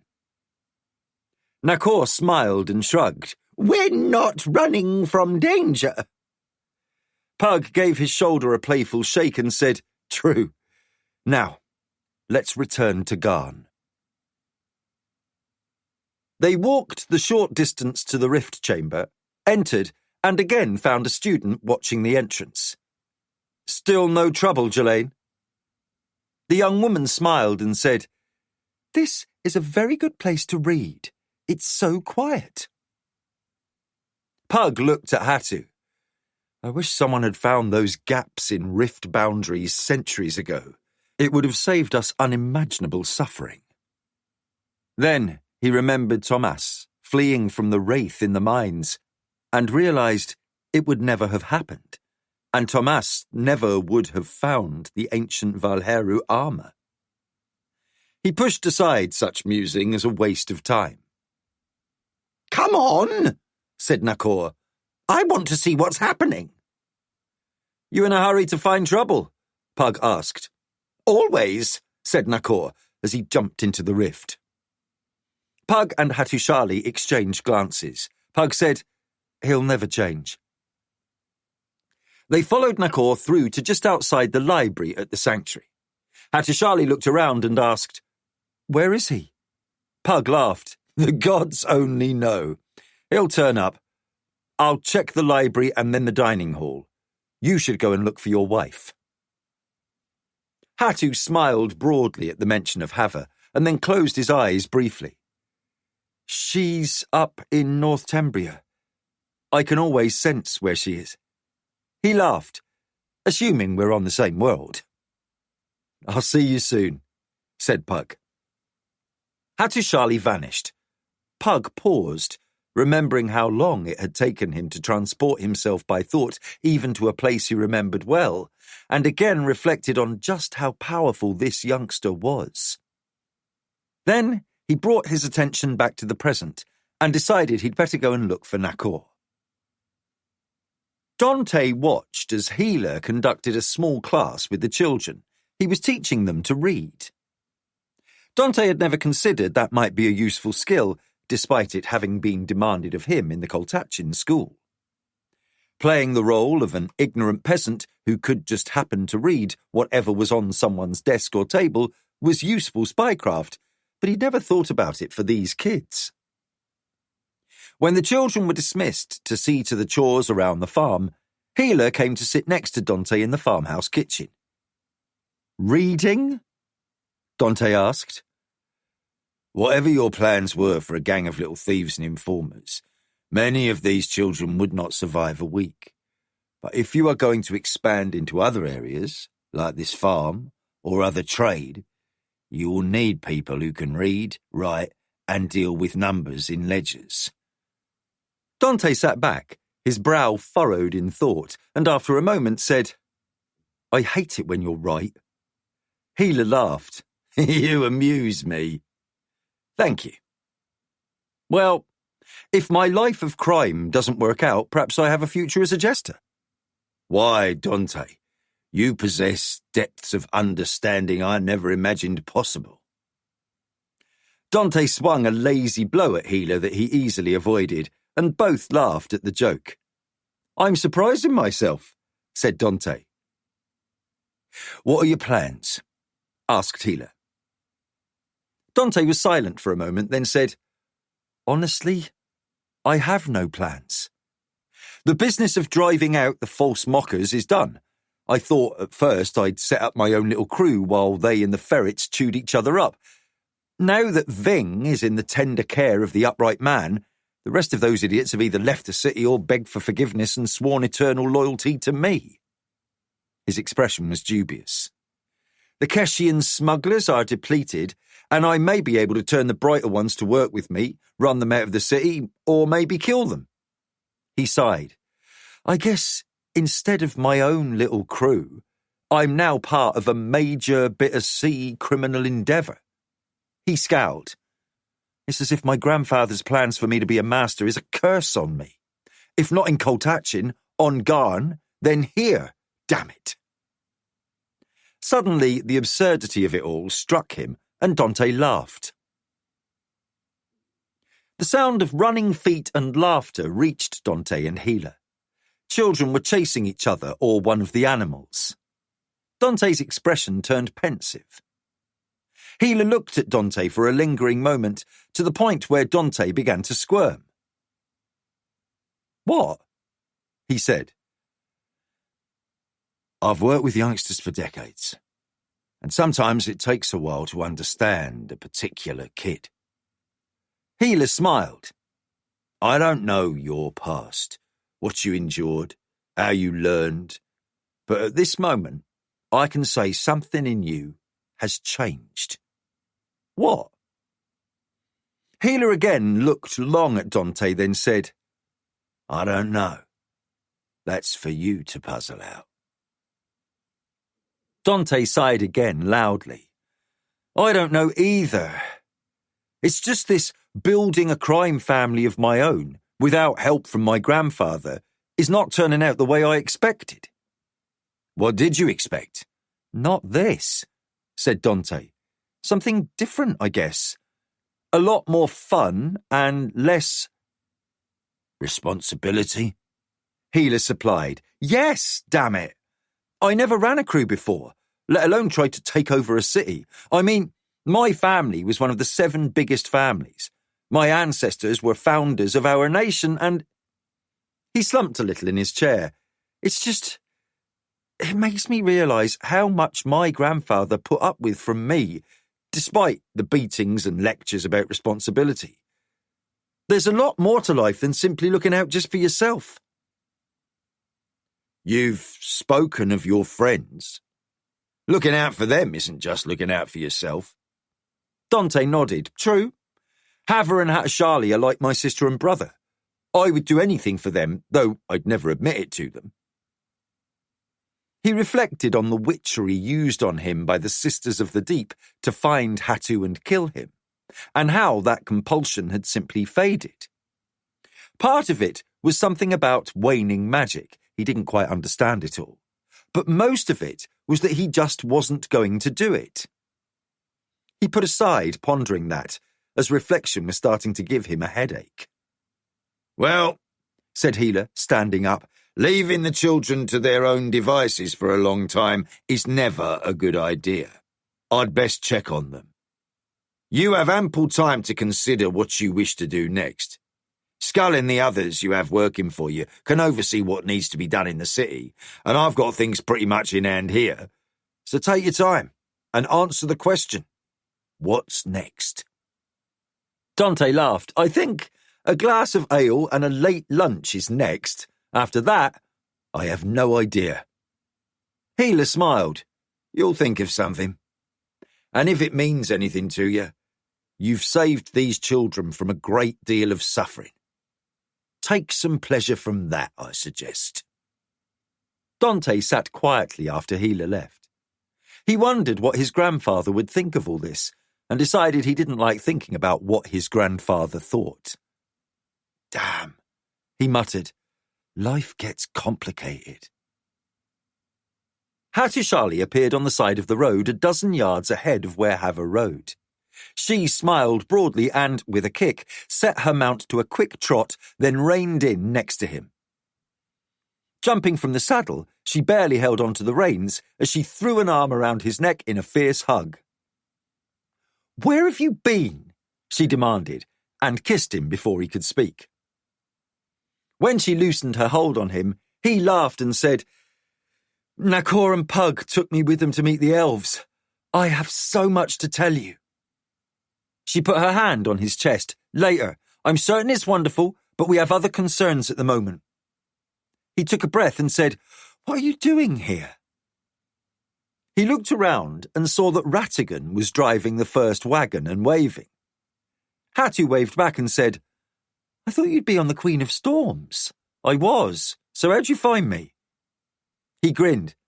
I can find you anywhere, always. He gave her a quick kiss and said, So again, what's all this? The first caravan of wagons up from Tyrande. That's where we're offloading the cargo we brought through from Mid-Kemir. I have Declan's horse, and I was supposed to be at the palace if you'd gone there. I would have, if you were there. What's happening?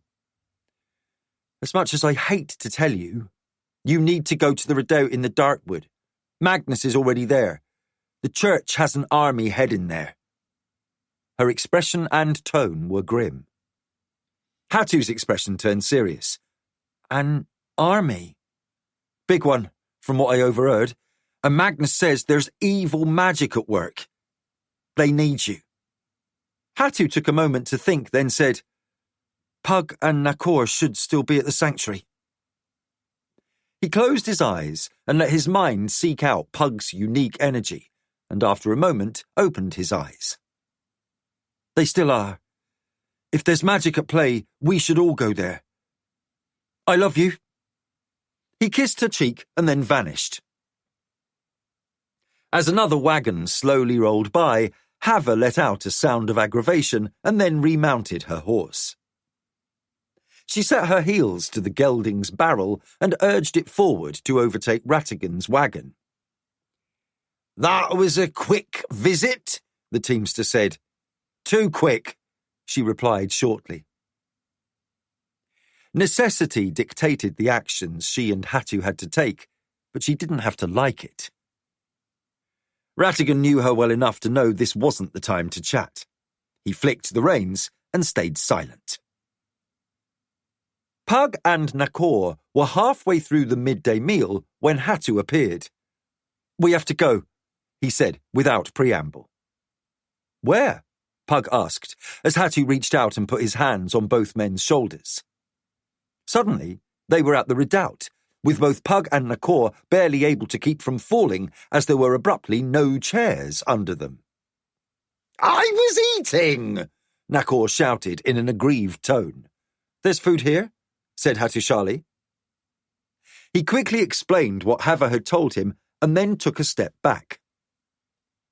The three surveyed the site and saw that a lot of work on the structure had been abandoned, as workers were frantically now working on the barrier around the breastwork below the eastern wall. Others were clearing away as much of the debris near the redoubt as they could. Where's Declan and Magnus? Pug asked. Declan's over there, said Nakor, pointing to a raised portion of the unfinished wall. Hattu waved to get Declan's attention as they moved towards him. Declan landed lightly on his feet on the pathway and said, I'm glad to see you. Where's Magnus? Pug asked. He's sleeping in the pavilion. All the bouncing around he did for me wore him out. He scanned the three of them and said, You look fresh. Pug said, We're fresh from Midkemia, while Magnus has had to depend on the energy available here. Let him sleep. What's going on?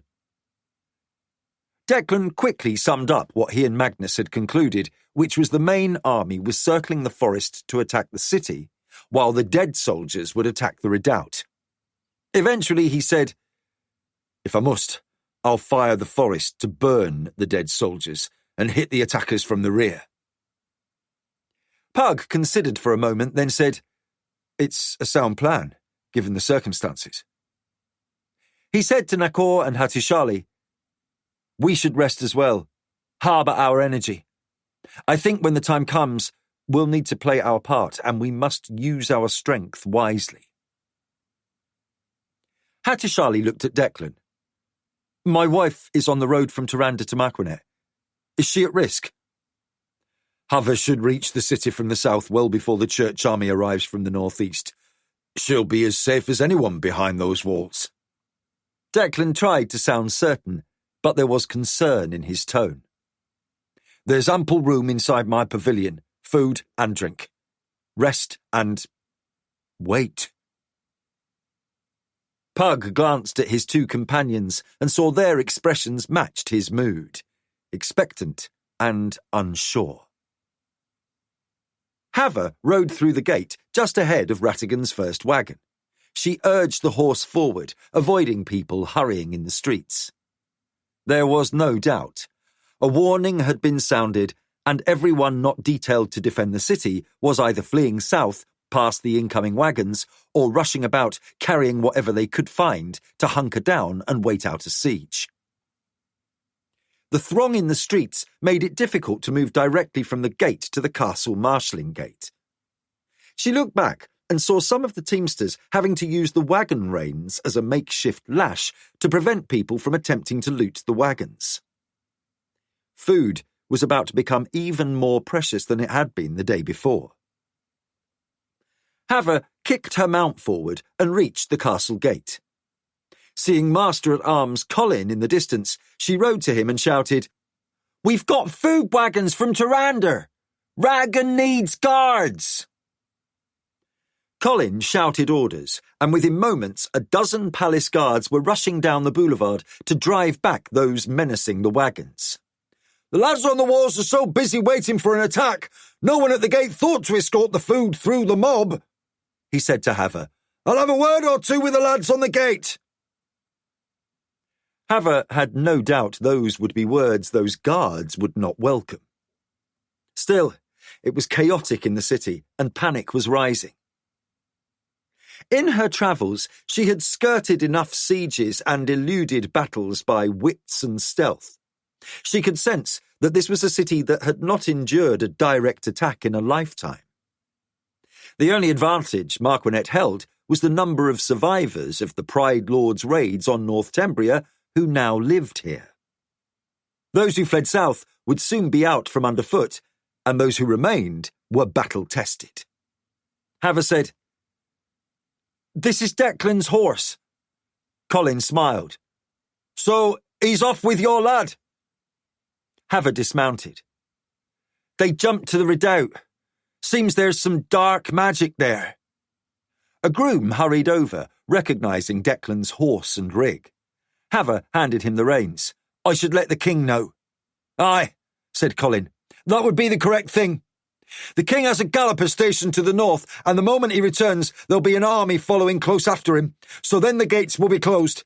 If you need to get back to your ship, I can have a fresh mount waiting once you've spoken to the king. Hava considered this for a moment, then said, No, I'll stay. Hattu will find me if he needs to, and, not to brag, I have a way with a sword. Colin laughed. Indeed you do. Now, I have tasks ahead of me as well. He moved towards the wagons. Hava hurried over to the side entrance to the castle, used most often to avoid trudging through the large entrance.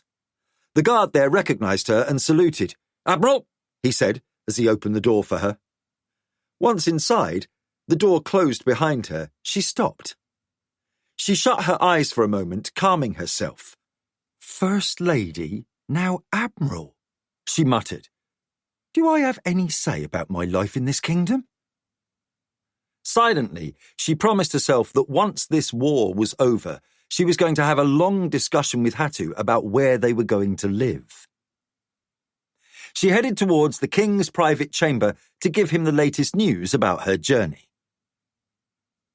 Magnus awoke and, after stretching, moved aside the curtain that divided the prince's sleeping section from the rest of the pavilion, and saw Pug and Hattusili seated at the dining table and Nakor sleeping in his chair, snoring. Hattusili brightened at the sight of the white-haired magician. Pug looked up and also smiled. "Are you rested?" he asked. "Well enough," said Magnus. He sat down next to Pug and surveyed the food filling half the table. "I'm hungry," he added, reaching for a pear. "One of those annoying questions. Why do so many worlds have the same fruits and vegetables?" Nakor opened an eye and laughed. I thought that would be obvious. Pug smiled. Your theory? If people were fleeing from a single world in what the elves called the Chaos Wars, they'd have taken whatever they could with them. Seeds, cuttings, livestock, pets. Not all the same, you see. Garn has no blood oranges like the ones from home. The Surani had no chocolate. And Midkemia no chocha, but both had tea. He shrugged. Sometimes things change too. Magnus smiled. Seems logical. And we really don't know how long people had to prepare. They might have been running with what they could carry, or they might have had time to load up wagons and leave at their leisure. Hattusili looked at Pug. I saw enough of what the people went through after the Pride Lords raids to know that people are resourceful. It's what we're seeing here, now, with the rebuilding of Marquensis. Pug said, bright lad. Nakor lay back again. It's nice to think about such questions. And I think the question of time is always a good one. Hattusili took a breath and said, time is always a thing in all this, isn't it? His expression became distant, lost in thought. How long does something take? How quickly can we get somewhere? Said Nakor, sitting up. He cocked his head and said, Is it me, or did it get very quiet outside? Pug's brow furrowed, and he walked to the entrance of the pavilion, threw aside the privacy curtain, and looked towards the construction. Men were sitting, some eating, others attempting to nap. All were now in battle dress or had missing pieces of armour and weapons close at hand. Pug turned back to the others. They're getting ready for battle. How soon do you think? Asked Hattusili. That pesky time thing again, Nakor said with a laugh. Hatu said, I'll look. He closed his eyes, and the other three could almost feel him using his far-seeing ability to seek out information. Suddenly, he opened his eyes. They're here. Pug looked out of the entry again. It's getting dark. By the time all four got out of the pavilion, the entire garrison was in motion. Shouts and alarms sounded loudly, and men who were not rushing to their posts were finishing putting on armour and getting weapons ready. Declan stood atop the highest portion of the newly erected fortress wall, overlooking the eastern side of the redoubt as archers scrambled to their assigned positions. There was no hint of movement from the far tree line or along the trail from the east, but the slowly darkening skies heralded an imminent attack. Pug said, Save your energies. Climb up there. He pointed to Declan's vantage point. We are as strong as we can be here since returning from Midkemia, but even a short jump up there will deplete us. Hattusili put his hand on Pug's shoulder and said, That's true for you, but I carry the magic of Garm within me. Stay here. Suddenly, he was no longer at Pug's side, but standing on the wall with Declan. Declan seemed unfazed by Hattusili's sudden appearance and said, "I'm pleased you're here." He looked down and saw Pug, Nakor and Magnus and said, "And them as well. Whatever is coming is more than mortal men can face, I fear."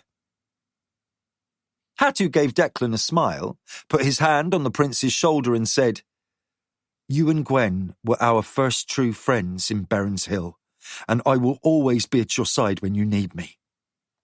Declan showed a brief moment of strong emotion, but he fought it down and simply said, "You're a good friend, Hattu."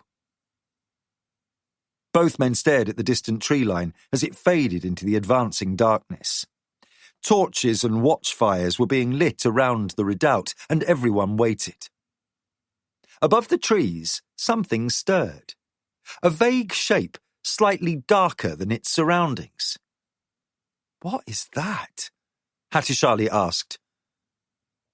"Something very bad," said Nakor as he approached them. Magnus and Pug a step behind him. The darkness resolved slowly into a humanoid figure, a deep black form against the shades of grey above the treetops. It hovered in place, raising its arms and moving them in a circle forward. A loud thrumming filled the air, and the soldiers of Marquensis took a step back, glancing around, exchanging questions, looking hesitant. "Stand ready!" Declan shouted as loudly as he could. Sixto and the other captains repeated the order. As the visibility lessened, a strange rustling came from the distant forest, followed by a loud cracking noise, and the trees began to shake visibly. Timber emitted a shrieking sound, as if torn apart by a massive invisible hand. The ground shook. "Hold!" Declan yelled. Trees opposite the defences were twisting, as if trying to pull themselves from the ground. Splinters flew, and clouds of wood dust filled the air, and as the light continued fading, figures began to emerge from the forest. Shambling dead, carrying weapons, appeared and purposefully moved towards the defenders. "Hold!" Declan repeated.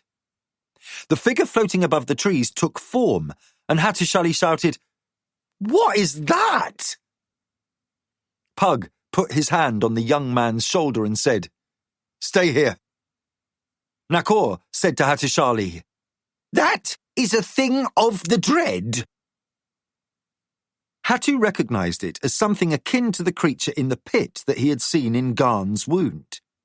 He tensed and felt energy starting to rise, but Nakor gripped his arm and said, "Do nothing. You have no idea what you face." "Archers, ready!" Sixto called out from below where Declan, Hattu and Nakor watched. "All arrows will do is slow them down," said Declan. "Slow is better," said Nakor. "Let Pug and Magnus deal with the dread. That is the true danger." Then he smiled, and it was without warmth. "I can help with the dead soldiers if they get too pesky." Hattusili looked at Nakor. "I need to help."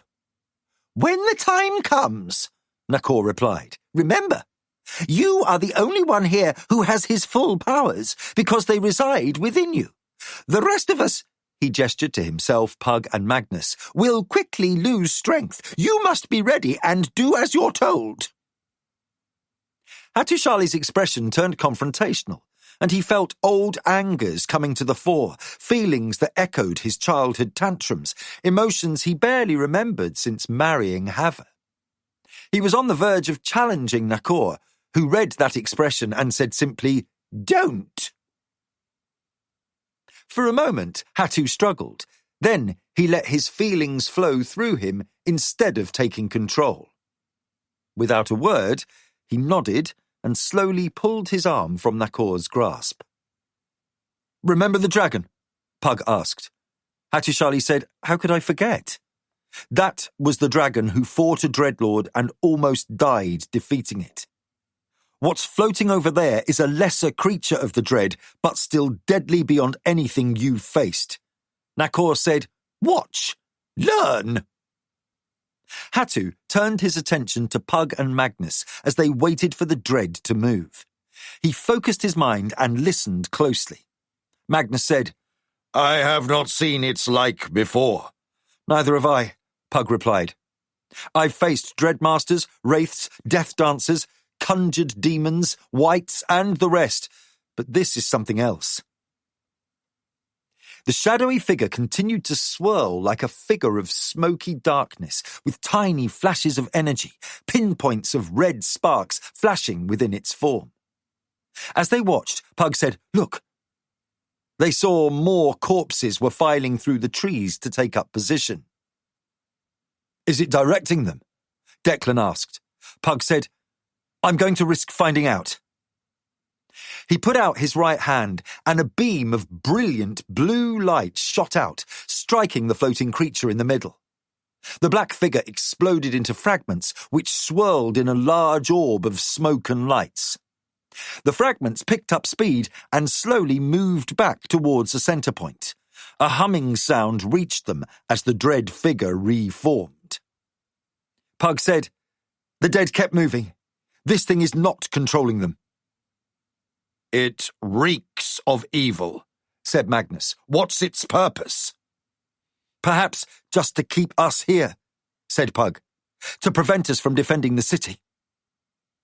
Hatu closed his eyes and let his attention shift to the shadowy figure. He began a meticulous examination of the fury energy flowing around the dread. In his mind, he saw a vortex of violent colours crashing down and around the alien silhouette, a void rather than a shadow, an emptiness that drank in that rush of power. He let his attention grow more confined, as if he focused on lines of power 1,000 times smaller. And the dread being became a monstrous thing, towering above like a mountain to an insect. He found a boundary, a barrier, where the lines of force he was so used to contemplating simply vanished. He let his vision sweep completely around the dread. Every line of force, every colour he could imagine that defined the source, earth, air, life, sunlight, all just stopped. He quickened his examination, letting his magical sight sweep up and down, around, and finally as close to that boundary as he could, and then he felt it. At the tiniest focus in his perception, he saw it, a shudder for an instant, repeated everywhere as energy reached the monster. Countless, infinitesimally tiny threads were pushing back. His vision vanished as he opened his eyes. He looked at Nakor. "It's out of time." Nakor asked, "What?" "It's not in our time," Hatu said loudly. "What?" asked Pug. "This creature is trying to be here, but it exists a moment behind us.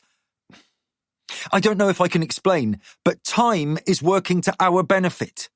Unless the dread thing can overcome this, it's cocooned in a..." He fumbled for words. "Whatever that thing does, it's always going to be too late." Magnus asked, "How do you know?" "I can see the energy surrounding it. I see normal lines between furies, but this thing is an intrusion. It doesn't belong here." He waved his hand and said, "Our universe is not letting it catch up to us in time. Our universe is pushing back." Pug said, "We can't assume it will stay that way." Magnus said, "I have an idea." He closed his eyes and after a moment opened them again. "Sense it," he said to Pug. "Don't look at it. Close your eyes and sense as you would something invisible." Pug did as Magnus suggested and said, "It's not all there." "Not completely," said Magnus. "It flickers in and out of phase." Across the clearing, the gathered army drew their weapons and started to advance towards the redoubt. Hatu said, "What do we do?" Find a way to help Declan, Pug replied. You have more power, but lack experience if this thing fully materializes. Magnus said, We'll stay ready. Hatu turned and saw that Declan was on his way down to where Sixto stood behind the rank of archers. He looked at Nakor and said, Are those corpses pesky enough? Nakor grinned. I think so. Save your energy, Hatu said, grabbing Nakor's arm, and instantly they stood next to Sixto and Declan. The attackers were within bowshot range, and Declan shouted, Loose! As before, when arrows struck legs or hit with enough force to cause the dead soldier to fall, the corpse slowly regained footing and lurched forward. Hatu said, I have an idea. He closed his eyes and again sought to explore all lines of energy before him as the first wave of dead soldiers reached the bottom of the redoubt's earthwork. After a minute, he opened his eyes and said to Nakor, If you can help here, I must speak with Pug again. Hatu vanished and appeared a moment later again next to Pug. He shouted, It's stuck! What? Said Pug. You're waiting for the dread to attack. It can't. It's stuck. Pug sat down, his face showing relief for a moment, and he said, Explain? When I found those tiny gaps between the end of one rift gate and the other, you closed them. Pug and Magnus both nodded. That's how. He stopped. What? Pug asked. Hatu took a breath and calmed himself down. It is time. It's out of rhythm. I can try to explain later, but for the moment my guess is creatures from rift space, children of the void, need a way to slip into our reality. Maybe some get through by accident, or because of those things you told me about rifts attracting them, but this one seems to be trying to push itself into this world by force. I said earlier, I thought this world wouldn't let it in. I was right. It's stuck. Pug and Magnus exchanged looks, and suddenly Magnus laughed. That is madness, yet it makes so much sense. Pug nodded slowly.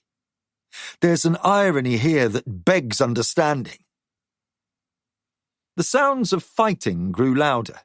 The dead made no outcry, just the sound of swords hitting shields or polearms crashing against armour, and the cry from the wounded living. First, we need to deal with this, said Hatu. Standing, he said, Rest, because once we're finished here, we will need to stop the attack on the city. He vanished.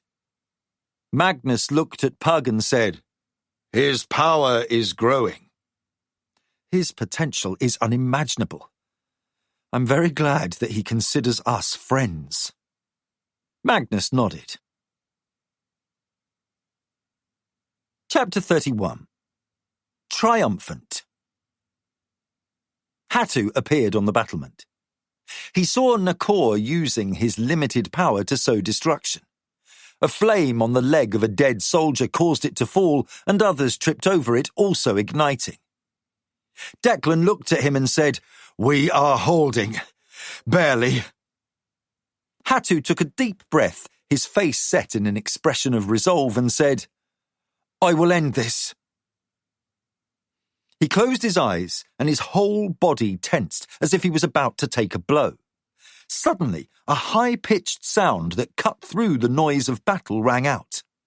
It was harsh and bone-grinding, and many of the Marquensis soldiers faltered, some dropping their weapons to cover their ears. As soon as the sound rang out, the attackers froze in place. Some fell over in mid-step, toppled like unbalanced statues. Hatu said, Have your men fall back. Pug and Magnus both appeared next to Nakor looking around. Declan's eyes were wide with astonishment, but he gathered his wits and shouted, Retreat to the wall! Some of the soldiers were slow to appreciate what was occurring, and others were wounded. Those able to follow orders quickly took charge of helping the others fall back. Sixto repeated the order to retreat.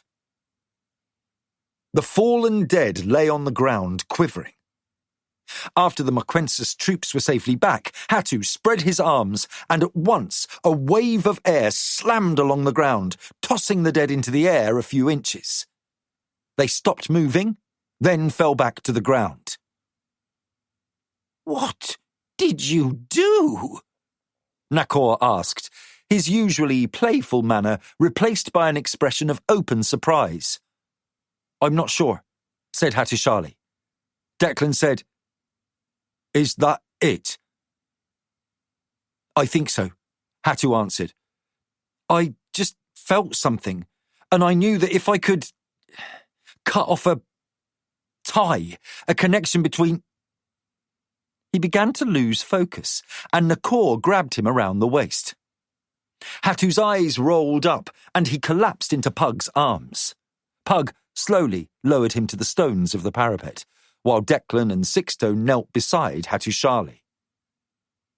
"He's breathing," said Nakor. "I think he just exhausted himself doing that trick." "It was a prodigious act," said Magnus. "Is this over?" asked Declan. Magnus studied the dead upon the ground, and then looked at the twisting figure still hanging in the air above the distant trees and said, "A pause, at least. Give me a moment." The white-haired magician jumped by magic to the clearing below and bent to examine one of the dead. He pulled back instantly, then, a moment later, was standing next to Pug and the others again. "The putrefaction that was halted is now occurring at an accelerated rate. They're decomposing by the second." "If the wind was blowing this way," said Nakor, "you'd smell them." Sixto said, "I'll take whatever tiny mercy I can get." Nakor smiled. Declan turned to Sixto and asked, "How did we fare?" "I see only a few wounded, and only 1 or 2 dead carried away. I think we fared well." Looking at Pug and Magnus, Declan asked, "Are we safe to go and aid Marquinet?" Magnus said, "As long as that thing is there, I wouldn't say safe." The distant shadowy figure was still twisting in some invisible wind. Nakor said, "I can watch Hatu and keep an eye on that thing. We don't know what it is or what it does, but if it somehow gets through here, I can come and fetch you if you want to go help the city." Magnus considered this for a moment, then glanced at Pug, who nodded in silent agreement. Pug said, "Somewhere out there is at least one master of black arts." Nakor tilted his head. "I can help if a dark magician turns up or that thing breaks through. Once Hattusili revives, if he has any of his strength left, that makes 2 of us."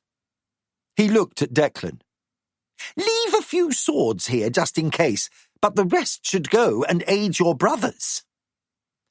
Turning to Sixto, Declan said, "Leave a dozen men to watch the wounded and help Nakor and Hattusili, and ready the men on foot to leave for the city as soon as they finish eating. The horsemen leave at once." Sixto said, "Here or there?" Declan knew exactly what he meant. "Both of us, there. If there's magic here, let these 2 deal with it. But hard fighting awaits us outside the city walls. That's our trade." Sixto nodded. At once. He turned and started shouting orders. The milling troops seemed energized by suddenly having something practical to do after dealing with the fear of the brief but horrible fight. "Let's get the boy to the pavilion," said Nakor, who was still cradling Hattusili's head. Pug knelt. "I can do that without much cost." He put hands on both Hatu and Nakor, and a moment later they were inside the pavilion. Magnus appeared immediately afterwards. The 3 of them picked Hattusili up and moved him to the prince's bed. "When Declan gets here, tell him we're with the king," said Pug.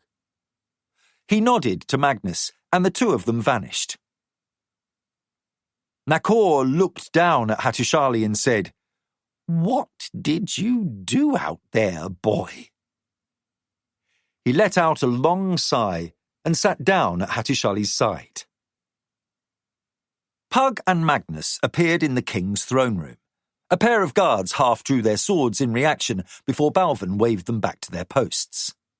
A large board had been placed upon a dining table used for celebrations, with the chairs removed so that the map could be more easily viewed. Pug said, "The situation at the redoubt appears to be under control. Declan should be here with that force sometime in the next 2 days." "Where's the king?" asked Magnus. "Ensuring that the defence is properly deployed," Balvin answered. Daelon, General Baldassar, Master-at-Arms Colin and a gaggle of captains are running around checking every detail in person. The church army is arriving even as we speak, deploying beyond the range of our catapults, hauling up some big machines of their own. We'll see the first assault tonight or in the morning. "Once we've rested, we can help," said Pug. "We may tire rapidly on this world, but we should be able to destroy any catapults or trebuchets they set up. If we can force them to storm the walls, and Declan takes them from behind, and you then sally out with a large enough company at the right time, you might rout them in days." "If they lay siege, it may be messier," said Magnus. "You sound like experts," Balvin said, a little dubiously. Pug smiled. "Magnus and I were witnesses to battles and sieges before your grandfather was born." "I'll take that as a yes," Balvin said. "My brother has done remarkable things in a short span of years. We may not have the blind loyalty that Steverin Langin earned in Ithrace after generations of his line had ruled brilliantly, but Daelon has forged a loyal army out of mercenaries and refugees." His tone became ironic as he added, "It helps that they have nowhere else to go." "Your brother is a good ruler," said Pug. "I've seen the best, even counted some as family, and I've seen the worst. If the church can be defeated, in time, this will become a great kingdom." "One can only hope," Balvin replied. "I fear that this is just one battle. For now that I have learned of those nightmares you say have caused all this misery, the only logical conclusion is we must marshal our resources and strike across the sea once more." His long face betrayed deep-rooted fatigue and a mood bordering on hopelessness. "This time, it won't be a rash act of revenge against pretenders to great power.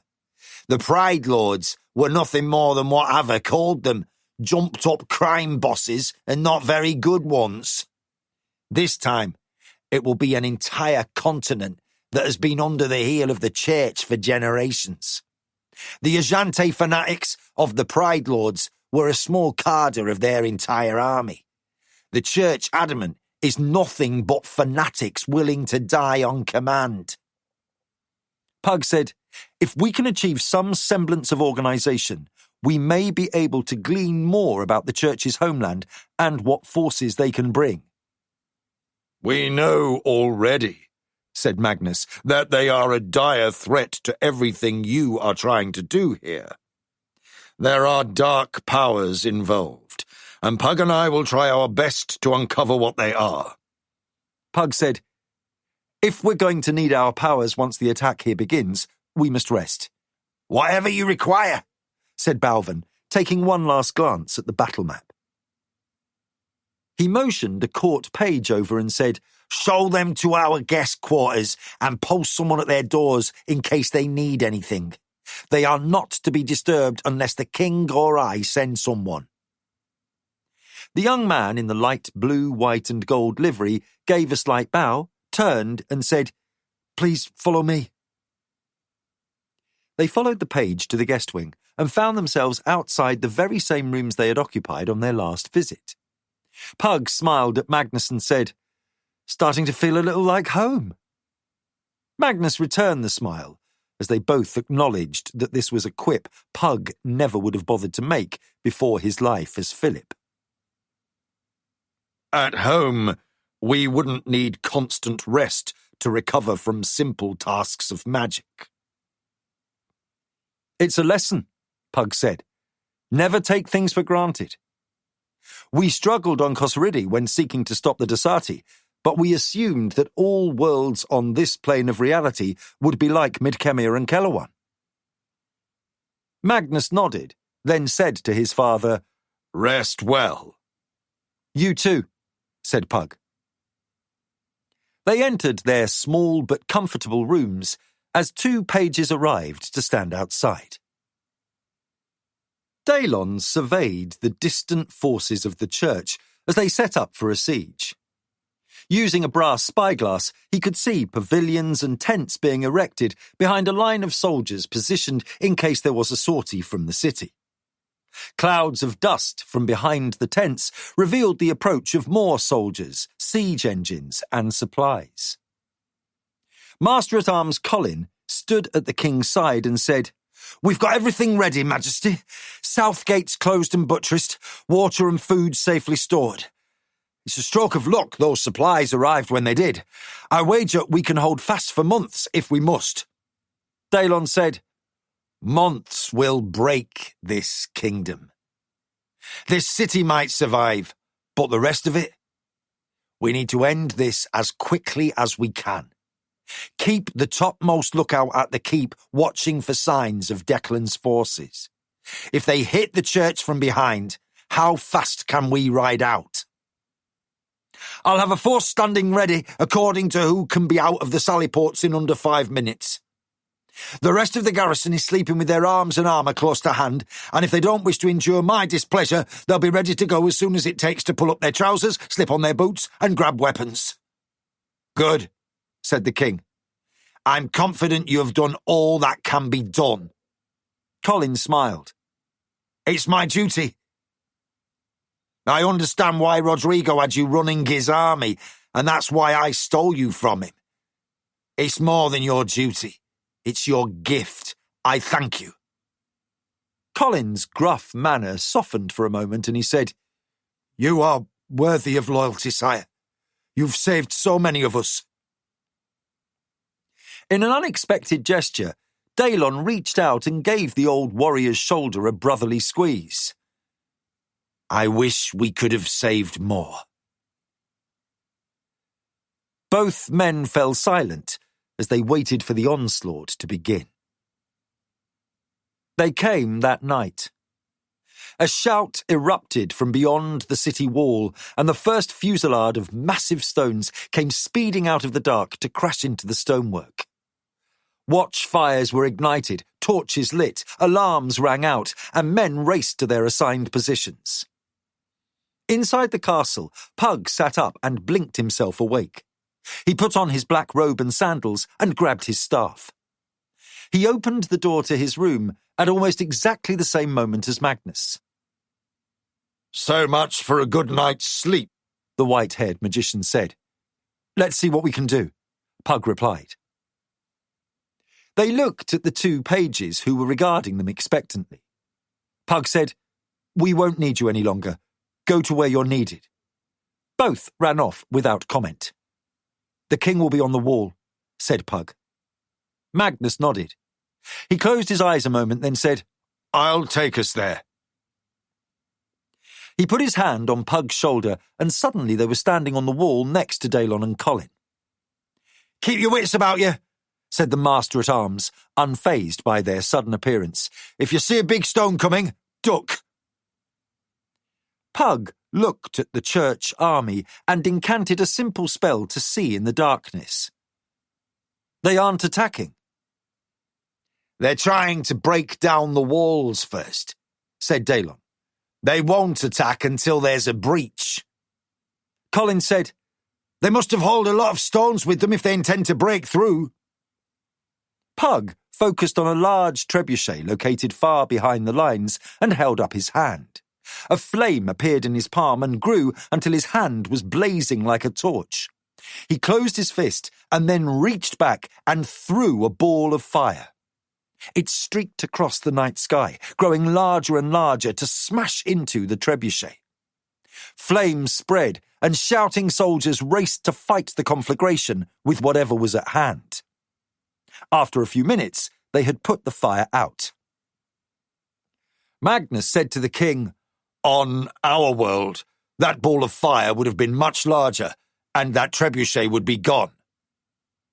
Daelon said, "It's still very impressive." "At least that slowed them down," said Colin. "They have to make sure the wood is still sturdy and replace the burned ropes. That will take a few hours." Pug said, "Well, then I'll just throw another." "Or they may give up on a breach and simply storm the walls with ladders at sunrise," said the king. "We shall see," Magnus replied. Hatu stirred, then slowly opened his eyes. He raised himself on his elbows and looked around. Disorientation finally faded, and he realised he was on Prince Declan's sleeping pallet and that it was dark. He sat up, feeling lightheaded for a moment, then, with feet firmly on the floor, stood up. After a deep breath and a stretch, he shook off the muzzy feeling. He parted the curtain. He found Nakor asleep in a chair before the dining table, his feet propped up between an empty ale mug and a half-eaten plate of food. "Nakor?" he said. The little man jerked awake, almost tipping the chair over backwards, but caught his balance and got his feet under him. "So, you're still alive," he said with a grin. "Apparently," Hattusili said. "Where is everyone?" "Off fighting a battle at the city. I stayed behind to wake you up if that black floating dread thing started something." "It's still there." "I don't know. I fell asleep. Besides, it's dark." Hatu moved to the eastern exit from the pavilion, facing all the construction works, which now lay abandoned. Half a dozen guards were nearby, but otherwise the entire site of the previous day's carnage was silent. Hatu took a deep breath to clear his head further and gazed into the night. Closing his eyes, he sent out his awareness to where the dread creature hung suspended, contained within a lost moment of time, still swirling furiously and even at this distance, heralding evil. Hatu repressed a shiver as he turned to Nakor. "It's still there." "Still trapped." Hatu closed his eyes again and returned his attention to the confined void creation. After a moment, he looked back at Nakor. "I can't sense any difference." "Good. I think we're needed in the city. You rested enough to get there?" Hatu smiled, put his hand on Nakor's shoulder, and they were suddenly standing in the king's throne room. "I need to see my wife," said Hatu. "Why don't you go find Pug and Magnus? I'll catch up." Nakor grinned. "Don't take too long." He turned as if he were looking for something, then, with a simple bob of his head, he vanished. Hatu entered the room he shared with Hava to find her sitting on the chair next to the small writing desk, honing her sword. She looked up, startled, then dropped the blade and jumped up, throwing her arms around Hatu's neck. After a welcoming kiss, she said, "Are you all right?" "A little fuzzy, but all right." "Fuzzy?" He pointed to his head. "There was some nasty business out in the Darkwood, and I did a couple of things that, well, I passed out." She stepped back a little, her face a mask of concern. "Passed out?" "I'm all right. Mainly I just slept. Some odd dreams too, but when I woke up, everyone but Nakor had come here. I could use something to eat and some coffee, but there doesn't seem to be time." He looked at her sword on the floor. "You planning on joining the fight?"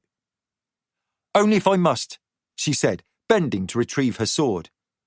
"It's too distant a ride to Tyrande, and the ships will sail to the sanctuary without me if the church attacks the city, so I might as well be here. I knew you'd find me." He smiled. "Always." "Where are you going?" "To the battlement, to see if I'm needed.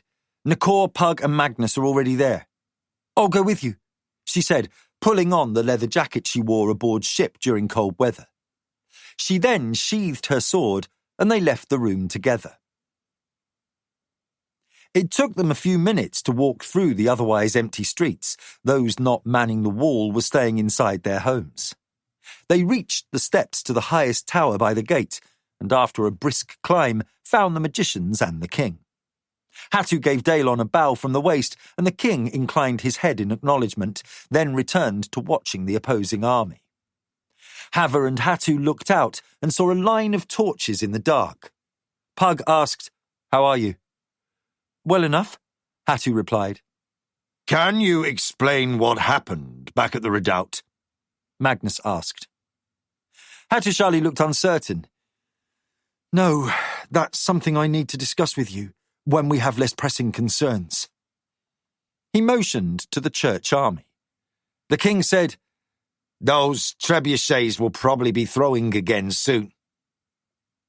Hattu closed his eyes and sent his senses into the darkness, across the open field before the city's gates to where the church army stood ready.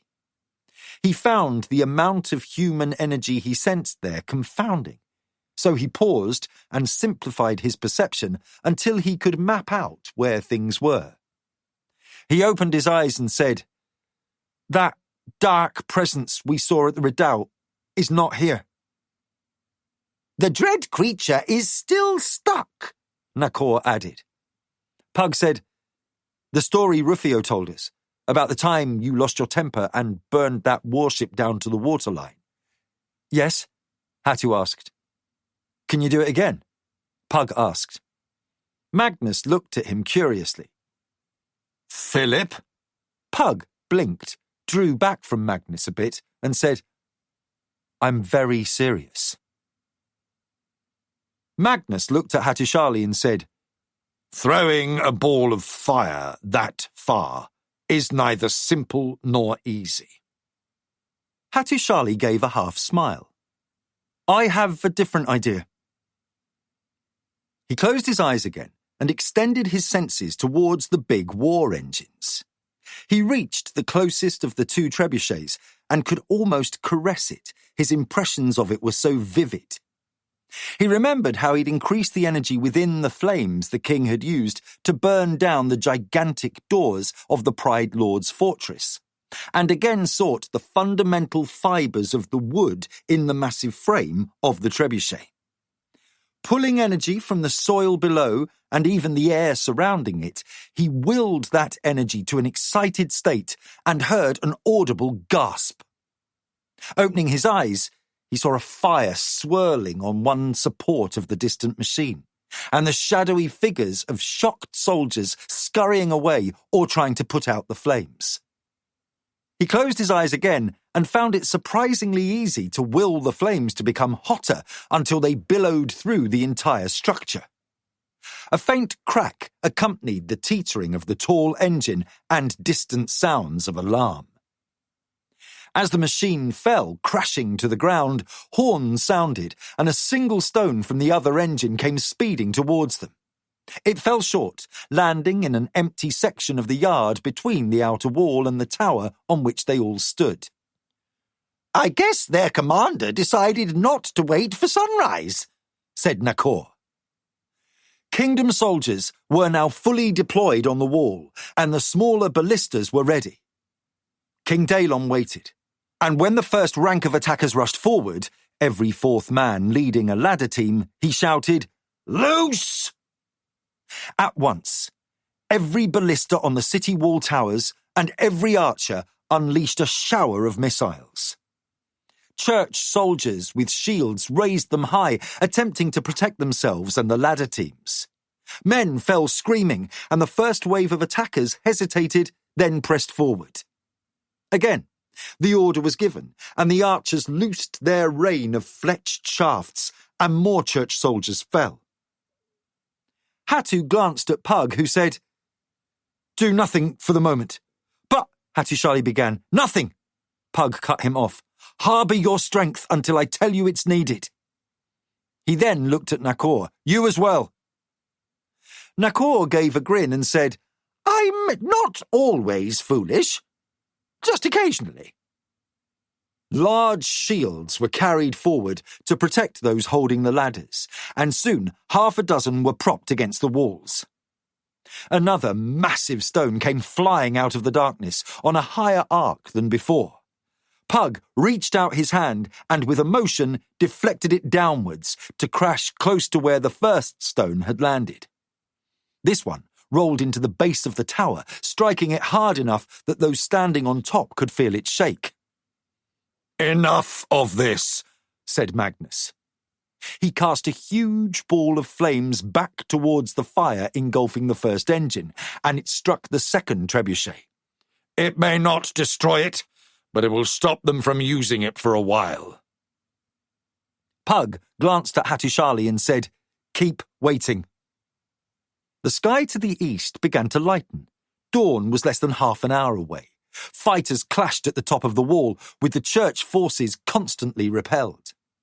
Marquence's soldiers used long poles to topple ladders, and those few church soldiers who managed to top the wall were quickly killed. It was a close and bloody struggle, hand to hand, as more church soldiers gained positions on the battlement. Hattu finally succumbed to his rising frustration and said to Pug, "We must help!" "Not yet," Pug replied. "If my worst fears become real, we will need every bit of power the 4 of us can summon. Wait." The fight continued without the church establishing a foothold anywhere. As soon as one portion of the wall was gained, Marquence's forces retook it, but at a heavy price. Men on both sides fell and littered the ground behind the walls. "They're spending lives without a thought," Colin said. King Daelon said, "They're fanatics. We have dealt with such before." "True, Majesty," Colin replied, "but never in such numbers." Nakor spoke without humour. "Soon they won't need any ladders. They'll just walk up on the bodies of the dead." Abruptly, a distant battle horn sounded and flames appeared in parts of the distant church encampment. Daelon leaned forward, his knuckles turning white as he gripped the merlon. "Declan!" he shouted. Colin barked out a short laugh. "The prince is hitting them in the arse! That'll put paid to them!" "Ready the sally," King Daelon said. "Form up for the sally!" Colin shouted down to the men below.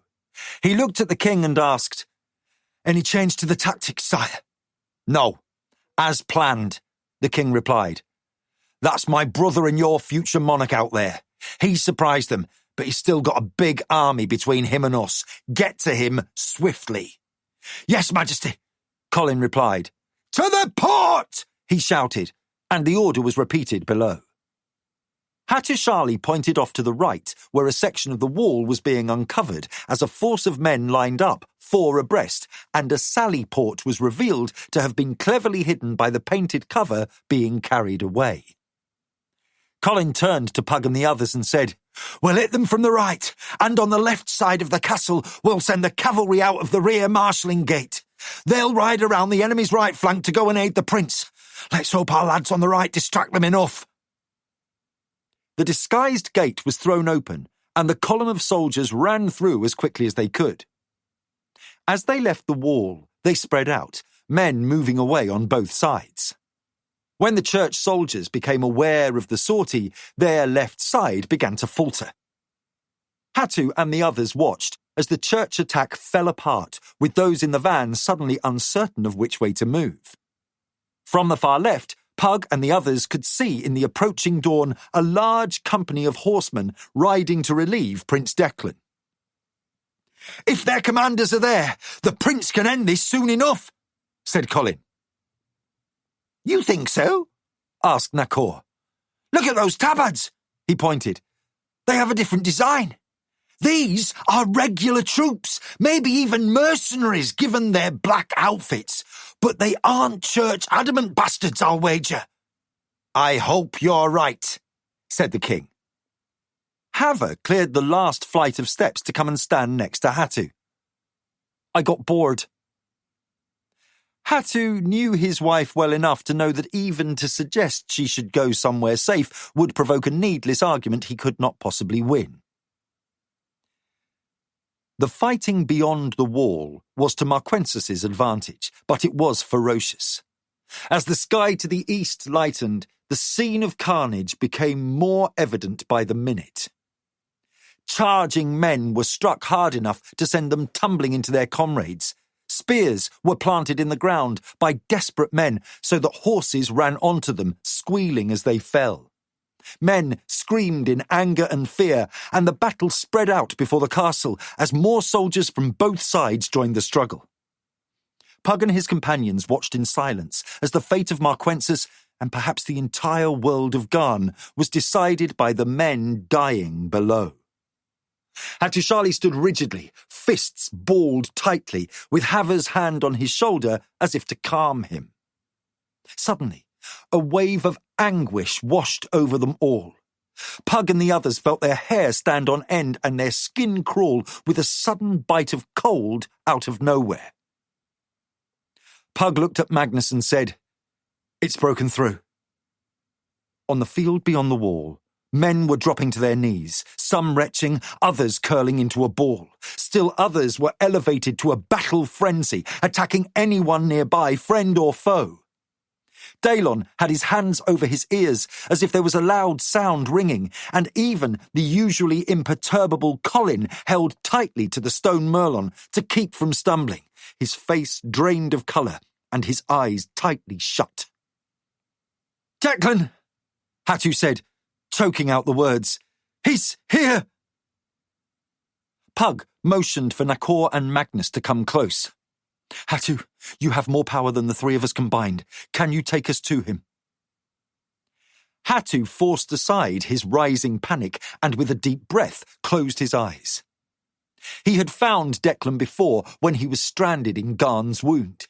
There had been little to confuse him then, but now the storm of human energy masked his friend's whereabouts. Hatu felt his anger rising again. He refused to let that building rage confound him, but instead channeled it as he searched for the familiar presence. Then he felt it. Declan's unique energy. "Yes," he said. Fighting off the pain, the king cried, "Declan!" "We will find him," cried Hatu. He motioned for Pug and Magnus to come close, and just as he was ready to transport them to Declan's side, Haver reached out and threw her arm around her husband. In an instant, they stood in the midst of chaos. Declan and Sixto stood back to back, doing their best to ignore their surging emotions, physical pain, and mind-numbing fear. Pug glanced at Magnus, and without a word, the white-haired magician understood what was needed. He raised his arms, and a bubble of energy spread out and engulfed the group, and a handful of nearby soldiers. Instantly, the mind-numbing sensations washing over them faded. Declan shook his head to clear it, and jumped forward to end the life of a church soldier about to kill one of the king's own. The few church soldiers inside Magnus's bubble also shook off the mind-numbing sound. Declan saw one regaining his focus and quickly engaged the man, killing him before he fully recovered. Sixto, a moment later, was also laying about him, and within moments, the handful of church soldiers nearby lay dead, and no enemies remained within Magnus's sphere of protection. Declan looked at Hatu incredulously. "Did you do that?" Hatu pointed to Magnus. "He did. Thank you." Magnus gave a small tilt of his head in acknowledgement. Pug looked eastwards and said, "Get as many men here as you can." Declan moved, and suddenly Sixto grabbed his arm. "You stay here," he said, in as commanding a tone as Declan had ever heard. "I'll get them." Without waiting for any comment from Declan, Sixto hurried outside the radius of calm Magnus had created and grabbed a soldier rolling on the ground. He half-dragged, half-carried the man back inside the bubble. Pug looked at Magnus and asked, "Can you expand this spell?" Magnus closed his eyes, raised his shoulders as if lifting a weight, and with a force of will pushed the dome of protection outwards. Soon, a cadre of soldiers surrounded the prince, quickly recovering from the magic onslaught that had rendered them helpless. Pug looked from face to face and shouted, "Something is coming! Stand fast and protect the prince!" The soldiers gathered themselves in a circle around Declan, but beyond the bubble, chaos continued. Men rolled on the ground as if in agony, while others ran randomly, some throwing aside weapons, others just standing and shaking. To the east, as the sun rose, a cloud of darkness grew larger every moment. Quickly, it became apparent that something was approaching.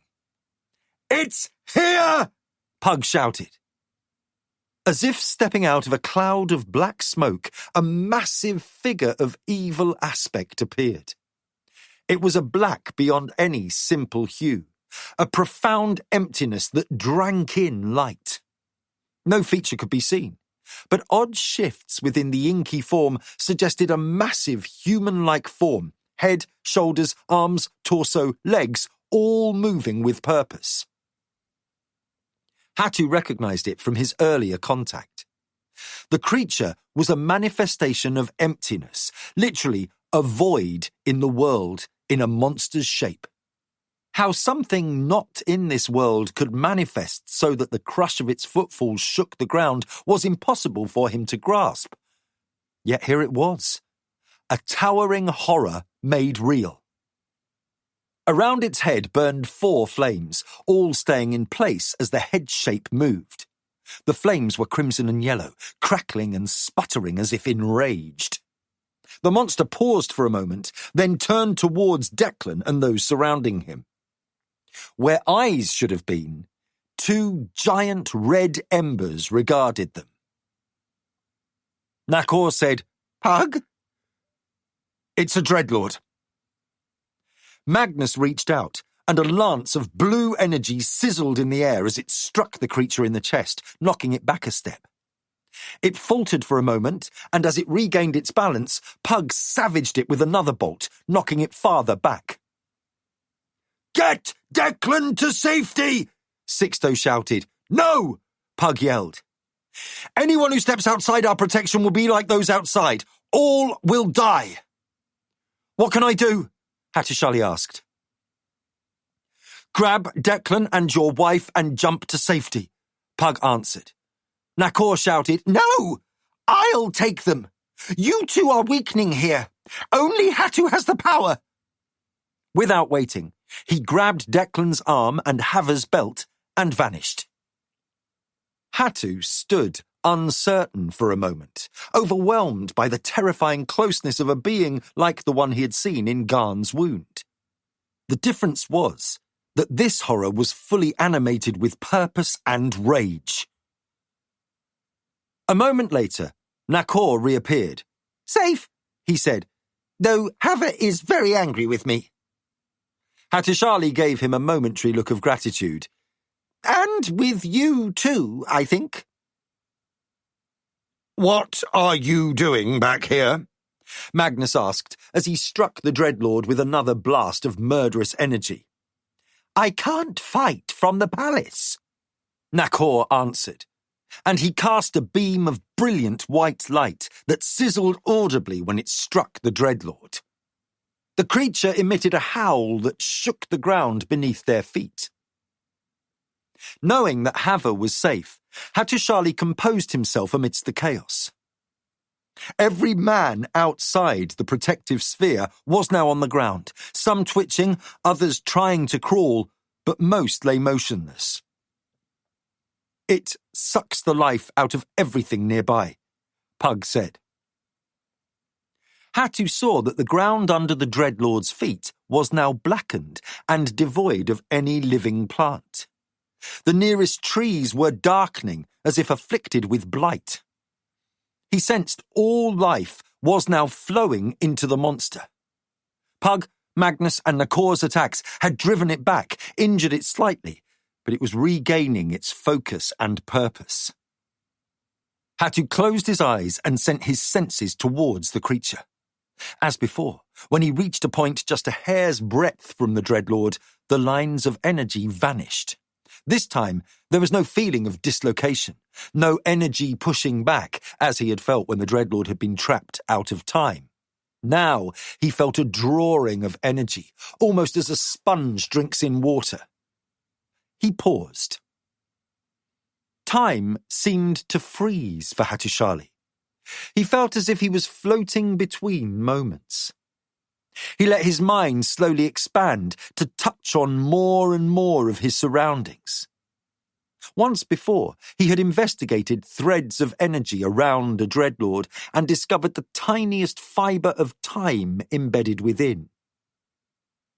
He hesitated for an instant, seeking an understanding of what he beheld, and saw that it was time that had lingered for a moment after all the other energies had been destroyed.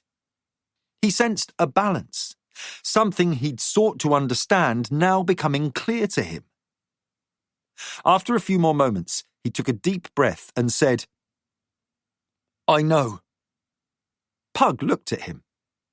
He saw the young man standing motionless, his arms outstretched, his expression relaxed, almost smiling. Then, something extraordinary happened. The Dreadlord froze, not even the flames that crowned it flickering. Suddenly, all energy appeared to have been drained out of the monster. Pug drew a deep breath, putting his hands on his knees for a few seconds.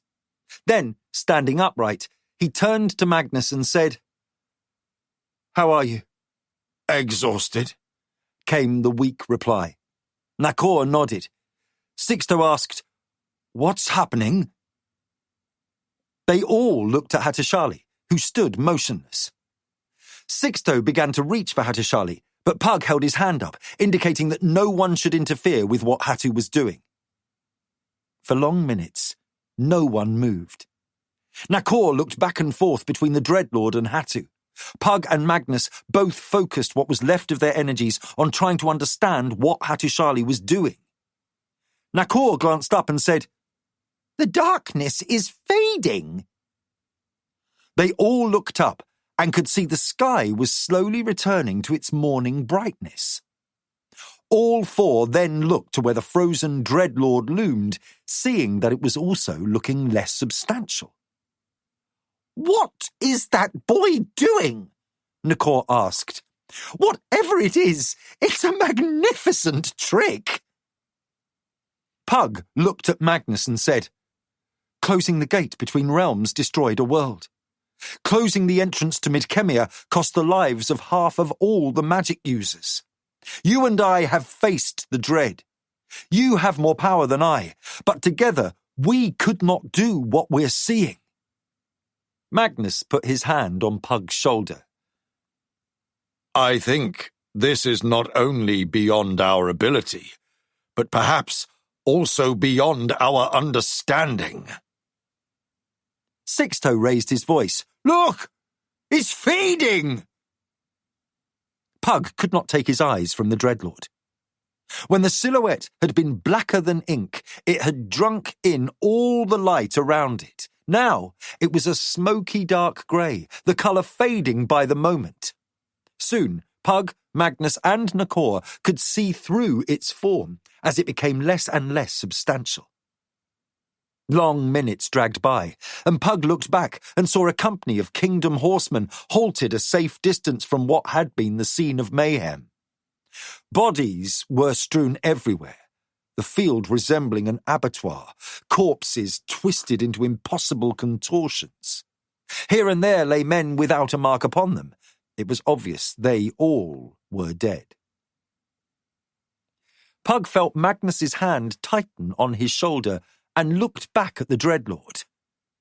It was now fading to a wisp of grey outline, the trees beyond becoming visible through it.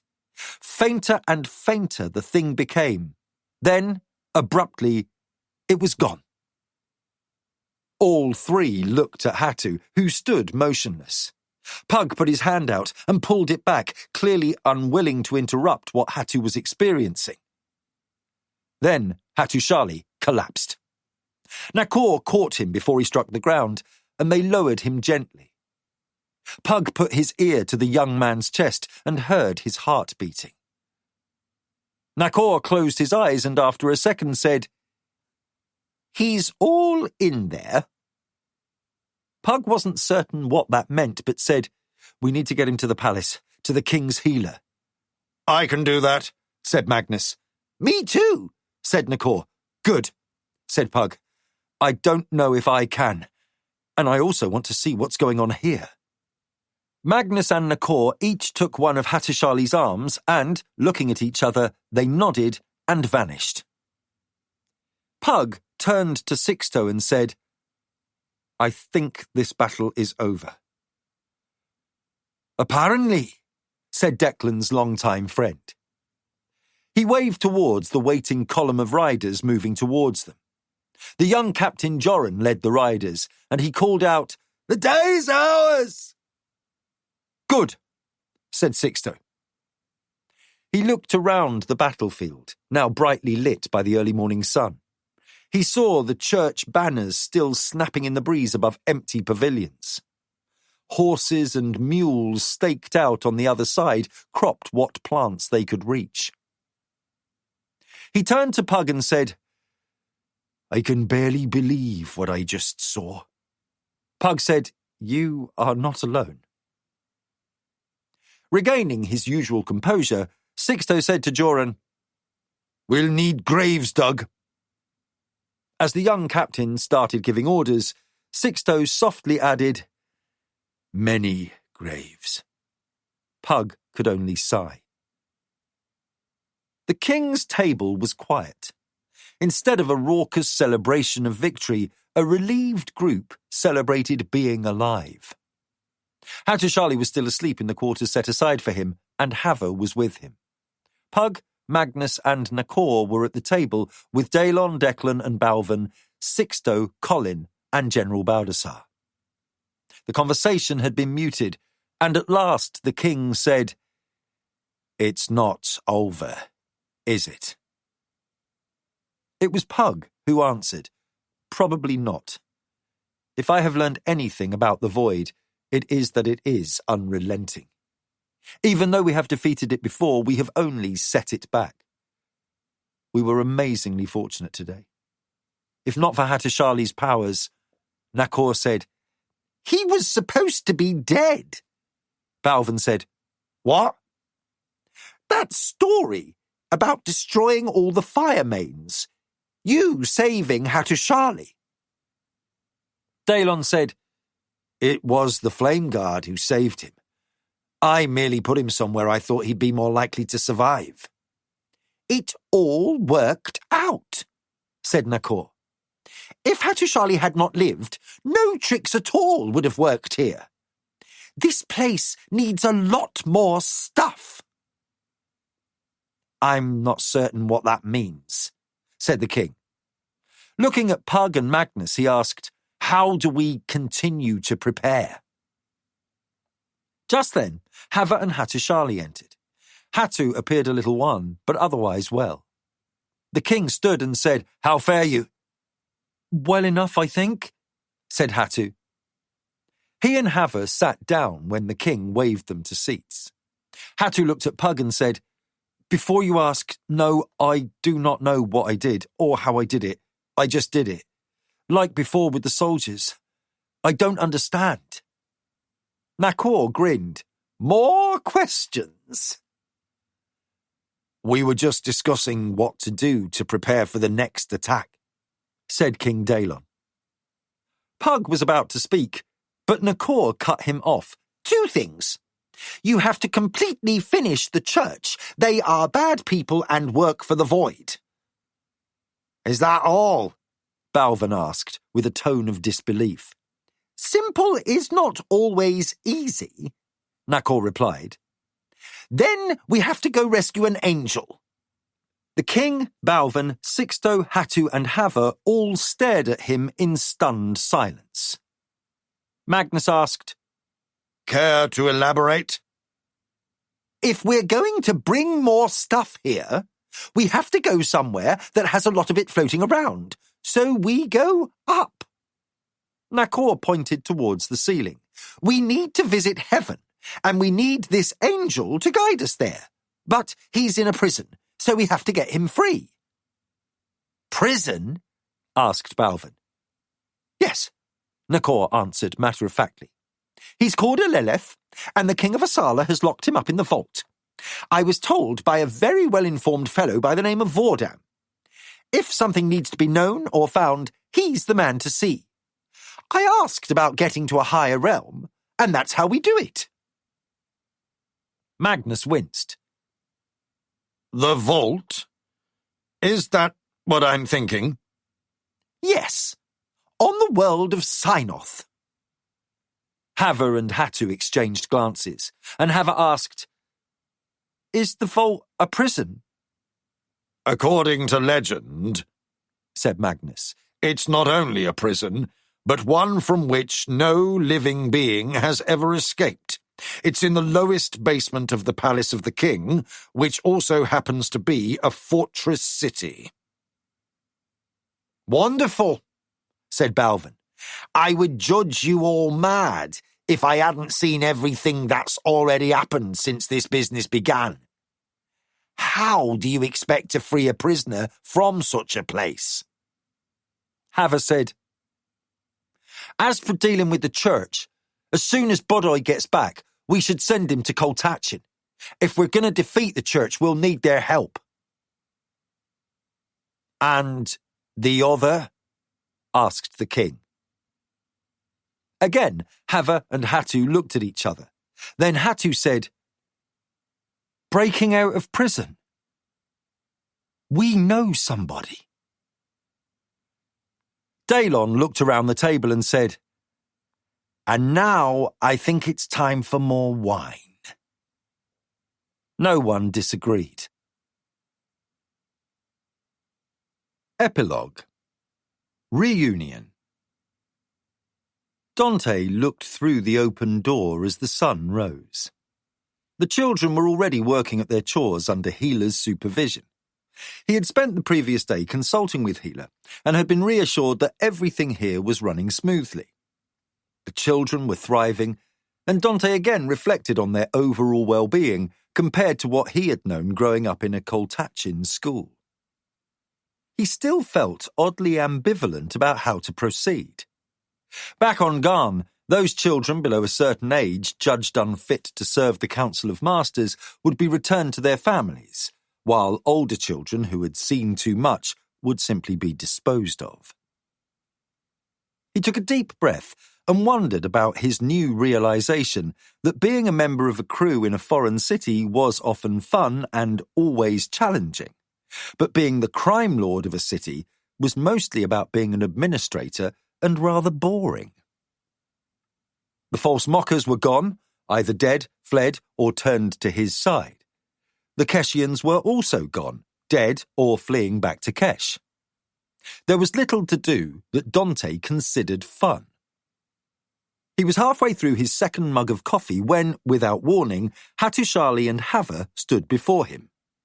He almost fell backwards in his chair, only catching himself with one hand on the table, pulling his chair upright. "Damn! That was unexpected," he said with a laugh. He came to his feet and grabbed Hava, half spinning her around in a hug, then embraced Hatu so hard that he knocked the breath out of him. "What brings you to Port Vicor?" Dante asked. "You," said Hava, "but this isn't Port Vicor." "True," said Dante. He pointed. "You have to ride about a full day that way. How did you find me?" Hattusali smiled. "I can always find you." "That's reassuring," Dante said. Then he paused and added, "I think." Hava glanced out of the open door at the sound of children laughing. "What is this place?" Dante thought for a moment, then said, "It's a cover for a dodge. I have people thinking I'm a rich sheep farmer." "You may be the only person I've ever heard use the word rich before sheep farmer," said Hatu. "And what are all these kids doing here?" Hava asked. I'm training up a crew. Hava's expression was clearly sceptical. Really? Trying to, anyway. I have the older ones working in Port Vicor. Building your criminal empire? Hava asked mockingly. Trying to, anyway, repeated Dante, his expression darkening. We need you, said Hatu. For what? Dante asked. Hava pulled out a chair and sat down. How many times have you broken out of prison? Dante considered the question, then said, counting the ones I've broken out of more than once. Hattusili laughed.